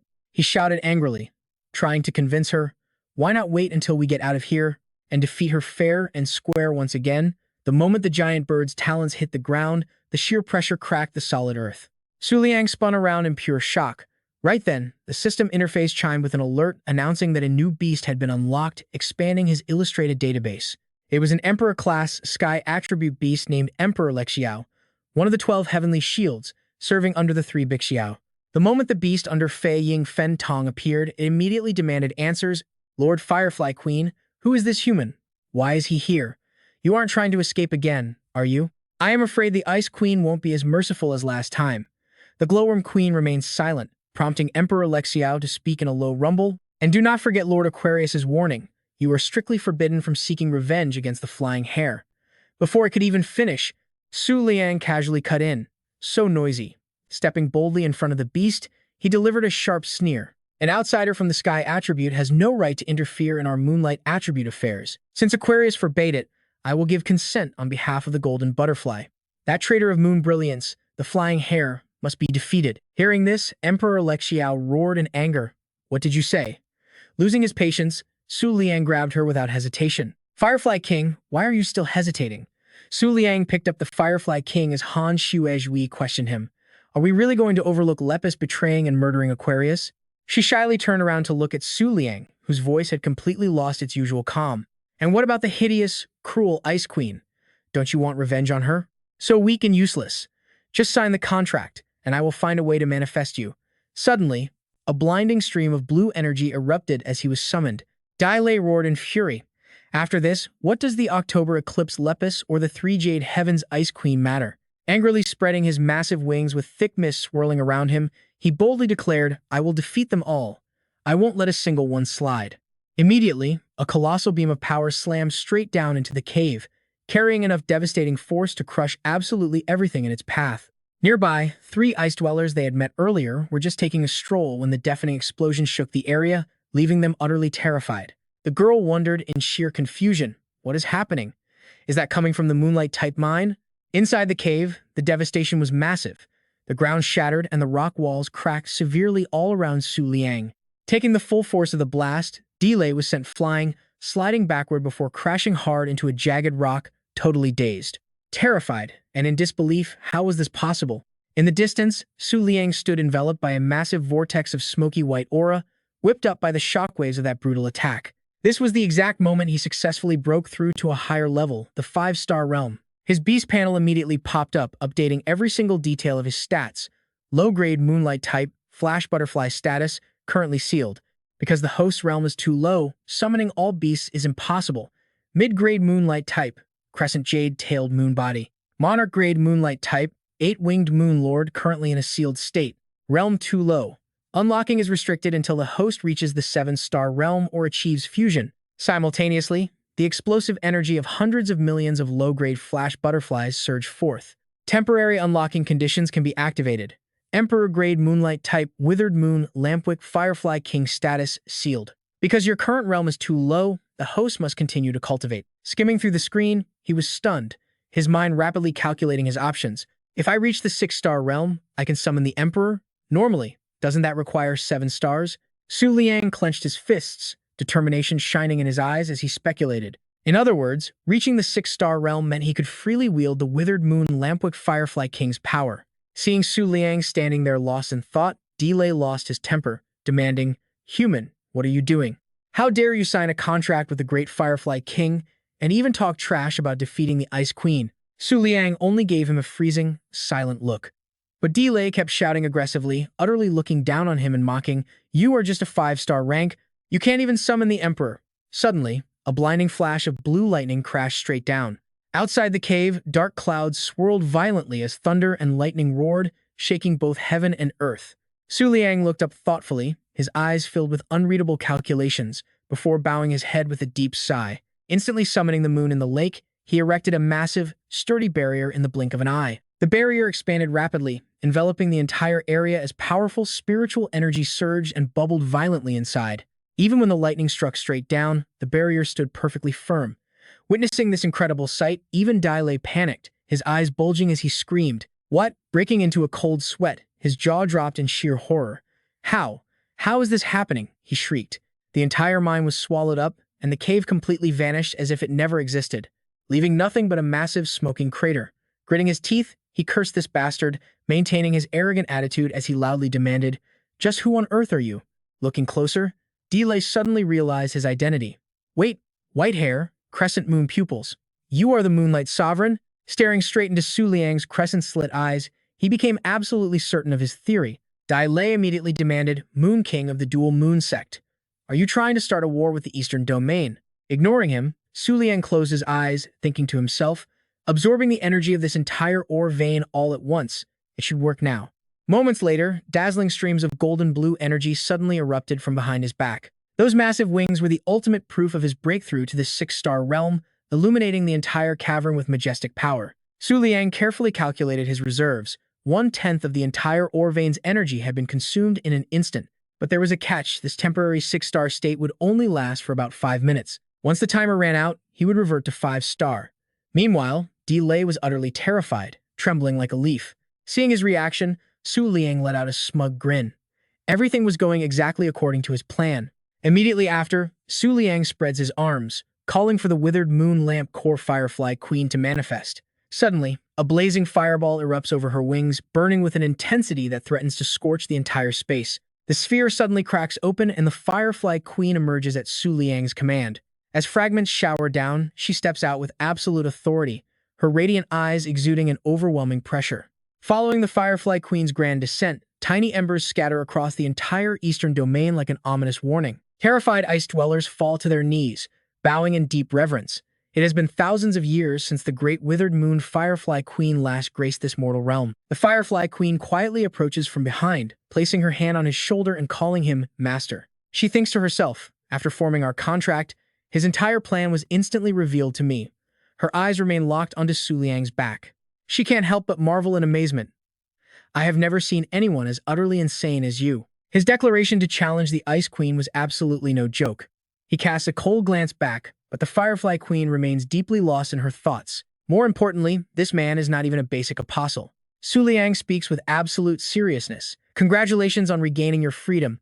You already know what we must do next, right? He asks, reaching out his hand. Is 5 minutes enough? The Firefly Queen understands instantly, stroking her chin in slight hesitation. Even though it is not a full moon yet, after a moment's consideration, she decides to agree. We can try.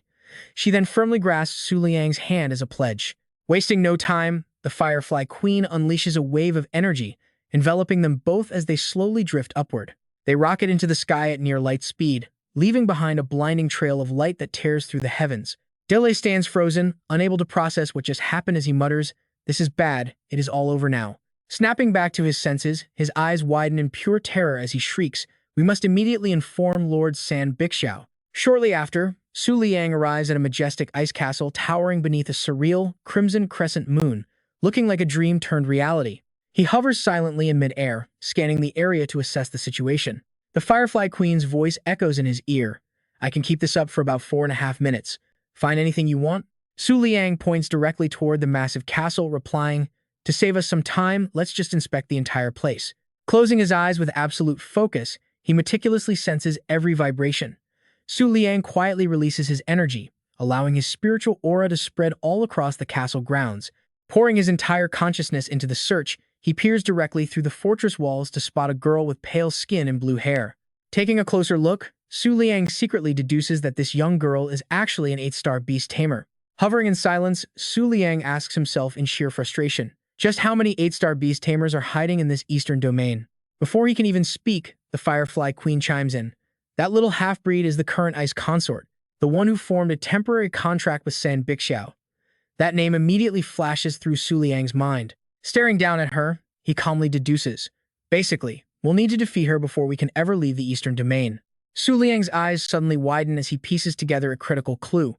Wait, could this little girl be the same 3-meter-tall ice citizen he encountered earlier? She had disguised herself. An unexpected notification suddenly chimes in, jolting him back to his senses. Warning, the king of the eastern domain has been detected before defeating Fei Ying Fentong. Do not launch a direct assault against the king unless the enemy takes actions that cause severe damage to your battle formation. Meanwhile, the ice consort receives a similar warning. The king of the eastern domain has been detected before breaking the vow between Cloud and Dream. Do not launch a direct assault against the king unless the enemy takes actions that cause severe damage to your battle formation. Instantly putting the pieces together, she shouts out loud. So that is how it is. It is you, Moon King. Are you trying to start a war? Immediately, an ear-splitting shout rings out, prompting the clever ice consort to quickly cover her ears. War, my foot, you idiot. Let me out already. I've been charging my power for half a minute. Aren't you supposed to be an 8-star beast tamer?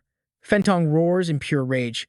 If the enemy manages to escape with the Firefly Queen, just watch what kind of hell we will pay. The current ice consort pouts and grumbles in response. My lord Fei Ying Fentong, I am merely an ice attribute 8-star beast tamer. I'm not some 3-star sky tamer. Besides, who told you to hide inside my body just because you hate the cold? I really miss Lady Sangshu Beishu. She returned to the Three Kings spring body over a year ago. Who knows when she'll be back? With that, she lets out a heavy sigh, causing Fentong to snap in anger. Quit spitting nonsense, you useless fool. Stroking her chin, she plunges into deep thought. It is incredibly convenient that both Pianyi Jinghong and Sangshu Baishu happen to be completely absent right now. Fentong silently analyzes the current situation, drawing her own conclusion. Given the current ice consort's low capacity, summoning me to fully manifest will take at least 3 minutes. Meanwhile, both sides remain completely on guard. On his end, Su Liang frowns slightly, frantically scanning his surroundings in a desperate search. He relentlessly searched every single nook and cranny until he spotted a faint trail of dark energy leaking from a hidden corner. Su Liang's eyes snapped wide. He found it. Right in the middle of a cluttered storage room stood a giant purple mirror, commanding the entire space. The mirror swung open to reveal a mysterious, pitch-black orb. After studying it closely for a moment, Su Liang couldn't help but feel deeply puzzled. He had no idea why they would still want to summon the three Jade Emerald Jia. While the current ice consort shivered violently from the biting cold, he quickly analyzed the situation and predicted his next move. But once he laid hands on the Ice Queen's treasure, the Moon Goddess Right's restriction would break. In just a few seconds, the battle would explode. Su Liang quietly summoned the Firefly King. As soon as she appeared, she warned him she could only hold on for about 4 minutes. That was only if they faced absolutely no obstacles, since she barely had any remaining energy left for combat. He raised his hand, offering a reassuring word. "Don't worry, once we escape the East Domain, we will be fine." Then, he confidently issued a command. Summon to action, Hu Zhongyue materialized instantly, unleashing a silent wave that swept smoothly right through the mysterious mirror. As the summons slowly faded away, the relic hidden inside the mirror vanished along with it. Mission accomplished. Su Liang and the Firefly King immediately made their escape, leaving the stunned ice consort behind to scream out in sheer shock what happened. Once she realized what went down, she flew into a towering rage, screaming, "Did that bastard just touch the Ice Queen's sacred treasure? How dare he?" Fentong fumed internally. If that's how he wants it, she wouldn't let him leave so easily.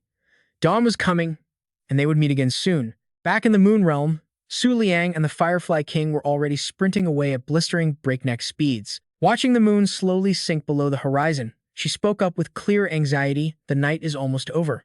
Met with total silence, the Firefly King pressed him suspiciously. "Su Liang, are you even listening to me?"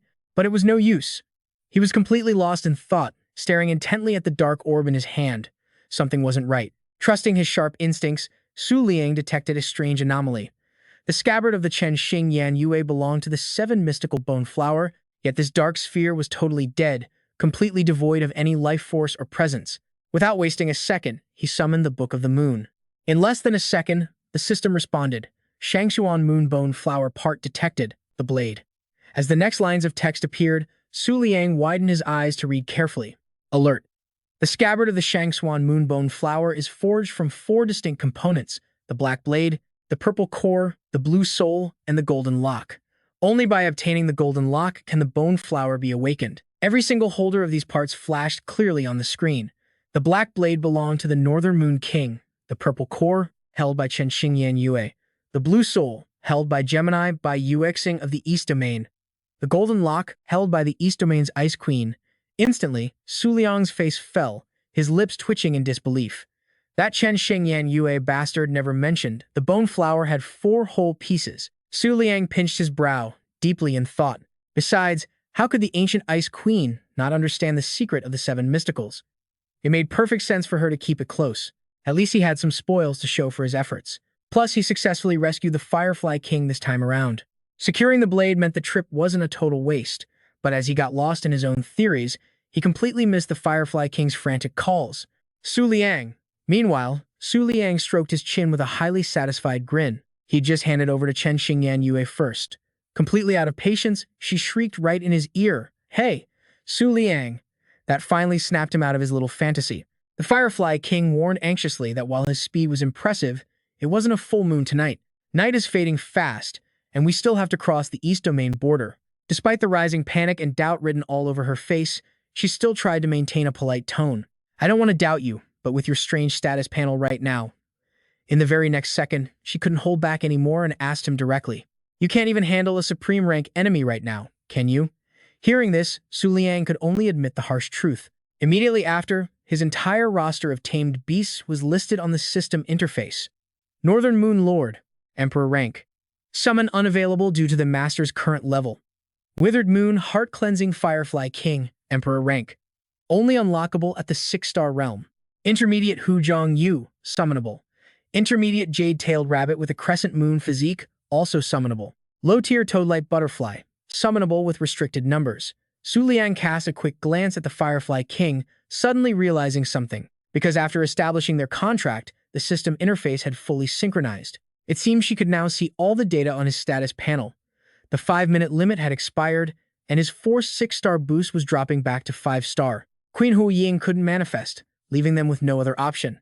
Deeply skeptical, she demands an explanation. "What on earth? Didn't you say you possessed a beast with the waning moon physique?" Su Liang chuckles awkwardly, explaining that since it's not a full moon, its power can't be unleashed. Even on a full moon night, it stands no chance against an Emperor-tier beast, Frozen in the spatial dimension, Queen Huoying stares in sheer disbelief, muttering, "The waning moon physique. That's impossible." Her voice drops, heavy with regret. "You're right. Without a full moon, it's completely useless in battle." Queen Huoying gently bends down, gazing intently at the jade-tailed rabbit, whispering, "If only that day had been a full moon night." Seeing the adorable rabbit fast asleep, she whispers, "This little guy actually carries the branch lineage of the legendary Taiyin." Behind her, Su Liang can't hide his disappointment. He sighs, noting that even the high and mighty gods failed to notice the flaws in this waning moon physique. "Flaws?" She echoes in disbelief. Snapping to her feet, Queen Huoying fiercely retorts, "Nonsense! How could the waning moon physique ever have flaws?" Her face turns dead serious as she proudly declares that the waning moon physique is the absolute masterpiece of moonlight. Suddenly, the sky is overtaken by swirling drifts of vibrant pink clouds. They spread outward like waves of color. Both of them feel the sudden shift, freezing in shock before gasping out loud. "What is this?"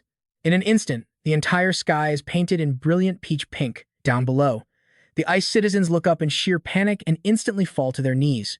A young girl cries out in shock, "It's the three azure heavens! Lady Fen Tong has finally appeared." Delicate peach blossom petals drift gracefully through the wind, filling the air with an otherworldly beauty. Suddenly frozen mid-air, Su Liang panics as his movements halt completely.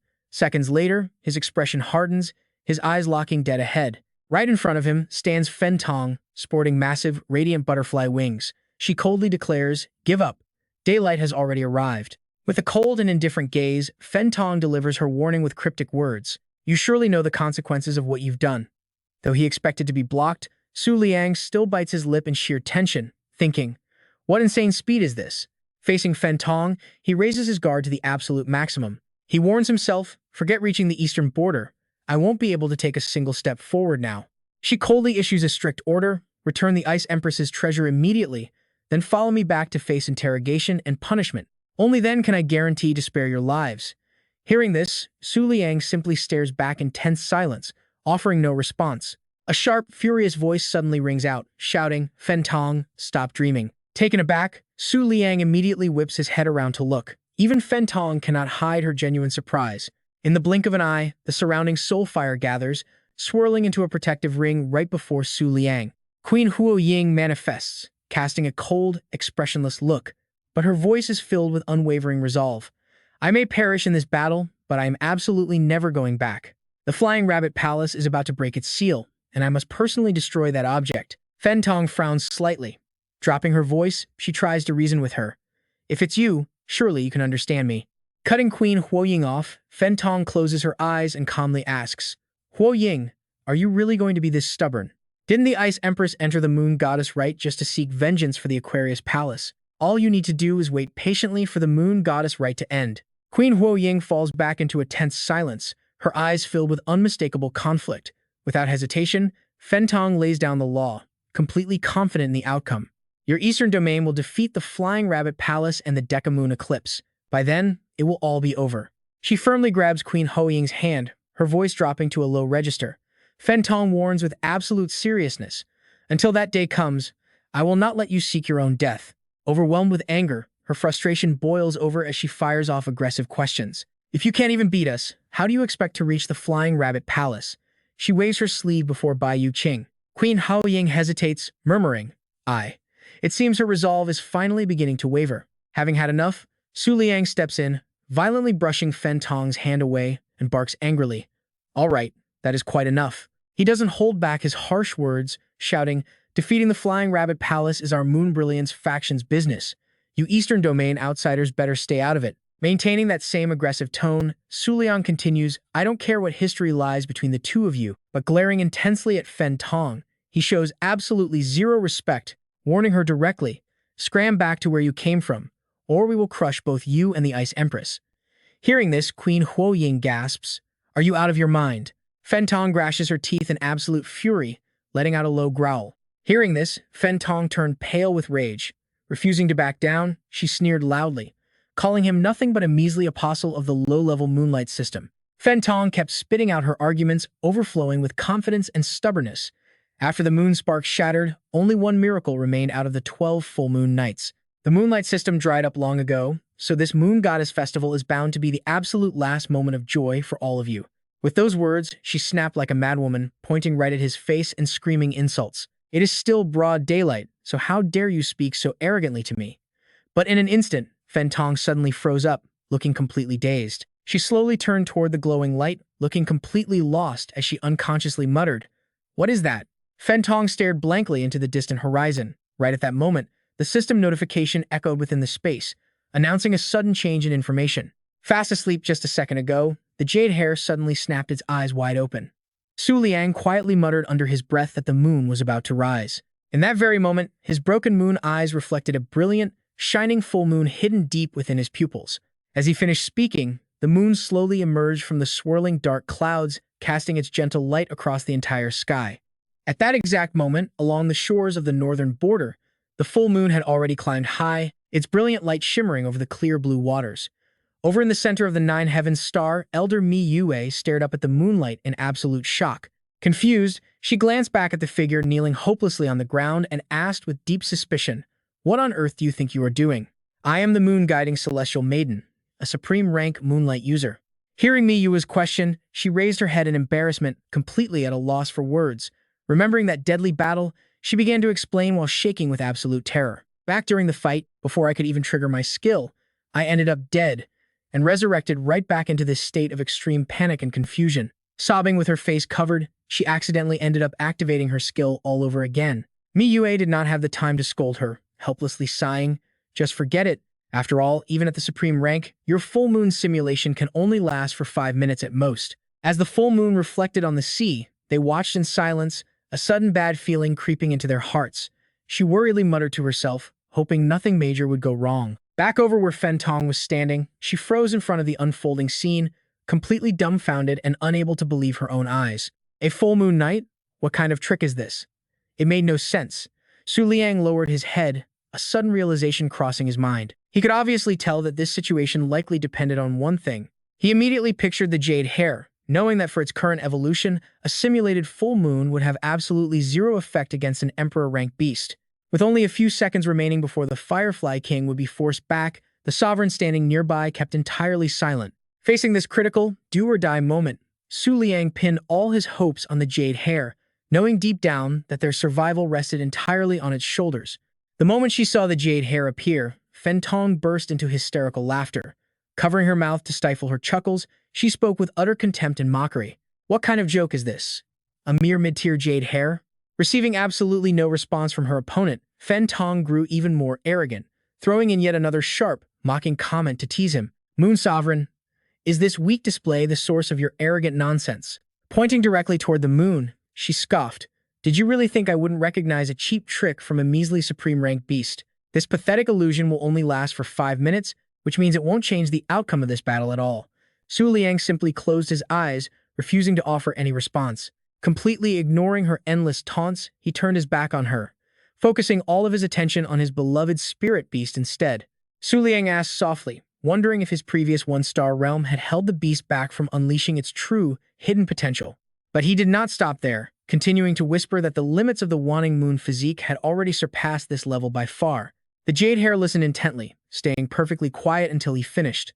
The very next second, Su Liang pointed directly at Fentong, barked out a stern command. "See that proud emperor-rank beast over there?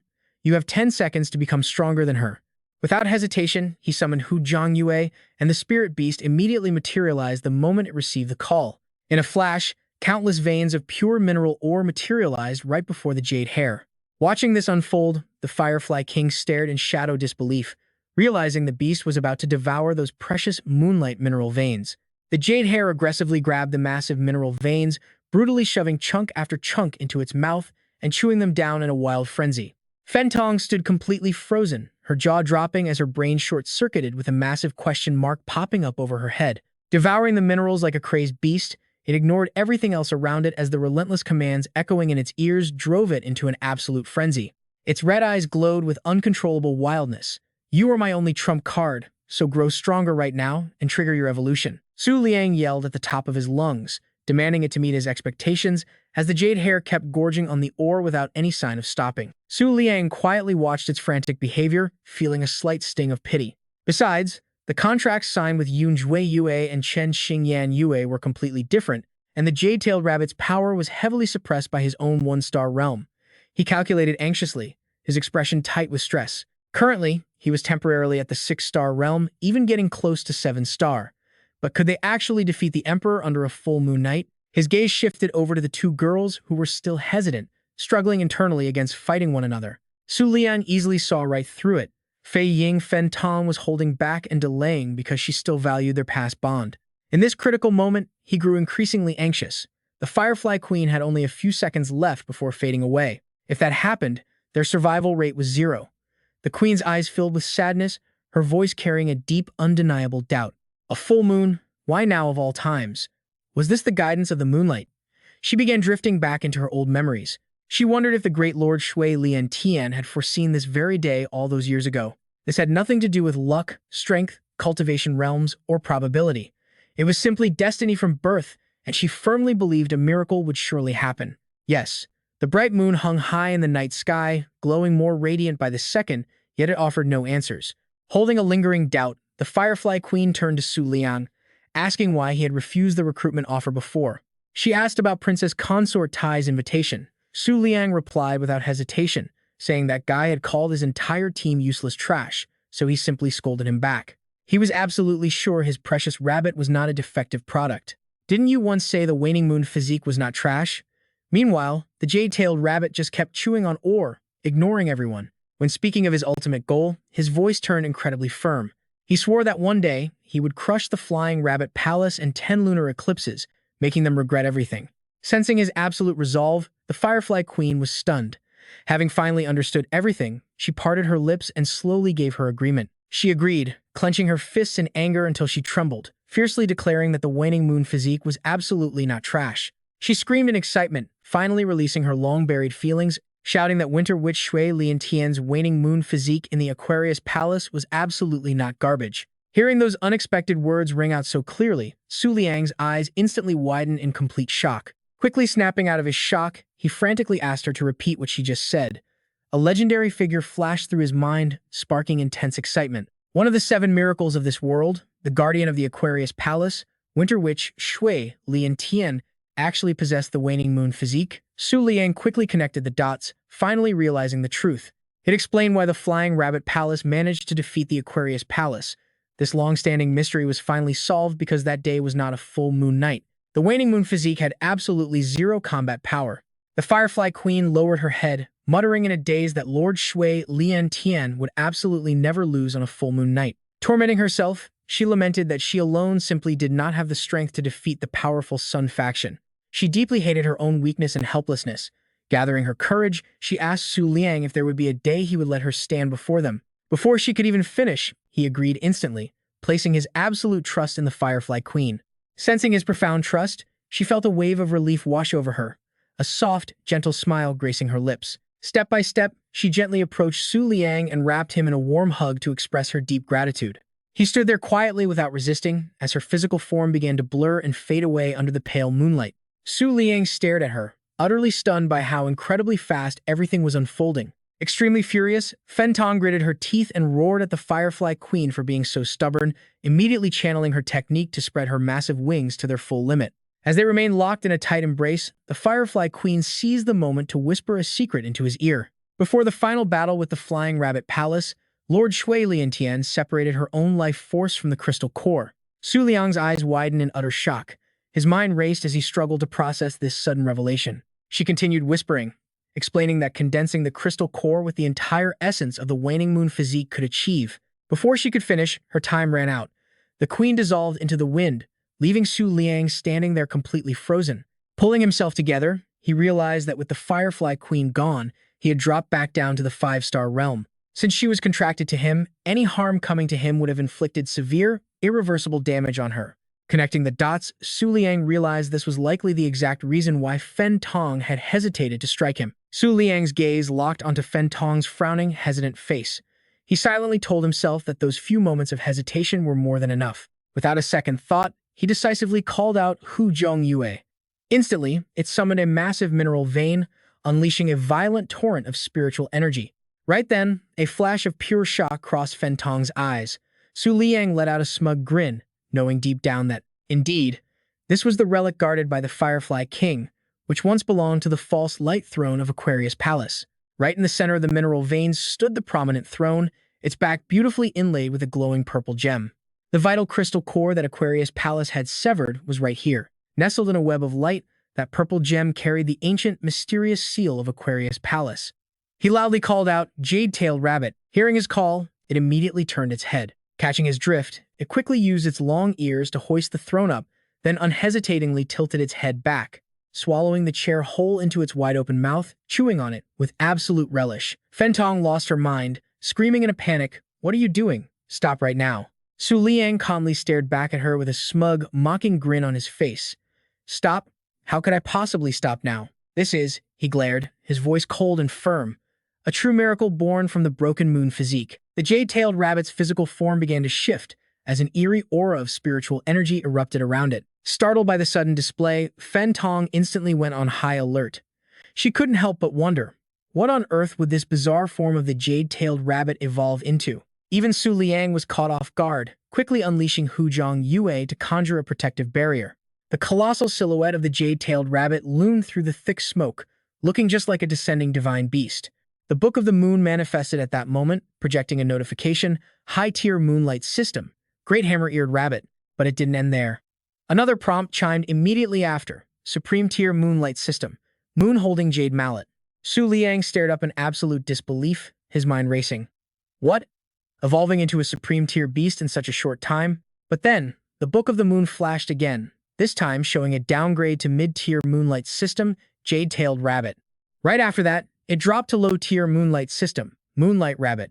The notifications glitched wildly, characters flickering and morphing at insane speeds. He stood there, utterly confused, panicking. What is going on?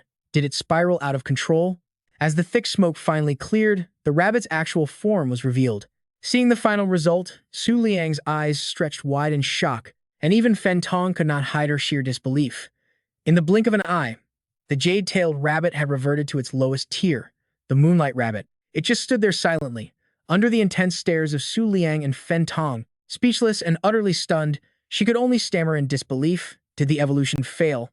Clenching her fists tightly, the woman hissed in sheer fury and disappointment. "Firefly, you lost your gamble." Pointing her finger directly at Su Liang, Fentong shrieked, "You should have never trusted this filthy human with the throne of Aquarius Palace." Even with her pointing directly at him, he stood dead silent. Su Liang did not even blink, as the sheer shock of the situation completely overwhelmed his mind. Seeing his frozen expression, Fentong sneered triumphantly. "What's the matter? Did the failed evolution make you realize you need a plan to survive?" Suddenly, Su Liang smirked deviously, whispering the word failure to himself. Then, under Fentong's deeply mocking gaze, he declared proudly, "No, this is actually the most flawless evolution possible." Right then, a new status panel popped up, reading, "Low-tier moonlight system, moonlight rabbit, jade quetching, broken moon physique."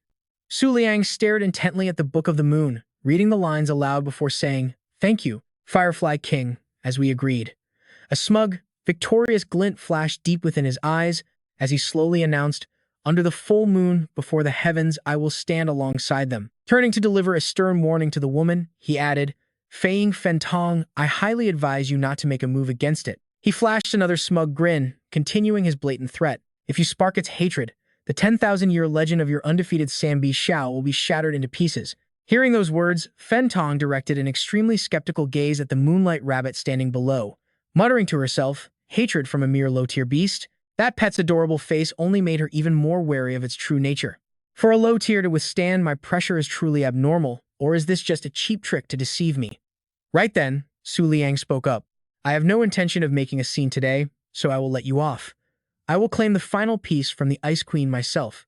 With that, he whipped around, completely ignoring the woman as he called, "Let's go, Moonlight Rabbit." His dismissive tone drove Fentong absolutely insane with rage. She gritted her teeth, spitting out every single word. "What did you say?" Right after, Fentong spreads her massive wings. An overwhelming pressure slowly begins to fill the air. Her butterfly wings begin to close.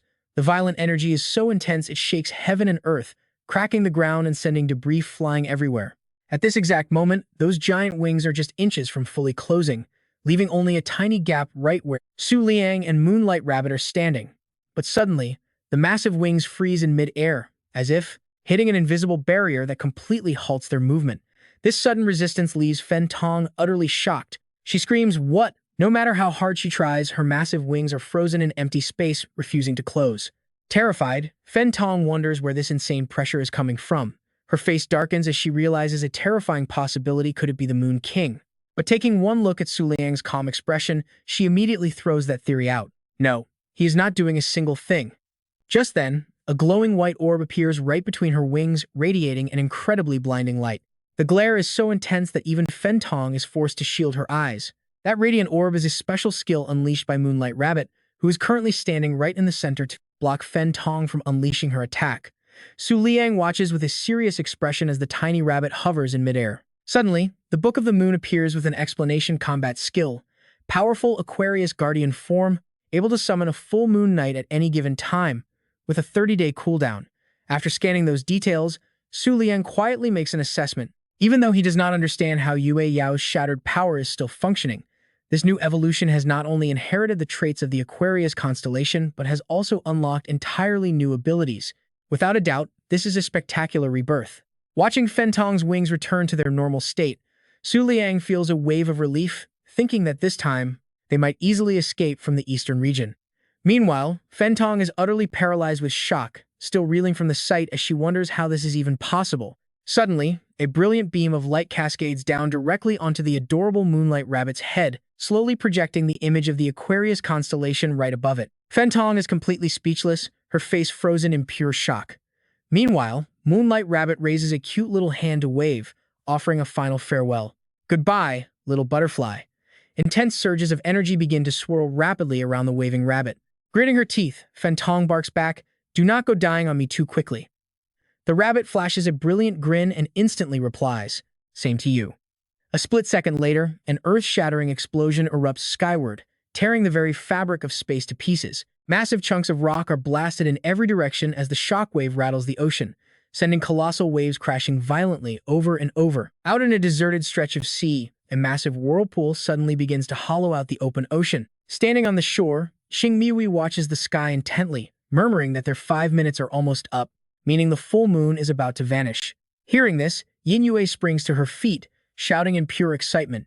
"Really?" She watches the scene with absolute delight and happily announces that they will finally be heading home soon.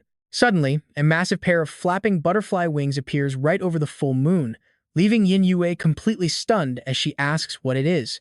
Out of nowhere, a ferocious slash tears straight through those colossal butterfly wings, sending Yin Yue tumbling to the ground in terror, while Mi Yu stands frozen in absolute shock. Meanwhile, a massive pillar of light erupts across the mountain ranges of the eastern region, releasing a violent wave of energy. The beam crashes straight into the foot of a giant peak, sending powerful tremors rippling through the land. As the heavy dust from the violent impact slowly clears, a massive crater is revealed right at the base of the mountain. Up in the sky, Delay flies forward like the wind, frantically calling out for Lady Flying Cherry Fen Tong. She is sitting amidst the ruined rubble at the base of the peak, yet her face remains calm as she mutters quietly to herself. "Excellent. It has been 10,000 long years, and yet only now do I get to experience such exquisite, terrible pain again." Looking up at the sky, Fen Tong quietly analyzes the battle, realizing that her opponent had not even unleashed his full strength. Slumped on the ground, she mutters a line that leaves Dai Lei totally confused, remarking that the artificial moon was simply far too useless. With that, she pulls herself up, gliding past Delay as her voice rings out with cold determination. "Next time we meet, we settle this." Watching her leave, Dai Lei widens his eyes in utter shock, wondering how this is possible. The bloodstains on her wings leave him completely stunned, realizing that the legendary 10,000-year undefeated San Bixiao has actually been wounded. She was severely injured. Elsewhere, across a vast, open sea, a mysterious figure suddenly appears gliding across the sky, leaving ripples on the water below as its wings fly past. Right next to that vast sea lies the southern region, a bustling hub packed with towering skyscrapers and lush, overgrown greenery. Suddenly, a massive explosion shatters the quiet skyline, looking exactly as if a rogue meteorite had just crashed down from above. Pedestrians walking along the streets stumble and lose their balance from the violent shockwave. Underneath a massive ancient tree in the southern region, Su Liang sits huddled as thick clouds of dust and smoke slowly settle around him. Wincing in pain, he tightly clutches his Moonlight Rabbit, gritting his teeth as he realizes the full moon phase of Yin Yue Tianu has ended. He wonders if Hu Zhongyu has hit its absolute limit too, looking down at his sleeping rabbit with a heavy, quiet sigh. He never expected his newly evolved Moonlight Rabbit to stand its ground against Feiying Fentong, especially since that full moon was actually fake. Then, Su Liang stares straight ahead with absolute determination, a fierce resolve flashing in his eyes. Next time, he vows to unleash his full power to settle things with Sam Bixiao. Just then, a pair of elegant feet approaches him. A voice suddenly calls out, catching Su Liang completely off guard. "Hey, it's been a long time." The familiar voice belongs to Empress Kang Yue, who is looking down at him with a remarkably warm and welcoming smile. Su Liang can only complain silently in his head, thinking that this welcoming ceremony is a bit too dramatic. Soon after, she takes him on a tour of the southern region, starting with the inner sanctum of the Kang Yue Holy Temple. A truly spectacular scenery unfolds before them, where towering skyscrapers are completely enveloped by bizarre and massive fantasy flora, and as Su Liang stands there dazed, Kang Yue begins to speak. "Is this your first time in the southern region? This entire world is dominated and surrounded by giant plant life." She glances upward with immense pride, continuing her tour guide routine with a big smile. The peach garden here is one of the 7 great wonders, home to the legendary plant sanctuary, the Heavenly Peach Ring. Countless giant plants serve as habitats for formidable beasts, ranging from high-tier lords all the way up to legendary emperors. Turning to the stunned Su Liang, she excitedly boasts that the southern region pulls in far more tourists than the other 3 regions combined. "It is quite magnificent, is not it?" Su Liang cannot tear his eyes away from the grand sight, murmuring under his breath in awe. "It really is unbelievable." The two of them continue walking through the bustling district. Internally, Su Liang is thinking that even though they have a 3-year pact, they do not seem to get along at all. The prying stares of local citizens only add to his anxiety, making this casual walk together feel completely surreal and awkward. After walking a bit, Kang Yue looks directly at the confused boy and drops a massive bombshell, noting how incredibly rare this situation is. The Great Moon King and the Western Gemini, Bai Yuhang, have arrived in the southern region simultaneously. Shocked by this revelation, Su Liang quickly stops in his tracks and asks, "Wait, did you say Bai Yuhang is here too?" He suddenly remembers a highly crucial piece of information. According to the Book of the Moon from the eastern region, the Black Blade wields the Northern Moon King power, while the Purple Heart Sword holds the Falling Star Crescent. The Blue Soul Sword is held by Eastern Gemini Bai Yuhang, and the Golden Lock Sword belongs to the Eastern Ice Queen. Connecting the dots, he is absolutely certain that the blade soul of Shangshuan Yu Shuanghua is currently in Bai Yuhang's possession. Right then, Kang Yue casually explains that since the full moon is approaching, all light attribute moonlight beasts are getting ready for the ascension. Bai Yuhang is here for that, and aren't you here for the same? Hearing her words, Su Liang can only look back blankly. He silently repeats the word ascension under his breath, putting on a cautious expression as he tries to calculate his next move. Something is off. She clearly has no idea that he was chased all the way here by Feiying Fentong. With their 3-year promise still far off, she naturally assumes he is here for other business, leaving Su Liang with one burning, awkward question: what on earth is this ascension? Awkwardly scratching his head, he pretends to know exactly what she is talking about. Ah, right, the ascension. He quickly covers his mouth, stammering and completely failing to sound convincing about it. Watching his hilariously obvious act, Kang Yue can barely contain her amusement before bursting into laughter, offering a few words to save him from further embarrassment. It is perfectly normal for a busy Moon King to be unaware of these minor southern pastimes. With that said, Kang Yue quickly steps forward. She points toward the horizon, excitedly inviting him to come along. "Since you are already here, do you want to experience it?" Still feeling awkward, Su Liang scratches his head, completely speechless. Once Kang Yue leads him to the destination, his jaw drops in absolute shock. Staring with wide eyes, he sees a colossal pink plant pillar piercing the sky right in the middle of the bustling city, its spiral branches twisting gracefully like soft silk ribbons. This is the sacred Heavenly Peach Ring of the southern region. Long, winding staircases run along each massive branch, where countless challengers are currently trying to ascend to the top. Staring at the majestic sight right before him, Su Liang could not hide his awe and asked, "Is this the ascent to heaven?" The pace is slower than mountain climbing, yet even 8-star beast tamers eagerly join. Kang Yue then began explaining it to him. "That ring of flowers up there is the entrance to the sacred Heavenly Peach Ring, 10,000 meters high. No one has ever summited it." Gazing intently at the twisting vines in front of him, Su Liang turned around and asked, "Nobody has ever reached the top." She also looked forward and cheerfully replied, "That is right. The highest record is 9,999 meters.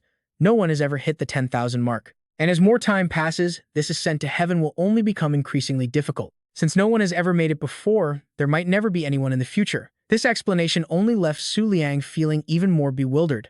Deeply curious, he pressed on and asked, "Why is that?"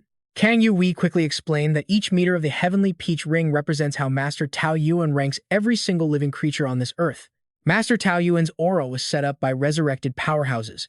The higher one climbs, the greater the pressure and resistance will become. If you succeed in the challenge, your beast's presence will permanently dominate that specific 1-meter zone, allowing future generations to witness the absolute peak realm that you managed to reach. She then pointed toward the intersection of the straight and twisting trees, sharing more details. Below 5,000 meters, the records are reset almost every year, but above 5,000 meters, especially higher up, it is basically impossible to change. Reaching 8,000 meters requires not just strength, but having the true qualification to compete with rivals to be recognized. Hearing all of this, Su Liang found himself even more astonished by the sheer mystery of the heavenly peach ring. Just as he was lost in thought, Kang Yue suddenly pointed ahead and called out, "Look over there." The leaderboard stood right at the foot of the heavenly peach ring. First place was the Cloud Miss C's first-generation Cloud Princess at 9,999 meters. Second was the Western region's first-generation Lovers at 9,998 meters. Third place, the anonymous Lu Suxuan at 9,660 meters. Fourth place, the anonymous Heavenly Maiden at 9,422 meters. Fifth, the Eastern region's first-generation Ice Consort at 9,361 meters. Sixth, Taiyan's former Moon King at 9,300 meters. Seventh, Three Springs secluded Queen Mother at 8,999 meters. Eighth, the Southern region's Kang Yu Emperor at 8,999 meters. Ninth, the Western region's Gemini Bai Yu Hang at 8,200 meters. She added that this list only displays 9 ranks. Only those at the very top will have their beasts immortalized forever, reigning supreme over the world. Su Liang was shocked to see that the previous Moon King was ranked 6th. He then looked at the woman beside him, thoroughly bewildered as he thought to himself, "Furthermore, the Kang Yu Emperor is known as the absolute strongest of this era, yet only ranks 8th. As if reading Su Liang's mind, she immediately offered an explanation. "No need to look so surprised. I am actually quite satisfied with my current ranking. After all, the top 6 are all 9-star beast tamers who are hailed as demigods. Besides, Bai Yuhong's record was set 2 years ago. Perhaps she returned this time just to break it and set a new milestone." Right then, the silhouette of a girl appeared at the base of the heavenly peach ring. Back with Su Liang, he stood there with his hand on his chin, deeply lost in serious thought. So that is how it is. This ascent to heaven really is something else. Just then, an unexpected voice spoke up, startling him. Back then, the first-generation Cloud Princess stood at number 1 with unparalleled majesty. It turned out to be the Firefly Queen's voice from inside his beast space. She continued explaining the details to Su Liang. She was just a single step away from 10,000 meters, but who knows what she ultimately saw up there. Hearing those words, he had to pause and think for a moment. Is this first-generation Cloud Princess an apostle of the Cloud Miss C? The Firefly Queen quickly shook her head, explaining that the word apostle is an insult to her. Back then, she contracted with the strongest emperor of the White Deer clan, dominating the entire world for 10,000 years, leaving even the moon radiance with no choice but to temporarily retreat. Su Liang's determined gaze remained locked onto the heavenly peach ring before him. Seeing this, the Firefly Queen warned him. In short, if you are not absolutely sure you can defeat these legends, do not try it right now. When he heard her warning that otherwise, his ultimate trump card would be completely exposed, he froze on the spot, hesitation written all over his face. Right at that moment, Kang Yue suddenly reached her hand out. Su Liang looked at her in surprise. Seeing his reaction, she flashed a mischievous grin, keeping her hand extended as she teased, "What is wrong? Do you want to give it a shot?" Twilight began to fall behind the tall buildings, painting the sky in warm golden hues. This girl with the solemn expression comes from the eastern region's White Sage Gemini tribe named Bai Yu Hang. After waiting for a long time, she finally looked up, her mind racing with a whirlwind of thoughts. "My ancestors from past generations held the 2nd and 3rd positions. Even though later generations were divided, I still carry the proud title of the Gemini." She studied the leaderboard once more. After taking it all in, she asked in a serious tone, "If I pass 9,000 meters this time, you will acknowledge my strength, right? Sinking star, hidden moon." Right now, Yan Yue stands right next to Bai Yu Hang. From within her hazy projection, she softly warns her that the heavenly ascent is far from simple. As Lu Sishuan's descendant, your current self still won't be able to surpass the 9,000-meter mark. Hearing those discouraging words, Yu Hang shoots Yan Yue an annoyed glare. Still, she remains completely resolute, firmly replying that they'll only know once she gives it a shot. Seeing Yu Hang's sheer determination, Yan Yue sighingly falls silent. Deep down, a growing sense of worry begins to weigh heavily on her heart as she recalls how she and her master once climbed to 9,996 meters and left their own mark right there. Because of that, she knows the terrifying realm that lies beyond 9,000 meters. Watching Yu Hang's back as she takes each steady step toward the heavenly Tao ring, Yan Yue secretly worries that with every single step forward, Yu Hang will have to face a full-force strike from an overlord. Right at that moment, glowing system screens suddenly pop up before everyone's eyes. Reading the system's message, everyone is left in absolute shock. As the crowd gathers and begins to whisper, the growing commotion catches Yu Hang's attention. What's going on? Suddenly, the crowd splits to both sides, leaving a massive path right down the middle that leads to the steps of the heavenly Tao ring. Yu Hang keeps her eyes glued to the direction that everyone else is staring at, and when she finally sees what is coming, her eyes widen in pure disbelief. Walking in with an imposing aura are Emperor Kang Yue and Su Liang, escorted by 4 girls who are actively keeping the crowd back. Yu Hang is stunned to recognize both of them, especially the great Emperor Kang Yu. But seeing Su Liang's calm, relaxed expression, she is completely shocked and mutters in disbelief, "The leader of the Double Moon sect, the current Moon King, Su Liang. Why on earth is he appearing here?" Yan Yu's phantom form also locks her gaze onto him, feeling a sudden jolt of surprise. There is definitely something different about Su Liang. Half a month ago, the star-sinking Yan Yue was actually teleported to the eastern region alongside Su Liang. However, at a certain point in time and space, she suddenly sensed a familiar aura that felt exactly like her master from 10,000 years ago. And so, she forced her way out of the transport, determined to follow the call of her heart. In the western region, a massive greatsword suddenly manifested before Gemini Bai Yu Hang, emitting power that would terrify even an 8-star Beastmaster. Later, wanting to earn the recognition of the star-sinking Yan Yue, Bai Yu Hang came to this very place to test her limits. Yan Yue keeps her eyes fixed on Su Liang, her mind racing with countless thoughts. In just half a month, he has already developed the presence to clash with top-tier powerhouses. A burning question immediately arises in her mind. Just what did he go through to skyrocket all the way from the 1-star realm to peak 5-star? Right at that moment, inside Su Liang's beast space, Hua Ying is furiously nagging him. "What on earth are you thinking?" Attempting the ascent at just the 5-star realm, she flies right up to him, lecturing him non-stop.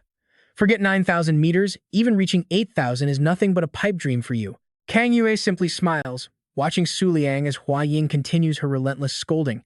"Have you even considered the consequences if you fail?"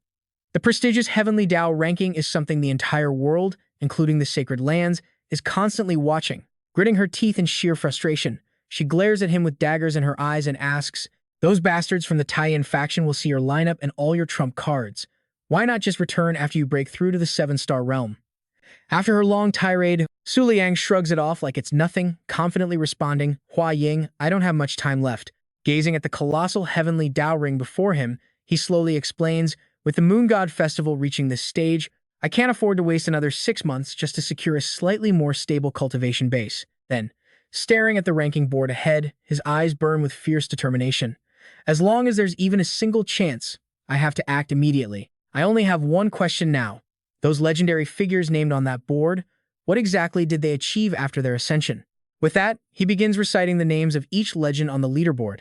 Having finally calmed herself down, Hua Ying begins to answer his curious question. They gain supreme opportunities, fortune, comprehension, fame, and even the gaze of the gods, everything they could ever desire. At this moment, Kang Yue is still smiling warmly.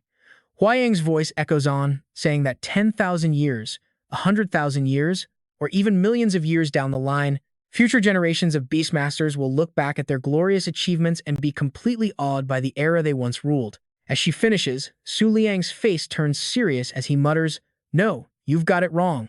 I don't care about those empty titles. I only care about whether the ultimate reward for reaching the absolute peak is worth risking my entire life for." Hua Ying is taken aback, completely unable to grasp his true intentions. A split second later, a confident smirk plays on Su Liang's lips as he asks a prideful question. "If I were to pull off an unprecedented miracle right here, how would the world react?" With those words, he summons hundreds of glowing butterflies that flutter majestically around him, with some even drifting over toward Kang Yue. Su Liang silently repeated those words, knowing this once-in-a-lifetime opportunity had finally arrived. While the butterflies swarmed around Bai Yuexing, she only focused on his words. Right then, Su Liang raised his head, emphasizing every single word as he declared that he must reach the peak of ascending heaven. Hearing those incredibly bold and determined words, Ying Wang still objected, asking how that was possible when even those 9-star demigods had never tried to reach the 5-star ascending heaven realm, let alone reaching the absolute peak of ascending heaven. It was complete and utter madness. At that moment, Bai Yuexing whispered to Chengxing Yanyu that the Moon King she once owned was actually present. The sleepy girl opened her eyes, looking at Bai Yuexing with deep curiosity. The very next second, Bai Yuxing looked incredibly determined and made a bold, public declaration. Let the entire Southern Territory witness who's truly worthy of owning you in this era. After a long wait, sunset finally gave way to a brilliant full moon. Reporters began flashing their cameras at the base of Tiandao Ring, surrounded by a massive, excited crowd. Just then, the host stepped up, microphone in hand, and made an incredibly excited announcement to everyone. Hey everyone, Tutu is reporting live from the Ascending Heaven race, the event the whole world is watching. Su Liang and Bai Yuexing stood on opposite sides of the stairs, staring right at each other as the host shouted. Between Bai Yuxing and the Moon King, who will emerge as the strongest beast tamer of this era? The live broadcast camera shifted to Kang Yu as the streaming view count skyrocketed to over 1 million, with endless comments declaring that someone might finally surpass the legendary Emperor Kang Yu today. Su Liang and Bai Yuexing glared intensely at each other, their eyes burning with a fierce and absolute determination to win. At that moment, Ying Wang anxiously asked one last time, Su Liang, do you really want to attempt ascending heaven? He remained completely resolute, replying that he was absolutely certain he would overcome the extreme difficulty of this challenge. Looking up at the steps stretching into the high heavens, he silently analyzed the situation. But deep down, he felt something waiting for him at the peak, as if he was destined to be there. He had a powerful intuition that he would conquer everything in his way. More accurately, it wasn't just a feeling. Looking at that list, Su Liang resolutely declared that he knew he absolutely had to succeed. Ying Wang was slightly taken aback by his fierce determination, but ultimately surrendered. With a long, heavy sigh, she agreed to join him and completely tear this place apart together. Then, she fell into deep thought, wondering if deep down, the real reason she chose to follow him was because she also anticipated this ridiculous miracle. Meanwhile, Su Liang took his very first step onto the high staircase. With that single step, he was already 1 meter away from the starting point. Suddenly, strange currents of energy began swirling up from the ground below. Su Liang kept moving forward, an invisible wave of power rising behind him, forcing the crowd to take a step back. A young girl cried out in fear, relieved that Holy Lord Kang Yu had set up a barrier just in time. The violent energy continuously wrapped around Su Liang, prompting him to wonder if he was already facing supreme-level pressure at the very start. Even so, his feet kept pressing forward as he silently analyzed that this made perfect sense. After all, the gap between high-tier and supreme-tier beasts was like night and day. The full moon suddenly reflected in Su Liang's eyes as a deep thought crossed his mind. If they only use high-tier beast pressure for the trial, anyone could easily take a few steps, making ascending to heaven as simple as a walk in the park. On the other side, Bai Yuexing was also steadily making her way forward, step by step, her eyes filled with determination. After climbing a short distance, she glanced back to check her opponent's position. When she saw Su Liang still leisurely climbing the stairs far behind, Bai Yuexing snapped her head back in annoyance and continued marching forward with an irritated look. Just then, Ying Wang chimed in to point something out to Su Liang. She mentioned that Bai Yuxing seemed incredibly focused on him, constantly turning back to check on his progress. But Su Liang remained completely indifferent, replying in a freezing cold voice to ignore her, since his only goal was to reach the summit rather than comparing himself to anyone, and they would deal with her blade spirit much later. Hearing this, she sighed and called him a cold-hearted man. From a corner at the base of Tiandao Ring, someone spoke up, asking if they were just going to watch the Moon King ascend to heaven. That voice belonged to Xuano Empress, who was ranked 7th on the leaderboard. She then asked what would happen if he surpassed the previous Moon King, only to receive an incredibly hostile response. What does that have to do with us? They had explained countless times that the Moon King and that Moonlight Rabbit trash had absolutely no connection to their 3 moon eclipses. As the dark shadow of a rabbit-eared beast emerged, mocked Xuano, saying that if the current Moon King surpassed her rank, it would be her own ultimate, humiliating disgrace. Then, a sinister smirk played on its lips as it uttered some highly malicious words. But if the Moon Sovereign fails to pass 8,999 meters, it proves he hasn't fully mastered his overlord power.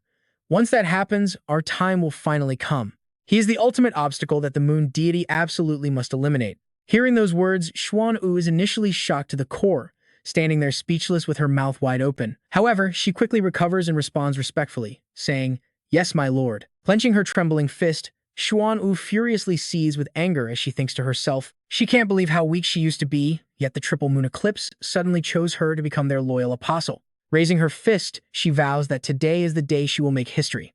Right then, a mysterious figure wrapped in a black cloak with red trim silently appears right behind Xuan O. The figure looks up, watching Su Liang's back as he slowly climbs higher, step by step, and begins to analyze the situation.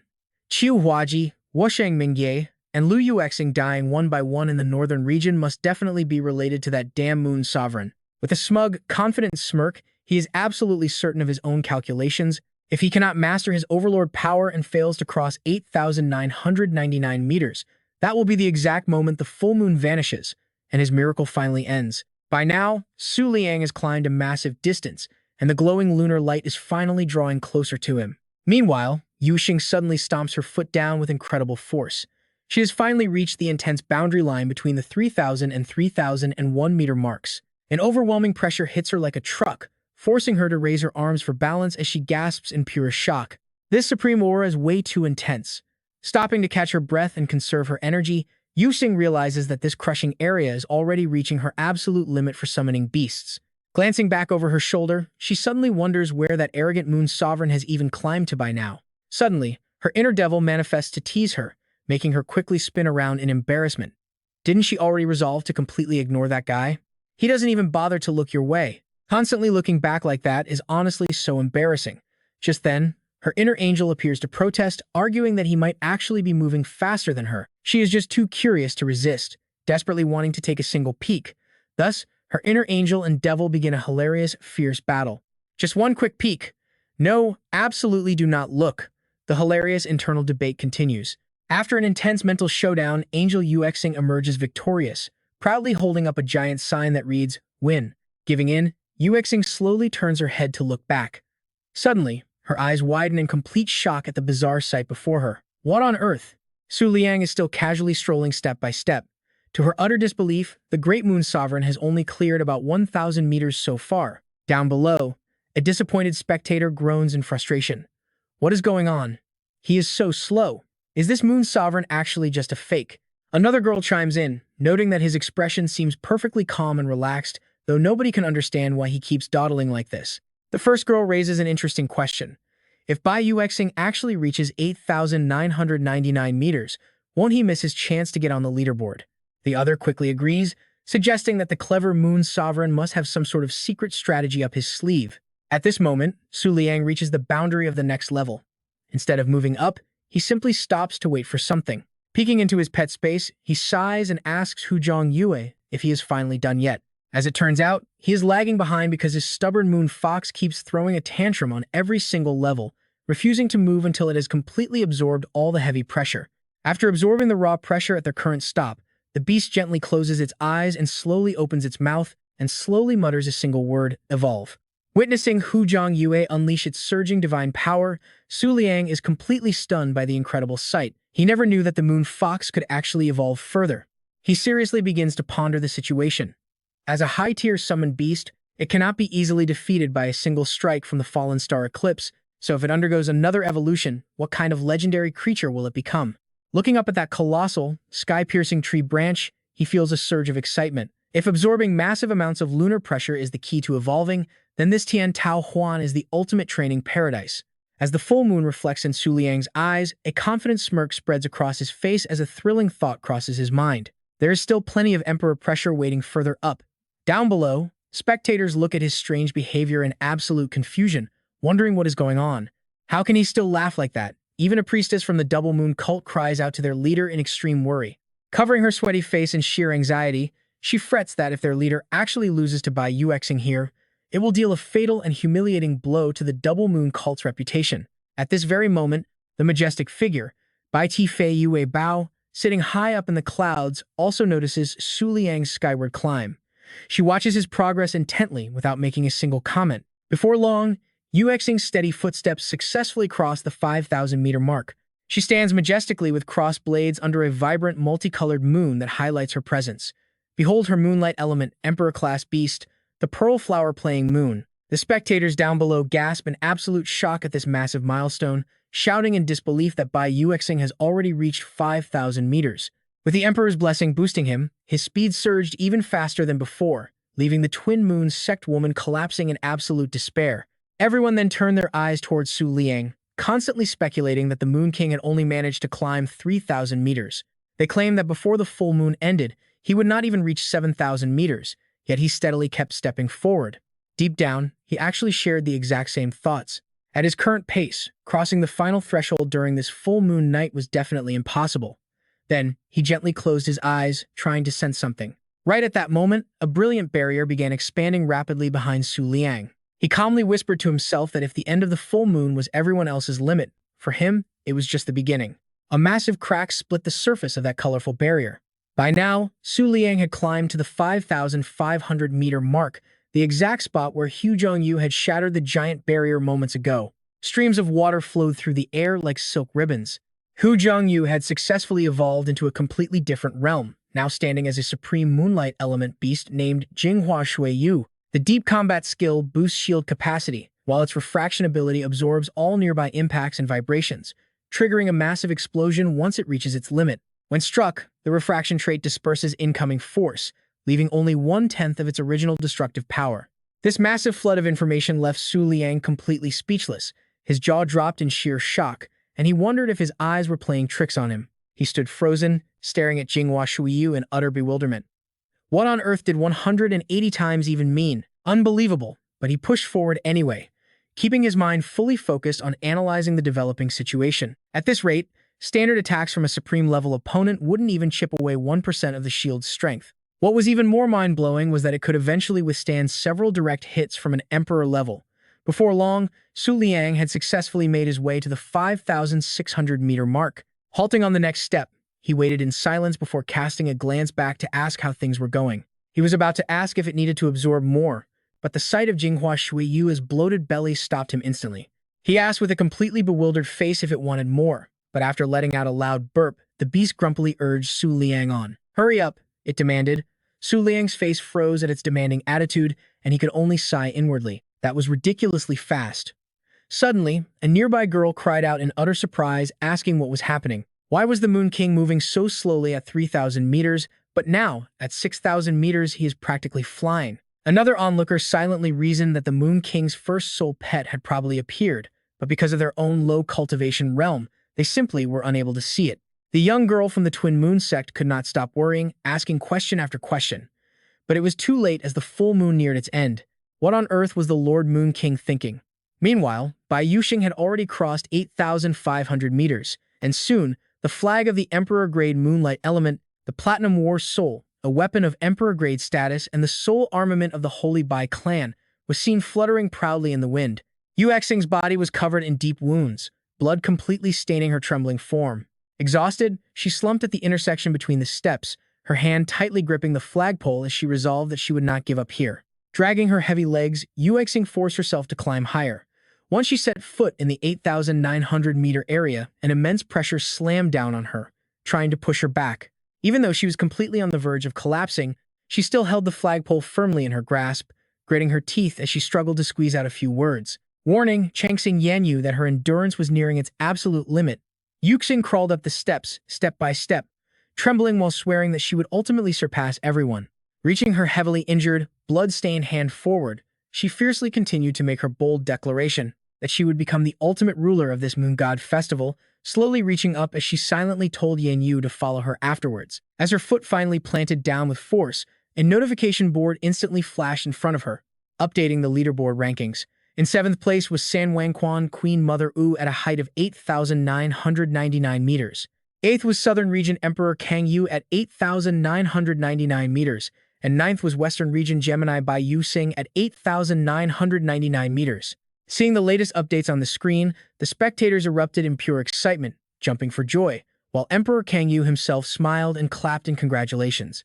At that very moment, Yu Xing looked up at the sky before slowly falling out of the Tiantao ring. Slumped over the massive flag with a faint smile on her face, she mustered her remaining energy to whisper to herself that she had finally succeeded. Standing alongside Emperor Kang Yu and Queen Mother Wu, the two strongest figures of this generation, her name would go down in history as the updated ranking board of 9 places was finalized. Glancing over to the side, she quietly asked how everything was.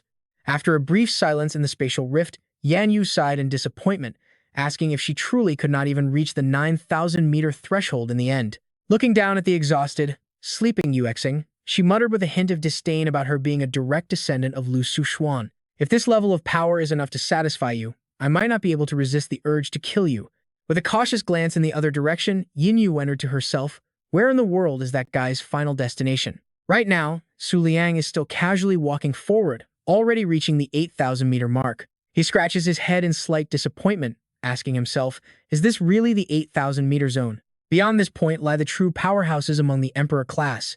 Yet, Su Liang keeps pushing forward, completely unfazed by the terrifying pressure crushing down on him.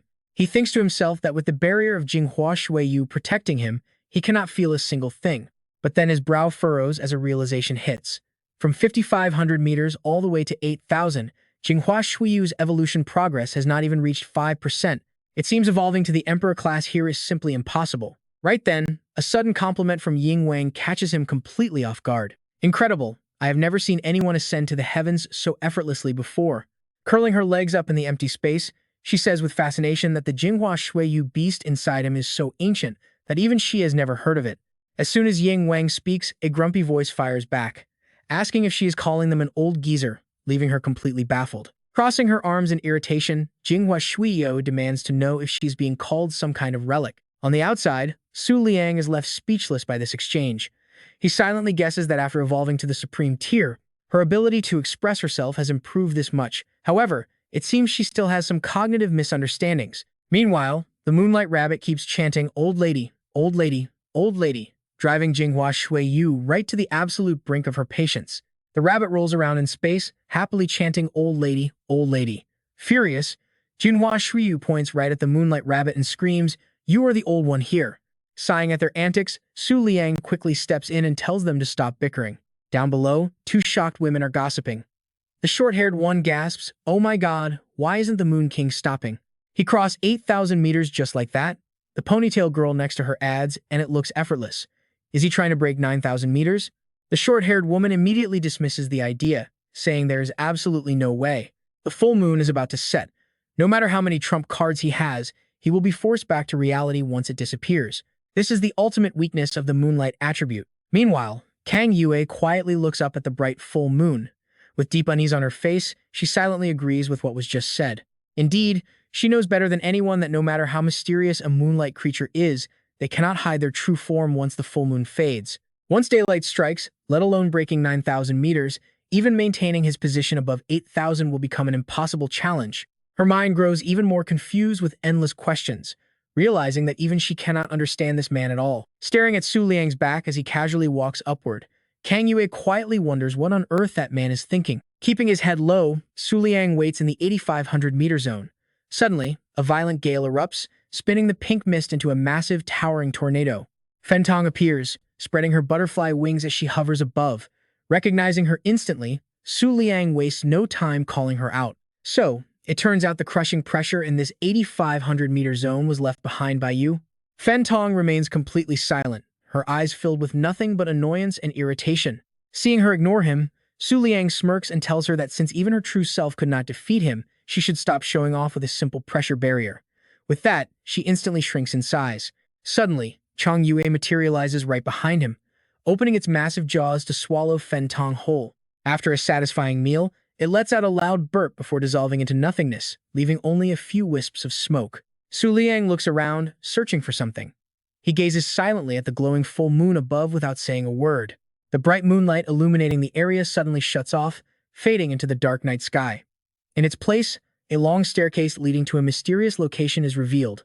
Su Liang silently observes the stairs.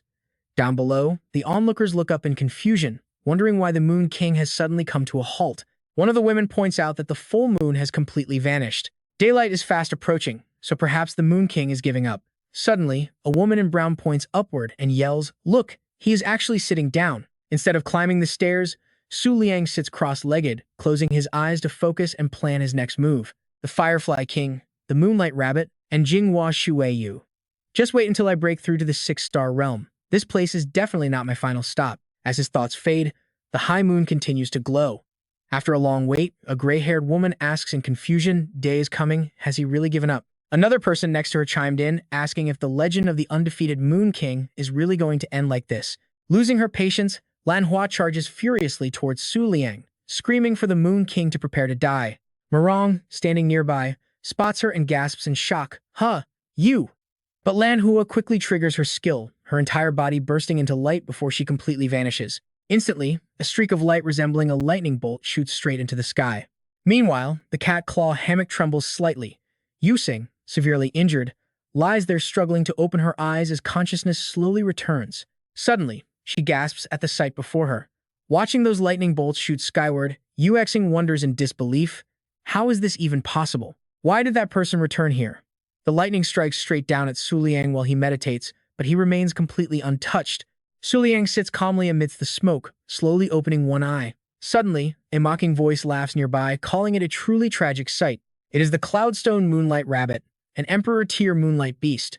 It arrogantly brags that the current Moon King is about to die by its hands in front of hundreds of millions of people. Su Liang silently stares at the book before him. Right then, the system chimes in, announcing that a new beast has been unlocked. The database expands. The screen warns that this high Emperor-tier beast won the last Moon God Festival, and its detailed stats cannot be read by the Book of the Moon. With a straight face, he asks, 7 stars of the Yellow Moon? He adds that even though it is weak, it is still considered high rank in Taiyin. Is it not too early to come here and throw your life away? Cloudstone grits its teeth in pure rage, screaming, what did you say? It furiously roars that it is not some trash, 7 stars of the Yellow Moon. The one it serves is the esteemed Third Eclipse Sovereign, not that absolute trash by Yu Qing. Since the beast is shouting so loudly, he plugs his ear with a finger and lazily agrees. Sure, whatever you say. Then, Su Liang's eyes flash with sudden intensity.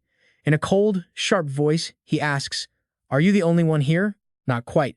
There is also an ant hiding down there who has been busy this whole time. Confused, Cloudstone turns around, asking, what? Behind it, a sudden gust of wind swirls into a vortex. A mysterious cloaked figure slowly materializes right before them. She whips off her cloak, revealing a pitch-black body covered in strange patterns. This is the underworld destroyer from the Paramita sect, the Fourth Dream. Overhearing their conversation, Xiaohe speaks up, saying, if you already know, then you must be the one behind all of this. Approaching Su Liang, she declares in a steady voice, I am right here, Moon King. Before she can even finish, Cloudstone furiously snaps, back off. Do not dare steal my prey.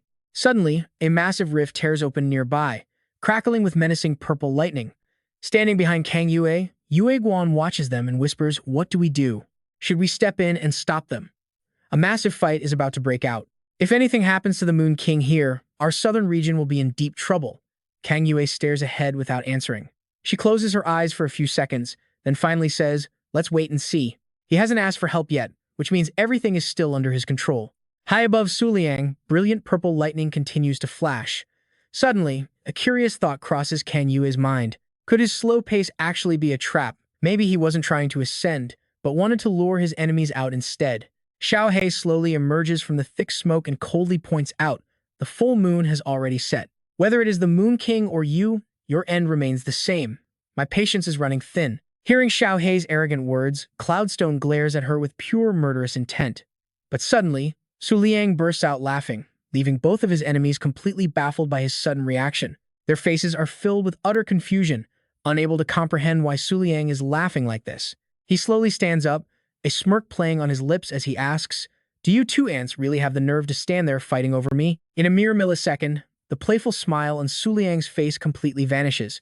His eyes turn cold and murderous as he snarls, you two useless mutts have 10 seconds to get out of my sight. Cloudstone and Xiaohe can only stand there and stare in shock. Xiaohe grits her teeth, demandingly asking, what did you just say? Cloudstone is equally furious, roaring at the top of its lungs. How dare you? Instantly, the beast unleashes its Cloud Star skill, summoning violent lightning bolts down from the heavens. A barrage of powerful strikes hits Su Liang head-on while he calmly sits meditating. Below, the terrifying thunderclaps panic the onlookers, sending screams of sheer terror through the crowd. A cold sweat rolls down Yueguan's face as he realizes the danger. If that devastating strike had hit the ground, half the southern region would have been completely wiped out. As the smoke clears, a dark figure slowly emerges. Su Liang steps out completely clean, without a single scratch on him after taking that direct blast. Shocked, the beast yells in absolute disbelief. What? Just above Su Liang's head, the system panel shows his mirror flower water moon shield sitting at 95%. With a smirk, he casually reminds them, 9 seconds left. Speechless and utterly humiliated, Cloudstone can only growl, "You." Behind him, Xiaohe is just as shocked, staring with deep resentment while thinking, this is truly bizarre. How could a mortal body survive a direct strike from an Emperor-tier beast? She rushes forward, telling Cloudstone that they must team up immediately to stop wasting time. If that elite from the Twin Moon sect wearing the white silk flying moon robe rescues the Moon King in an instant, all of our plans will completely go down the drain. But he dismissively rejects them, snapping back, "I told you to get lost. Do you not understand?" While speaking, Yunshi points his finger directly toward where Su Liang is sitting. As a moonlight beast tamer who has come this far, how could he run? Elsewhere, Bai Si uses a magic crystal ball to secretly watch Su Liang's battle unfold. Yunshi flashes a wicked smirk and speaks up. If he is willing to stop at 8,500 meters and get rescued in utter humiliation, I would much rather watch that pathetic show than just kill him on the spot. Hearing this, Xiaohe silently nods in agreement. Indeed, if the Moon King retreats now, the humiliation he faces would not be any better than death itself. Her eyes shift to the silent Su Liang, who keeps his head down. Xiaohe is certain that this is exactly why he must fight us to the death. That last strike seemed to take a massive step forward, leaving him just inches away from the six-colored star realm. Just a few more strikes will do, though they might need to provoke him more. With that thought, his gaze locks onto them. Su Liang warns only 3 seconds left. Hearing this, both of them widen their eyes in a mix of panic and pure rage. By now, the moon has begun to slowly sink behind the towering mountain peaks. The night sky changes color, preparing for the dawn. The crowd below looks up with gaping mouths as someone shouts, "Look over there, the sun is rising." The spectators stare in awe, waiting intently, while voices continue to echo all around them. It seems 8,500 meters is the final limit for the Moon King. Kang Yue stands expressionless, quietly listening to the crowd shouting in the distance. This is their ultimate showdown under the fading moonlight. Turning back to the battle, Su Liang reminds them, only 2 seconds left. Unable to wait a second longer, Yunshi glares ahead with bloodshot eyes, gritting his teeth as he unleashes his ultimate move, the devastating Cloud Star. Heavy dark clouds begin to roll in as He silently waits for her moment. Her red eyes reflect the swirling storm. High above, dark clouds gather like an ominous storm, churning directly over his head. Down below, the terrified crowd clutches their heads in absolute panic as lightning strikes. After absorbing the blunt force of Yunshi's strike, Su Liang's silhouette slowly emerges from the pink smoke. Both Yunshi and Xiaohe stare in absolute disbelief. At that moment, the system screen shows the mirror flower water moon shield standing strong at 93.6%. Surprised, Su Liang wonders how a combined strike from 2 Emperor-class figures barely chipped away less than 2% of his shield. As the dark smoke clears, his eyes suddenly widen in pure shock at what lies right ahead. He sees Yan Yu appear, wielding her weapon to block the blast for him. Surprised, he mutters, "Chengxing Yan Yu." Over on the side, Yue Xing cannot believe her eyes, gasping out, "No, how is this even possible?" Frozen in shock, a cold sweat rolls down her face. She wonders how the weapon chose him when she was the first to reach 8,999 meters. Turning her head, Yan Yue asks if he is in trouble. Ignoring the question, Su Liang can only wonder, "Chengxing Yan Yue, why are you here?" Sighing, she replies that she sensed the Wu Dao's aura and wanted to check on her former master's useless child. Understanding her words, Su Liang looks up, his gaze locking onto Yue Xing, sitting high above them. He asks if she is completely disappointed now. Yan Yue responds that she also plans to reclaim what that woman has no right to possess. At that moment, Su Liang realizes she must be talking about the Kang Yan Yue Chang Hua Blade Soul. Grinning, he pushes himself up and admits that she arrived at the perfect moment. Su Liang extends his hand, inviting her to climb to the very peak with him. Her eyes widen in genuine surprise at this offer. High above, Yu Xing leans forward, unable to believe her ears, while Yunshi bursts into a loud, mocking laugh. He mockingly sneers that reaching the summit is a completely insane delusion. Not even ancient demigods could do what modern beast tamers fail to achieve. Ignoring the noise, Su Liang focuses on the glowing system interface. First-generation cloud domain Princess Dai Yun at 9,999 meters. First-gen Western lovers at 9,998. Anonymous Lu Su Xuan at 9,996. Anonymous Heavenly Maiden at 942 meters. First-gen Eastern Ice Concubine at 9,361. Former Tai Yin Moon King at 9,300. Xuan Yu Empress at 8,999 meters. Kang Yue Great Emperor at 8,999. Western Gemini by Yue Xing at 8,999. Yunshi laughs maniacally, urging to bring him down. He mocks how a mere five-pointed star think he can surpass these legendary figures. Suddenly, his laughter cuts short. Yan Yue accepts Su Liang's hand, placing her palm gently onto his in agreement. All of a sudden, a blinding radiance erupts around the two of them. Holding Yan Yue close in his arms, both of them turn their cold, murderous gazes toward the remaining enemies waiting above. Their connection unleashes a massive shockwave of wind, as a dark, mystical gem suddenly manifests high above, radiating a brilliant halo. Yan Yu reached out in confusion, accepting the black jewel into her hand. Looking at it, she gasped, "I never expected you to actually retrieve the saber core from the eastern region." Su Liang smiled and replied, "That is just a down payment for the offering." Yu Hang could not believe her eyes, muttering, "What?" Star-sinking Yan Yu is actually allied with the Moon King. On the other side, Yunqi and Xiaohe quickly realized what was happening, shouting in unison, "A contract has been signed." Su Liang confidently assured Yan Yu, "Once we finish climbing to the peak, I will defeat Bai Yu Hang." He casually walked past Yunqi and Xiao He, telling her that he would then head to the eastern region to reclaim the saber core himself. Hearing this, the two could only stare wide-eyed as the pair walked away. His words made Yunqi's heart skip a beat, sweat dripping down his forehead as he thought in sheer shock, "This is absolutely unbelievable." As the two steadily climbed the stairs, the confusion in Yunqi's heart only grew deeper. Even though the moon had completely set, the Moon King still possessed the strength to keep climbing. Very quickly, they reached the 8,999 meters mark. Bai Yu Hang was so shocked her jaw dropped, stammering, 8,999 meters. Suddenly remembering her own past ordeal, she muttered, "That is the domain of a peak emperor, the territory of the swift-winged Jinghong. Its oppressive aura almost killed me. How can he advance so easily, as if he feels absolutely nothing?" Su Liang strolled upward calmly, looking up into the heights and wondering, "Are we going up again?" Heading toward 9,000 meters. Suddenly, Su Liang felt a strange sensation wash over his entire body, causing him to freeze in shock. Before him, the system screen showed his mirror flower water moon shield was down to 60%. Sweat began to bead on Su Liang's face. He thought anxiously. Just a single glance of pressure managed to drop his mirror flower water moon shield from 93% all the way down to 60%. Behind Su Liang, Xiao He and Yunqi launched a coordinated strike. A voice rang out, "Moon King, it is over." Yunqi furiously raised a fist and shouted, "Since you also belong to the Moonlight faction, I will let you choose your own grave." Xiao He rushed in to add, "The full moon has set, and even its last ray of light has completely vanished." They yelled in unison, aiming their attack directly at Su Liang's back. No matter what miracles you can perform outside of the full moon, in broad daylight, you are nothing but an ordinary beast tamer. Below, the onlookers watched intently, tracking their every move. Yu Guan glanced to the side, thinking to himself, "Great Emperor Kang Yu, she seems ready to step in and save him."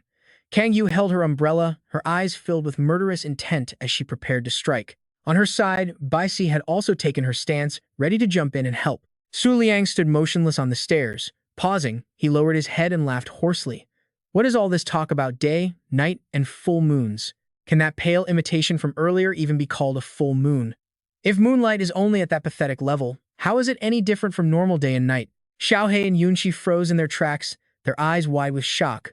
The crowd below was equally stunned, listening intently as Su Liang spoke up. "You all have been wrong from the very beginning. Your ideas, concepts, and perceptions are fundamentally flawed." Yueguan's jaw dropped as he heard him ask a question that awakened everyone. Why can the moon not rise again after setting? Why can a lost full moon not be restored? Kang Yu was also astonished, hanging on his every word. What if I intentionally force the moon to rise again? Basie, still poised midair, froze as she listened. What if I intentionally make the full moon reappear? A contemptuous smirk played on his lips as he added, "A swarm of ants dancing before me, constantly shouting." Su Liang yelled, looking down at the crowd below with deep mockery in his eyes, "Open your eyes and witness the true moon from 10,000 years ago." Suddenly, a swarm of golden butterflies materialized around him. Kang Yu recognized them instantly, tilting her umbrella downward, and in a matter of seconds, the sky turned pitch black. The surrounding air fell dead silent as thick mist rolled in. The onlookers below panicked, covering their ears and screaming, "Why did it get so dark?" Another, much larger moon appeared right behind the sun. A strange shout echoed, "What on earth is that?" The newly risen moon glowed brightly, causing the tides to rise rapidly. Its brilliant light cast a glow over Kang Yu's face as she stared in disbelief, recognizing the moon from 10,000 years ago. Across that moon, the Aquarius constellation emerged. Kang Yue shrieked, "That is the power of the Moonflare authority of the Aquarius Temple." One of the seven wonders had revived the Aquarius Temple. Standing extremely close to the moon, Liang saw his chance and spoke. "All right, it is time to begin." Emphasizing his words, he began his true ascent to the peak, turning to leave behind a final warning. "Do not let them disturb me." Guangtu suddenly appeared, adorably blocking the path up the stairs. Upon seeing it, both Yunxi and Xiaohe were so shocked their jaws hit the floor. Guangtu flashed a cute smile, raising its soft paws, before floating up into the air as brilliant light erupted from its body. Swirling torrents of blue energy rushed in, wrapping around its form. Within moments, it transformed into a human form. Her emerald eyes slowly opened, revealing a pure white dress and a fluffy tail, with two lightning-shaped rabbit ears perched on her snowy hair. Guangtu is transformed into an incredibly cute young girl, wearing a bold, daringly short dress. Casting a murderous glare upward, Guangtu examines her fluffy hands before her jade-green eyes slowly shift this way. Yunxi and Xiao, he are already standing there, staring at her like she is some bizarre creature. Below, a woman screams in shock, asking what on earth is happening, as Amir glanced just terrified an emperor-level beast into running away. Kang Yu is absolutely stunned, realizing in her heart that the creature before her is actually a humanoid beast. Staring at Guangtu, she cannot help but wonder what level of power this entity truly possesses. Meanwhile, at the edge of the southern region, a dark blur streaks across the sky, tearing up the thick snow below. Turns out, Xiaohe is fleeing at supersonic speed, her red eyes wildly spinning in absolute panic. Kang Yui casts her beautiful gaze, marveling that the runaway reached the southern border in seconds, and then she quickly looks back at Guangtu over here. What kind of monster is this humanoid beast to be able to strike such terror into a high-tier emperor? Right now, she reaches out with her fluffy hands to catch the golden butterflies, only to ruthlessly crush them in her grip. Suddenly, a bright golden horn-like object glows in Guangtu's hand.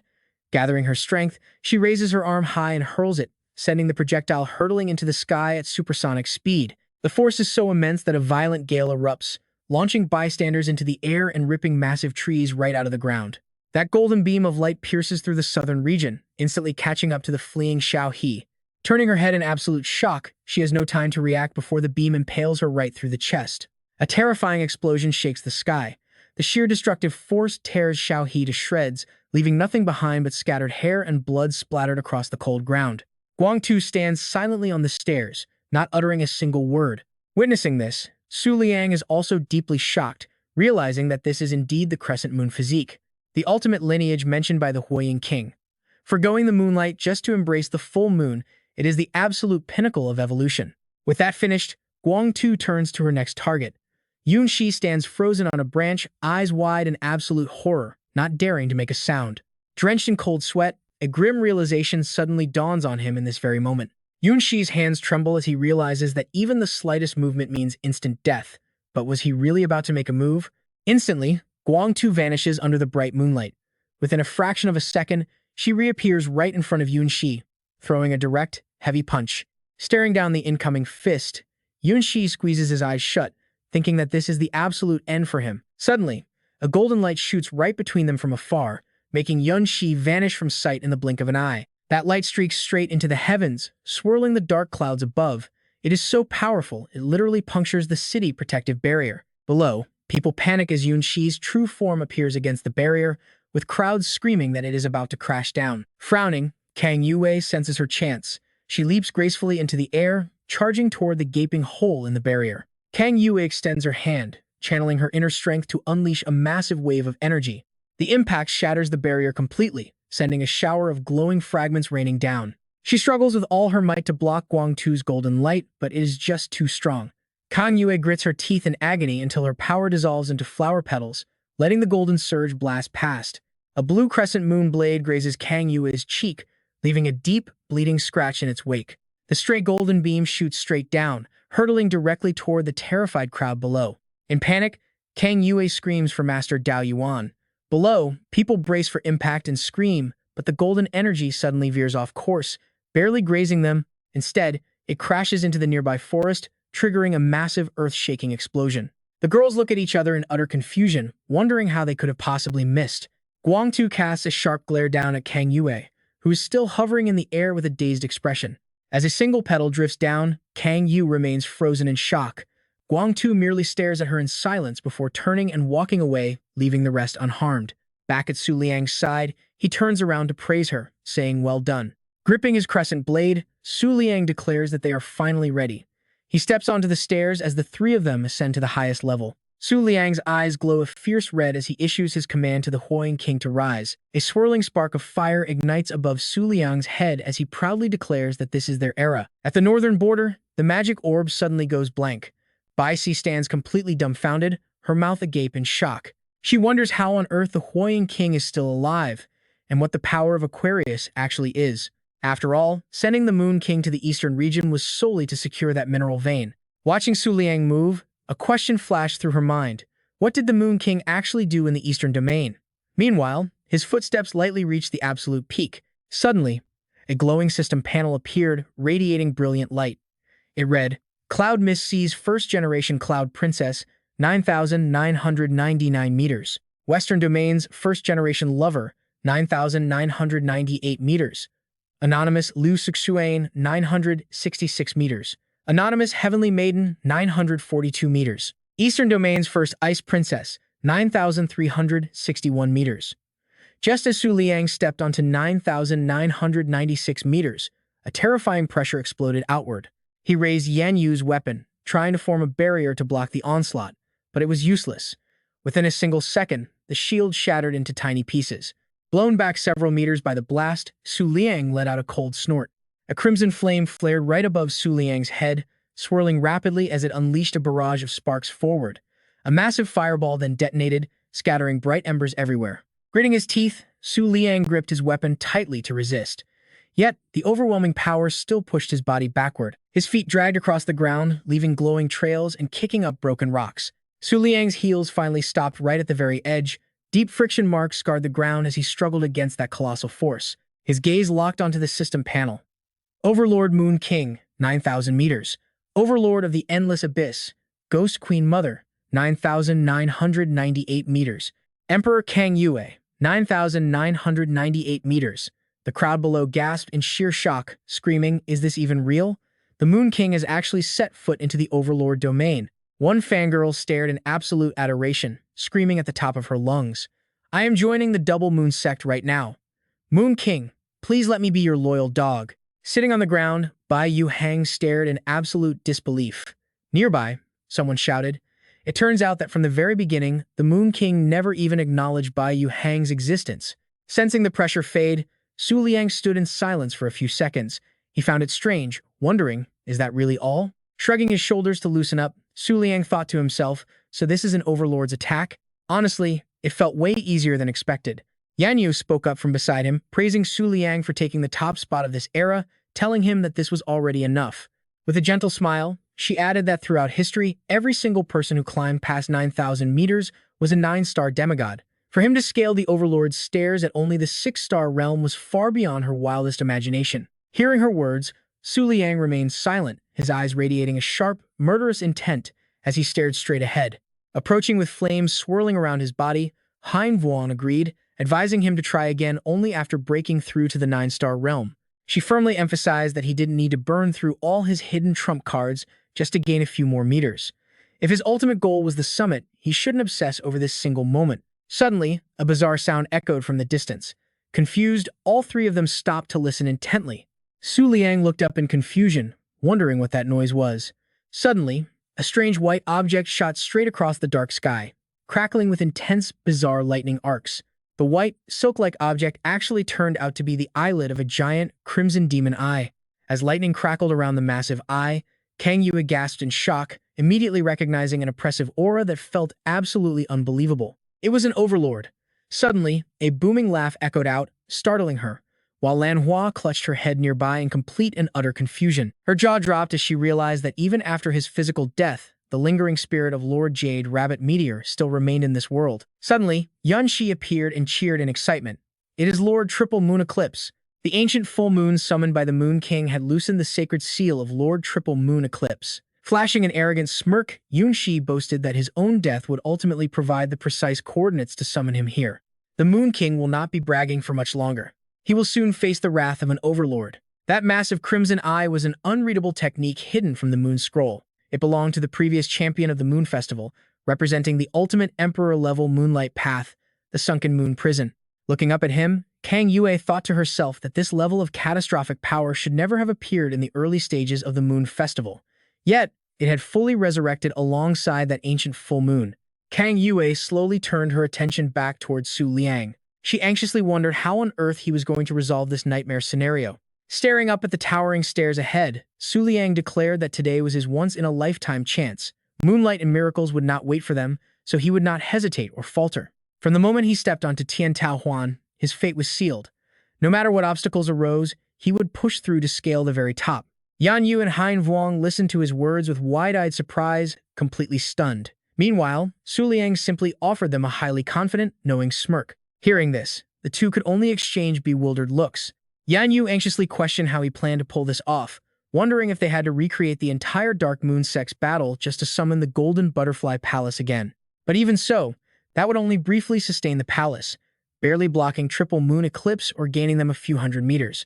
Su Liang smirked, replying that the previous miracle was nothing more than him messing around. He explained that he only kept a low profile because he felt the tiny Dark Moon sect was still under divine surveillance. Hearing this bizarre reasoning, she looked completely baffled, with a giant question mark practically hovering over her head. Stepping closer, he gently patted Yan Yu's head and looked directly into her eyes. Su Liang squinted, telling them to watch closely. Down below, Chen Yue stared with wide crimson eyes as massive bolts of thunderous lightning tore through the sky. Yunshi burst into a wild, wide-mouthed laugh, shouting that their lord was about to break the seal completely, and the Moon Sovereign's final days were finally here. Suddenly, a flash of light streaked across the dark night sky, leaving Yunshi startled and questioning what was happening. Manhwa stood there completely bewildered as a glowing yellow butterfly gently fluttered past her side. Suddenly, the brown-haired woman looked up and screamed for everyone to watch the sky. Floating high above was a swarm of yellow butterflies, which someone instantly recognized as light butterflies. The legendary miracle of the Emperor Clash was repeating itself. Realizing the perfect moment had arrived, Yunshi let out a smug smirk. He roared that now was the time, and instantly, blazing golden beams began shooting down from those yellow butterflies. They soared into the darkness, bursting into beautiful, miniature fireworks. Sweating but laughing maniacally, Yunshi sneered at the Moon Sovereign, asking if he truly thought they were defenseless, and declaring that his opponent was officially out of options. Calling him a total clown, those words made Su Liang's face darken. He simply closed his eyes with a faint, knowing smirk. In an instant, his expression shifted. Su Liang opened his full moon eyes wide, confidently delivering a chilling warning. He reiterated that he was only playing around, prompting a mocking sneer from Yunshi, who told him to stop bluffing before he embarrassed himself. Suddenly, the crowd erupted into a frenzy, desperately telling each other to look up. This forced Yunshi to look back in shock, gasping as everyone stared at the massive swarm of light butterflies circling Tiantao Huan. The crowd shrieked in absolute disbelief as the light butterflies remained completely unharmed by the attack. Yunshi panicked, veins popping in his bloodshot eyes as he clutched his head, screaming in utter disbelief. He couldn't fathom how mere low-tier beasts blocked an Emperor-grade strike, while Su Liang stood there looking completely unbothered. Turning back with an icy glare, Su Liang reminded them that his previous display was just a joke, as the crowd gasped at the spectacular sight rising behind him. It wasn't just light butterflies arriving either. High-tier moonlight beasts known as flashwings were also soaring into view. Joined by Crescent Silvers, another high-tier moonlight beast, Yue Guan could only stare in absolute confusion, wondering what was happening. How could there be so many high-tier beasts, and did Su Liang summon them all? Standing nearby with closed eyes, Kang Yue answered in a low, heavy tone. She muttered a simple no, explaining that it went far beyond that as a supreme-tier moonlight beast, the King of Light Obsession, materialized. Yue Guan's eyes widened again as he stammered, a supreme-tier beast? And there was still more. The majestic Hua Fei Yue materialized, completely catching Yan Yue off guard, and right behind it came the legendary Golden Feather Wing, another supreme-tier moonlight beast. Ying Wang watched in a daze, calling it a genuine, undeniable miracle. The battlefield looked like a mythological wonderland, with Tiantao Huan rising like a mountain ridge, flanked by the Overlord's massive eye and an ancient full moon. Spreading his arms with a confident grin, Su Liang declared that this still wasn't enough to reach the peak of his power. He threw down an open challenge, leaving Yunshi completely frozen in fear, wondering if there was actually more to come. Looking up from her spot, Manhwa could only stammer out in disbelief. She reached out to feel the air, her voice trembling as soft, snow-white wings began to materialize, signaling the arrival of the legendary Fu Shengyan Meng, an Emperor-grade moonlight beast, occupying the absolute highest tier. Spectators gasped, recognizing the beast as the true form of the Double Moon Sect's headquarters, Sky Floating Island, shocked to see the actual legend in person. Even Bai Si was left staring in complete disbelief before letting out a bemused chuckle at the ridiculous turn of events.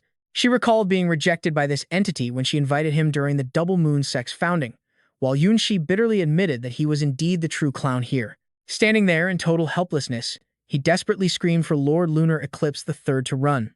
Even the colossal eye looming in the heavens seemed to freeze under the weight of these endless surprises. Su Liang couldn't care less. Smiling confidently, he turned around and began walking forward, declaring that they should simply ignore the massive threat in the sky. He noted that their combined power would be put to much better, more meaningful use elsewhere. With that, the countless golden feathers swarmed together, forming a pair of massive wings behind his back, and with a single gentle flap, Su Liang vanished from the steps in the blink of an eye.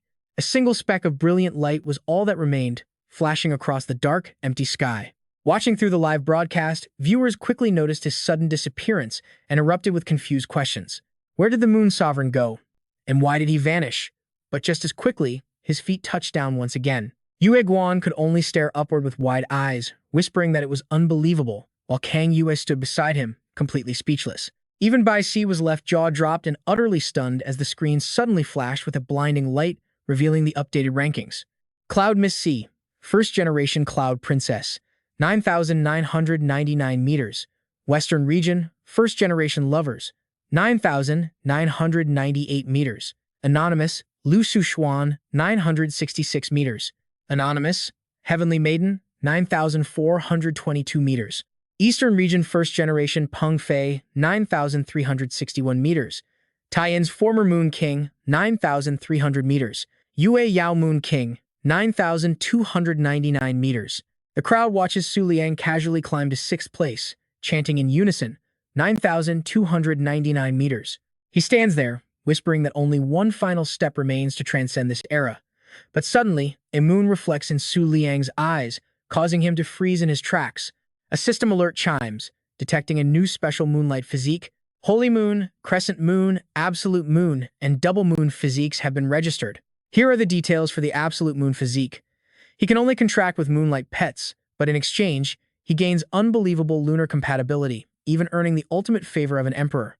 Double Moon physique? The requirement to awaken this form is possessing divine blood, allowing him to freely guide the evolution paths of his moonlight pets. Finally, a system notification flashes. Once all special moonlight physiques are unlocked, the host can choose to inherit any one of them. Stunned by the info, Su Liang gasps, "The Absolute Moon physique?" He spins around and asks, "Who has this physique?" Among these light butterflies, one of them possesses the Absolute Moon physique. These sudden words from Su Liang leave Yan Yue and Ying Wang completely dumbfounded. He pauses, sensing something is off. Summoning the Book of the Moon, it glows brightly in his hand. Su Liang gently catches the book, pointing it back toward the crowd of moonlight beasts gathered behind him. Instantly, a new alert flashes on screen. Special physique detected. Su Liang's eyes widen. Absolute Moon physique activated. He realizes with sheer shock that he is the one who has it. Inside the space of the Heavenly Tao Ring, loud laughter echoes. Su Liang is clutching his stomach, laughing hysterically. The watching crowd is instantly confused, wondering what has gotten into the Moon King. Yu Guan and Kang Yue look up in total confusion. Covering his face, he mutters that this is the real reason he became the Moon King. Staring up at the moon, he mutters in a low voice, "Since birth, the moonlight has always gathered around me." Flinging his cloak back, Su Liang flashes a confident smile, the moon reflecting in his eyes. "Let's go, since you all chose me." He coldly declares, "So it is my absolute duty to lead you all to the pinnacle of this era." With that, he and his moonlight beasts climb the stairs. Suddenly, the Heavenly Tao Ring violently shakes as a massive pressure crashes down upon them. The crowd below is thrown off balance, crying out in absolute shock and panic. An earthquake? Will the Moon King collapse the Heavenly Tao Ring? But Su Liang never stops, his steady steps fueled by sheer determination to reach the absolute peak. Now, he has finally reached the 9,300-meter mark. Right before his eyes is another moon glowing with a blinding light, which instantly begins radiating a mysterious golden aura. Su Liang shields his face, eyes squeezed shut, letting out a soft gasp before opening them in utter confusion. Standing right in front of him is a massive shadow, a giant rabbit with a tiny figure perched on its shoulder. The rabbit is Fushu Bai Yu Qing, the 8th guardian of the Flying Rabbit Palace, while the figure on its shoulder is the former Moon King of the Tai-Yin faction. She hides a sinister smile beneath her dark expression, while Su Liang's eyes flicker as he senses something is terribly wrong. Feeling a sudden wave of panic, he senses an overwhelming murderous intent. Meanwhile, Yan Yue and Ying Wang glare back with absolute fury. Ying Wang grits his teeth, recognizing the giant rabbit as the 8th guardian of Prime Yue Yao, now leading the 10 moon eclipses, the guardian of the Flying Rabbit Palace, Fushu by Yuqing. Yan Yue also scowls, staring intensely without blinking, her face showing clear displeasure. Meanwhile, the former Moon King, despite her beautiful face, smiles back at them with chilling indifference. At that moment, Yuqing stirs, raising its massive arm. Keeping its eyes shut, it points its hand directly at Su Liang. A thin, watery barrier suddenly ripples at its fingertips, sending shockwaves through the air. He can only stare, completely frozen in shock. By the time Su Liang snaps out of it, Yuqing's colossal arm has already breached the barrier, stopping right in front of his face. Once again, Su Liang's an absolutely massive wave of energy erupts, cutting a bright, blinding streak across the night sky. Hu Zhongyu is violently blasted backward by the impact, sent flying in sheer agony as the entire Jinghua Shui Yui shield completely shatters into nothingness. Ying Wang yells, raising his arms to block, but his flames are blown away and his fiery barrier shatters. The Moonlight Rabbit has it even worse, losing half its body. Yuqing's devastating strike leaves a massive scar of destruction across the moon. Su Liang's eyes widen once more, the full moon reflected in his pupils suddenly fading into a crescent. As his golden aura completely dissolves, his body slumps backward, slipping off the very edge of the platform into a terrifying free fall. Kang Yue gasps in absolute shock, mirroring the terrified look on Bai Si as she clutches her crystal sphere. The crowd below cries out in shock. The Moon King is falling. Has he actually failed? Even after pulling off such a massive miracle, can he still not surpass the predecessor? They begin to think that 9,300 meters is the absolute limit for this era. Meanwhile, Su Liang continues to plummet, falling straight down through the air. As the mockery intensifies around him, Su Liang suddenly speaks up, calling it a disappointment.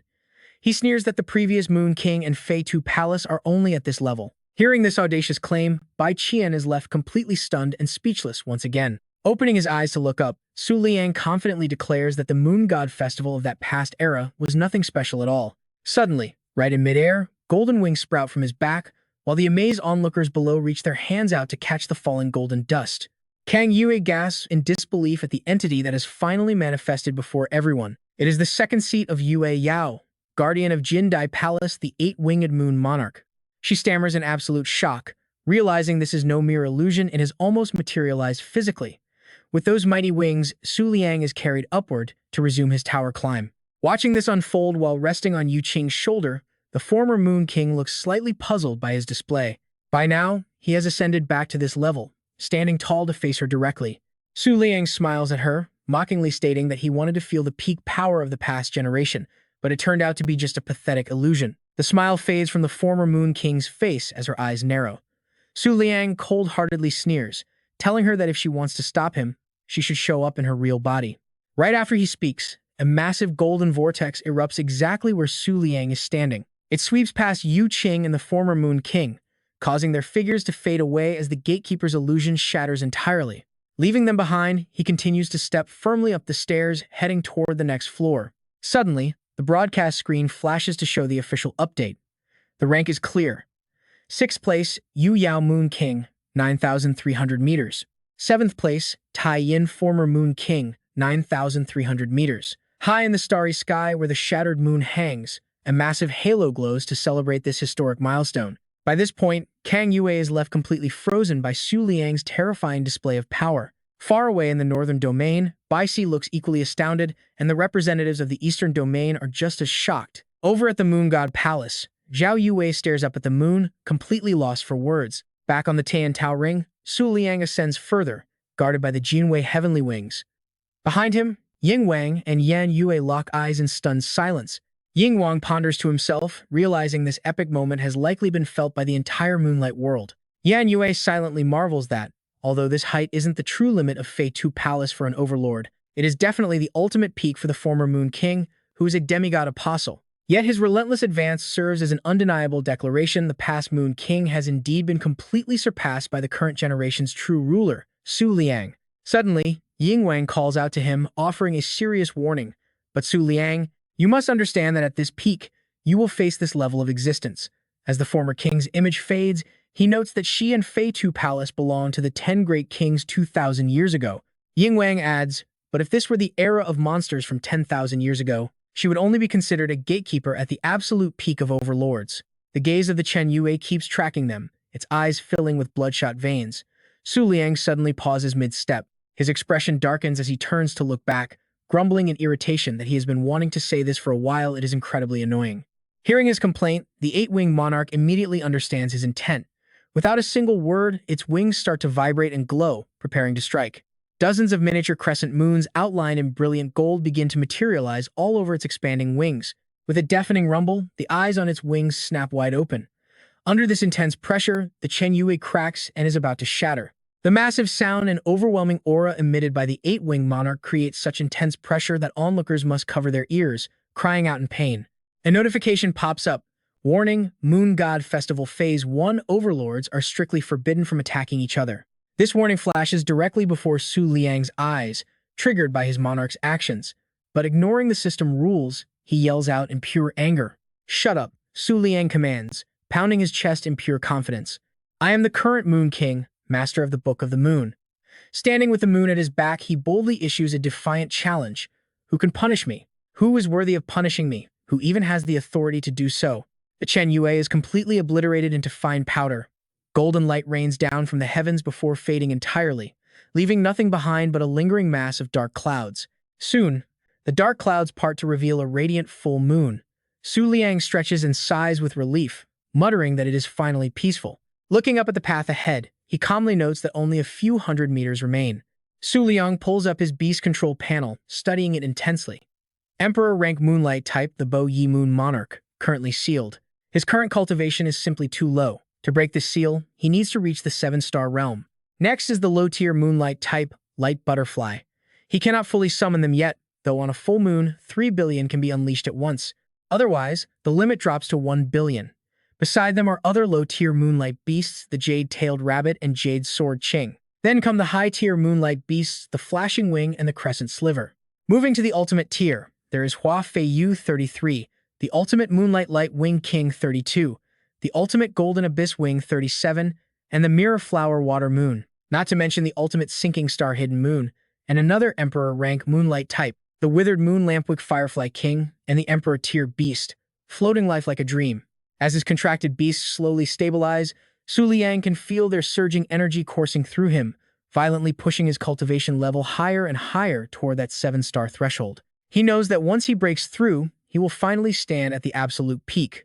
Without a shred of doubt, Su Liang clenches his fist with burning resolve, declaring he has absolutely no reason to lose now. Stepping forward, he challenges his beasts to accompany him and see what those legendary ancient demigods are truly made of. Behind him, the golden abyss starts to gather, swirling together into a massive force within seconds.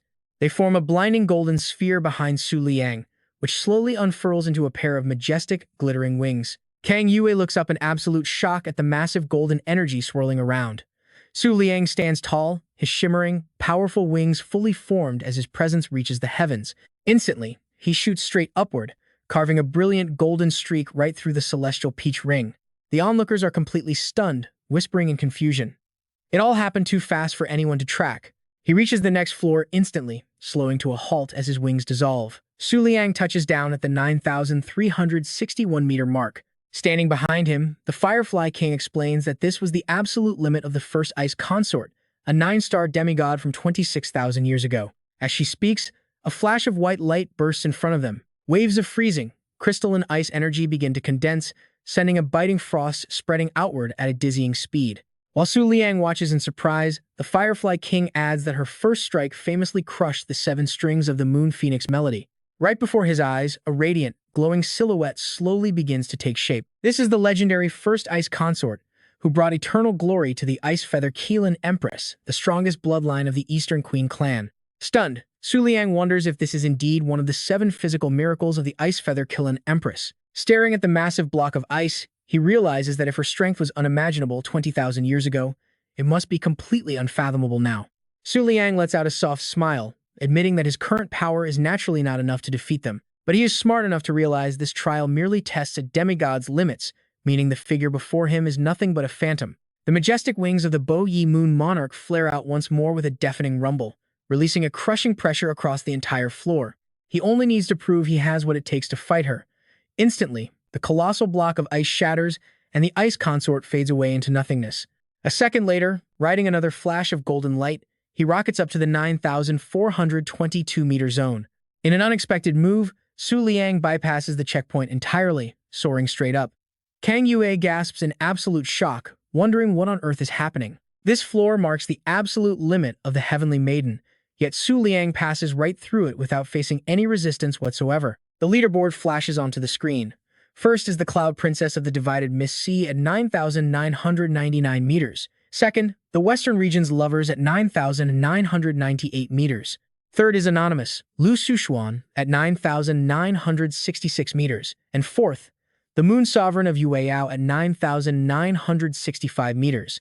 Known as a 9-stage demigod of the Eternal Star, the Heavenly Maiden's physical body has perished, yet her divine soul has endured for over 100,000 years. She witnessed the fall of the White Deer clan and the devastating Jade Mural Cataclysm during the Ancient Cloud era.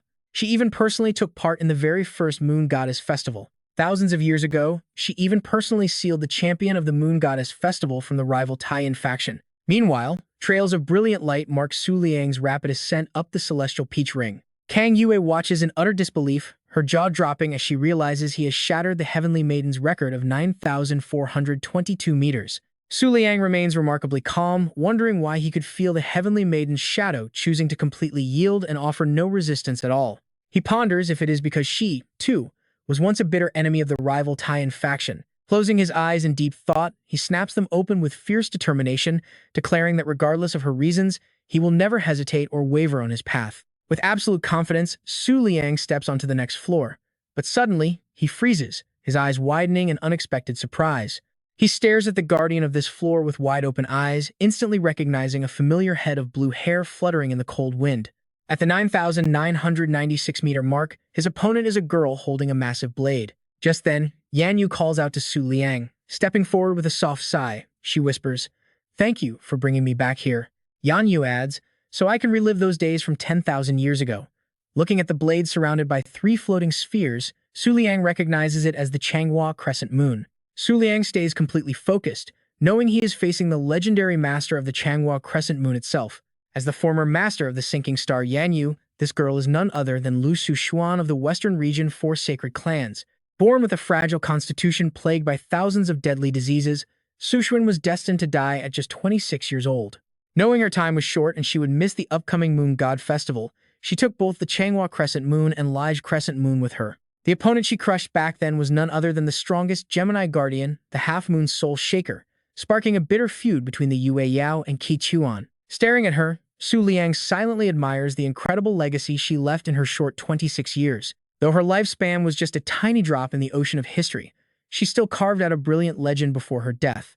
Yan Yue warns him to stay alert, noting that this opponent is on a completely different level than the previous phantoms. Su Liang nods, knowing the stakes are high. Staring down at her massive blade, Suxuan finally breaks her long, eerie silence. She mutters coldly, "What is the point of cultivating or gaining power if we can never truly transcend our mortal limits?" With those words, Suxuan fluidly spins her massive blade in a dazzling arc, shifting her stance instantly. She slams the heavy weapon down, shattering the ground instantly as those 3 floating spheres begin to dissolve into swirling streams of pure energy. The swirling energy then snakes upward, wrapping tightly around the blade itself. Is this the legendary second stage sword return? Suddenly, the Changhua Crescent Moon blade vanishes, replaced by a raging vortex of destructive energy right beside Suxuan. Sensing the extreme danger, Yan Yu frantically screams a warning to Su Liang, whose eyes widen as he braces for the impact. The legendary sword return is actually happening. Even from a distance at the 9,966-meter mark, 3 massive rings of purple, blue, and green light flare up with crushing pressure. Moments later, a colossal blade materializes high in the sky, easily matching the immense scale of the heavenly blade ring itself.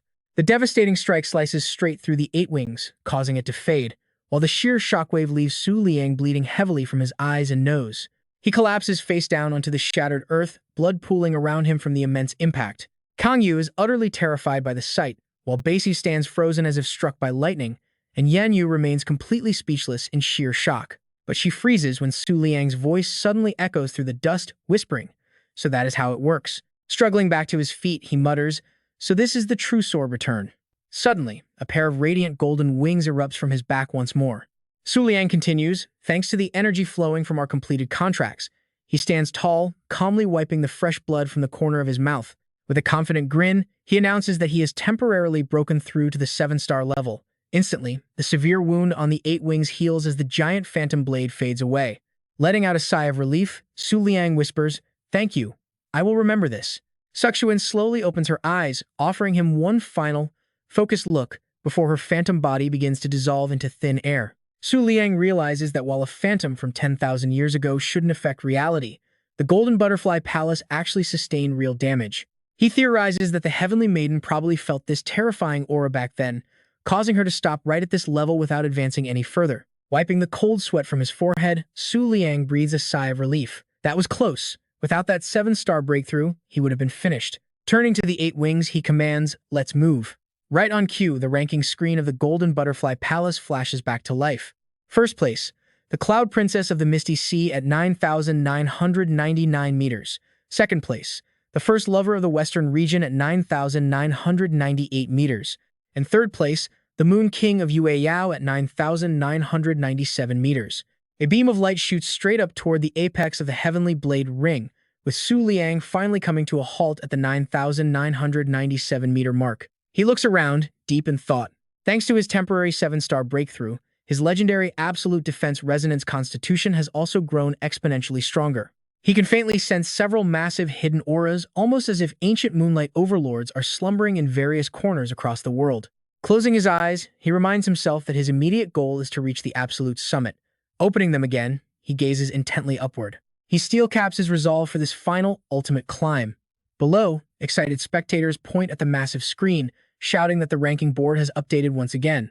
The new Moon King, Su Liang, has officially claimed third place on the leaderboard at the 9,997-meter mark. The crowd erupts in excitement, noting that at the next level, he will face her. A nearby spectator blinks in confusion, asking, "Her? Who exactly are you talking about?" She snaps back instantly. "Are you blind? I am talking about the legendary beauty chosen by the 7 great wonders to wear the sacred wedding gown." Up on the 4th level, Su Liang's eyes widen as he stares forward in absolute amazement. Standing before him is a girl clad in a beautiful wedding gown, a legendary figure widely renowned as the most beautiful maiden in hundreds of thousands of years. This is the First Lover, a woman so breathtakingly beautiful that even the gods themselves were said to have lost their minds for her love. Anyone would die to catch a glimpse of her legendary face. But right now, her features remain hidden beneath a delicate, mystical veil. "All right, you and I are about to see a fateful encounter." The wind blows her veil aside, revealing a glimpse of her delicate face, completely captivating Liang. His clenched hands tremble slightly as they both just stand there, silently staring at each other. Liang wonders what on earth is happening. Why does his blood feel like it is boiling? Gazing at her face, he realizes such unreal beauty shouldn't even exist. Even the legendary 3 beauties couldn't compare to a single fraction of her stunning looks. No wonder the lover legacy only lasted for 1 generation. Once worn by the First Lover, the bridal gown probably couldn't accept anyone else. She and the descendants of the Western sacred clans are like the bright moon in the sky. With such flawless perfection, it makes sense how she caught the absolute favor of the bridal gown. Right now, he stands there completely dazed, utterly entranced by her. Golden lightning crackles across his 8 wings as urgent voices echo in his head. The Glow King screams in panic, calling out his name. "Liang!" she yells directly at him, trying to snap him out of it. Finally, he shakes off the trance and snaps back to reality. Yen Yuet shields him from the front while the Glow King urgently warns him not to get hypnotized. His current situation is extremely dangerous. The moment he stepped into that area, he became an active target. Surrounding the first-generation bridal gown lover are dark, shadowy figures of some mysterious monster beast clan. Liang notices this and blurts out, "Who are they?"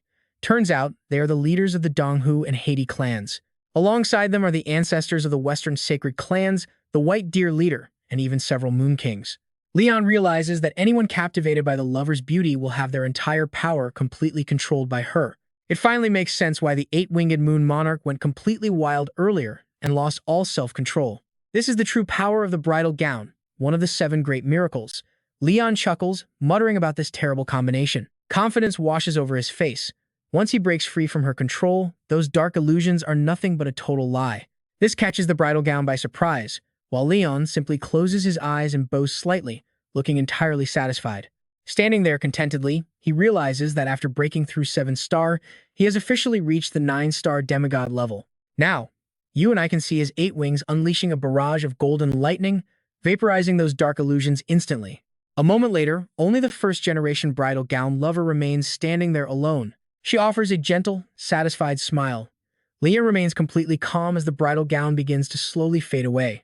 Suddenly, a voice echoes in his mind, the demigod who appeared after 500,000 years. We will meet again soon. The final remnants of her shadow dissolve into the midnight air, leaving Leon utterly shocked by her parting words. He can barely believe his ears. How could a mere lingering remnant actually possess conscious awareness and speak directly to him like that? She not only knew he reached the demigod stage, but also claimed they would meet again. What does this even mean? His eyes widen as he looks upward in sheer confusion, but he quickly shuts them and decides to let it go. No, this is not the time to overthink. He stares up at the next steps, resolved to climb regardless of the truth. Right then, the system displays the leaderboard. First place is the First Cloud Princess at 9,999 meters, and second is the First Lover at 9,998 meters. Leon is absolutely certain that nothing can stop him from reaching the very top. Closing his eyes, he exhales slowly and takes his first steps forward. Step by step, he silently climbs the final staircase toward the peak. Every single step is loaded with his thoughts and determination. But suddenly, a strange pattering sound makes him freeze in his tracks. He halts, but the odd pattering sounds continue. Stunned, he turns his head to look over in complete surprise. His body feels like it is floating in midair. He has finally hit the 9,999-meter mark, the fabled Sea of Clouds. Rumor has it that the First Cloud Princess once chased after the first-generation lover. After failing, her heartbreak led to enlightenment. She eventually joined forces with the White Deer Emperor to suppress the world for 10,000 years, leaving her just one step away from reaching the stars. The White Deer clan travels without a trace, and today, this Sea of Clouds has become a sacred sanctuary. Walking through the mist, Leon wonders where the Cloud Princess and the true form of the Mural Tribulation actually are. Out of nowhere, a lethal flash of purple light slices directly past his neck. Leon freezes as his entire body completely loses its color. He realizes what this is, a soul separation technique. It is called the Eternal Spirit Realm Walk. Leon falls backward into a deep, heavy slumber. Floating amidst the black clouds, a mystical voice echoes through the spirit realm, whispering that dreams are eternal. Guided by that mysterious voice, a dark shadow descends upon the Sea of Clouds. It is the first-generation Cloud Princess. At 9,999 meters, Leon's handsome face flickers as the First Cloud Princess giggles triumphantly. Will he survive? We'll find out next time. Breaking through to 7 stars is great, and mastering the golden butterfly bow's power is just as good. No one can pierce the fog of the White Deer clan's supreme fresco tribulation. With those words, they gently stroked Jiue's cheek. The echoing voice slowly faded away, urging him to drown in despair while his body continued to freefall into the dark abyss. Suddenly, Su Liang spoke up, saying this was more than enough. The woman watched in shock as a series of glowing blue squares materialized all around him. Su Liang commanded the golden butterfly bow to reboot, causing those glowing blue specks to gradually fade away. Glancing at Bo Yi in her female form, he asked if she had finally seen how it operated. Su Liang spoke in a serious tone, declaring that if he encountered anything like this next time, he would know exactly how to deal with it. Bo Yi leaned in and whispered in his ear, calling him quite a handful. She continued, admitting she never imagined that after sleeping for 10,000 years, the White Deer clan would produce someone as remarkable as him. Bo Yi muttered that his infinite eternal cosmic journey had been completely exposed. She blew a soft, playful breath, asking if one of the 2 children she saw through her eyes had already perished. Left completely speechless by her behavior, he couldn't help but think she had a bizarre habit, wondering who actually whispers directly into someone's ear just to have a normal conversation. Su Liang stared into the far distance, muttering about the first Princess Yun and her supreme fresco tribulation. It seemed that if an all-out battle broke out between them, neither side would emerge victorious. High above, the sky remained heavily blanketed by thick, pitch-black clouds. As Bo Yi continued blowing softly on his neck, Su Liang whispered back that the golden butterfly bow's true power lay in constantly renewing its host's life countless times. With a smug grin, he explained that even if his spiritual energy drained completely, his companion could independently restart the battle itself. Su Liang proudly declared that as the master of the full moon miracle, he could never lose when facing someone on her level. Suddenly, a massive golden circle with a deep, heavy indentation on its surface manifested high in the air. First Princess Yun silently listened to every single word he spoke. In other words, if they fought to the death, her energy would surely run dry first. Su Liang raised his head, fully confident that victory would ultimately belong to him. Standing directly before Bo Yi, he warned her that if she feared a face-to-face clash, she had better keep her mouth shut. Otherwise, he wouldn't hesitate to unleash his absolute maximum power to completely crush her. She mocked his arrogance, asking if he felt any shame. Liang stayed silent, responding only with a calm, unwavering gaze. Standing right beside Ji Yue, first Princess Yun issued a bold challenge, promising a final duel to the death next time. Suddenly, brilliant beams of golden light began weaving through the surrounding space. It turned out Bo Yi had transformed back into a blue butterfly to shield him. The system announced 1. Moonlight Moon King at 9,999 meters. 2. First Princess Yun at 9,999 meters. Everyone watching was stunned by this unbelievable sight. What on earth? The White Deer clan's cloud mist sea is shattering. The Moon King actually defeated the Supreme Fresco Tribulation. Kang Yue screamed in absolute shock, questioning if he had truly surpassed the era of 10,000 years ago. Bai Si gasped, muttering that he only needed a few more steps. Liang quietly told himself that with just those final steps, he would see the exact horizon first Princess Yun once gazed upon.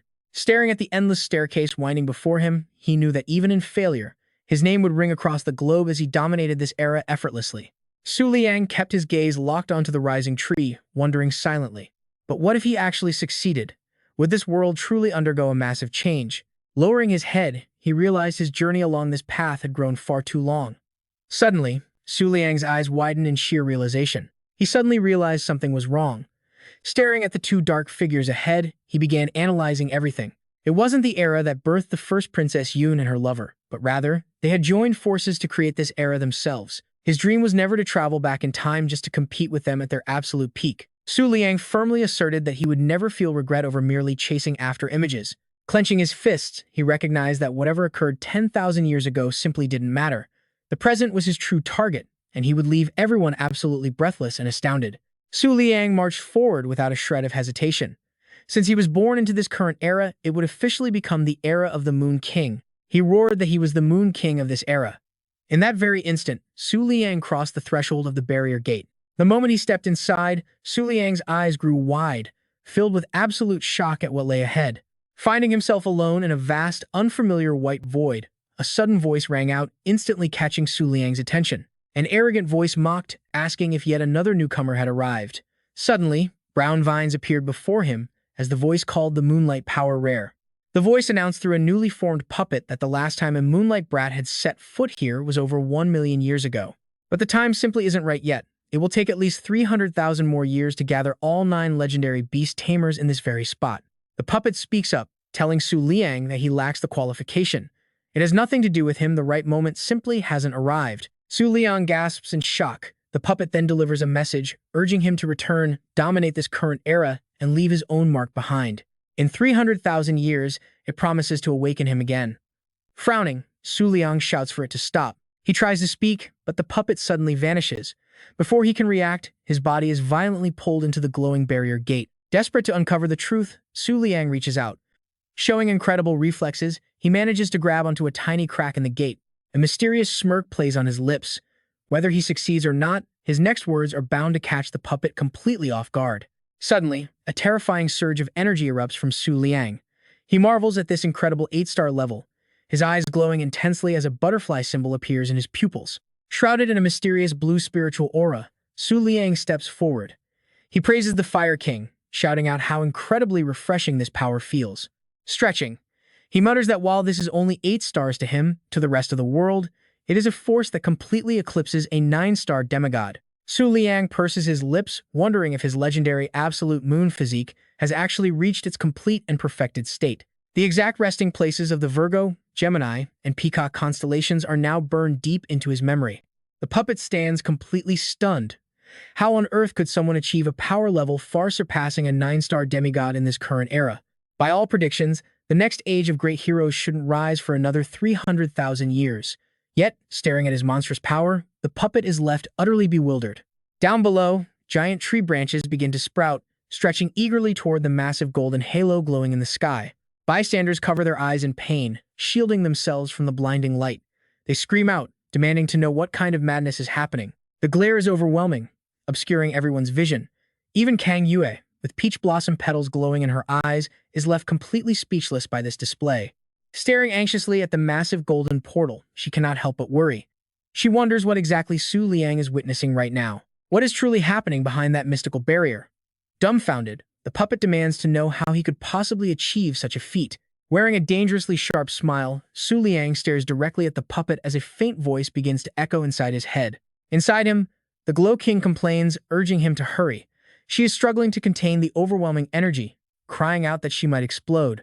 Her form swells up like a balloon as she whines. After all, absorbing the entire energy reserve of the Eastern region mineral vein has pushed her to her absolute limit. Su Liang feels a bit sorry for her, but he still needs to rely on her residual power to temporarily force his breakthrough to the 8-star level. Appreciating her effort, he turns to command the puppet. He orders it to step aside. He has no intention of waiting around for another 300,000 years. The puppet freezes at his next words. After all, isn't surpassing a demigod the ultimate ticket to enter this place? With that, he confidently strides forward. Walking right past the puppet, he warns it in a low, cold voice that he alone decides whether this era is worthy. Besides, he adds, it is merely a lingering remnant of ancient consciousness. It is time for it to stop pretending to be a god. Left utterly speechless and unable to stop him, the puppet has no choice but to follow closely behind Su Liang's retreating figure. Walking entirely alone through the profound silence of this mystical dimension, Su Liang's figure slowly begins to fade from view. Moments later, he snaps his eyes open. Looking around in confusion, he realizes he has climbed to a staggering height of 10,000 meters. Although the world seems unchanged, a system prompt suddenly registers him as Yu Yao, the Moon King, a 6-star realm master with the absolute moon physique. His first new skill, the Moon Deity Sacrifice, is a rare, one-time reward for reaching the peak of the Heavenly Tao Ring. Once activated, it will instantly remove all restrictions placed upon the Overlord. It will awaken every single sleeping demigod, allowing him to stand as a true sovereign and face all challengers of this grand era. His second skill, the 12 Lunar Palaces, is another one-time prize awarded for ascending the Heavenly Tao Ring as an apostle of the moonlight. Activating this skill will summon the Taurus and Aquarius palaces of the 12 Lunar Palaces into existence. Furthermore, whenever he is standing within any designated sacred grounds, his temporary full moon power will instantly transform into an infinite, permanent passive skill. Staring at the system interface, he mutters in disbelief about suddenly obtaining 2 incredibly overpowered new skills. Su Liang analyzes them, noting that the first ability offers him no real benefit since activating it would plunge the entire world into chaos. With a spark of excitement, he realizes that the second skill is the true jackpot tailor-made for him. Looking at the 2 maps floating before him, he knows that as long as he fights within these sacred territories, he is absolutely invincible. With everything settled, he lets out a heavy, exhausted sigh. Staring quietly down at his open palm, Su Liang hesitates, deeply aware that the right moment has still not arrived just yet. Since his power has dropped from 8 stars back to 6, he is simply no match for those ancient 9-star demigods right now. Su Liang turned his head back to the system and whispered, "Do not even mention those top 3 anymore." He suddenly realized, wait, that is not right. He almost forgot that they were no longer the top 3. The system announced, first, Moon King Yue Yao at 10,000 meters. Second, the first Cloud Princess Yun Wuhai at 9,999 meters. Third, the first Western Lover at 9,998 meters. Fourth, the anonymous Liu Sushuan at 966 meters. Down below, countless people gathered together. Su Liang stood alone at the peak, looking down on them like a king. The women below screamed in excitement, "Moon King, let me be your loyal dog." The crowd whispered excitedly, "Does anyone know the reward for reaching the peak? I want to join the church, since the moon cult is clearly supreme." Everyone gossiped restlessly. How could this even be possible? With his talent, could he really climb to the top? Under the crescent moon, the endless chatter continued to echo. "I thought it would take at least 100,000 more years for Yue Yao to return," a woman sitting on the moon muttered. "But since things have come to this, I can only prepare myself. An era of chaos is coming," she added. After all, the sheer power of that man will inevitably disrupt the hierarchy of the gods. As Su Liang made his way down, Yue Xing clutched her flag and stared at him in speechless terror. He coldly glanced back, his eyes flashing with murderous intent. Yue Xing was terrified by that razor-sharp glare. Meanwhile, he silently walked right past her, without another word. Suddenly, Su Liang whispered in her ear, "I will give you 1 month." Not long after, she woke up screaming in panic. Startled, Yu Qing launched straight up into the ceiling. A second later, she free fell right back down to the floor. Sprawled on the bed, she clutched the bump on her head and cried, "That hurts." Suddenly, she froze and yelled, "Wait, no." Yue Xing reached deep into her generous cleavage. Instantly, she pulled out a glowing red and blue sphere. With teary eyes, she stubbornly muttered, "The crescent moon star is mine, and nobody is going to take it from me." She screamed in absolute desperation, even if the Moon King is stronger than the ancient demigods 50,000 years ago. I will never easily hand over my blade. The scene shifts to a neat little courtyard. Sitting by the window, Su Liang murmured, "Why do I hear someone calling my name? Is it just an illusion?" He turned to the system to search the database. Instantly, the files on the 10th of the 12 Yu Yao palaces and its peacock guardian appeared on the screen. Emperor-level moonlight type, the underworld king of Yanming. Here is the basic profile on the 10th Yue Yao palace. The peacock guardian was sealed deep underground in the western regions by an alliance of their 4 ancestral clans. Information fee, 1 coin. Oh my god, the peacock is absolutely gorgeous. Seeing this, Su Liang looked totally confused. What on earth is this? He turned to ask the 2 women on the bed if they knew about the Peacock Palace. Yan Yue replied, "I do not know much. Only after the Gemini Guardian was heavily injured did the Peacock and Aquarius Palaces officially join the 12 Yue Yao Palaces." Resting her chin, Ying Wang added, "She supposedly participated in 3 moon god festivals over the last 10,000 years, but got sealed away during the early stages. They say the previous Moon King dragged her out during a critical life or death crisis, but for some unknown reason, their contract was completely severed in the end." Su Liang stroked his chin thoughtfully. This sounds incredibly complicated. No matter what, he still had to personally travel to the western regions to investigate. Suddenly, heavy footsteps echoed from outside as Kang Yue ran in, shouting in a panic, "Moon King, we have a massive problem." Rushing inside out of breath, she stood by the door and asked, "Have you checked the news online yet? The candidates for the Cloud Princess title have finally appeared." Hearing this, Su Liang was completely stunned. Holding up 3 fingers, she screamed, "It is not just 1 person, but 3. 3 heirs to the Cloud Princess have appeared at the exact same time." Seeing her like this, he could not help but ask, "Wait, was your character concept not supposed to be super cold and aloof?" "No, that is not it, brother." Caught off guard, she coughed lightly to clear her throat. Flipping her hair, she turned away and made an excuse. "Lord Tao Yuan loves scrolling through social media and told me to deliver this word for word." Her actual tone was exactly like that just now. Left completely speechless, Su Liang could only stand there in utter disbelief. After a moment, he frowned and said indifferently, "Fine, so the Cloud Princess gave birth to 3 heirs. Why should I care?" As she lowered her head, a strange voice suddenly echoed out of nowhere. "It means climbing to the peak broke the limitations of this current era. The monsters of the Holy Land are finally moving." Confused, he looked around frantically. Who is speaking? Just then, a peach blossom petal shot out from Kang Yue's chest, carrying that very same voice. Throughout history, the emergence of any holy land always unleashes a devastating strike upon the current beast masters. Landing on her chest, it pointed directly at Su Liang's face, lecturing him. "This is all you're doing, you know that, right?" Yue Wang's mouth twitches as he points suspiciously at that tiny peach blossom petal. "Wait a second, this dramatic tone sounds exactly like that exaggerated act from earlier. You must be Tao Yuan, the legendary 9-petaled peach blossom, one of the 7 earliest wonders from the oldest era in existence." Supposedly immortal after surviving millions of years, Su Liang mutters to himself. But really, is this bizarre? Tiny creature all there is to it. That makes Tao Yuan put its tiny hands on its hips with a huff, scowling and warning him to listen carefully. "If you dare unleash that forbidden power, Yue Wang, I will absolutely never forgive you. So do not even think about it." Hearing that, Kang Yue cannot help but wonder what power they are talking about. Meanwhile, his face darkens into complete silence. Without hesitation, Su Liang reaches out and grabs Tao Yuan right off her chest, causing Kang Yue to startle and instinctively lean backward. Gritting his teeth, he demands to know how she, the keeper of Tian Tao Huan, could dare leak secret intelligence like this. Squeezed so tight only one arm can wave, the little thing desperately screams for mercy, begging him to stop because it cannot breathe.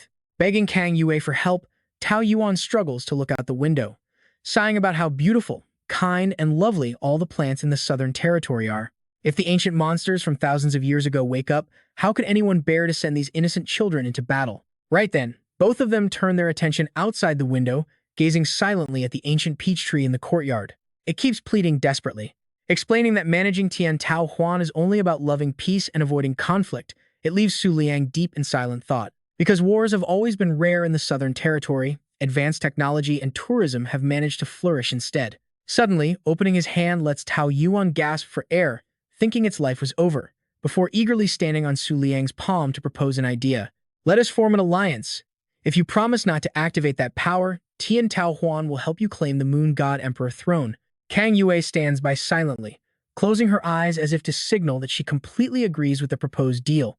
Glancing over, he wonders why Empress Kang Yue remains so indifferent. Is it possible they truly have no intention of competing for the Moon God Festival? Offering a warm, friendly smile, she gestures outward with her palm to explain their reasoning. Do not doubt us, our southern territory participates in the Moon God Festival every single year, just as we have since ancient times.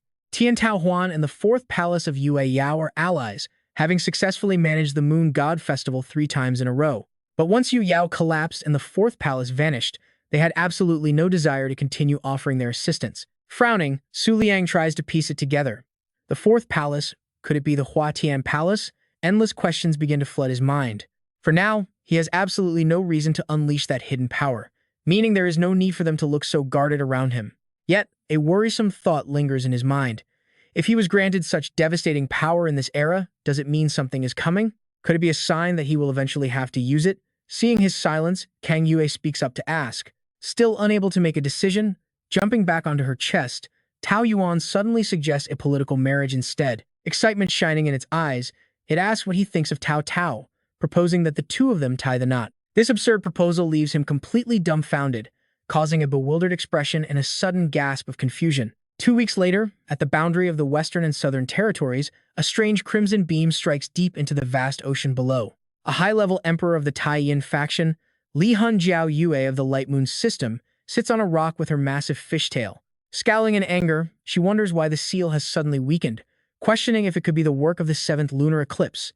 Jiao Yue gazes up at the darkening sky as red lightning surges all around, sending powerful crimson beams crashing straight into the turbulent waves. Suddenly, a massive butterfly appears in the sky, surrounded by countless glowing spiritual butterflies filling the air. Standing atop it, Su Liang calmly orders his companions to clear the obstacle below, leaving a shocked Jiao Yue completely speechless. Feeling this overwhelming, oppressive pressure, she desperately wonders who on earth they are.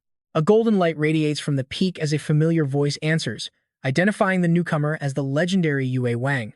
Not long ago, he surpassed the legendary first-generation heroes and successfully conquered the summit of Tian Tao Huan, the voice explains. Jiao Yue turns around, utterly shocked. Unleashing his spiritual energy, Ying Wang coldly declares that they are not truly guilty, but were simply born in the wrong era altogether. Retreating in fear, she manages to call out his true identity. You are Ying Wang, the one who injured the Ice Queen all by yourself.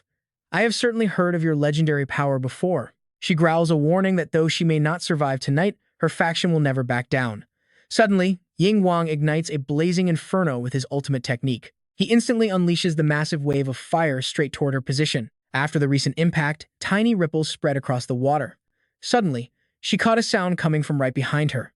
Huang Wang used the power of her red-orange eyes to sense the truth. Without even looking, she knew exactly who was standing there. So, you are still alive. Bai Si flew down and smiled. Huang Wang guessed, is it because you saw the power of the Aquarius Palace fully restored that you came looking for me? Bai Si acted cute, replying softly that she just missed her and wanted to reminisce about the old days, but Huang Wang coldly ordered her to get lost. Sighing, Bai Si muttered that she was still as fierce as ever. Then I will just get straight to the point. Bai Si pried, guessing that this time, the Moon King went out not only to confront Bai Yu Hang but also to seal the Peacock Palace in the western region. Huang Wang glanced away, hesitating before stating she could not say. Frowning, Bai Si warned her, asking why she did not warn him, about how incredibly dangerous the Peacock Palace actually is. That monster killed the Moon King at the Moon God Festival back then. The last festival was 2,000 years ago. The Flower Fairy Palace withdrew, and the Peacock Palace initially went mad. The Flying Rabbit Palace and the Moon King rebelled, while the Sagittarius Palace abstained, leaving only Aquarius and Virgo as their sole remaining fighting forces. Bai Si continued, stating that Lord Shui Lian ultimately did not hand power over to the Flying Rabbit Palace. Instead, he agreed to join the Millennial War, entrusting everything to the Palace Maiden and the Heavenly Maiden. She noted that since then, both the Moon Yao and the Sun withdrew from that era. And you already know how the Peacock Palace slaughtered the Moon King and forged the information in the Moon Book during the Moon God Festival. Hearing this, Huang Wang simply stayed silent, looking away to avoid the subject. Before taking her leave, Bai Si did not forget to leave one final warning. Hopefully, this time we will not make the same mistake again. Even after hearing that advice, Huang Wang still kept completely silent. In an instant, Huang Wang vanished from the rocky ledge, rushing to catch up with Su Liang. Her golden spiritual energy almost brushed against that butterfly wing, but she chose to simply watch his back from a distance. Meanwhile, he was listening to Kang Yu's transmission, informing him that the Western region had officially sent an invitation and they would arrive shortly. The three kings Spring and the Cloud Mist Sea likely received it as well. The candidate for the Cloud Princess is about to be revealed, so stay cautious and avoid getting dragged into it. Otherwise, the duel with Bai Yuhang might be delayed.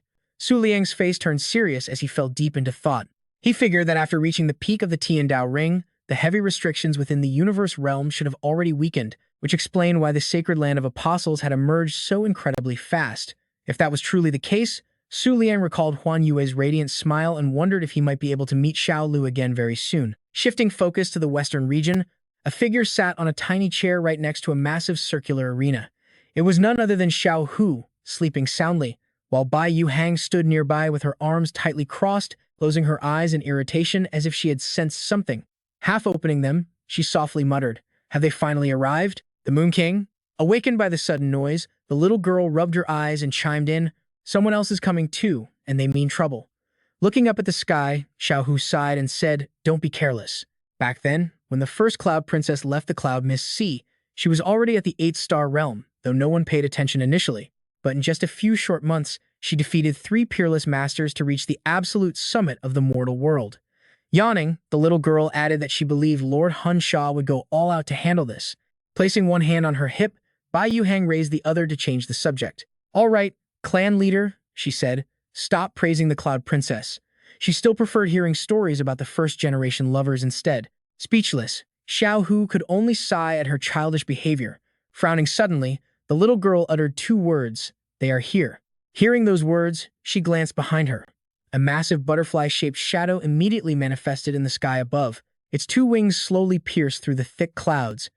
In an instant, the 8-winged beast stood before them. Bai Yuhang looked up, watching it with visible anxiety. Su Liang leaped down, landing on the platform as he asked mockingly, "So is this where the duel takes place?" Su Liang remarked with admiration that it was quite spacious. She clenched her fists tightly, her entire body trembling uncontrollably. From behind, Xiao Hu silently observed the two.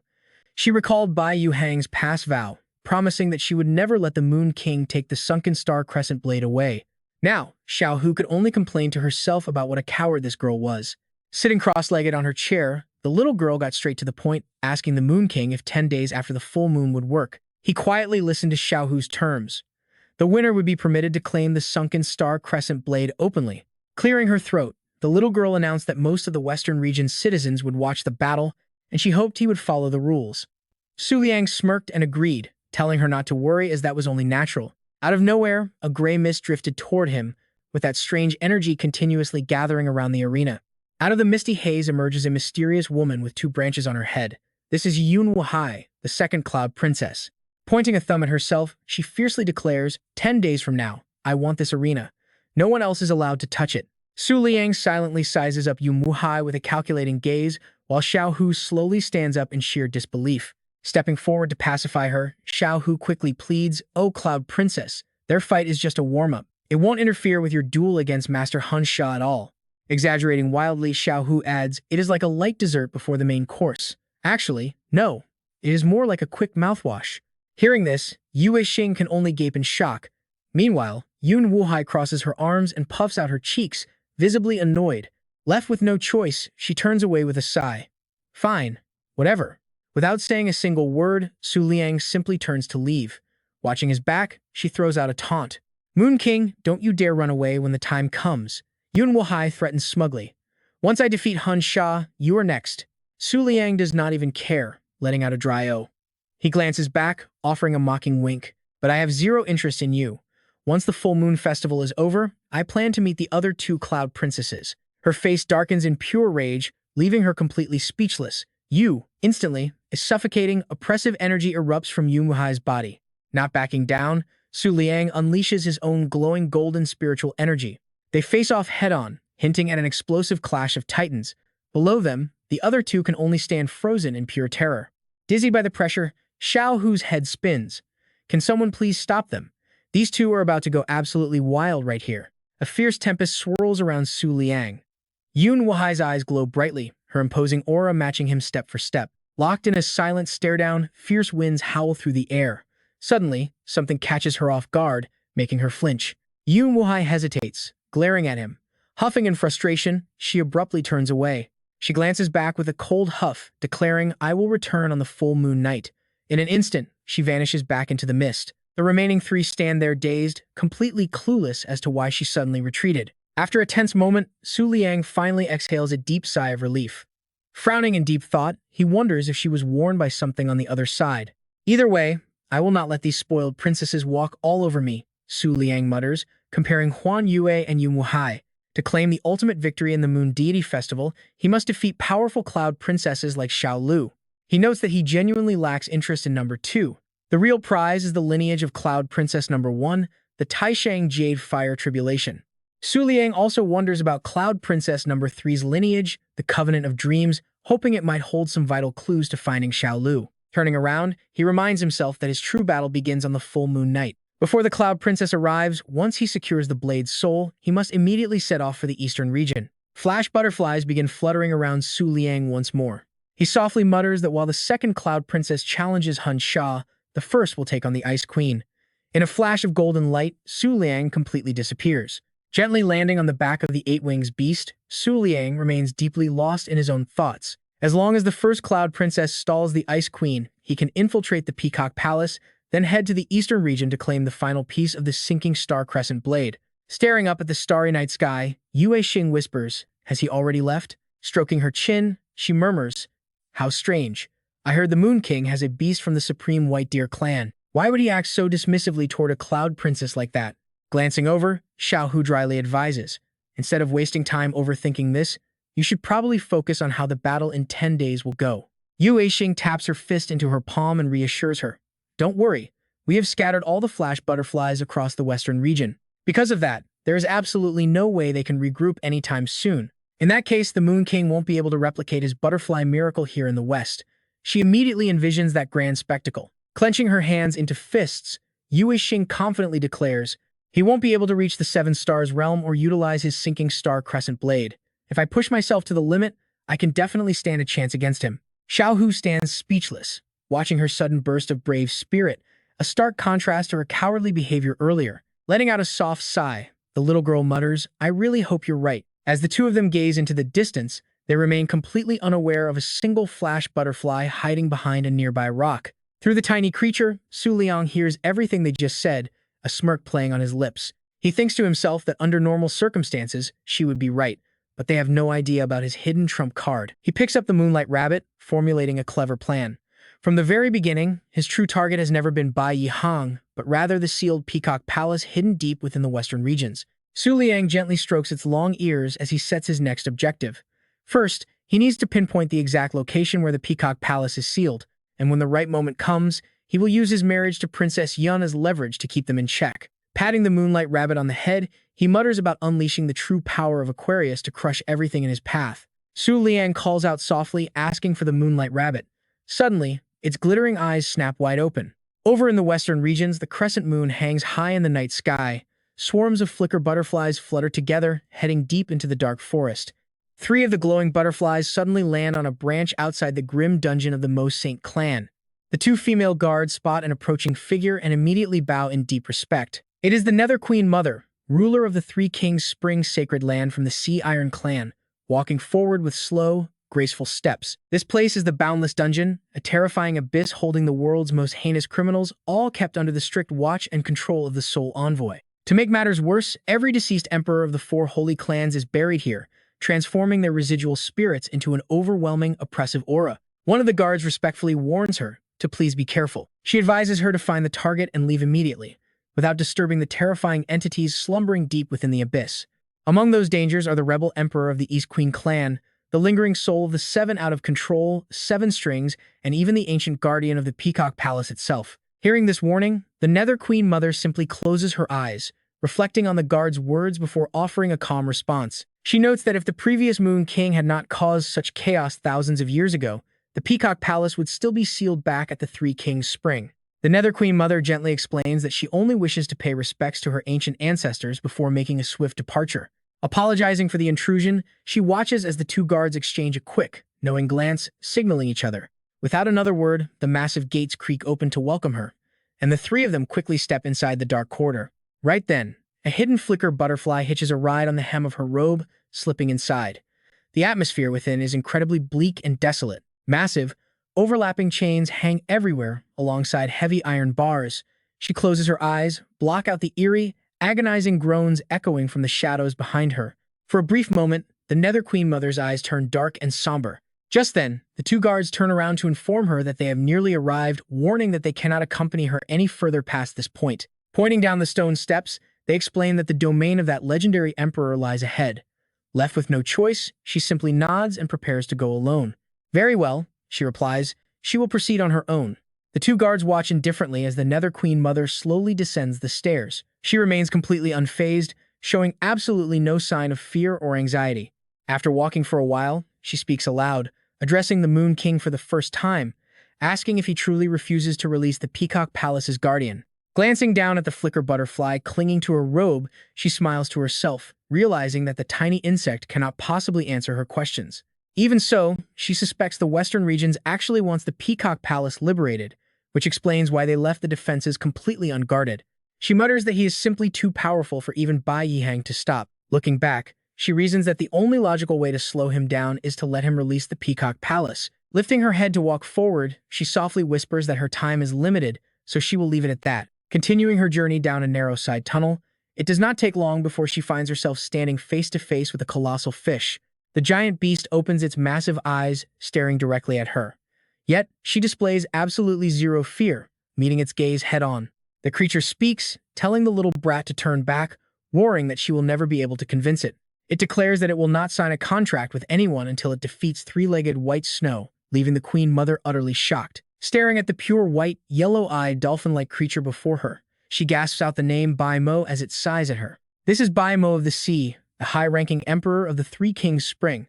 She stands silently before its majestic presence. She recalls that years ago, the Three Kings Spring actually proposed a political marriage to win over the Ice Queen, specifically pairing Bai Mo of the Sea with the legendary three-legged white snow. Back then, Bai Mo had taken a human form with elegant white wings, dressed entirely in pure white with a delicate head covering. As a proud noble of the prestigious Sea Iron clan, Bai Mo of the Sea had initially looked down on three-legged white snow as unworthy, but in the end, she suffered a crushing defeat, leaving Three Kings Spring in humiliation and fleeing to the Western regions. The Queen Mother realizes that the Western regions never actually placed any seals on her. She simply chose to exile herself here. Clutching her dress, she musters up all her courage. Raising her voice, she pleads for Lord Bai Mo of the Sea to finally return home, stating that her clan needs her and her companions miss her. Hearing this, the beast growls in anger. Sighing deeply, Bai Mo tells her that the messengers of the Sea Iron clan are as boring as ever before, ordering her to get lost, prompting a panicked cry from her. With those final words, the creature swims away, leaving the desperate Queen Mother calling out for it to wait and not leave. Standing behind the glass, she looks completely lost and bewildered, having no idea what to do. Bai Mo's sudden action leaves Wang Mu feeling utterly disappointed and crushed. Dazed and defeated, she mutters that they failed because Lord Bai Mo Chi-Hai is too stubborn. Suddenly, a voice whispers right behind Wang Mu, asking if he is really that stubborn. Startled out of her mind, Wang Mu frantically looks around and demands to know who is there. Right at her waist, a glowing golden butterfly floating in a halo of light speaks up, mocking her for having absolutely no respect for the dignity of a high emperor. Wang Mu looks down in shock, recognizing the king of Yu. Tearing up, she desperately asks what the butterfly means by that. "I am already this miserable," she cries, "and you are still mocking me?" The golden butterfly lets out a heavy sigh, telling her she knows nothing, and asks how such hollow cliches could ever impress anyone. Speaking from afar through the butterfly, Liang explains that what the creature really wanted to hear was her declaring she would defeat Sangshu Beishu for its sake, even if she had to face the Ice Empress. He asks if Wang Mu finally understands, leaving her staring blankly at the glowing butterfly. Terrified by his words, Wang Mu gasps, asking how she could possibly say that without completely offending the Ice Empress. She screams hysterically, accusing him of being an evil trickster who wanted to make her an enemy of Bai Mo Chi-Hai just to laugh at her, despite her once having a good impression of him. Listening on the other side, Liang wonders when she suddenly became so smart. Suddenly, the golden butterfly darts forward and slaps her right across the cheek with its wings. As Wang Mu cries out in pain, he snaps at her to shut up and go check out the Peacock Palace area instead. Liang adds that he needs to see what kind of place the Peacock Palace actually is. Holding her slapped cheek, a sullen Wang Mu can only stare at the butterfly and quietly agree. She keeps heading down the stairs. Watching her from behind through his butterfly, Su Liang recalls an old rumor claiming that those of the Sanwang-Quan clan can never bring themselves to refuse anyone's request. He wonders if that rumor is actually true. Moving cautiously, Wang Mu suddenly spots something that leaves her utterly speechless and wide-eyed with shock. Standing before Wang Mu are three massive doors, one of which is blue and bears a distinct snowflake symbol. Another door is purple, marked with a diamond and a circle, while the third door is green with a circular mark. The sight leaves her completely frozen in surprise. Watching from afar, Su Liang is equally shocked to realize that this place holds two other powerful overlords besides the one in the Peacock Palace. Behind the green door lies Shang Xianyu, a jade pole moonlight emperor whose physical form appears as a heavily cracked ring. He notes that only the outer shell remains intact, while the actual core has already been severely damaged. And behind the blue snowflake door, the silhouette of a captive girl can be seen, holding the power of Dongxi Liusha, a moonlight emperor. Su Liang recognizes her as the Dong Ho clan's Sin Emperor. After taking it all in, Wang Mu whispers that they cannot stay here long. She will only show him the Peacock Palace before leaving. She heads toward the purple door, which initially shows nothing. But as she gets closer, she spots the silhouette of a woman sitting in the shadows staring up at the sky. The mysterious girl sits there, staring blankly at the bright moonlight above. Her name is Taiyu Zhouyan, an underworld king-level moonlight emperor. Looking at her, Wang Mu remembers she is the Peacock Palace guardian from the 10th Palace of Moonlight, holding the record for slaying the most same-tier tyrants this era. Zhouyan turns to face Wang Mu with a soft smile, asking if she is lost. She tells her to head back out and turn left to find the holding cells of Bai Mo Chi Hai. Stunned, Wang Mu can only mutter a confused, huh. Still, watching in secret, Su Liang is baffled. Legends say she flies into a violent rage over the slightest disagreement, so why is she acting so calm now? Suddenly, a pale hand grabs the bars of another cell door as a voice asks if the Sanwang-Quan messenger wants to form a contract with her. Wang Mu looks over to see a woman with long white hair, wearing nothing but a fragile, thin black dress. The woman introduces herself as an ice attribute user. Su Liang recognizes her as Bingxi Liusha, a tyrant who terrorized the East 50,000 years ago, long before the Ice Empress was born. He recalls the chilling legend of her standing atop a mountain of corpses. She was famously voracious, devouring at least 50,000 humans every single day just to satisfy her hunger. Her boundless slaughter left the lands in ruins, forcing the three great sacred grounds to unite and bring her down. In other words, Su Liang realizes this ancient monster actually fought against the very first generation of Princess Yun. Terrified by the offer, Wang Mu panics and stammers, "Hey, wait." Suddenly, a voice echoes from the green door, telling her to stop dreaming since Wang Mu belongs to the Sanwang-Quan.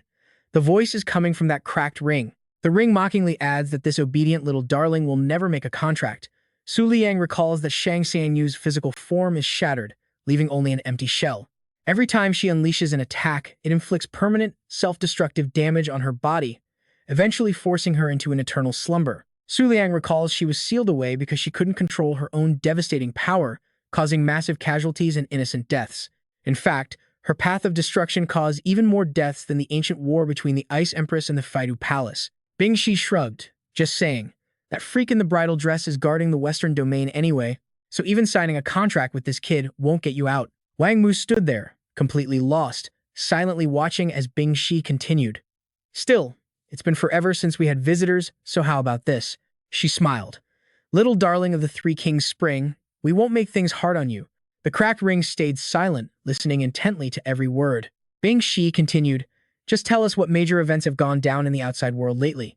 Zhou Yan watched with a soft smirk, nodding along in agreement with the idea. Wang Mu's mind raced with anxiety. These three overlords seemed surprisingly gentle and polite, completely contradicting the terrifying rumors she had heard in the outside world. If that was all they wanted, then telling them about the Moon King Bing Ding should be perfectly safe. Night fell, cloaking the ruined building in darkness as voices whispered. Hours had already slipped away. Ling Yue turned to the girl guarding the door with her, whispering anxiously, "You Wang Mu still hasn't come out?" Her friend frowned. Usually, the High Tai girls run out crying in less than 5 minutes. Hearing that only made her panic, her heart racing as she spoke up. "Wait, don't tell me Lord Bai Mo of the Sea was actually convinced by you Wang Mu?" Wang Mu sat back, staring at the three mysterious doors as she began recounting the chaotic events of the outside world. After consecutively crushing the Aquarius Palace and Crescent Moon Tianqi, two of the 7 great wonders, Fei Tu Palace and the last 4 overlords of Tai Yue stood victorious in the next Moon God ceremony. Wang Mu continued her tale, but the celebration was cut short. the Ice Queen launched a surprise attack, sparking a war with Fei-Tu Palace that shook the entire central domain. Bingshi listened, completely captivated by the tale. The cracked ring was just as focused. Millions perished, she went on, and the remaining 4 of the 10 moon eclipses were gravely wounded. Zhou Yan listened in silence. Wang Mu added, "Finally, the divine will intervene, stopping the carnage and forcing the Ice Queen back to the eastern domain." As Fei-Tu Palace and the former Moon King recovered, they welcomed the arrival of the prosperous Heavenly Maiden. Finishing her story, she sighed, and that is how the previous Moon God ceremony unfolded. The 3 listeners fell dead silent. The cracked ring spoke up. "To think Fei-Tu Palace arose right after my body shattered and actually defeated Tian Qi. Not bad." Bing Shi scoffed, 8 against 1 and they still lost 3? Pathetic. She shrugged. At the end of the day, the Moon God ceremony is just a tedious little game where the biggest crowd always wins. She paused, adding, "But as for a true master who can crush any faction, I have actually met one before." She gripped the iron bars, her voice growing tense. The Tai Shang mural calamity, that monster's endless eternal world of mist, was absolute perfection. Bing Shi gritted her teeth. "If I could, I would fight her again." Zhou Yan chuckled. "Oh? Did that little rookie actually manage to win the Moon God ceremony?" She leaned back in her chair. "Rebellion or not, you have to admit they have talent. The former Moon King was truly a monster. Otherwise, they never would have escaped our 3 kings' spring alive after causing such a mess." Wang Mu nodded, but suddenly a golden butterfly fluttered over her head, buzzing, "Hey, are you guys still chatting in there?" From the other side, Liang grumbled out of sheer boredom. "Ask them to tell us their backstories instead." He groaned. "This is so dull." Wang Mu nodded, but in her nervousness, she blurted it straight out. "He told me to ask you all to tell us your stories." Hearing her bold request, the 3 overlords fell dead silent once more. Wang Mu stood there completely clueless, while Liang facepalmed in utter despair. He peeked through his fingers and hissed, "Tell them, it is the mysterious entity inside you. Hurry." Panicking, she immediately blurted out, he said, "It is the mysterious presence living inside my body." Silence filled the room again. The cracked ring muttered, "How bizarre. Since when are the overlords of the High Tai clan so interested in us?" Zhou Yan's expression darkened. After a moment, she replied, "Little girl, our past is not nearly as interesting as you think, and it is long dead anyway." Stepping toward the door, Zhou Yan added, "How about you tell us more about the modern world instead?" She phased right through the solid door bars, asking, "The new Moon God ceremony has already begun, has it not?" Wang Mu gasped in sheer terror, while even Liang was left completely stunned by this display of power. Zhou Yan floated right up to her, demanding, "Who is the reigning Moon King of this era, and which specific palace of the Yu Yao is backing him from the shadows?" With a chilling smile, Zhou Yan pressed, "Has he reached the Tiantao ring yet? How far has he climbed?" Wang Mu froze. She could not believe that someone locked away for 50,000 years could still unleash such an overwhelming aura. Gently brushing Wang Mu's cheek, Zhou Yan whispered, "I mean no harm, dear. I will not hurt you. You just need to be a good girl and answer my questions." From behind the door, the cracked ring and Bing Shi watched the tense exchange in absolute silence, gripping the bars. Zhou Yan's voice grew heavy. "Tell me about the overlord behind the Moon King and his rank on the Tiantao ring." Yu Wangmu lowers her head in deep, tense thought, whispering, 10,000 meters. Hearing this, Zhou Yan asks, "What did you say?" Yu Wangmu looks up and says aloud, 2 weeks ago, the current Moon King climbed to the 10,000-meter peak. Outside, a powerful gale suddenly picks up, making Ling Yue and her allies cry out in shock. What is happening? Inside, rocks begin to rain down. The ice element door suddenly bursts with overwhelming energy. Drenched in killing intent, she coldly sneers, "Is that so?" This means someone even more formidable than the first Princess Yun has appeared. The immense display of power leaves her completely stunned, wondering how someone imprisoned for 50,000 years could still unleash such a devastating aura. Zhou Yan grabs Yu Wangmu by the jaw and demands, "Who is it?" Startled, she can only gasp, "What?" Her face twists with wild excitement as she presses further. "Who is the guardian backing the current Moon King?" Yu Wangmu answers, "The second palace, the golden butterfly, sleeping for hundreds of thousands of years." Hearing this, Zhou Yan's eyes widen in absolute shock. Suddenly, she bares her razor-sharp teeth and lunges right at her. Terrified, Yu Wangmu screams, "Oh!" and squeezes her eyes shut, but the dreaded strike never lands. Peeking open her eyes, Yu Wangmu sees Zhou Yan casually munching on a butterfly. She mutters, "Don't worry, I was just a little hungry." "Now, where were we?" Zhou Yan asks. Yu Wangmu, completely dumbfounded, just utters, "Huh?" Suddenly, a brilliant white light erupts directly above them, catching Yu Wangmu off guard. Beside her, Zhou Yan instantly tenses up in high alert. Both realize it must be Bridal Veil of the Seven Great Wonders, the Hellfire Ghost Qi Lian. Following the flash, a white silk sash descends. Yu Wangmu's jaw drops in utter disbelief. Lord Bridal Veil. Su Liang's voice echoes through the glowing orb. Lady Wangmu, this situation is extremely dangerous. Please leave as soon as possible. Feeling deeply unsettled, she mutters, "Understood." With that, Yu Wangmu scrambles away. Su Liang then demands coldly, "I have warned you countless times already. Stop meddling in things you shouldn't. Lend me your strength, and in return, I will grant you your freedom." However, Shi Liusha strongly disagrees, scoffing, "As long as the first-generation lover lives, you are nothing. So stop daydreaming about possessing such absolute power." A mocking voice suddenly speaks from a bracelet. "Didn't you mention earlier how many puppets you managed to destroy upon entering?" Zhou Yan rests her chin on her hand, sighing. 14 overlords, roughly 70 to 80% of them. The voice responds in awe. The first-generation lover has been asleep, struggling to gather those overlords for hundreds of thousands of years, yet over 70% of that massive army has already been wiped out. With your current power, you definitely still belong among the Seven Great Wonders. So, where exactly does the rank of the Seven Great Wonders stand now? She smirks. You have been gravely wounded for so many years. Now that you see someone reaching the peak, you are getting restless, aren't you? Shi Liusha chimes in. If you don't absorb our power quickly, your position will be in serious danger. At this, Su Liang's voice begins to tremble with rage. You bastards! In a fit of rage, he unleashes his power, throwing a block of pure ice at Shi Liusha. The nearby bracelet is also hit and shatters, while Zhou Yan remains completely unfazed. Su Liang gasps for breath after the strike, thinking, damn it, I really do not want to cross them or end their lives right now. I originally planned to take things slow, but the Moon King's sudden peak ascension completely shattered all my preparations. Now, I am forced into this final confrontation, while in my most vulnerable and weakened state. A moment later, his glowing energy sphere slowly fades away into nothingness. Zhou Yan is surprised. Oh, is he gone already? She sighs as a dark, eerie aura begins to envelop her. A faint smile plays on Zhou Yan's lips. Meanwhile, at the Twin Moon Sect headquarters on Tianfu Island, Su Liang stands deep in thought. He recalls the image of Zhou Yan devouring the butterfly as she asked, Moon King, you will show yourself before me on the night of the full moon, right? Su Liang thinks grimly. I cannot read that woman at all. She must have sensed Bridal Veil's divine aura drawing near, and put on that bizarre show simply to avoid her true identity being detected. Otherwise, with the Western Domain's high vigilance, Bridal Veil would have easily traced the vision back to me. More importantly, the Peacock Palace likely knew from the very start. It was only when Yu Wangmu mentioned the Golden Butterfly Palace that she finally confirmed the one behind the luminous butterfly was indeed the current Moon King. Sensing someone approaching from behind, Su Liang quickly turns around. Yu Wangmu huffs in annoyance. Moon King, were you really hiding all the way back here just to watch the show? Leaping down from her beast, she snaps. Do you have any idea how dangerous that was? I was nearly eaten alive by her. Yu Wangmu stomps closer, continuing her relentless scolding. If Lord Bridal Veil hadn't arrived in time, she would have devoured me instead of that luminous butterfly. You almost got me killed. Su Liang stands there agape. Huh? He snaps back. Isn't this your own fault?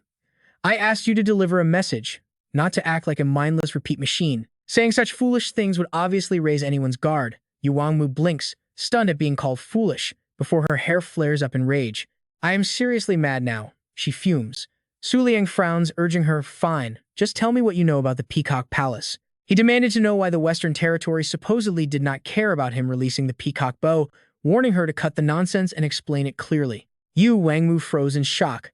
Trembling, she stammered that the branch family simply had no power to refuse anyone else. Shifting her gaze away, she admitted that according to the strict analysis of her clan elders, this matter would harm the entire world, and the biggest negative impact would fall directly on him.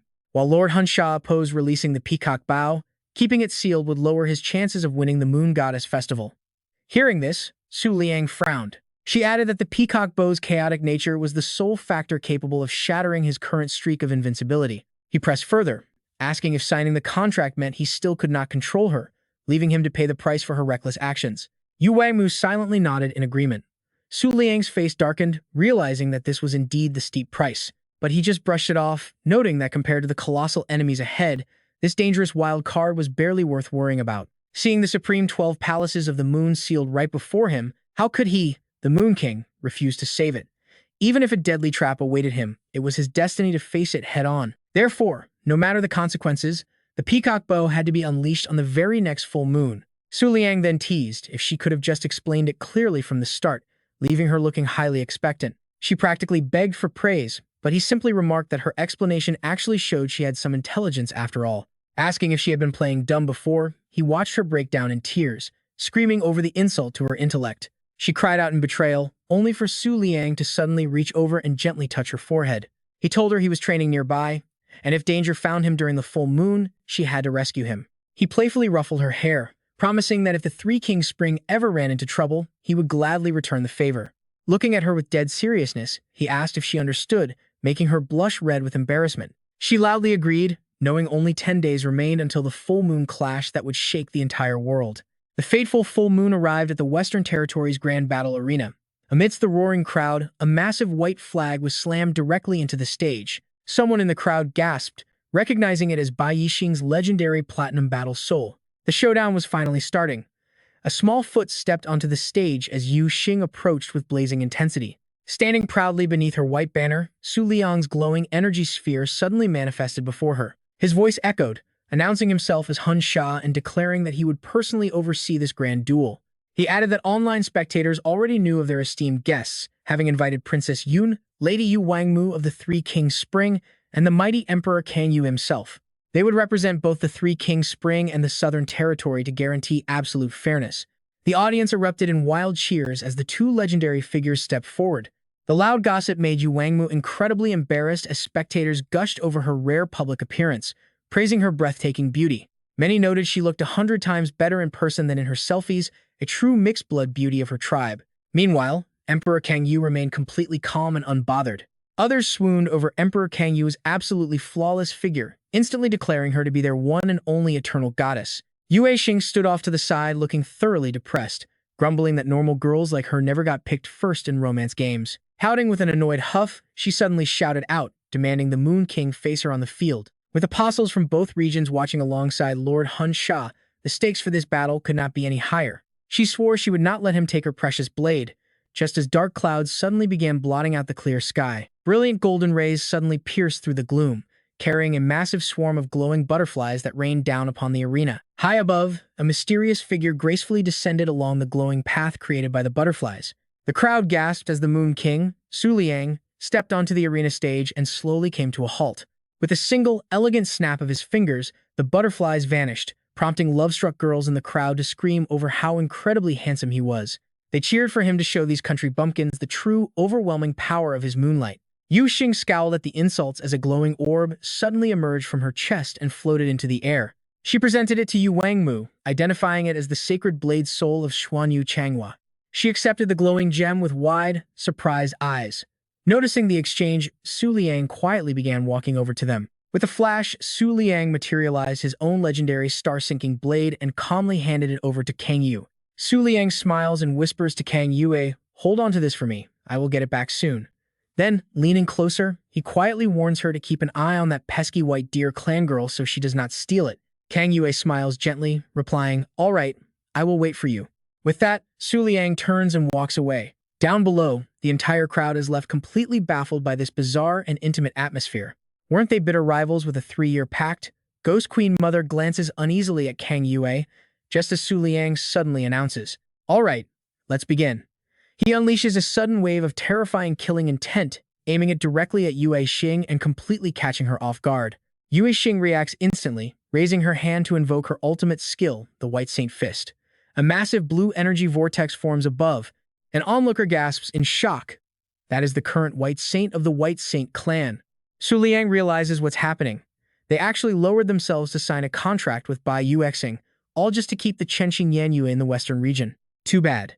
He actually expected the first-generation White Saint to handle the Emperor-class guardian chosen by the western region king at the Moon's sacrifice. This guy's power level seems insanely close to Hongfen Fei Ying, does it not? Deciding to summon his beast, he calls out, "Moonlight Rabbit." The rabbit sluggishly emerges. Yu Xing then speaks up with a request. "My lord, please test the opponent's strength first. You do not need to worry about protecting me right now." The swirling energy vortex grows increasingly violent. Yet, facing that sheer power, the Moonlight Rabbit stands completely unfazed. A system alert flashes. The guardian of the Aquarius Palace has arrived, successfully suppressing the Blood Moon physique. The duration of the blood moon physique has plummeted from 480 minutes down to a mere 10. Su Liang smirks. So you want to test me, do you? How ridiculous.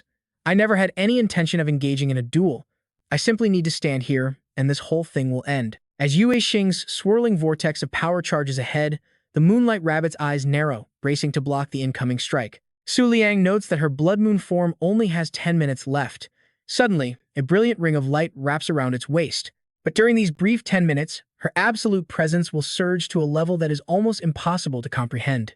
Perhaps one day, she might even reach the height once attained by the legendary guardian of the Aquarius Palace itself. The Moonlight Rabbit raises its arm high, pointing directly to the heavens.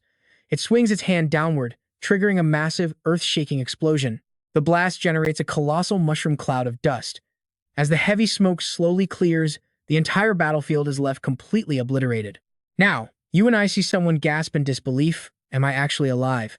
Watching closely, Kang Yue realized this battle was over before it even began. Ghost Queen Mother is left wide-eyed in sheer disbelief, realizing this destructive force is the trademark of a true supreme overlord. Yue Xing sits slumped on the ground in a daze, thinking that this level of power belongs only to the legendary 7 beast tamers. Yue Xing looks up at a mysterious figure dressed in a wedding gown, crying out, "Lady Hun Sha." So that is it. Lady Hun Sha shielded us from the blast, saving the lives of so many of us here. She realizes this is the power of the legendary Moon King. Meanwhile, Su Liang gets straight to the point and walks away. Approaching Kang Yue and the Ghost Queen Mother, Su Liang casually takes back the Chengsing Yan Yue, muttering, "It is over." He also snatches the crystal straight from the Ghost Queen Mother's hand. She snaps out of it, complaining, "Wait, I barely even held it." The wedding gown girl fumes, "Curse him. If only Bai Yue Xing had won, I could have avoided a direct clash and negotiated a seal swap with the Ice Queen." Merely sealing the Flash Butterfly was severely underestimating the legendary Moon King. Suddenly, Su Liang yells, "Hun Sha, I am going to release the Guardian of Peacock Palace now. You can ignore me, or try to stop me yourself." His icy eyes lock onto her. That is, if you think you can. Angered, the wedding gown girl snaps, "What did you say? Are you declaring war? Just you alone? Fine, I won't stop you. Go ahead and try it right before my eyes." Wang Quan and Tian Tao cry out in panic, "We will never let you leave the western region alive." Suddenly, she freezes. The sky swirls into a massive vortex, and a mystical deer emerges with a hearty laugh. "Oops, I overslept." She gasps, recognizing Shiju, the ancient emperor of the White Deer clan, who is about to ascend. Haiyun shifts into her human form and mutters, "Wait, the battle is already over? Guess that was just the appetizer." Su Liang merely glances at the little brat and walks away, completely unbothered. Deep within the infinite dungeon of the western region, a female guard gossips, "Hey, did you guys hear that massive explosion just now?" Another guard asks curiously, "Between the legendary Moon King and Bai Yue Xing, who actually won?" The third raises her voice, "Obviously the Moon King.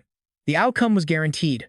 I wonder what our Lord Western Region King plans to do next. So are Lady Hun Sha and Princess Yun throwing down right now?" "Oh, I would pay to see that." The guard opposite scoffs, "No point guarding this cell anyway. If things go south, we won't be the first ones to bite the dust." Suddenly, one of them senses an approaching presence.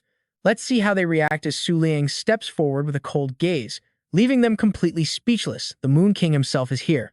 He just walks straight past them, running a bit further away. As Su Liang slowly walked inside, the girls stood there completely speechless. Before long, all three of them scrambled to run away. "Run fast!"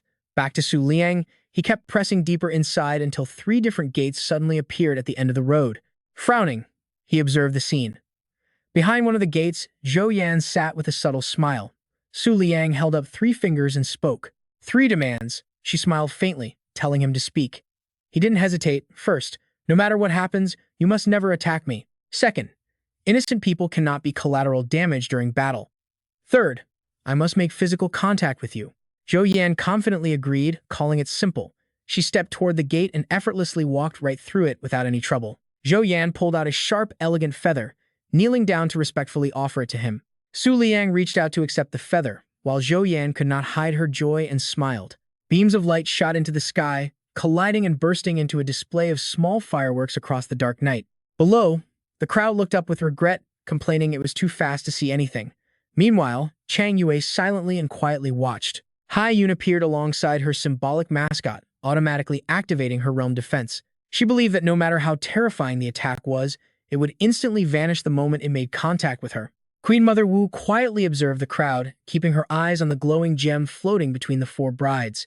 This was Lord Hunsha's absolute defense. However, that glowing gem was actually a halo that was now rapidly fading away. Supported by a defense grid formed by numerous overlords, it acted like an incredibly tough, impenetrable turtle shell. Standing thoughtfully beside Chang Yu, Queen Mother Wu realized that a victor wouldn't be decided anytime soon. Hai Yun clicked her tongue in annoyance. Nearby, Su Liang supported himself on the ground, coughing uncontrollably.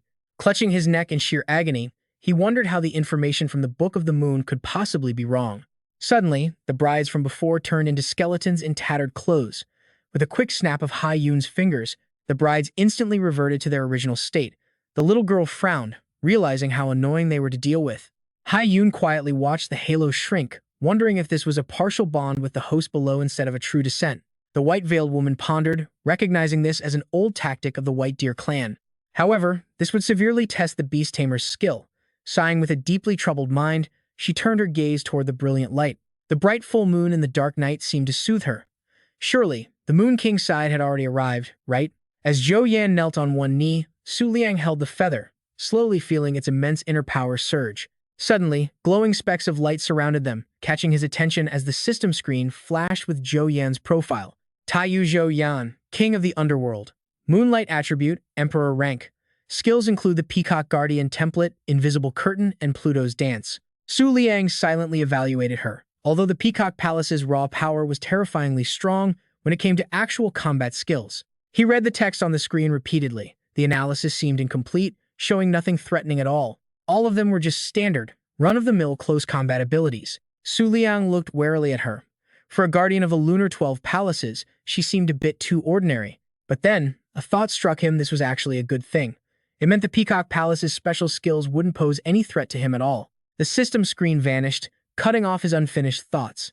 If she only knew how to start fights and cause chaos everywhere, she wouldn't deserve her legendary reputation.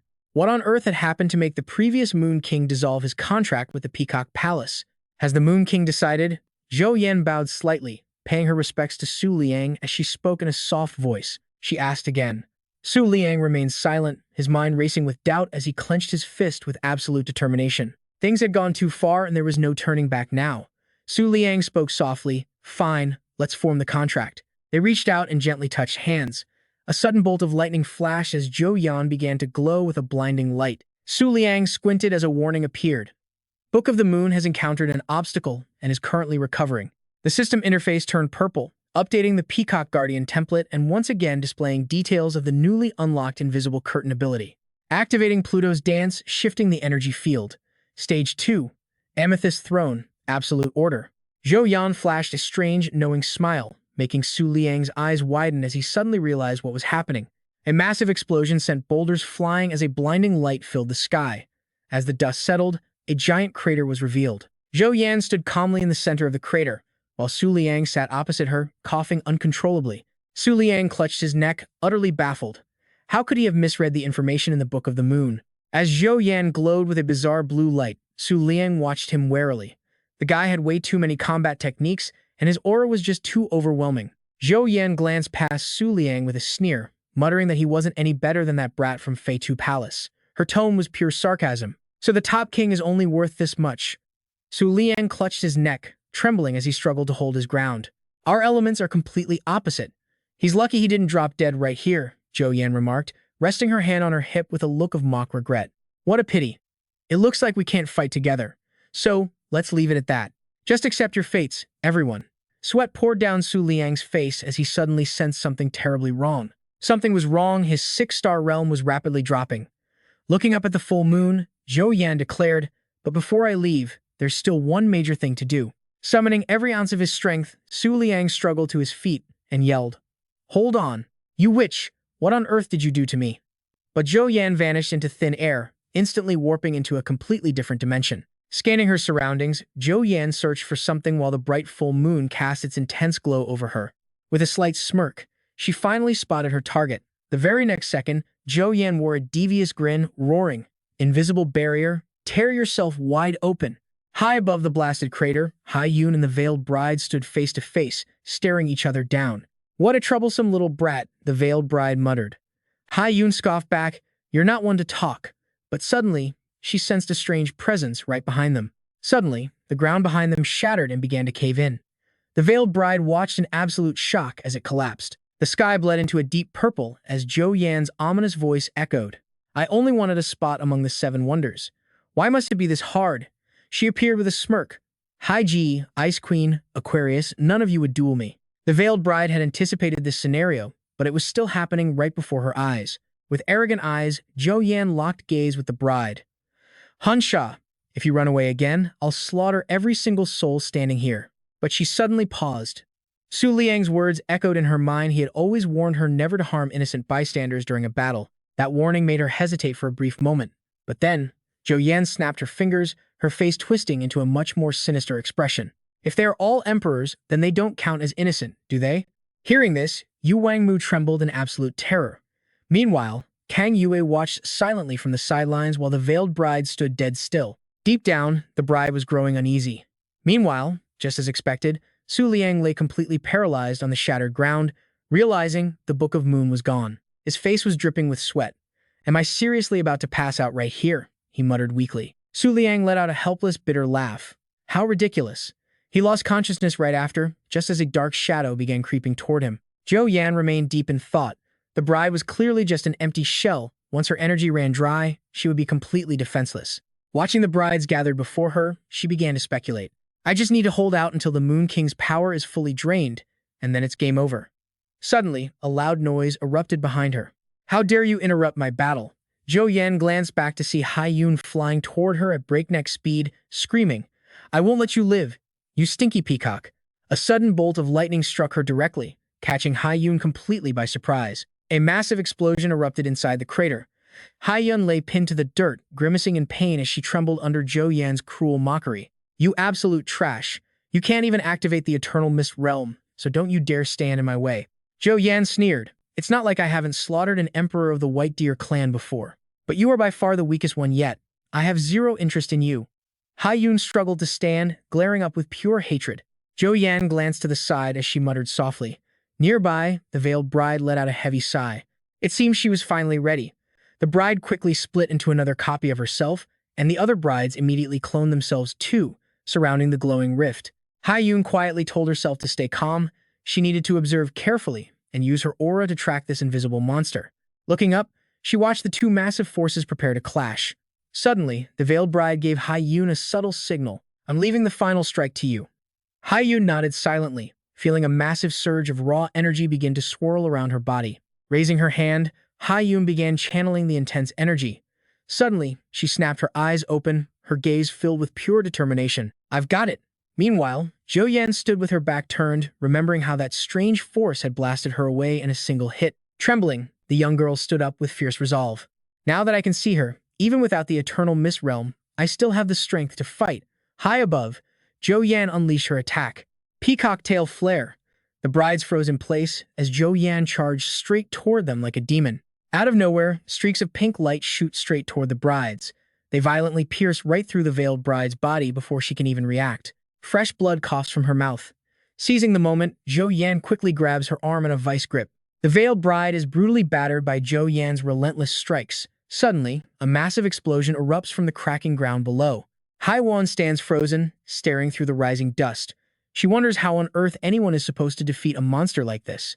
Meanwhile, Su Liang lies motionless on the dirt, blood dripping down his face and soaking his chest. Watching from the side, Ice Rock Garnet sighs, remarking that he should now understand why back then, the previous Moon King had to sever his contract just to survive.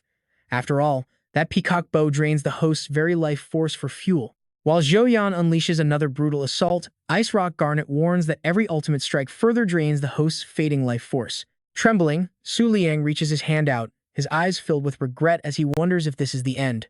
Has everything truly been in vain? Just then, a faint pink mist begins to drift right before him. Catching her breath on the ground, Hai Wan panics. She was certain her attack had landed perfectly. Though the brides have reduced to skeletal remains, the overwhelming aura feels like an endless abyss. Staring at Zhou Yan's terrifying, unmatched strength, Hai Wan starts to lose heart. No matter what, she just cannot summon the courage. But if she backs down now, she will never become the true Cloud Princess. A voice suddenly breaks through to encourage Hai Wan. "Do not be afraid," the veiled bride says warmly. I will draw her attention. That peacock bow must be reaching its absolute limit. She urges the girl, telling her to unleash her strongest attack to finish this. Nodding with fierce determination, Haiwan closes her eyes and prays to the 19-color moon stepper for strength. Instantly activating the void boundary walk, the young girl completely vanishes from the battlefield. The veiled bride is swept into another dimension too, her appearance restored to its former pristine state. Standing before them, Zhou Yan scoffs, admitting that a minor technique of this level was never going to defeat her. She turns away, annoyed by Su Liang's stubbornness. It is shocking how long that brat lasted. Leaving him here feels wrong. Closing her eyes, Zhou Yan mutters that her time is limited. Opening them, she prepares her next strike. Her expression turns bloodthirsty as she vows to finish her. The terrified ghost queen mother weeps while her brides brace for impact. Zhou Yan grins with sheer satisfaction at her boundless power. Suddenly, her eyes widen as a sharp flash of light streaks past. The sky tears open with a massive crack. As the rupture expands, Haiwan bursts out and breaks free. Crashing to the ground, she pants, noting that borrowed power is a one-time deal, even with full-body teleportation. Still, she smiles. Though she is nowhere near the legendary perpetual void boundary walk, this is a start, but it is enough. Suddenly, she senses danger. Before she can move, she finds herself completely surrounded. She is utterly baffled. How could this be? Slowly, Zhou Yan emerges from the clouds. Brimming with even greater power, Zhou Yan mocks her, asking how such a basic technique could ever hope to scratch her. Haiwan gasps. Can a mere armor made of condensed spiritual energy actually withstand her attack? Zhou Yan smugly asks how many times she has already fought the great White Deer Clan Emperor. Raising her hand, she binds Haiwan tightly. Even if she stood perfectly still, she sneers. The girl could never pierce her defenses. Clenching her hand, she squeezes the life out of her. The girl screams in agony. But out of nowhere, a mysterious blast shreds the binding ropes to pieces. Glancing back, Zhou Yan finds Kang Yue stepping in to block her path. Kang Yue demands her to stop. Zhou Yan scoffs, but Kang Yue calmly states it ends here. Zhou Yan laughs mockingly. Did they really think they could defeat her? Arrogantly, she throws down a challenge. She tells all four of them to bring it on together. But suddenly, the pink threads snap. Zhou Yan freezes. Was her energy source cut? The Ghost Queen Mother trembles in confusion, wondering what is happening. Wondering why she suddenly stopped, Kang Yue quietly explains that the peacock bow has completely run out of energy to transmit. Looking towards Su Liang, she wonders what could have possibly happened on the Moon King's side. Over on the side, Su Liang rolls over as his blood turns blue. Ice Rock Garnet gently reaches into his shirt.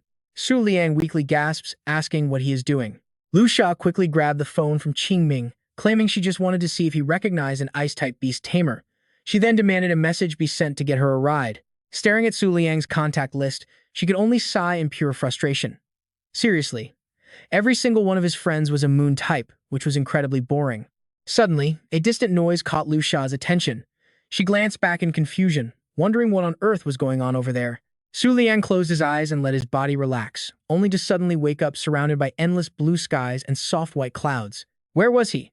As a mysterious hand gently brushed his cheek, Su Liang slowly reached up to feel the warmth of those fingers. Su Liang's eyes went wide as a wave of familiarity hit him. He sprang up, shouting out, asking if it was really them. Calling out for Xiao Lu, Su Liang searched around frantically, wondering when they had started watching him, perhaps since the Tian 201 event. Looking out into the vast emptiness, Su Liang wondered aloud if they had been by his side this whole time, reaching his hand forward as a voice finally replied.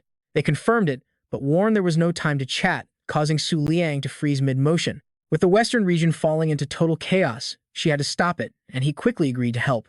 Urging him to go with her, they prepared to move as a flash of light cut their conversation short.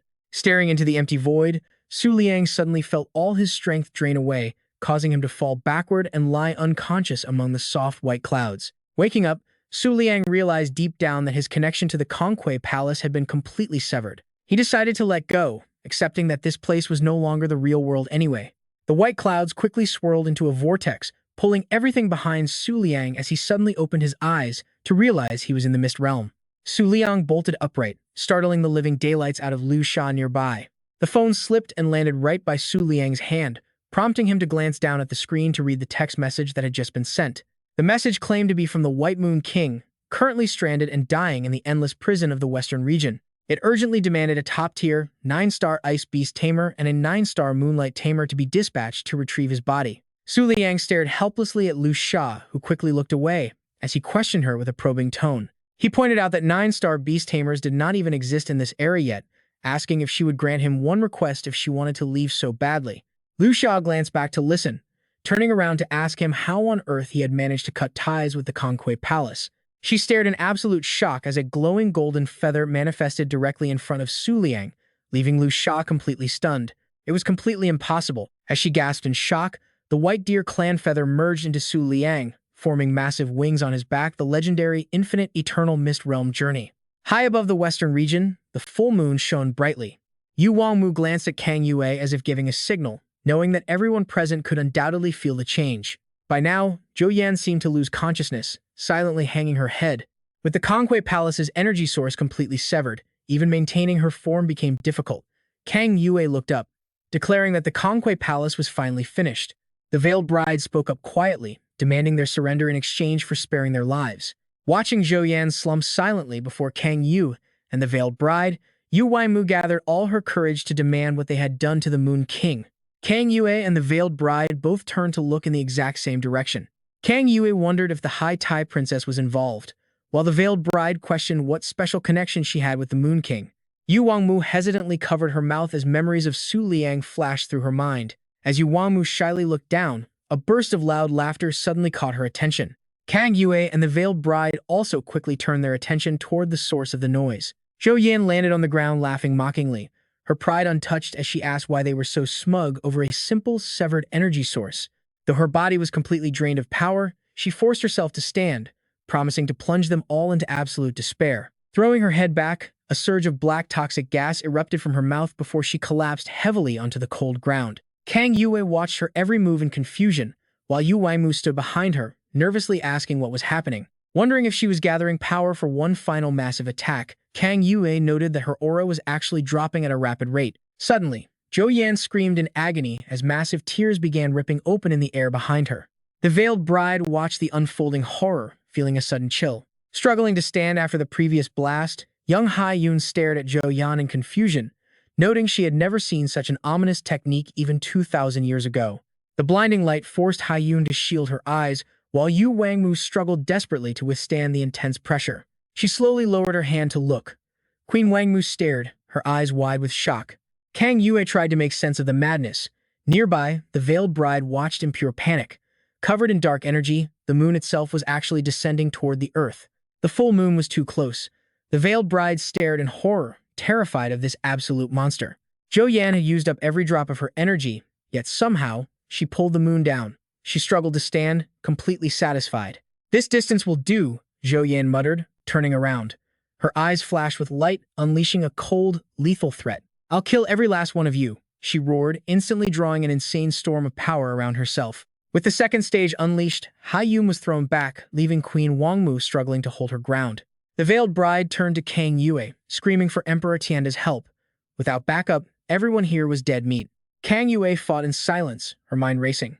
Emperor Tianda had recently allied with the Moon King, making this extremely complicated. Kang Yue felt hope fading. With just the four of them, holding off the Peacock Palace was absolutely impossible. Suddenly, the water in the pit evaporated completely, leaving Kang Yu staring in utter confusion. A voice called out from the thick dust, asking what happened. "Just woke up, and the world has already changed this much?" Time seemed to freeze as Kang Yue wondered who it was. The Peacock Palace suddenly halted as everyone braced themselves against the stranger. As silver hair emerged from the dust, Kang Yue felt a sudden, chilling sense of familiarity. The Moonlight Rabbit pinned Zhou Yan by her neck, while a green jade ring vibrated and glowed in the air. Su Liang let out a soft yawn, walking forward with total ease. He mentioned feeling more refreshed than ever before. The veiled bride gasped, saying the Peacock Palace was one thing. Mentioning the crescent moon jade and Lu Sha, she angrily yelled, "Moon King, are you out of your mind? Do you want the entire world as your enemy?" She worried, knowing the lack of prison defenses was to protect the actual seal. The green jade ring began to crack, hidden deep inside their bodies while draining away their very life force. She also glanced over at Lu Sha next to Su Liang. Without any contract, how did the Moon King even pull this off? Hai Yun was completely stunned by his presence. The young girl muttered, "Infinite, eternal mist traveler." Hai Yun stared at Su Liang, unable to believe her eyes. Could someone from the White Deer clan actually do this? Meanwhile, the green jade ring surged with newly infused power. Part of the Moon King's cloud mist garment had transferred to them, as Hai Yun watched Su Liang and Lu Sha closely. This temporarily granted them boundless life energy, keeping them active without needing any external power source. Suddenly, a massive pillar of light beamed straight down into the deep pit. The Moonlight Rabbit noticed the movement below. Struggling to break free, Zhou Yan snarled, "Let me go," and glared up. Smirking, she muttered, "So the white silk moon-soaring treasure is here too? To think you teleported without me even noticing, quite impressive," she sneered. "But that trick won't work a second time." Suddenly, Zhou Yan went rigid. She collapsed instantly, falling flat on her face. Su Liang casually strolled over as Zhou Yan watched in silence. Kneeling down, he teased, "What a disobedient child." He gently patted her head. "Looks like fully taming you will take time. Let's call it a day." Zhou Yan could only gasp out a single bitter word, "Damn you." Glowing arrays materialized around them. The veiled bride gasped. The white silk moon soaring teleportation, Su Liang prepared to leave with Zhou Yan. The veiled bride screamed, pointing her finger. "I kept these 3 overlords hidden for millennia. You won't take them." Attack. Beams of light erupted from beneath her, and a massive puppet rapidly materialized. This overlord puppet was forged by the 4 sages and the queen mother of the western region, sacrificing her own soul. A feline beast man emerged, the white saint, followed by a woman with bizarre hair. The ink saint stepped forth, with a girl in blue, the spirit saint following right behind. Finally, the flame-wielding flame saint appeared. Seeing this, the veiled bride smirked with triumph. Each possessed the raw strength of legendary overlords. Against them, the Peacock Palace stood no chance. The saints lunged forward, locking onto Su Liang as their target. Instantly, the green jade ring behind him flared. A blinding green light shot directly into the sky with sheer, devastating force. The saints froze. In the next instant, the area was cleared, wiped clean by his Emerald Jade Realm technique. Bai Si covered her mouth in utter shock. Only a few seconds remained before the spatial distortion was complete. The veiled bride yelled out her command, "Stop him, we are out of time." She pointed straight at Yu Wangmu's face, shouting, "You still owe me a favor." Yu Wangmu glanced over at Kang Yue, asking softly, "What favor are you talking about?" Suddenly, a beam of light shot straight into their chests. Kang Yu touched her heart, letting out a heavy sigh of relief. So they were not talking about us, they realized, as the Hades spirit rushed forward in hot pursuit. Tao Yuan followed closely behind, whispering, "Since we owe a favor, we must play along. Please, just go a little easy on us." Liusha spoke with a trace of mockery. "I would love to clash with Hades or Tao Yuan, but fighting a flawed will is pointless." She raised her hand, showing the shattered gemstone. A massive, jagged shard of ice materialized instantly, alongside a cold threat from Liusha. "Do not waste my time," she warned, as the veiled bride was suddenly surrounded by sharp ice spikes, collapsing to the ground. "Going up against the entire world? Honestly, this development is not half bad," Su Liang whispered, looking back at the veiled bride. "So, the next time we meet," he slowly finished his sentence, "let us bring this moon goddess festival to its final end." Somewhere at an unknown mining camp in the eastern domain, heavy snow fell, completely blanketing the frozen ground. As the exhausted miners struggled to push their heavy carts through the snow, something suddenly caught their attention. 3 massive explosions suddenly shook the sky, sending bursts of colorful light raining down like brilliant fireworks. As the light faded, 3 figures plummeted heavily from the sky. The one lying face down on the ground was none other than Su Liang. That was too close. He almost did not make it, but thankfully, he acted exhausted enough to pull it off. Thank goodness Hun Sha gave up. Otherwise, just one Emperor-tier opponent would have wiped them out completely. Lying nearby, Dongshi Liusha tried to struggle, but her body was simply too weak. Next to her, Zhou Yan lay completely spread-eagled, sleeping as soundly as a pig. Bai Si slowly approached the snowy spot where everyone had crashed down. Sitting down right next to Su Liang, she softly whispered, "Please rest well for now. Once you wake up, we will be forced to accept a certain reality." Over in the western domain, Yu Wangmu was filling up the craters left from the battle, while Kang Yue transferred her energy into the Tao Yuan tree. Hun Sha sat by the cliff's edge, hugging her knees and sobbing uncontrollably. With tears streaming down her face, she looked up and screamed to the sky, "Everything is gone. The Moon King even stole the treasures I spent tens of thousands of years saving. I do not want to live anymore." Xiao Hu and Yue Xing were completely startled by her loud crying, freezing them right in their tracks. "I cannot go on living like this. Wah!" Hun Sha kept wiping her tears, sobbing softly, when she noticed the sky was no longer dark and the moon had returned to normal. From afar, the first-generation lover approached, leaving her frozen. She said, "We clearly had a deal, did we not? You promised me that you would never cry again. I barely woke up only to find you weeping. You have completely ruined the reputation of the 7 great wonders." Cradled gently by the first-generation lover, Hunsha burst into tears again, throwing herself into her mother's warm embrace. "Mother, they bullied me." Hearing this from afar, Yue Xing was completely baffled. "Mother," he muttered, but Xiao Hu coldly cut in. "Just ignore it. It is probably just some weird pet name couples use." But wait, that makes absolutely no sense. How is that even possible? If that title is real, how could someone from 50,000 years ago suddenly appear in this era? The first-generation lover? Meanwhile, deep within the thick, swirling fog of the cloud mist sea, a pristine white coffin adorned with deer antlers was resting there, when suddenly, the entire thing began to shake and rattle violently. Su Liang slowly opened his eyes, widening them in shock upon realizing where he was, lying on a thick bed of fog beside Huan Yue in her beast form. Placing a paw on his face, she nudged him gently, saying, "Su Liang, I did not expect you to grow so quickly. You truly surprised me, but you must be careful. The first cloud princess has awakened, and the boundaries of this cloud mist sea are beginning to blur." Su Liang reached out, grabbing her leg to stop her from leaving. But her figure slowly dissolved into the mist, her echoing voice lingering. "Perhaps it will not be long before we meet again." Su Liang cried out, "Wait!"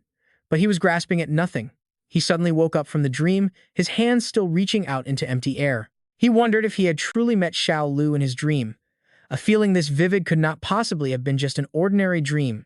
Hearing him wake up, Bai Si immediately stepped into the room. Bowing respectfully, she greeted him. "Cult leader, you are finally awake. Shang Xuan Yue, Yu Ji, and Dongxi Liusha are all resting in the tents nearby."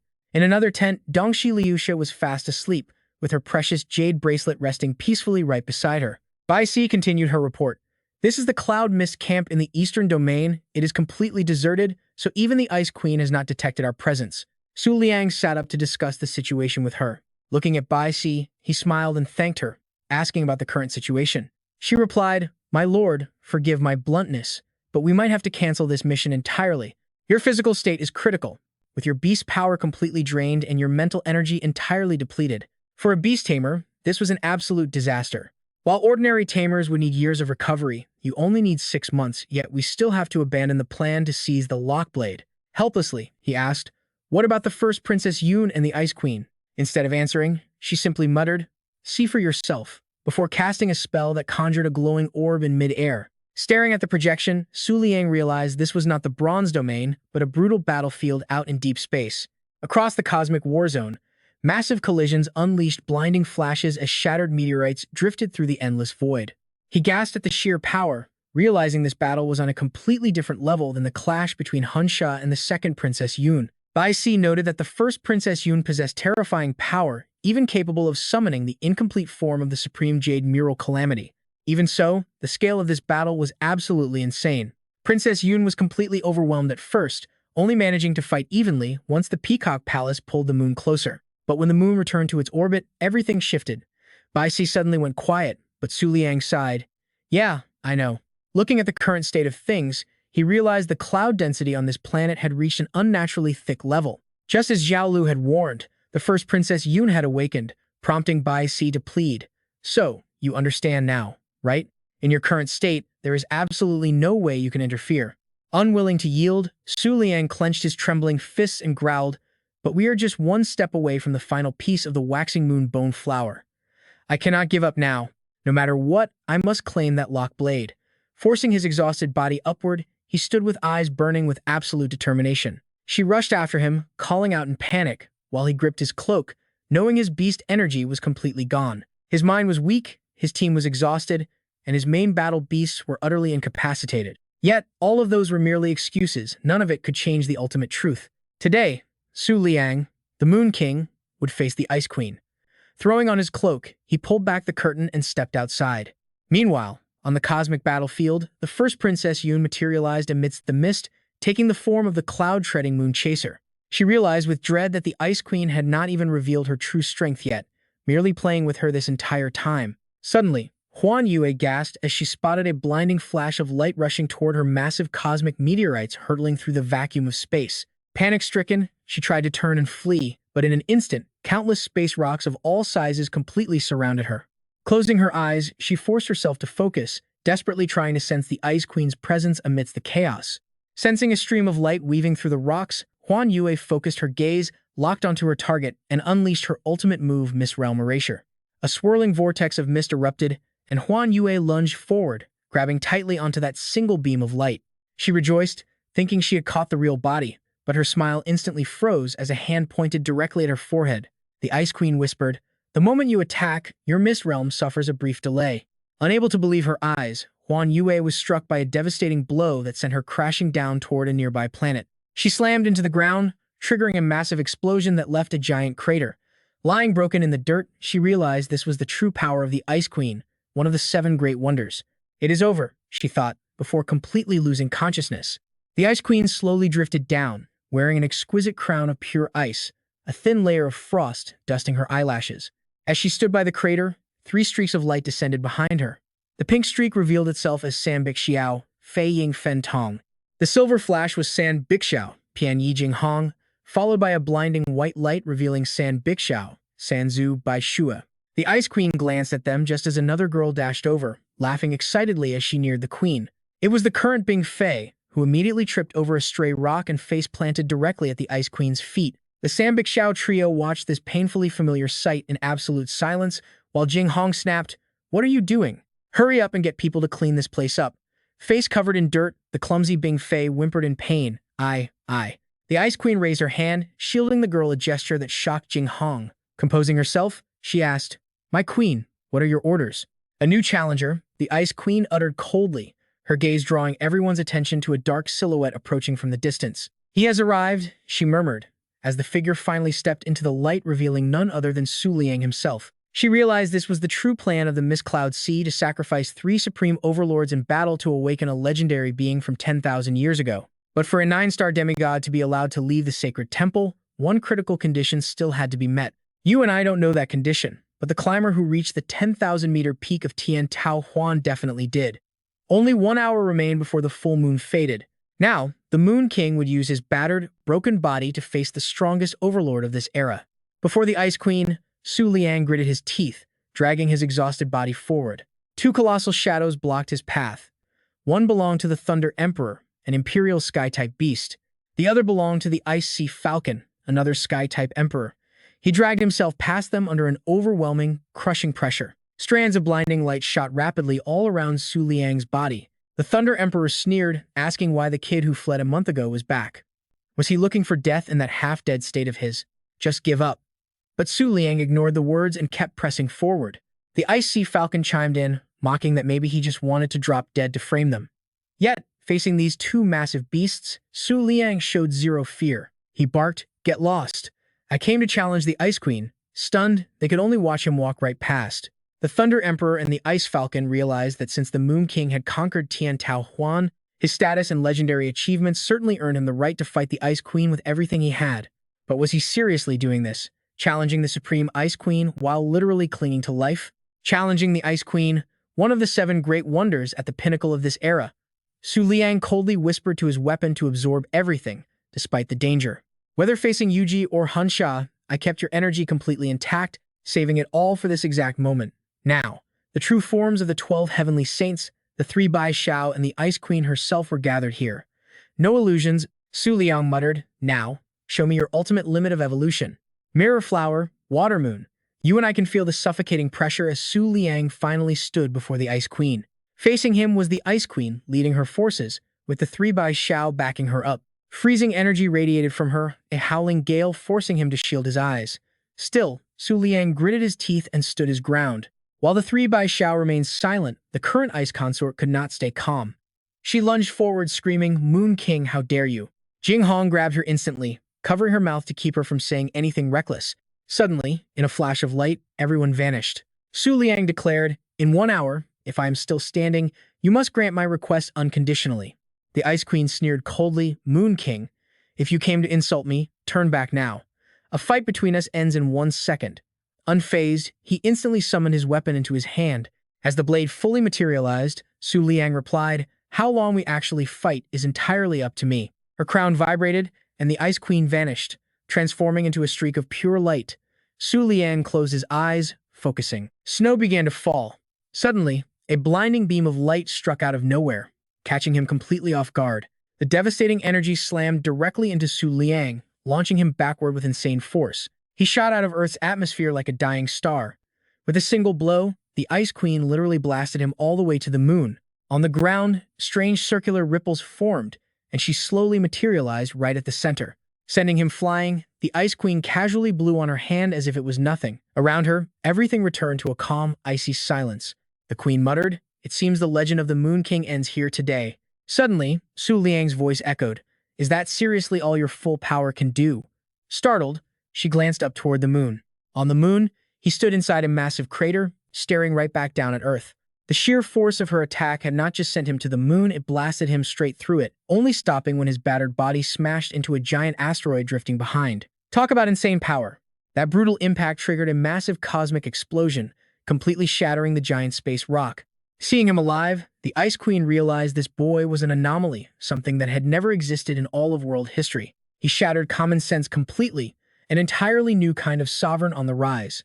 The Ice Queen lunged straight into space to clash with Su Liang, triggering a series of massive explosions. Watching this cosmic clash, you and I are probably wondering the exact same thing, just how is the Moon King still standing? Jing Hong wondered how his exhausted, battered body could possibly survive the brutal onslaught of the Ice Queen. Just then, another earth-shaking blast erupted. As the dust cleared, he gripped his blade and muttered, 58 minutes left. Su Liang swings his Star Slasher glaive forward, but deep down, he knows this legendary weapon is just a massive bluff. He realizes there is absolutely no way he can face the terrifying Frost Queen in a direct clash. Closing his eyes, he reminds himself that his true ultimate power is actually dormant, locked deep within his own body. Suddenly, Su Liang's eyes snap open with steel determination. He has a strong gut feeling that tonight he might actually pull off a miracle. The system rings out. Empowered by his Imperial Moonlight element, his Oblivion Ruined shield can now absorb every single attack and shockwave nearby. If it hits its absolute limit, his body will explode. But in exchange, his defense is instantly boosted by a staggering 5,032,000 times. This form refracts and disperses any incoming impact. Once this protective cube opens up, only 1% of the original damage will linger. While inside this Oblivion state, all of his injuries are completely wiped clean for 60 minutes. But the moment he steps out, every ounce of that stored damage gets violently redirected right back at his enemy. Cooldown is 30 days. From Lake Moon to Mirror Flower, Water Moon, this skill completely sacrifices offense for absolute defense. But this trade-off also means his defensive capabilities have evolved to their absolute peak. With a defense like this, there is zero chance he can lose. Wearing a faint smirk, Su Liang drifts silently amidst a storm of floating cherry blossoms. He looks the Frost Queen dead in the eye and issues a bold challenge. Ice Queen, come on and try to defeat me. She glares back at Su Liang, silent and cold. Suddenly, the Ice Queen's body begins to turn completely translucent. She morphs into a devastating beam of light, piercing through the storm of petals to strike him head-on. But in his Oblivion state, Su Liang remains completely untouched. He reasons that during this 60-minute invincibility window, he is totally safe. All he needs to do is bide his time, then redirect every ounce of her power in one final, devastating counterattack. Still, something about this situation feels incredibly off.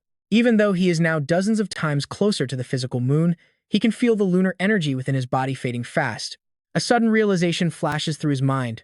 Could the moon hanging in this starry sky actually be nothing but an illusion? He suspects the true raw power of the moonlight element actually originates from their very own home planet.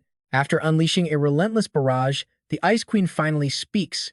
You seem quite relaxed, Moon King, but do you honestly believe pure defense can keep you alive until the end? Still, I must give credit where credit is due. That shield of yours is thicker than the shell of that legendary world wonder. Su Liang freezes. A turtle shell is one of the 7 wonders? Wait, that actually rings a bell. The legendary 7 wonders do not represent the absolute peak of combat power. Instead, they are awarded to those who perform truly jaw-dropping, impossible feats. Once these unbelievable acts gain enough legendary renown, they naturally become classified as one of the 7 great wonders.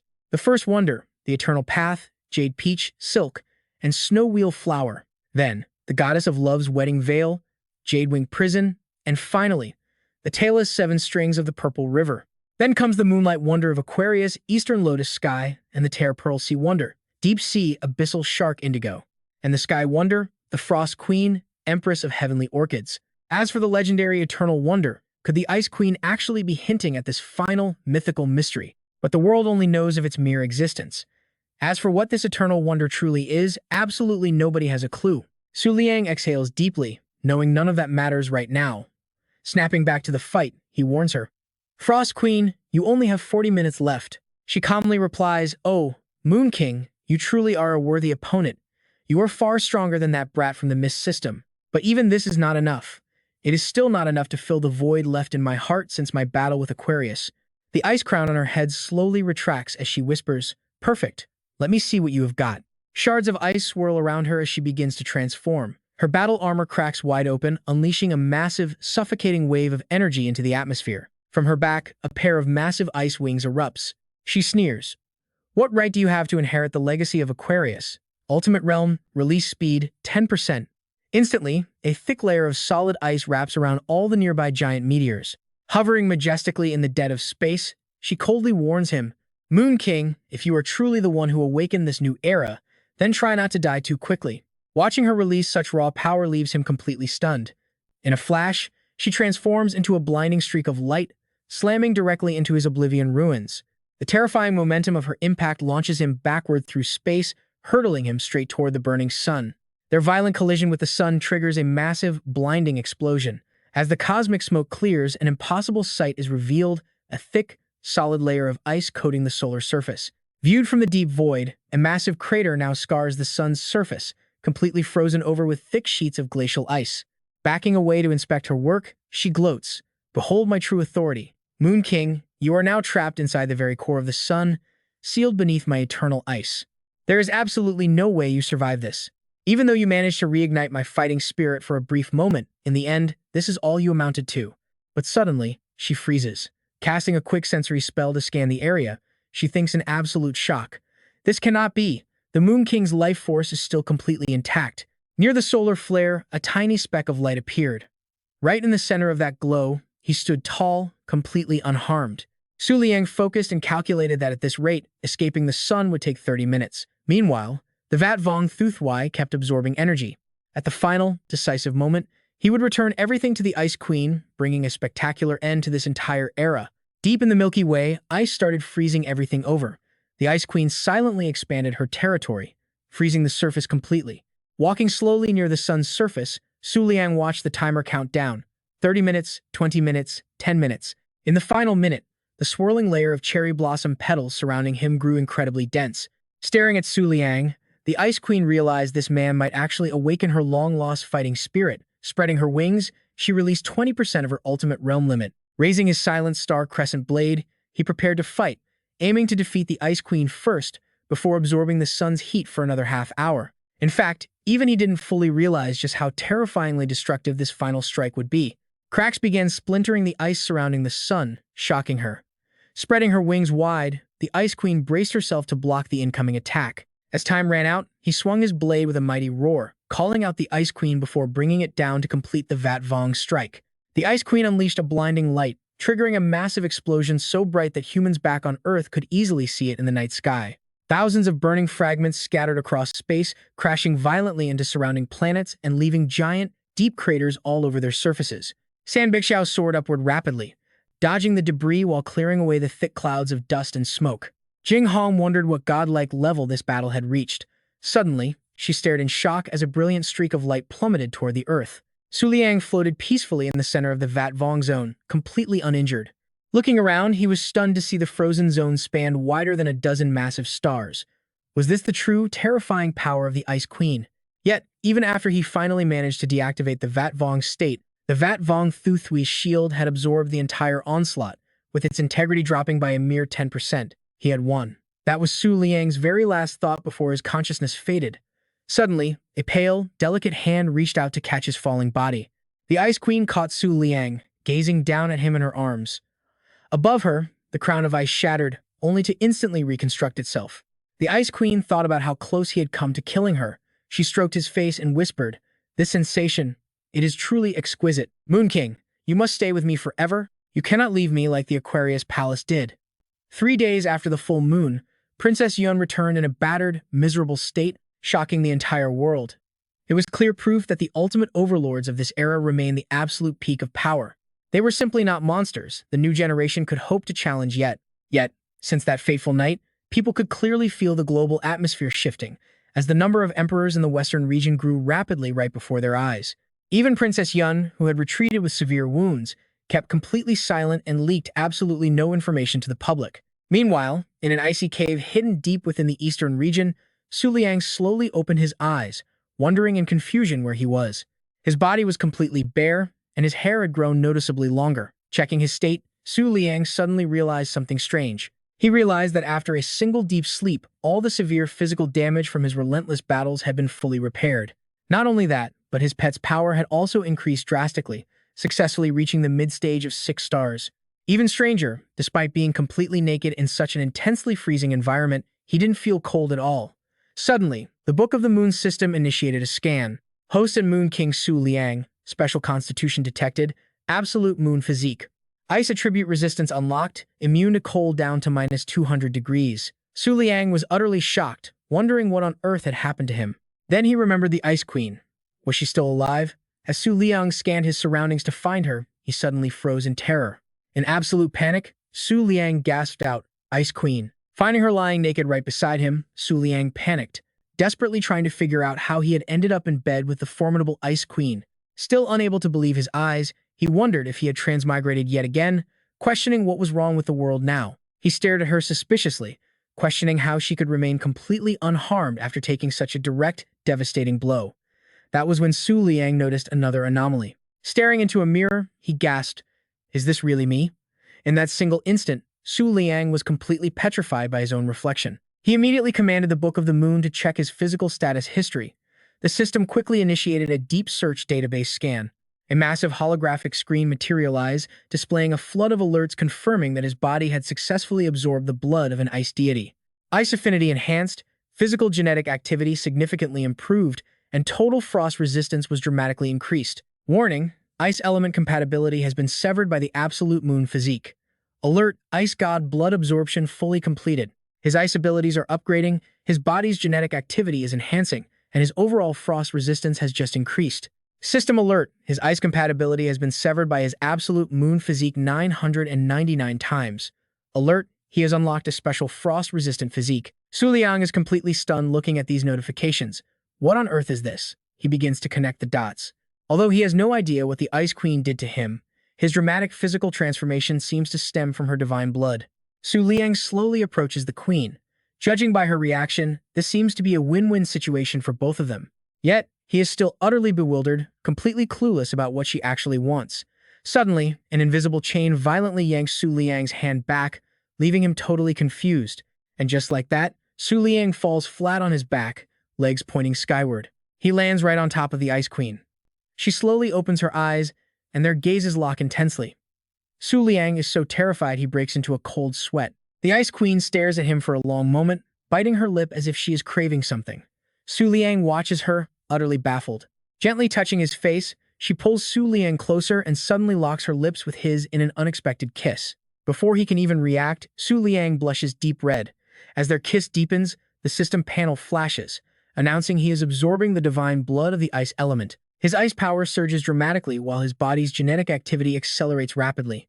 His frost resistance skyrockets, but the system alerts that his ice compatibility has been severed by his absolute moon physique. Snapping back to reality, Su Liang suddenly shoves the Ice Queen away. He freezes, covering his mouth while coughing, as the system issues another alert. The concentration of the divine bloodline has broken all limits, unlocking a new power called Sky's Blessing. Sky's Blessing divides his health into 7 stages. Whenever he takes damage exceeding 1/7 of his total health, the excess damage is completely negated. Each of these health stages will recover once every 10 days. After reading this, Su Liang is still confused, but looking at the health bar above the Ice Queen's head, he suddenly realizes, wait, he never actually defeated her. He realized he had only managed to shave off a mere 1/7 of her total health. Su Liang wonders why on earth she would grant him this power.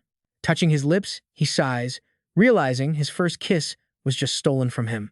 The Ice Queen speaks up, telling the Moon King not to panic because he is the winner. She happily tells Su Liang that, by their agreement, he can ask her for absolutely anything. Without a single second of hesitation, Su Liang makes his demand. He asks if he can have the blade mount of the Chengxing Yanyu. The Ice Queen agrees immediately without a second thought. Of course, since that is exactly why he came here, she promises to take him there very soon.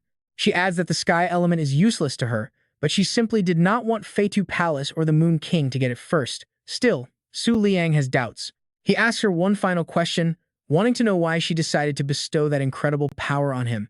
Smiling softly, the Ice Queen leans forward and approaches him, noting that Feidu Palace is about to emerge and he will surely have to go there. She explains that since she is guarding this domain, she cannot accompany him on his journey.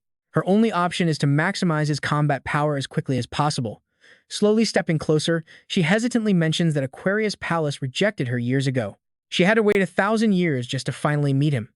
Liang is absolutely stunned as he listens to her words. His absolute moon physique can cleanse all impurities, meaning no matter how corrupt her aura is, it will never alter his attributes. Playfully teasing Liang, she offers to bestow another powerful ice ability on him, completely free of charge. Leaning in close, she whispers that she has one tiny request. Shaken, Liang stammers, asking what it is.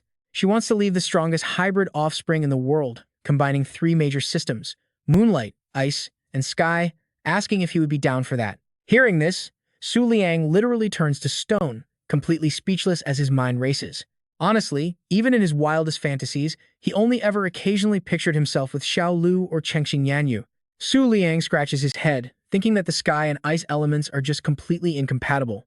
Those two powers are simply too different from each other. Noticing his hesitation, the Ice Queen asks what is wrong. Trying to seduce him, she whispers in his ear that as a legendary, once-in-a-millennium absolute moon physique, he surely knows that making a child together will not affect his cultivation, right? Hesitating, Liang softly replies that he is just thinking it over. Gently holding the Ice Queen, Liang asks how powerful this child would actually become. Clearly swayed, he seeks confirmation about just how strong their offspring would be. Will they be unstoppable? Hearing his question, the Ice Queen flashes another beautiful, knowing smile. She asks if he has ever heard of the legend of Taishang Bihaoji. She shares that 50,000 years ago, as far as she is aware, Taishang Bihaoji conceived an offspring with the White Deer Emperor. But as she continues her story, there was absolutely no news of them after that. Can you guess why? Meanwhile, she envisions a goddess with long horns growing from her head. The Ice Queen explained that from start to finish, absolutely no one had ever witnessed that mysterious existence. It had likely been sealed away for tens of thousands of years, waiting for this exact moment to end their entire era once and for all. The real threat was the White Deer clan, a hybrid powerhouse forged from the blessings of multiple gods, possessing the catastrophic strength needed to wipe out the current era. Perhaps that entity had already awakened in secret, using the high-ranking nobility as nothing more than a convenient shield.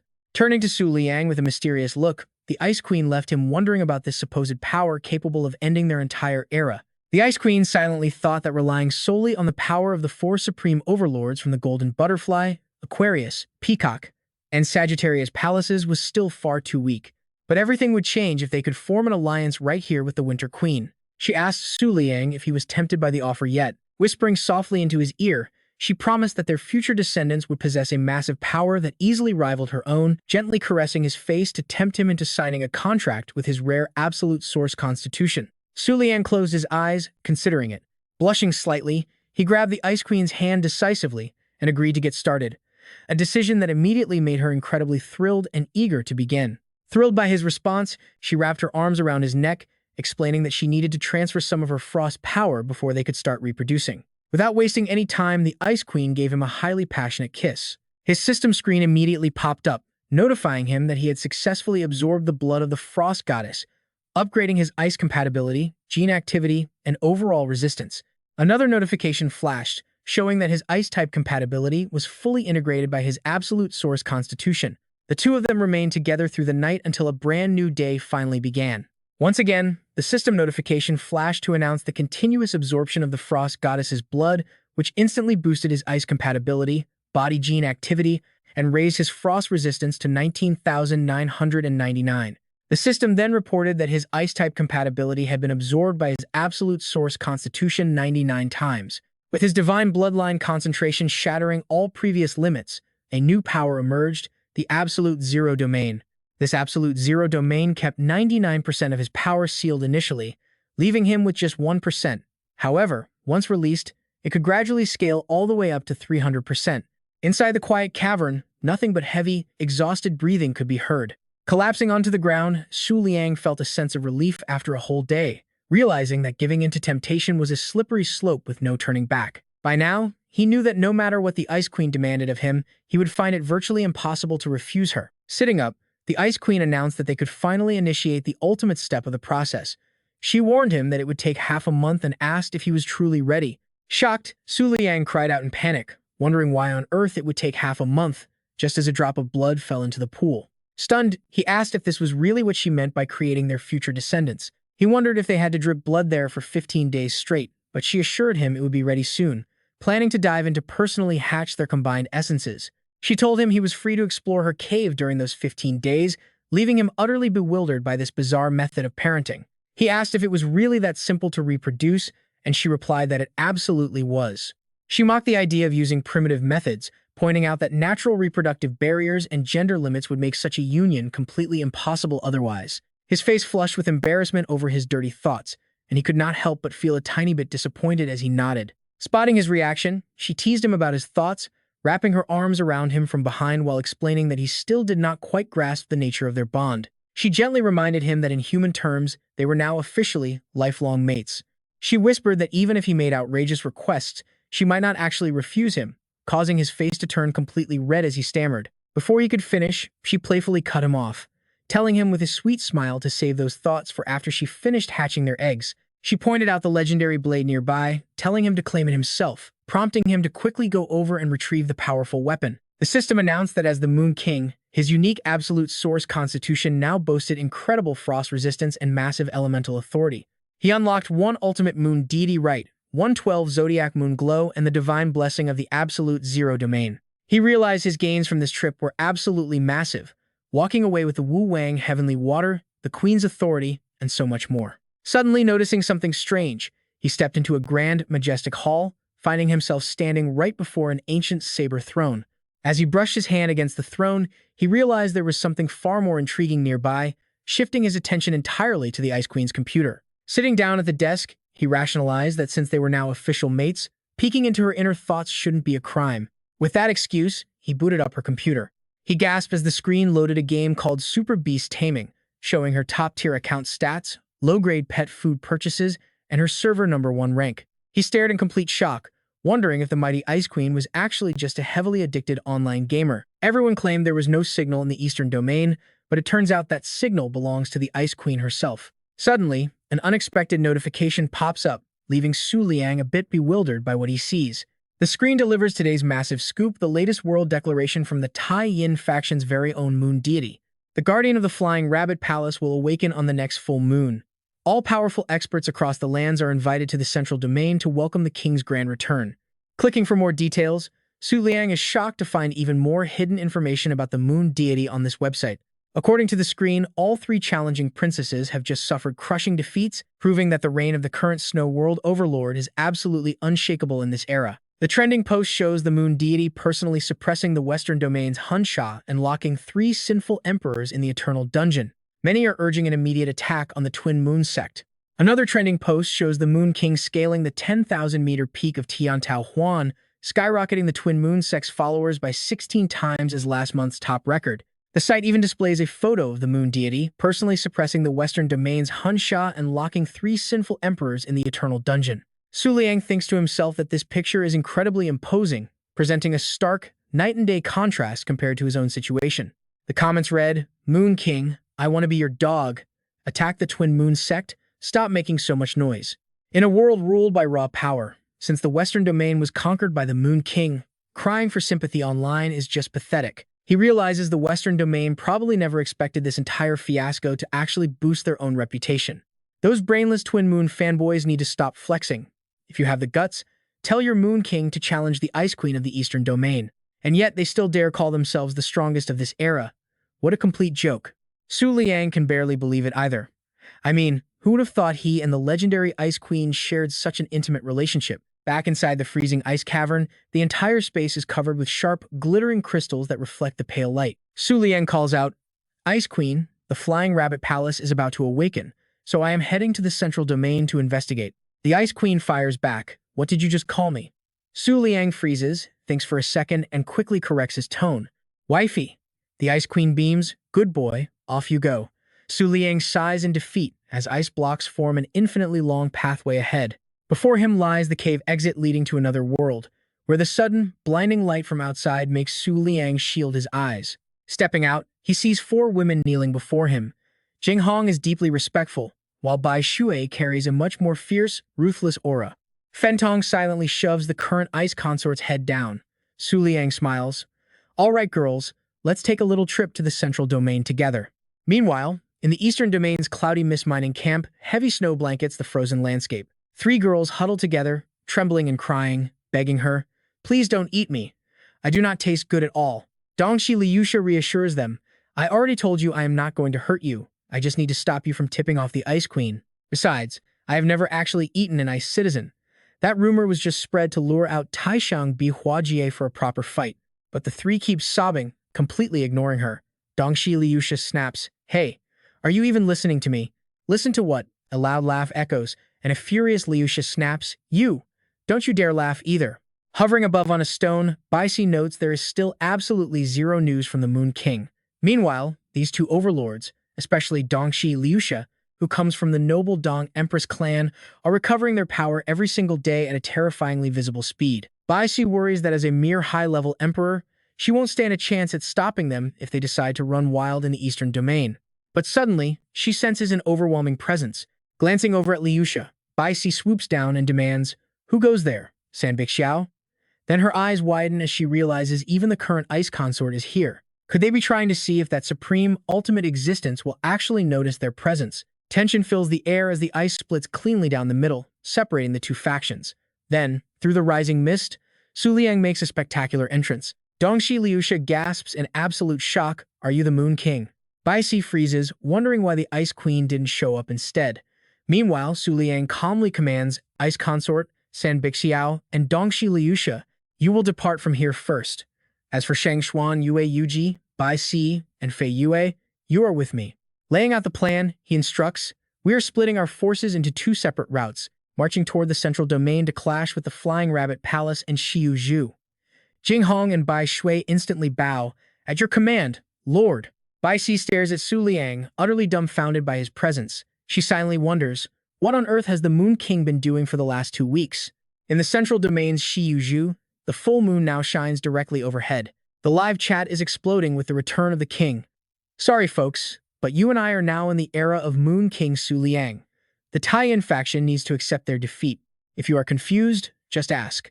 What exactly is the former Moon King's rank on the Tiandao ring anyway? Those Tai-In faction haters need to beat the Moon God Palace before crying about the Moon King.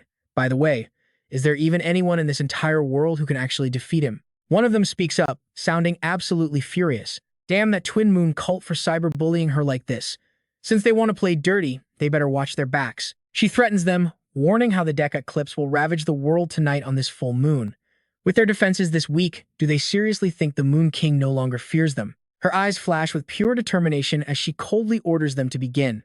The remaining 5 seal pillars shatter completely, casting a cold, eerie gray-blue sky over the entire 10th yin pillar. A pale full moon shines over the desolate wasteland. In the quiet darkness, a group of figures in white robes silently makes their way forward. Their long shadows stretch across the ground under the moonlight. Towering stone pillars loom ahead, ancient and dripping with sacred, eerie mystery. The elder sister speaks up, wondering if abandoning all other sectors to protect only the 10th yin pillar is truly the right move.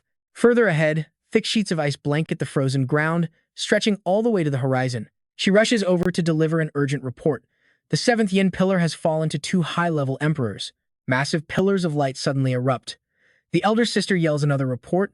The 6th yin pillar has just been shattered by the overlord. The sovereign's voice rings out coldly.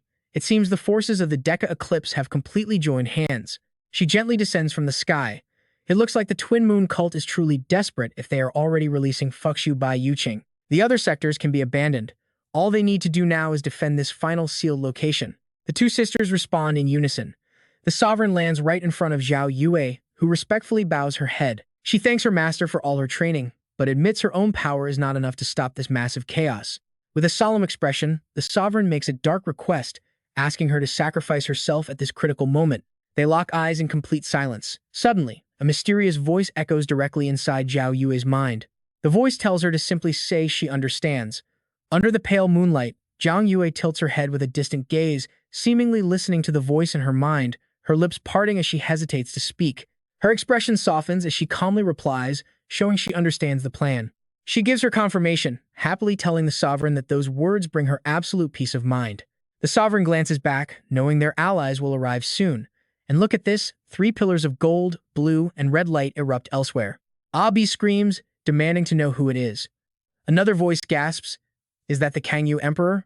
Shrouded in glowing cherry blossoms, Yu Wangmu elegantly bows, introducing herself as Yu Wangmu of the San Wangquan. Next is Xiao Hu of the Western Sacred Clan, the Western Region King, and finally, the White Deer Clan of the Eight Divine Spirits. The three Cloud Princesses have arrived. The sovereign winks, revealing she spent half of the Moon God Palace's wealth to hire them. Under the dark night sky, the gray earth below sparkles with light like a field of diamonds. She notes that if the eastern region weren't blockaded, the Frost Queen herself would have joined them too. A massive explosion erupts in the distance. The sovereign glances over, confident that even the entire Decca eclipse is no match for them. Lightning rips through the sky, illuminating the dead land in a cold glow as rumbling thunder signals the start of an epic storm. The sovereign boasts that even the legendary Moon King would think twice before facing their current lineup. Holding up her phone, Abi cheers in excitement at seeing the real Kangyu Emperor in person. On her screen, the live comments are flooding in, asking where the Moon King is since even the Cloud Princesses and Yu Wangmu showed up. Others point out the funny-looking disciple from the nearby Holy Land, asking if that is really the Holy Maiden, Zhao Yu. She doesn't look strong at all. Another commenter just asks to be filled in. They wonder why they needed to invite so many powerhouses just to fight the Moon King. Is he really that insanely powerful? Abi yells out in excitement, but a sudden foot stomps right into her face. Whack, she screams, asking who did that. The sovereign glares at her with hands on her hips, strictly asking the third consort what on earth she is doing. Bai points to her screen, explaining that she is running a live stream. The sovereign just stares back with a completely blank face. On her phone screen, the sovereign's face is framed by comments calling her a breathtakingly beautiful and powerful goddess. They cannot believe the Moon God Palace has such a stunner, or rather, that someone this strong could look so beautiful. Abi happily gloats about dominating the chat, yelling for everyone to move aside. And honestly, you and I can definitely see why she's so excited. Palace Master, times have changed. Just the rewards from these past few hours alone can easily cover the entire cost of requesting help from the Lunar Temple. ABC's voice rang out, questioning if all of this was not done simply to secure funding for the Lunar Temple. Kang Yue watched silently as sudden flashes of lightning began to rain down relentlessly from the darkened skies. A massive explosion erupted, unleashing a blinding white light. All six of them, Kang Yu, Xiao Hu, Yu Jingmu, and the three Cloud Princesses stood there completely frozen in sheer shock. Cloaked figures in white hoods suddenly appeared, hovering silently in the sky above. Having been severely wounded by the Golden Butterfly Palace, the third lunar eclipse still had not regained consciousness. The 10th lunar eclipse lacked the strength to break the seal. Then, one of them began removing their hood, declaring that the 7 of them would destroy everything in this place. The Overlord thought in shock, realizing this was the exact event that unfolded at the Divine Sacrifice tens of thousands of years ago. Could this be the mastermind who ended the 4 consecutive victory streak of the Moon King of Flower Fairy Palace, forcing them to retreat? Xing cast off her cloak and looked down at them, her thoughts revealing her identity as the Taiyan faction's second lunar eclipse, Tian Xingqi. Elsewhere, Su Liang hurried along. Knowing that Bao Xuanyi, San Bingxiao, Bing Fei, and Bing Shiliu had already arrived, he knew he had to pick up his pace. Suddenly, he froze, his eyes widening as he glanced backward. He couldn't help but wonder about this strange presence. Staring at the 2 entities ahead, he realized things were about to get difficult. Standing before Su Liang was a red creature with 2 arms and legs, grinning widely with only a single, giant eye. Hovering right beside it was a floating cloak, trailing heavy chains underneath like the writhing tentacles of an octopus. The white-cloaked figure spoke up, telling the Moon King that they both knew this would be his absolute final chance. The red monster added that the Paramita cult's power was depleted, meaning they had to finish him off right here before the 10 lunar eclipses invaded the core. He calculated that the Paramita cult had truly hit a dead end, and these 2 had absolutely no intention of leaving here alive. Su Liang sighed and told them he did not understand. Stepping toward them, he muttered that he had no clue what they were thinking. He coldly remarked that he simply could not comprehend why mere flies like them would willingly seek their own demise. A giant eye gleamed in the dark sky, its piercing gaze cutting deep into space as if tearing through reality itself. A blue ring hovered in mid-air, radiating a soft yet immensely powerful glow of pure, raw energy.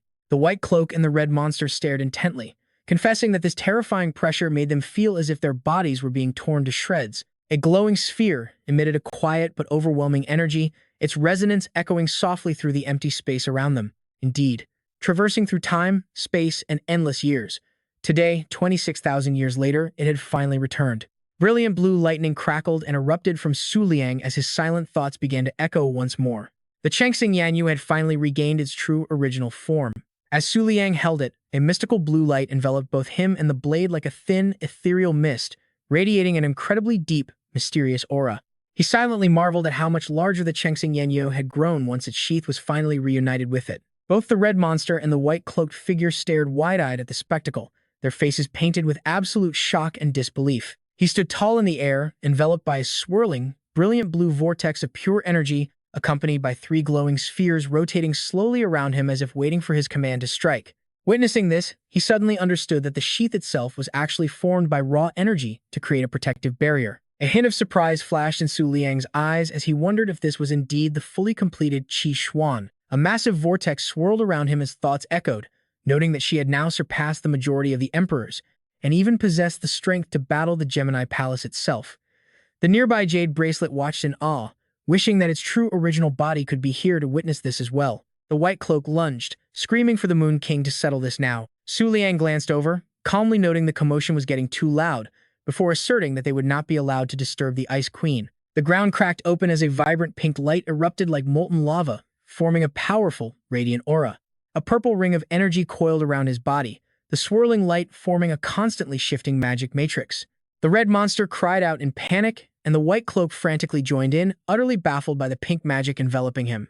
As Su Liang marched forward, they trembled, wondering how they, the peak rulers of creation, could fear a mere human. Could they truly be terrified of a human?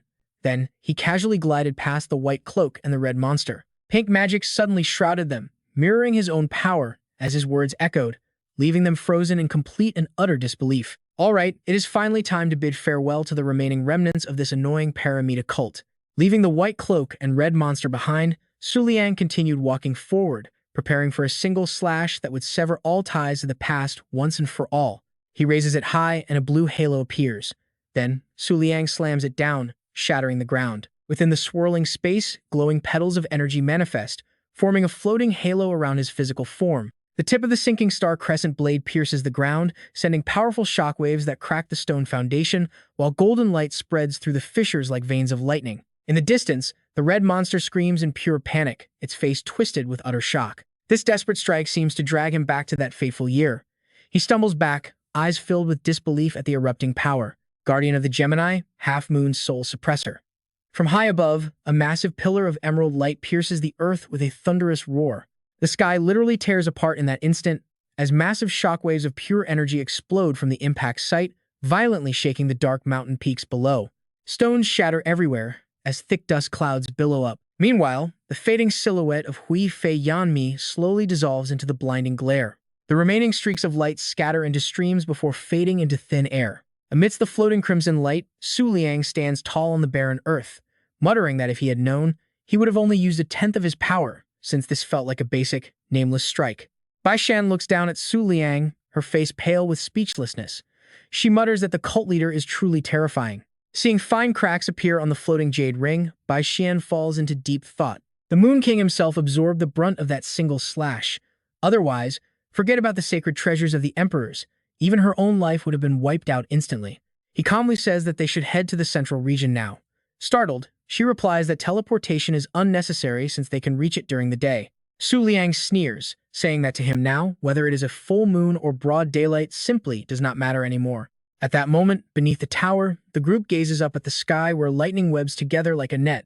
Zhao Yue stands in silent shock, while Redhead freezes, whispering that 77 overlords have gathered. The overlord sneers, mocking that this welcoming committee is a bit too formal, while the remaining members hold their breath in tension. Xing looks down and notes that nobody seems to want to fight her. But just as she speaks, something unexpected happens, causing her to freeze in her tracks. Suddenly, Kang Yue steps forward to accept the challenge, pulling a pink umbrella out from her robes. Beneath the pitch-black sky and crackling lightning, Kang Yue stands quietly in the distance, holding the pale pink umbrella. As her eyes fix on the floating figures, the overlord is stunned, realizing that her umbrella easily surpasses even the treasure of the waxing moon emperor Naluo and the Da Lotus. Exuding a majestic aura, she declares that the Tian Tuo Huan has never participated in any major battle during the Moon God Festival, and it has never taken a side in any conflict either. Xing looks down as Kang Yue continues, stating that she is only here because of her friendship with a disciple of the Flower Fairy Palace. With a cold gaze, she declares that since they are allies of the Flower Fairy Palace, she must return the favor with a strike. Hearing this, Tian Xingzi covers his mouth, bursting into giggles, while Xingxing laughs so hard she literally bends over backward. The young girl laughs, mocking her friendship and telling her to just admit she wants revenge for her mother. Kang Yue's face instantly darkens. In midair, Xingxing suddenly lunges downward, her hair flying wildly, her face twisted with pure malice and murderous intent. She screams that if she wants to die, she will personally test the power of the Moon King, who won 3 consecutive Moon God festivals back then. A pillar of blue energy shoots straight into the ground, whipping up the earth into a swirling vortex of blinding light as her voice roars through the thunder, to see just how pure that bloodline is. Right then, a massive explosion erupts in midair, sending dust and shattered stone flying in every direction. The radiant light whips through the Overlord's hair as she reflexively turns away, shielding herself against the terrifying shockwave that just crashed down upon them. Below, the ground shatters, looking as though a massive earthquake just ripped through the land. Amidst the thick dust, the warriors lie collapsed. Redhead frantically asks the Overlord where Emperor Kang Yue and the others went. She replies that they teleported in an instant and have already clashed. In the central region, near the South Sea, a massive explosion occurs, blasting rocks everywhere. Right in the center, a brilliant source of energy erupts. Kang Yue opens her cherry blossom umbrella to defend. Instantly, petals fill the sky, blocking out the blinding torrent of light surging toward her. With a cold snort and a sudden burst of killing intent, Xingxing lunges straight forward with absolute fury. 2 opposing lights tear through the dark sky like colliding stars, making the very air tremble as explosive energy radiates outward in a violent, swirling vortex. Silently observing the chaos, the Overlord makes her decision, declaring that since the war has finally begun, they should choose their opponents and join the battlefield immediately. Suddenly, heavy snow falls, and her eyes widen in sheer surprise. Amidst the ruins, magnificent structures are now reduced to mere dust and debris as a colossal pillar of ice rises into the sky, cold and razor-sharp. Atop the structure, Dongxi Liu Sha, Bingmin, and Jing Hong stand in silence, gazing down below. Meanwhile, Kang Yue and Xingxing pause their battle. Kang Yue feels the overwhelming pressure, wondering if this powerhouse belongs to the legendary Eastern Empress clan. Dongxi Liu Sha shouts out, demanding everyone stop fighting and look at her because she has a major announcement to make. The Overlord, Yu Wangmu, and Ji Yue are completely bewildered. Dongxi Liu Sha mocks them all, calling them fools as the legendary Sanbi Xiao appears on the mirror, revealing her true form at last. While the other emperors look quite impressive, this snow girl is so deathly pale she looks like a corpse, and her intelligence seems completely lacking. That is just how the Three Beauties clan is, and the legendary Ice Queen is bound to be even more breathtaking. Xiao Hu and Yu Wangmu stand frozen, staring straight ahead.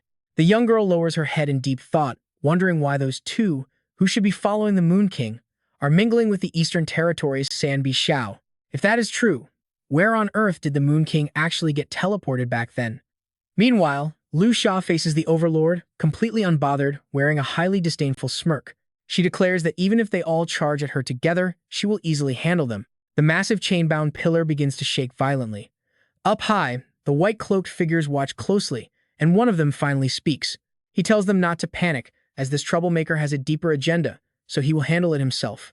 As he pulls back his hood, he orders his subordinates to monitor the situation and use the chaos to eliminate the Moon God Palace Overlord. With those final words, he charges directly at Liu Sha. A blinding light shreds his cloak, revealing his true identity as the 4th Eclipse, the heavenly martial battle god, leaving the girl beside the Overlord in utter shock. She wonders if that is truly the 4th Eclipse, as he looks severely wounded and near death. The Overlord stares at the wound, noting that even though it was just a surface cut, it has not healed even after thousands of years. Hearing this, she touches the scar, trembling with rage as she remembers the mark left by the one who became the Ice Feather's celestial Killen. Liu Sha points at the eclipse, laughing hysterically as she mocks her for being a defeated underling of the Eastern Empress clan. That mocking laughter fuels her murderous intent, sending a massive wave of energy crashing down from above into a stone embedded in the ground. Liu Sha calmly walks through the raging vortex, casually blowing a soft breath of air that strikes right at the very center of the storm. The violent storm gradually dissipates, leaving Liu Sha standing completely unharmed in the middle. The eclipse grinds her teeth in pure frustration, unable to land a single scratch on her. Liu Sha raises both hands like sharp claws, seemingly preparing for a deadly strike, but she suddenly just stretches lazily, leaving Yu Wangmu completely baffled by her bizarre actions. Before anyone can react, she spins around and freezes in absolute shock as a massive boulder hurtles straight toward Yu Wangmu's group. Liu Sha gleefully praises the result, finding the destructive impact quite impressive. From below, Hai Yun angrily yells at her, but Huan Yue quickly holds him back, warning him not to fall for her tricks since she once fought the first generation. She suggests they focus their attention on seriously dealing with the Tai Yin faction's annoying rabbits. Suddenly, Huan Yue gasps in terror as the sky shifts, revealing the arrival of the third eclipse, the sunken moon prison lord. The eclipse gasps, noting that the third eclipse has finally recovered enough to open his massive eye to such a degree. A cold voice echoes from the stone, calling them useless trash for wasting time instead of just killing her and ending this. The Overlord watches warily when suddenly, a devastating beam of pure energy blasts from the third eclipse directly at her.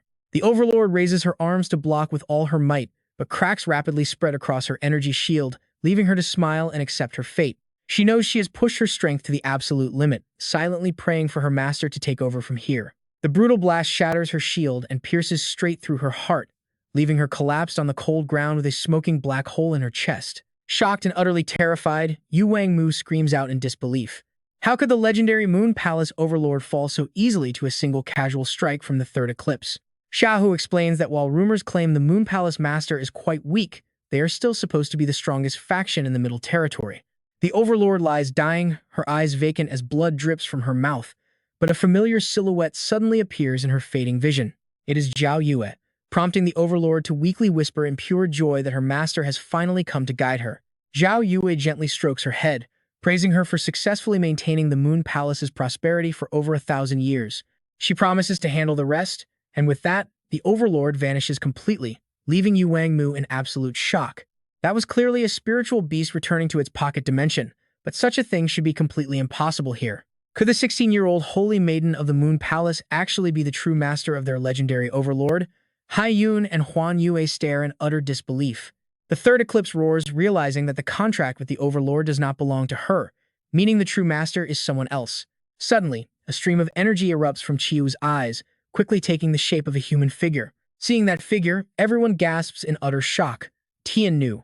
Yushi grits her teeth and growls. Damn it, is that old hag still not dead yet? Just how much longer does she plan on living? Tian Nu stands silently after emerging. Yu Wangmu and Hai Yun watch in disbelief. It really is the legendary Tian Nu. She looks around at her surroundings and speaks quietly. We must finish this quickly. There are still 27 hours left before the 10,000-year event begins. Taking a step forward, Tian Nu firmly declares that every single second of her manifestation is incredibly precious. Looking down at the motionless body on the ground, she says, Little Chiyue, please move away for a moment. With those words, the body rises on its own. Chiyu raises her right hand as energy wraps around her arm, manifesting a flute. Everyone's jaw drops at the sight of the instrument in her hand.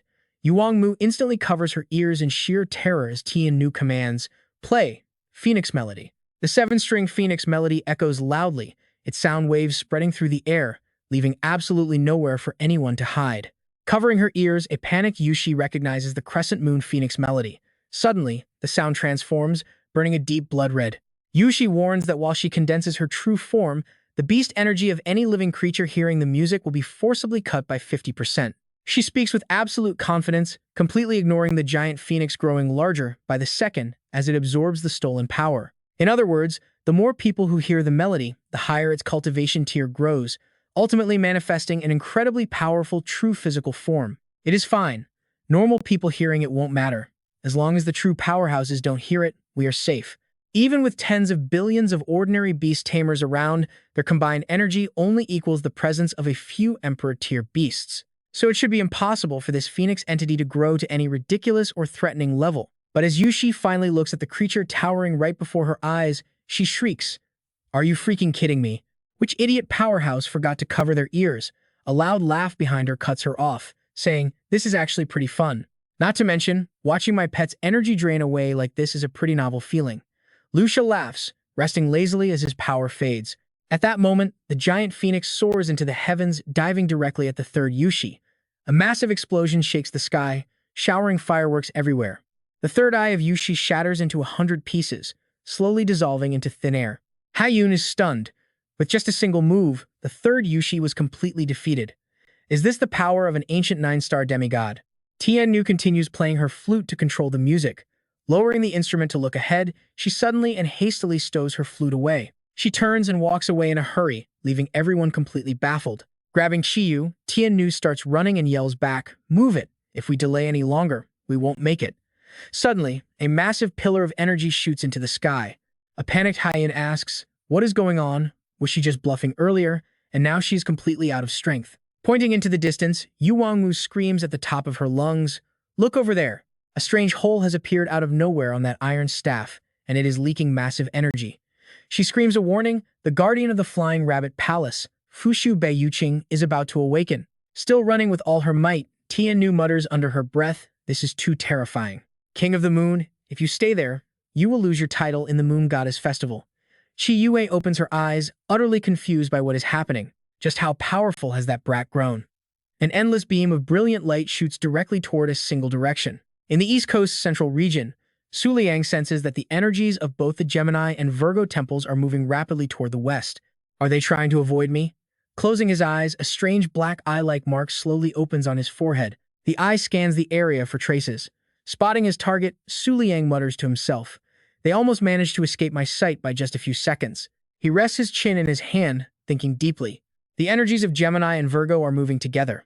Could they both be under the control of a single beast tamer? Somewhere near the western region, Tiannu and Chiyo stand on a rocky ledge, breathing a sigh of relief. It seems they finally managed to escape his detection range. Chiyu asks, in confusion, "Master, what are we running from? No matter how powerful the Flying Rabbit Palace is, they cannot completely wipe us out. Are we really just going to abandon the Moon God Palace like this?" Feeling utterly confused, Tiannu tries to explain, "The Flying Rabbit Palace? Little Chiyu, you misunderstand. I manifested this time prepared to fight the Flying Rabbit Palace, but an unexpected variable has completely changed the situation." She looks worried. "A real monster has entered the central region. I could not let you stay there. I have a bad feeling that if you witnessed the truth, you would lose your will to fight and be stripped of your Moon Goddess Festival title." Chiyu ponders. As a champion of the Moon Goddess Festival, who could possibly be powerful enough to break her fighting spirit? Meanwhile, a sudden bolt of lightning strikes the chain-bound stone pillar, shattering it into pieces. Out of the dust, a massive silhouette emerges. Nether Queen, Mother, and Xiao Hu stare in absolute terror. Hai Yun's group is equally shocked, while Eclipse and the white-robed cultists bow deeply in absolute respect. She is the 8th Moon Radiance Palace, guardian of Fidu Palace, and current leader of the Taiyin 10 Eclipses, Fushu Bai Yuqing. As Kang Yue and Xing Xing face off in a tense standoff, the little girl suddenly flinches, sensing something dangerous. Xing Xing snaps her head back and vanishes in an instant, leaving Kang Yue completely bewildered. Kang Yue wonders why her opponent suddenly abandoned the fight. Did something completely disastrous just go down on the other side? Standing tall, Bai Yuqing takes a massive deep breath and roars, "Ice Empress Goddess." Instantly, violent streaks of lightning rain down from the heavens, tearing the earth apart. Struck by the relentless lightning, Xiao Hu is completely helpless and immediately collapses into unconsciousness once the storm clears. Meanwhile, Nether Queen Mother desperately shields herself with a protective barrier of raw energy. Watching from the cliffs, Lu Sha licks her lips in excitement. Finally, a real opponent worth watching. Suddenly, a hand gently taps Bai Yuqing on her shoulder. The leader of the Taiyin faction, Fairy Moon King, materializes right behind her, snapping her fingers with a casual smile. "Easy now, easy. Since you are finally free, there is no need to be so angry. Look, aren't there plenty of old friends here to welcome you back, like Tao Yuan and Haiti?" "Wait." Fairy Moon King notices Lu Sha and muses, "Why is the Donghu clan here too?" She offers a friendly wave. Just then, Xing Xing arrives, crying out in pure joy, "Master Fushu Bai Yuqing." Meeting her call with absolute silence, Bai Yuqing looks up at the sky and wonders, is this truly the moonlight of this era? With a cold glare, she opens her mouth wide, gathering massive amounts of energy. Fairy Moon King watches her actions closely. Watching in utter confusion, Bai Shui nervously asks, what on earth is she planning to do? She replies with a playful shrug, "I have no idea." This child is quite hot-tempered. Once she snaps, even a master like the gathering energy grows immensely. Finding the perfect moment, she unleashes the power toward the sky, causing the entire earth to rumble. That devastating blast surges straight toward the moon, shattering it into thousands of fragments. Everyone below watches in awe as the pieces rain down. No one can believe their own eyes. Their jaws drop in absolute shock at this unprecedented display of sheer, overwhelming power. Jing Hong gasps, "This is impossible. A power level of this scale is completely beyond anything we can comprehend." Su Liang stands completely frozen, speechless. He then smiles with intense excitement. This really is an inescapable destiny. Suddenly, the Book of the Moon chimes. New Constitution acquired. Heavy Moon Constitution. Fushu Bai Yuqing. Current moonlight constitutions collected Blood Moon Constitution, Sacred Moon Constitution, and Waning Moon Constitution. Heavy Moon Constitution, the reward allows choosing one of the inherited bloodline constitutions.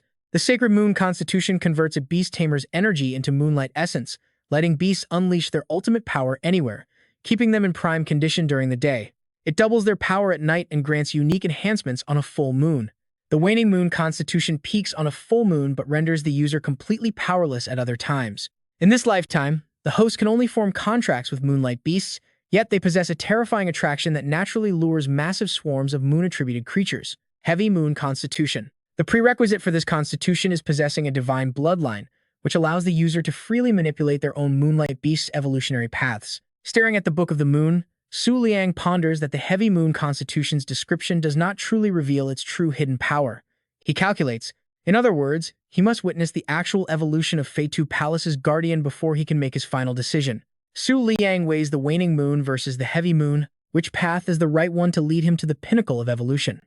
Turning around, he asks, I need you to test Feitu Palace's true combat power for me. The cracked jade ring recoils in absolute disbelief. Wait, is he actually talking to me? It hesitates in fear. My original true body was destroyed long ago. With this shattered form, how could I possibly hope to defeat Fushu Bai Yuqing? Book of the Moon. Let's start the draw now, Liang commands, completely ignoring its complaints. Book of the Moon, perform the lottery draw right now. You know exactly what I want, and I'm only drawing once. He firmly warns it. I will judge how I treat you in the future based entirely on your performance today. You only get one shot, so make it count. At his words, the book immediately flips pages to announce, new library successfully unlocked. Liang praises, good boy, that is how you do it. I will reward you later. Suddenly, the ring senses something incredibly bizarre. This is impossible. This aura belongs to the true body of Yu-Ji, Supreme Grade Moon System, Bu Chenling, 7-string crescent moon. Yu-Ji's true body was supposedly annihilated 70,000 years ago by miracle Wu-Wei crescent moon Zixiao, one of the 7 great wonders, the Janduan. The jade ring trembles, whispering that after 70,000 years, it has finally appeared again. It rushes toward Yu-Ji, shattering completely the moment it touches her bracelet. A massive ring of energy now surrounds her. He orders, all right, let us go. Help me test the current strength of Feitu Palace. Yu-Ji looks directly at Liang, walking slowly toward him. Yu-Ji gently presses her lips against Liang's, leaving him completely speechless as he stares back at her. Meanwhile, chaos erupts where Yuqing shattered the moon. Everyone watches the scene before them, fully on guard. Xingxing realizes this is the guardian of Feitu Palace, Fuxu Bai Yuqing. No wonder she was once feared as the legendary moon demon god. The girl hiding behind the boulder watches in sheer disbelief, wondering if anyone can actually defeat the mighty Feitu Palace. Even the great Emperor Kangyu himself could never destroy the entire moon like that. Despair takes over. Is there truly no living soul who can stand against Feitu Palace and the former Moon King? But right at that moment, the former Moon King spots a sudden mysterious flash of green light piercing the darkness. Yuji appears with a calm smile. Huan Yu asks Haiyun who that is, but the young girl has absolutely no idea. Xingxing and the cloaked figure are equally clueless, while Liusha stands there, utterly dumbfounded by this arrival. Yuji floats over to Yuqing and speaks, to think that after tens of thousands of years, these new little brats have become so incredibly arrogant. She demands to know, what on earth is this thing? With a friendly smile, she replies, never mind that. I have been around since 70,000 years ago, and today, only 4 people in this entire world actually know my true identity. Kang Zhuanyu, Nailu, who is currently held by Emperor Kangyu, and the Heavenly Maiden watching from afar. Hearing this, both Liusha and Yuqing grind their teeth in pure frustration. What? She shrieks. That high and mighty, lecturing attitude of hers is seriously starting to make my blood boil. Yuqing opens her jaws, gathering a massive burst of energy before launching straight at Yuji. But instead of showing fear, Yuji simply smiles right back at her. The attack fails to touch Yuji. Above her head, the energy and flying debris suddenly freeze in place, completely suspended. The former Moon King wonders, what is going on? Is time frozen? The Ghost Queen Mother shouts back, no, that is not it. Kangyu explains that it is not time standing still, but rather the space around her being stretched infinitely. Yuji takes flight instantly. Yuqing screams, stop it. But before she even notices, Yuji's foot has already touched her pure white fur. Yuji offers a gentle warning. Listen, kid, when you are facing the moonlight, you should always maintain at least a basic level of respect. Haiyun suddenly realizes, shouting, that is the Fuxu Bai Yuqing. The girl hiding behind the rock can hardly believe she was suppressed so easily. The former Moon King thinks grimly that she had a bad feeling from the start, which is why she told Feidu Palace to hold back. Looking at it now, that current Moon King is indeed a massive pain to deal with. Her sudden laughter catches Yuji's attention. To think you do not even dare to show your face. Is the Moon King of this era truly that weak? Former Moon King, do you think he sent you as a scout because he is trembling inside the moon body of Feitu Palace? Everyone stares back in utter silence, completely dumbfounded by that incredibly foolish claim. Feeling embarrassed, the former Moon King asks, is he actually that strong? She looks at Yuji, demanding to know if she belongs to Gemini, Tiank, or Sagittarius. She answers calmly, sadly, none of the above, kid. The Moon King is not holding back because he is afraid of you. He simply wanted to see if your current level is even worthy of him stepping onto the battlefield. She grits her teeth in fury. Meanwhile, Yuqing sends a telepathic message, Boss, since the Moon King put it that way, we should probably make a tactical retreat for now. The current Moon King is actually the contractor of the Golden Butterfly Palace. Not long ago, he even surpassed the first-generation Princess Yun and climbed to the absolute peak of the Tiantao Ring. The former Moon King falls silent, refusing to yield. But seeing Yuqing trembling violently, she cannot help but feel anxious. Wait, what are you doing? Do you have a grudge against the Golden Butterfly Palace? She replies crazily, yes, but I have sensed that the divine blood concentration in them is the highest in existence. Yuqing suddenly begins reciting the concentration levels. My own hybrid blood concentration is 177%. The Frost Queen is at 180%. Tao Yuan stands at 190%, and the Golden Butterfly Palace has already exceeded 195%. Even though bloodline concentration does not directly determine combat power, the current Moon King is heavily tied to the Golden Butterfly Palace. She wonders, is this Yueyao's punishment for our past betrayal? The former Moon King freezes in shock upon hearing those heavy words. Yuqing seems absolutely certain that this current era will soon meet its end. But before that, no matter what, I must fight a full-force battle against the Golden Butterfly Palace. The divine blood flowing through my veins is absolutely boiling right now. With those words, she gathers boundless power.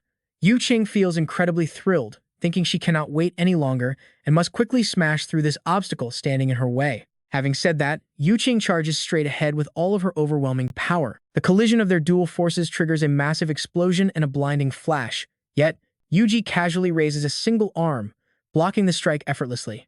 She made it clear if they wanted to meet the Moon King without wasting their energy, they had to show their true strength right now.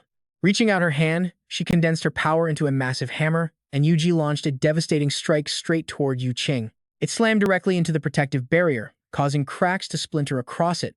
Sensing the danger, Kang Yue quickly spoke up. This was bad. That barrier was set up by Lord Tao Yuan himself. The former Moon King remained dead, silent, her face grim. Ordering her forces to go all out for a quick victory, the former Moon King realized things were grim. She wished their opponent was a true legend, so she wouldn't have to struggle this much.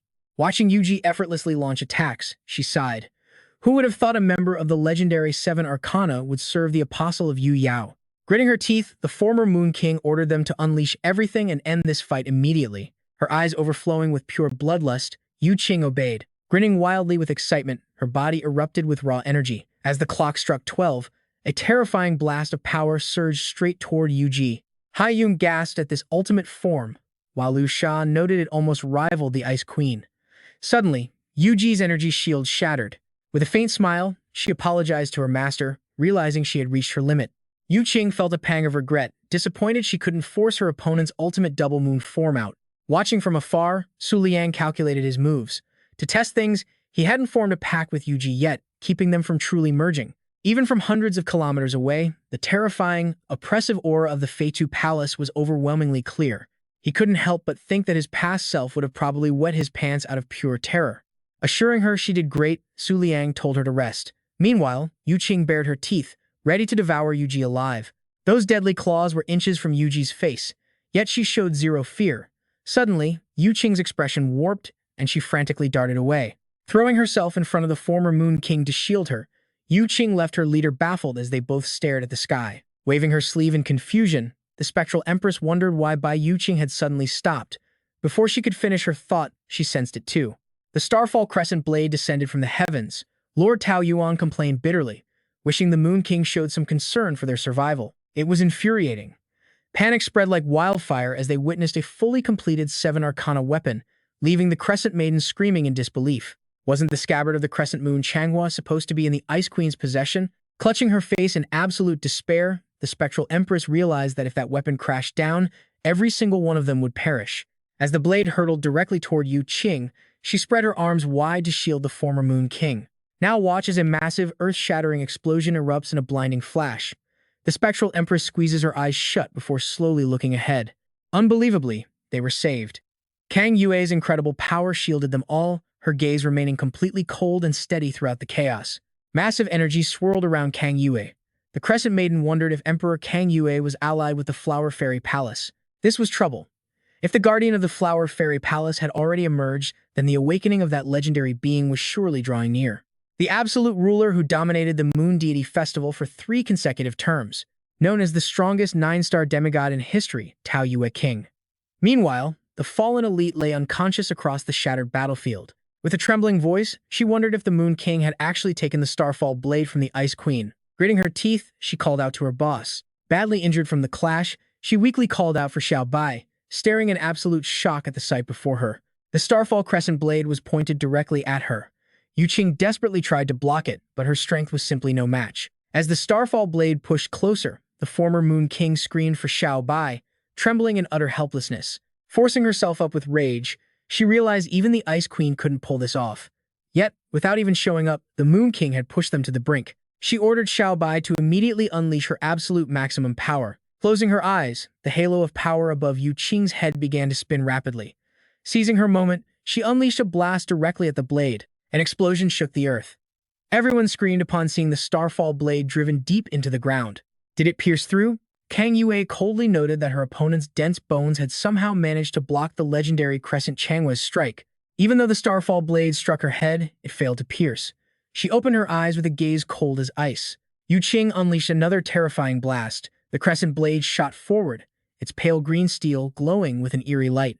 Yu Qing strained to hold it back, locking them in a brutal struggle. Gripping the blade tightly, she forced it away. Violent streams of orange and green energy clashed with destructive force. Releasing the blade, she watched the earth tremble. You can't help but wonder, did she really repel that legendary weapon with just her raw aura?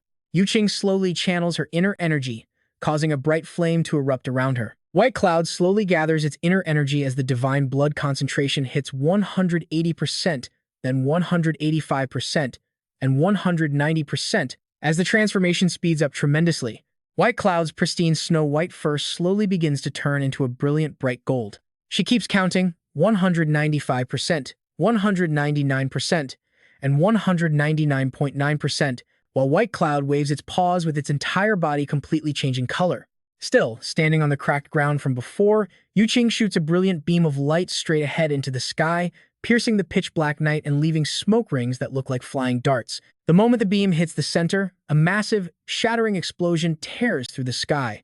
Kang Yue silently watches the sky, wondering who this attack is aimed at, while 2 girls, one tall and one short, stand watching from the opposite cliffside. Still confused by what is happening, Tiannu watches with lifeless eyes as she desperately tries to drag herself away, completely ignoring Zhao Yue, who is crying out in concern behind her. Clasping her hands together to cast a spell, a mystical altar portal suddenly manifests right in front of her. The portal stands out starkly against the gloomy sky, followed by a thunderous explosion in the thickets as she disappears into a thick cloud of white smoke. Staring at the empty portal, shrouded in lingering smoke, Tiannu is suddenly so overcome with tension that she cannot utter a single word. On Yu Qing's side, the devastating aftershocks of her strike leave 3 long, jagged gashes ripped across the ruined ground. The former Moon King steps forward, clutching her other wrist. She declares that not a single one of them will escape today since they forced her hand. If this hidden form has already been exposed, then Yue Yao's combat power should have definitely dropped by now, right? Completely unfazed by any of their words, Yu Qing relentlessly presses her attack forward through the desolate, ruined battlefield. Glaring with the eye not covered by her hair, she growls in sheer fury, declaring that Tiannu, the Flower Fairy Palace, and the Moon King will all die here today. Covering her mouth in shock, the Nether Queen Mother wonders how she knew, while Yu Qing answers coldly without even turning her head. Yu Qing calmly explains that after her awakening, the entire aura of the Middle Realm is completely under her control. As Tiannu struggles to endure her mocking words, she boasts that no matter how far that weak girl tries to run away, or even if the Moon King is silently watching from the East Sea coast, Yu Qing boasts smugly while literally warping the air around her. Declaring that everything is within her perception, Yu Qing aims straight at Su Liang and unleashes a devastating beam of energy. The brilliant beam streaks across the battlefield like a shooting star before slowly fading along its path. Suddenly, an unexpected twist occurs that leaves Yu Qing utterly baffled, while Kang Yue looks on in pure shock. Standing right before Yu Qing's outstretched hand, Su Liang suddenly materializes out of thin air, staring back at her with a chilling gaze. As the former Moon King watches in disbelief, Su Liang has already manifested right behind Tian Nu, silently recalling his strategic calculations from earlier. He had just formed a pact with Yu Ji, pushing the unlocked progress of his ultimate cold ice power to an incredible 120%. Su Liang smirks, confident that even though the Wangshu water is currently frozen solid, it will still be more than enough to handle this threat.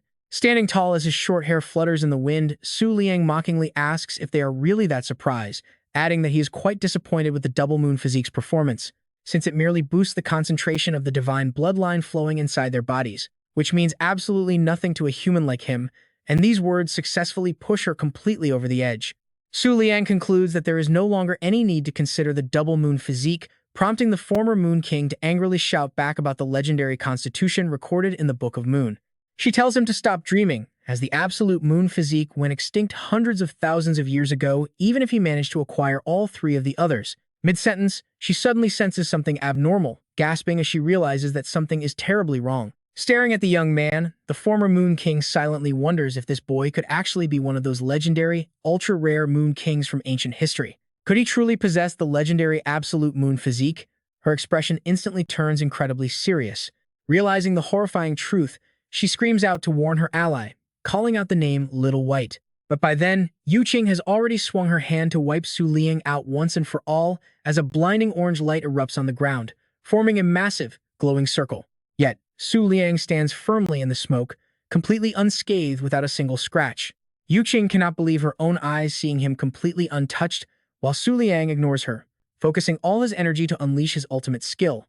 3 black lines and long dark marks suddenly manifest on Su Liang's hand as he eyes the system screen, waiting for the perfect moment. It is finally time to choose his ultimate physique, with the unlocked progress of his ultimate cold ice powerfully reaching 120%. Closing his eyes, he quietly confirms his choice, triggering a blinding flash of light that completely eclipses the vision of everyone standing there. A look of absolute panic washes over Yu Qing's face as Su Liang floats high in the air with glowing eyes, leaving the former Moon King to gasp in disbelief. If this is not the double moon physique, but merely the minor holy moon physique, how could he possibly display such overwhelming power? Moon King, just what kind of ancient inheritance did you actually receive? Su Liang stays quiet for a moment, keeping his eyes shut tight. Then, he opens them and asks, the sacred moon physique? No, this is definitely not the sacred moon physique. The system alerts that the Moon King, Su Liang, has unlocked a rare physique, the Peerless Moon physique. It grants Peerless Moon festive frost, moon radiance, 12 palaces, a heavenly blessing, and the extreme cold realm. His new power, Dual Peerless Moon, pushes his compatibility with the moon element to its absolute limit. All realm restrictions are completely shattered, allowing him to unconditionally summon any beast at any rank. However, having more than one beast means they will no longer resonate with him. Once summoned, their energy bars will be granted independently and simultaneously alongside the host. Once their energy drains, the beasts must return to their own spaces to recharge. Staring directly at the object right in front of him, Su Liang questions himself. Whoever said that someone who already has the Peerless Moon physique cannot receive its inheritance ever again? With his new power and a sudden surge of raw energy, his aura instantly rivals that of a demigod. He stands there completely steady with a gentle smile on his face. Witnessing this, Kang Yue remains silent for a long time. The former Moon King was always a stubborn person, still refusing to believe the truth. There is no way one of the 4 legendary constitutions could have such an effect. Su Liang glances casually at the woman in the distance, asking indifferently, "O legendary heavenly maiden, are you the original apostle of the Virgo Palace?" He turns around, half joking and half teasing, "Always suppressing your own active time like this. Isn't that a little too childish of you? But your ambition is truly commendable. The fragmented aura of the Gemini Palace is inside you, and you even have the Phoenix tune of the 7 strings." Su Liang's attitude irritates her even more, as she apparently has no desire to argue any further. He turns to Kang Yue, asking, "What about you? Is it really that fun for the contractor of the Flower Fairy Palace to keep hiding inside a descendant? Or do the 3 of you from the Flower Fairy Palace, Peach Garden, and 7 Strings, along with Naluo, want to attack together?" Su Liang has clearly touched a raw nerve. It seems that to end the struggles of this era, your grand plan is not any simpler than that of the White Deer clan. To his surprise, so many people suddenly fall dead silent. Everyone is completely speechless, unable to say another single word. In the end, Liang is the one who breaks this frozen, heavy atmosphere. You call yourself the 10 solar eclipses? You are an absolute eyesore. He remains standing firmly on the ground, looking even more stable and composed. Liang shows how generous he is, suggesting that if they do not want to fight, they can just leave. Today, let us first deal with this pathetic Taiyan scum. His glowing eyes lock onto something, and then Liang flies off, followed closely by a massive swarm of glowing golden butterflies. From the second palace of Moon Radiance, guardian of the Golden Butterfly Palace, the eight-winged Moon Monarch. A flash of light erupts. 10th Palace of Moon Radiance, guardian of the Peacock Palace, Zhou Yan, the Abyssal Nether King. The long green-haired girl is Changhua of the Seven Strings Crescent Moon, from the Jade Sovereign Bixiao Celestial Palace. 4 beautiful girls now surround Liang. He thinks to himself, the extreme cold realm boosts beast energy by 200%, so stopping right there should be more than enough. There is no need to reveal all his trump cards today. Cowering behind a tall rock, a short-haired girl looks absolutely terrified. Sweating bullets, she mutters, is this epic scene really something a mere mortal should be watching? Will the Moon King kill me for seeing this? The former Moon King looks in their direction with eyes wide in disbelief. 4 overlords? The kid barely has any stars, so how on earth is he sustaining that massive energy drain? Yu Qing quietly watches Liang's group flicker in and out of sight. Keeping silent, she chooses not to make any comments for now. Zhou Yan cheerfully greets the former Moon King. Hey, big brat, long time no see. While speaking, something suddenly startles her, causing her wide, mocking grin to freeze in an instant. Liang's face is pure murder. Under his icy glare, she immediately tones down her playful attitude. Zhou Yan gets straight to the point, declaring that from now on, she will accept any punishment without a single word of complaint. Is that acceptable, master? Liang stares at her intently, before coldly uttering a single, brief response. Do whatever you want. Zhou Yan bows to Liang as the two of them walk in completely opposite directions. Liang has already calculated everything. Since he now possesses the power of the dual Peerless Moon physique, his beast's energy consumption will no longer affect him at all. Watching her walk away, he feels incredibly confident in his own immense power. When they run out of energy, they still have to rely on him to recharge, so she definitely won't leave him. Seeing that Zhou Yan is ready for battle, it's time to begin. A crescent halo rises from behind the rugged, jagged rocks. Violet beams of light erupt behind her, unleashing her 3-stage plumage technique. As these energy beams relentlessly crash forward, the ground trembles violently with intense, powerful shockwaves. Everyone shouts to fall back immediately. Under the relentless onslaught of those light beams, people desperately scramble forward to avoid any casualties. The green-cloaked figure takes a direct hit from a terrifying blast of purple energy. As the green cloak turns to ash, Jade turns back in sheer annoyance. Can these useless losers not even dodge a single attack? She realizes that letting this wild card run rampant will only lead to more devastating casualties. Time to deal with this brain-dead pest first. Jade unleashes a brilliant ring of fire, condensing it into a sphere before it suddenly vanishes. As she swallows it, Jade clutches her throat, gagging in pure discomfort. Staring ahead, Jade is utterly baffled. She tries to channel her energy and summon the flames again, but her efforts end in total failure. Jade looks up, instantly recognizing her.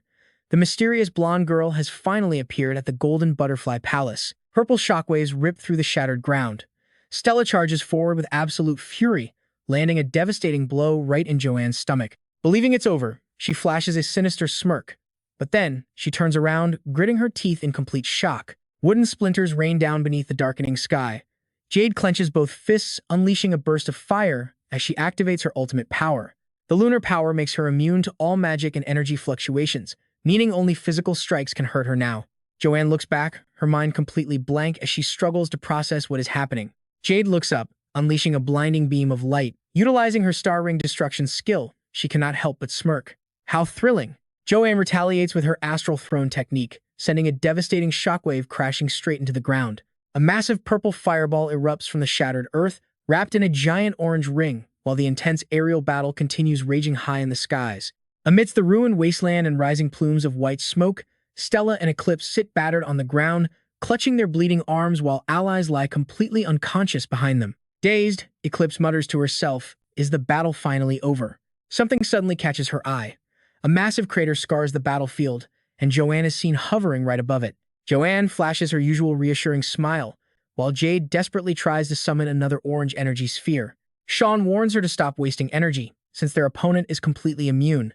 Stunned, Jade ignores him and activates the Emerald Realm instead. The entire sky turns an eerie shade of green. Looking up, Stella and Eclipse feel their life force rapidly draining away. Struggling to push herself up, she growls, "Damn it, my body." Her hands feel completely glued to the ground, paralyzed. Stella grits her teeth, trying to break free. High above, Crescent wields a massive blade, eyes burning with fury. A green shockwave tears through the sky, making Eclipse scream, "No!" In a flash of light, both she and Stella are brutally sliced in half. Their beasts slowly dissolve, turning to ash. The former Moon Queen turns back, comforting herself that at least Snowy is safe. She still stands tall, radiating a divine glow. Jade grits her teeth, a nasty streak of blood running down her forehead. Clutching her painful wounds, Jade barely holds on. Her pride refuses to back down. It's not over yet. Letting out a twisted smirk, Jade declares that she will never lose here because she is the strongest. Watching Jade stubbornly stand in the circle with her arms crossed, the goddess calmly reminds her that everything is already over. No matter how strong Jade is, she can never hope to surpass those four legendary overlords. Glancing at Sean, the goddess adds a final remark. "It's your call. After all, she was once a proud member of the Moonglow faction. Let's give her a grand send-off. I'll allow you to make it spectacular." "Thank you for this opportunity." Golden butterfly wings glow brilliantly against the bleak, dark sky. The summoning beasts slowly fade away, leaving behind only faint trails of smoke. Sean gives Joanne the green light to go all out. She whispers back a soft, grateful thank you. Joanne confronts Jade. Transforming into streaks of pure light, they clash with a thunderous impact that triggers a massive, blinding earthquake. Sean stares ahead, but suddenly spins around as the former Moon Queen charges straight toward him with killer intent. She wonders if this kid still has a hidden trump card left. Meanwhile, Sean looks at her in utter confusion, wondering if she wants a direct duel. Sean remains skeptical, figuring that since the sealing artifact is still active, there is absolutely nothing else she can pull off. A brilliant, glowing circle of flower petal energy suddenly ignites the pitch-black night sky above them. Before the former Moon Queen strikes, she raises her hand high, declaring they will never fall in a place like this. Raising two fingers like a solemn oath, she unleashes her ultimate spell. Die. Another violent tremor rips across the battlefield. Sean turns pale. What? The beast-sealing artifact just shattered and exploded? The system alerts. Moonlight Emperor class. Lunar ring activated. Upon contact with the lunar ring, all living beings are instantly sentenced to death.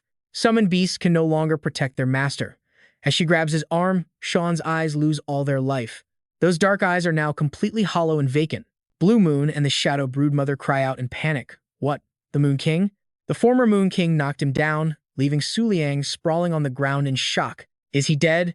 The former Moon King laughed at his fallen body. Watching this, Kang Yue and Yu Wangmu were left completely frozen in utter shock. A smug smirk plastered her face, but mid-laugh, she froze as glowing green meteor fragments suddenly began to flash right above Su Liang's head. System alert. The Divine Blessing power has activated, dividing his life force into 7 stages. Whenever any damage taken exceeds 1/7 of his total life force, the excess is completely negated, and one stage will automatically be restored after 10 days. A violent gust of wind swirled around his body. Su Liang's clothes completely vaporized in the blast, leaving only faint, blurry streaks of light. He snapped his eyes open, sat right up, and scratched his head.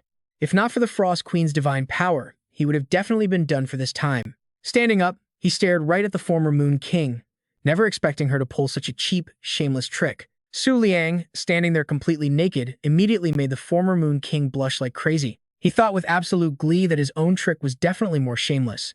Seeing this unfold, Yu Wangmu and Kang Yue were left completely speechless. Tao Yuan popped out from Kang Yue's chest to comment, "Damn, both of these Moon Kings are ridiculously massive." Kang Yue looked down upon hearing this, asking, "Hey, little Tao, aren't you also a Moon King? Do you have something secretly massive that I don't know about?" Dao Yuan's face went dark as she snapped, "Screw off." The former Moon King clenched her fists in absolute rage, stammering helplessly. You! You! You! The former Moon King lunged forward, reaching out to do something. He simply stepped back, making her lose balance. Tumbling forward from her own momentum, she let out a miserable shriek. Su Liang grabbed the former Moon King by the hair, lifting her straight up. Blushing furiously, she gritted her teeth as tears welled up in her eyes. Damn it, that hurts. Why is his body as hard as steel? Suddenly, her eyes drifted downward, noticing something else entirely. Wait, what about there? She aimed a swift kick directly at his groin, prompting Su Liang to issue a calm warning. Hey, there are people watching. Su Liang snapped. Are we done? As beast tamers, we should let our beasts settle this. Dropping her, she crashed hard and tumbled back, leaving the former Moon King with a giant, throbbing bump on her head. Tian Nu scoffed. Wow, he really doesn't know how to treat a lady gently. With an opening like that, if I were him, I would have finished her off right then and there. Xiao Yue stood nearby, completely speechless. She sat down, resting her chin on her hands to enjoy the show, finding this public humiliation of an old rival quite amusing. Zhao Yue sighed mentally, swearing she would never buy her friend those kinds of manga again. Activating the power of the Golden Butterfly Palace, Su Liang instantly restored his clothes to perfect condition. He mused that ancient overlords probably hated wearing clothes simply because they always ended up blown to shreds in battle. Su Liang gazed up at the sky, watching the overlapping rays of light weave together. He realized that after a night of brutal warfare and that devastating strike from Wanyue Shuanghua, Fei Tu Palace's physical and beast energy had finally hit its absolute limit. Yu Qing was still glowing, stubbornly clinging to survival. Her eyes widened for a split second before snapping shut as a blinding beam of light pierced right through her. Witnessed by Zhou Yan, her physical form completely shattered. She could only whisper, "It is over," as a system announcement echoed through the air. Fei Tu Palace is defeated. The Tai-Yin faction has lost qualification for the Moon Deity Festival. The former Moon King struggled to sit up, listening closely. Fei Tu Palace has been defeated. The Tai-Yin faction is disqualified. Yet, he remains standing tall like an immovable mountain. The cold announcement echoed once more, stating that Fei Tu Palace was defeated, disqualifying the Tai-Yin faction entirely. Su Liang figured the Moon Deity Festival was finally ready for its next phase. Spreading his arms wide, he muttered, "Let us begin." As the ultimate power of the Moon Deity Festival unleashed, the quiet realm fell into dead silence. Simultaneously at the Cloud Mist Sea Holy Land, thick fog shrouded the ancient lighthouse under a high-rising moon. Meanwhile, at the Three Kings Spring Holy Land, the sacred waters began rapidly receding like a low tide. The system announced the ultimate Moon Deity Festival power, a one-time reward earned by climbing to the peak of Tian Tao Wan. Once unleashed, it will eliminate all restrictions on the overlords, awaken every sleeping demigod, and force them to face the challenges of this era as absolute kings. Should the host emerge victorious, the divine order of the gods will be utterly shattered. Tian Nu stared at her glowing hands in slight regret. The 10,000-year restriction that bound us is finally gone. Are the universal laws about to completely crumble? Dao Yuan shrieked in absolute fury. What in the world did you just do? You promised me you would never activate this. You are about to cause the greatest mass casualties in the history of this world. Su Liang scoffed in response. So what? It was bound to happen anyway. Bringing the end of this world forward by 300,000 years literally makes no difference to me. As dark clouds slowly gather, he gazes out at the melancholy sky in the distance. If no one before me ever conquered the peak of Tian Tao Wan, then what does it even matter if someone manages to do it after me? Tian Nu and Tao Yuan listened closely, their faces darkening at his words. He continues, even if the gods foretold some terrifying monster would rise 300,000 years from now, that has absolutely nothing to do with me. Since I have this power, I have every right to unleash it. Meanwhile, in the ruined eastern region, water slowly trickles down a creek, forming a long stream. It flows right into a lake where Bing Fei lies, soaking, her eyes gently closed. Slowly opening her eyes, she rises to the surface.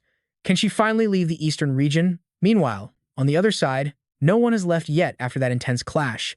Kang Yui scoffs, calling him a clueless brat who doesn't know his place. She demands to know if he truly believes defeating Fei Tu Palace gives him enough power to challenge the entire world.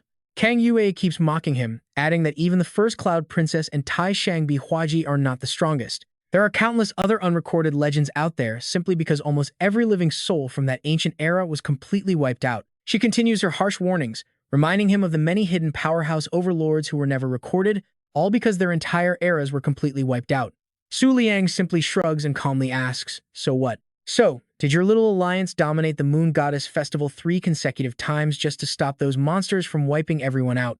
He calls them out one by one, starting with Tao Yuan, then Qishuan Nai Luo, the Huaxian Guardian, and the Peach Moon King. Left completely speechless, she falls dead silent before finally speaking up with a deep, frustrated sigh. Forget it, now is not the time for a civil war. With those words, the strange glow in Kang Yue's eyes fades away. Tian Nu grinds her teeth. She knows declaring war now is foolish, but she absolutely hates backing down like this. Her master plans, thousands of years in the making, have been completely ruined by this foolish Moon King's brainless choices. As the short-haired girl wakes up behind a boulder, she immediately feels the heavy tension choking the air. Su Liang has his own plans, Triggering this massive power right now would be a huge mistake.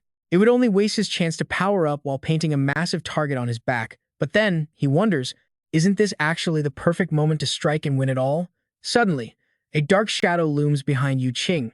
He once thought Tai Yin was the ultimate threat, but in reality, they are nothing more than average past winners of the Moon Goddess Festival. As Kang Yue appears wrapped in blazing light, she proves that the Peach Moon King's three-time reign is on a whole different level.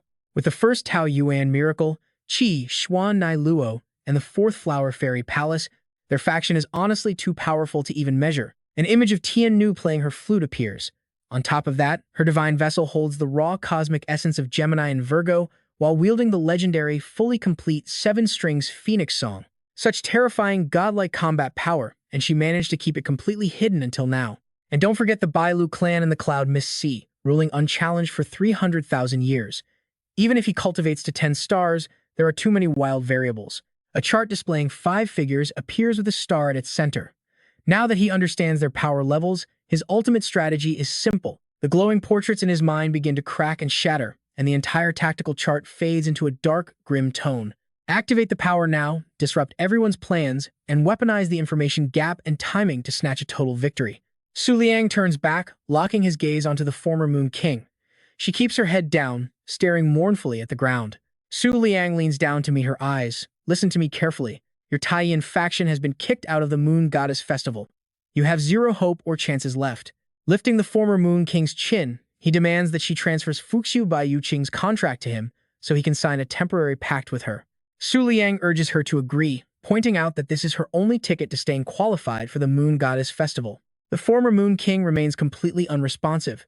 With steel in his eyes, Su Liang stands up and recalls his forces back into his system. Standing next to Tian Nu, Zhao Yue gasps in surprise, asking if living beings can actually be recalled like that.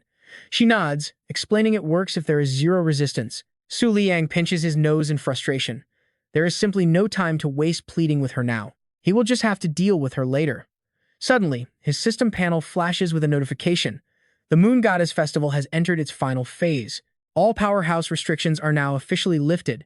Analyzing global power levels, the system automatically detects and divides the world into 7 rival factions. If any of the 7 faction leaders are eliminated, their entire group will be disqualified instantly.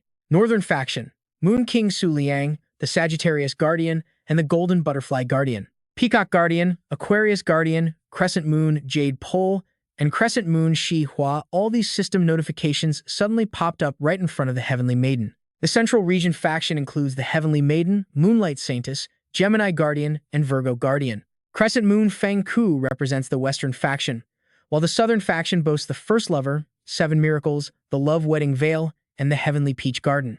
The Peach Moon King, Azure Moon Emperor, 7 Great Miracles, and the very first miracle of Peach Garden. Flower Fairy Guardian, Crescent Moon Naraku, and the Moon-slashing Peach Sword Pavilion guard the Eastern region, plus the first-generation Ice Queen. She brings the 7 Great Miracles: Miracle of the Sky, Ice Queen Power, Winter-Piercing Quicksand, Lord of Eternal Winter, and Everlasting Winter. The 3 Sovereigns faction includes the Underworld, Queen Mother, 7 Miracles, Pearl of Tears, Sea Concubine, Dried Sea Emperor, and the Sea Disaster Siren. The Cloud Mist Sea faction features the First Cloud Princess, the Supreme Fresco Tribulation, and the 19-colored Moon Stepper. Beside them are the Cloud Dream Oath, along with the 4th, 6th, and 9th generation White Deer Emperors, not to mention the 13th, 14th, and 15th White Deer Emperors. Now, as for the currently neutral factions, they include the 7 Great Miracles, Wu Wei Miracle, Crescent Moon Zi Xiao, and the Eternal Miracle, plus Bai Shi, 7th Palace of Moon Brilliance, Heaven Palace Guardian, and Crescent Moon Tian Qi. Crescent Moon Liga reminds everyone that all neutral members must choose a side within 1 year, or they will face immediate disqualification. The system announcement continues, stating that even non-representatives are free to align with whichever faction they desire. Once a side wins, the rewards will be split. However, several buffs are now balanced, weakening the White Deer clan's Mist Domain power. The current Moon King's power and the Sea Concubine clan's symbiotic effects are also nerfed. The Peach Moon King's divine bloodline and the Winter Queen's climate control are reduced, but the Western Heavenly Maiden's immortality remains untouched. You and I can see Su Liang quietly watching the system notifications flash, finalizing the war rules. If the pet power boost in the absolute zero realm exceeds 100%, shields cannot heal deceased spirits. Naturally, only the Moon King himself can see this crucial information. He quickly realizes that whenever Liang looks at someone, a highly detailed description pops up. This hidden text is visible only to the host, so he plans to exploit it for his maximum advantage. Although he cannot abuse the absolute Zero Realm's recovery speed to endlessly revive his deceased beasts, the consequences are still massive. The three ladies of the White Deer clan fall completely silent. He keeps analyzing the situation. Their clan's legendary Eternal Mist domain is also heavily weakened now. The Heavenly Maiden lets out a long sigh. There is still a slim chance to win, but if they wait another few 100,000 years, their odds will drop to zero. The Moon King made the right call. Looking at the shadows in the distance, she finds the Cloud Mist Sea truly terrifying. How did so many White Deer Emperors end up as active combat representatives? Feeling anxious, the Heavenly Maiden senses major trouble brewing. She correctly guesses that the Winter Queen and the Sea Concubine clan have already secretly joined forces long before this event.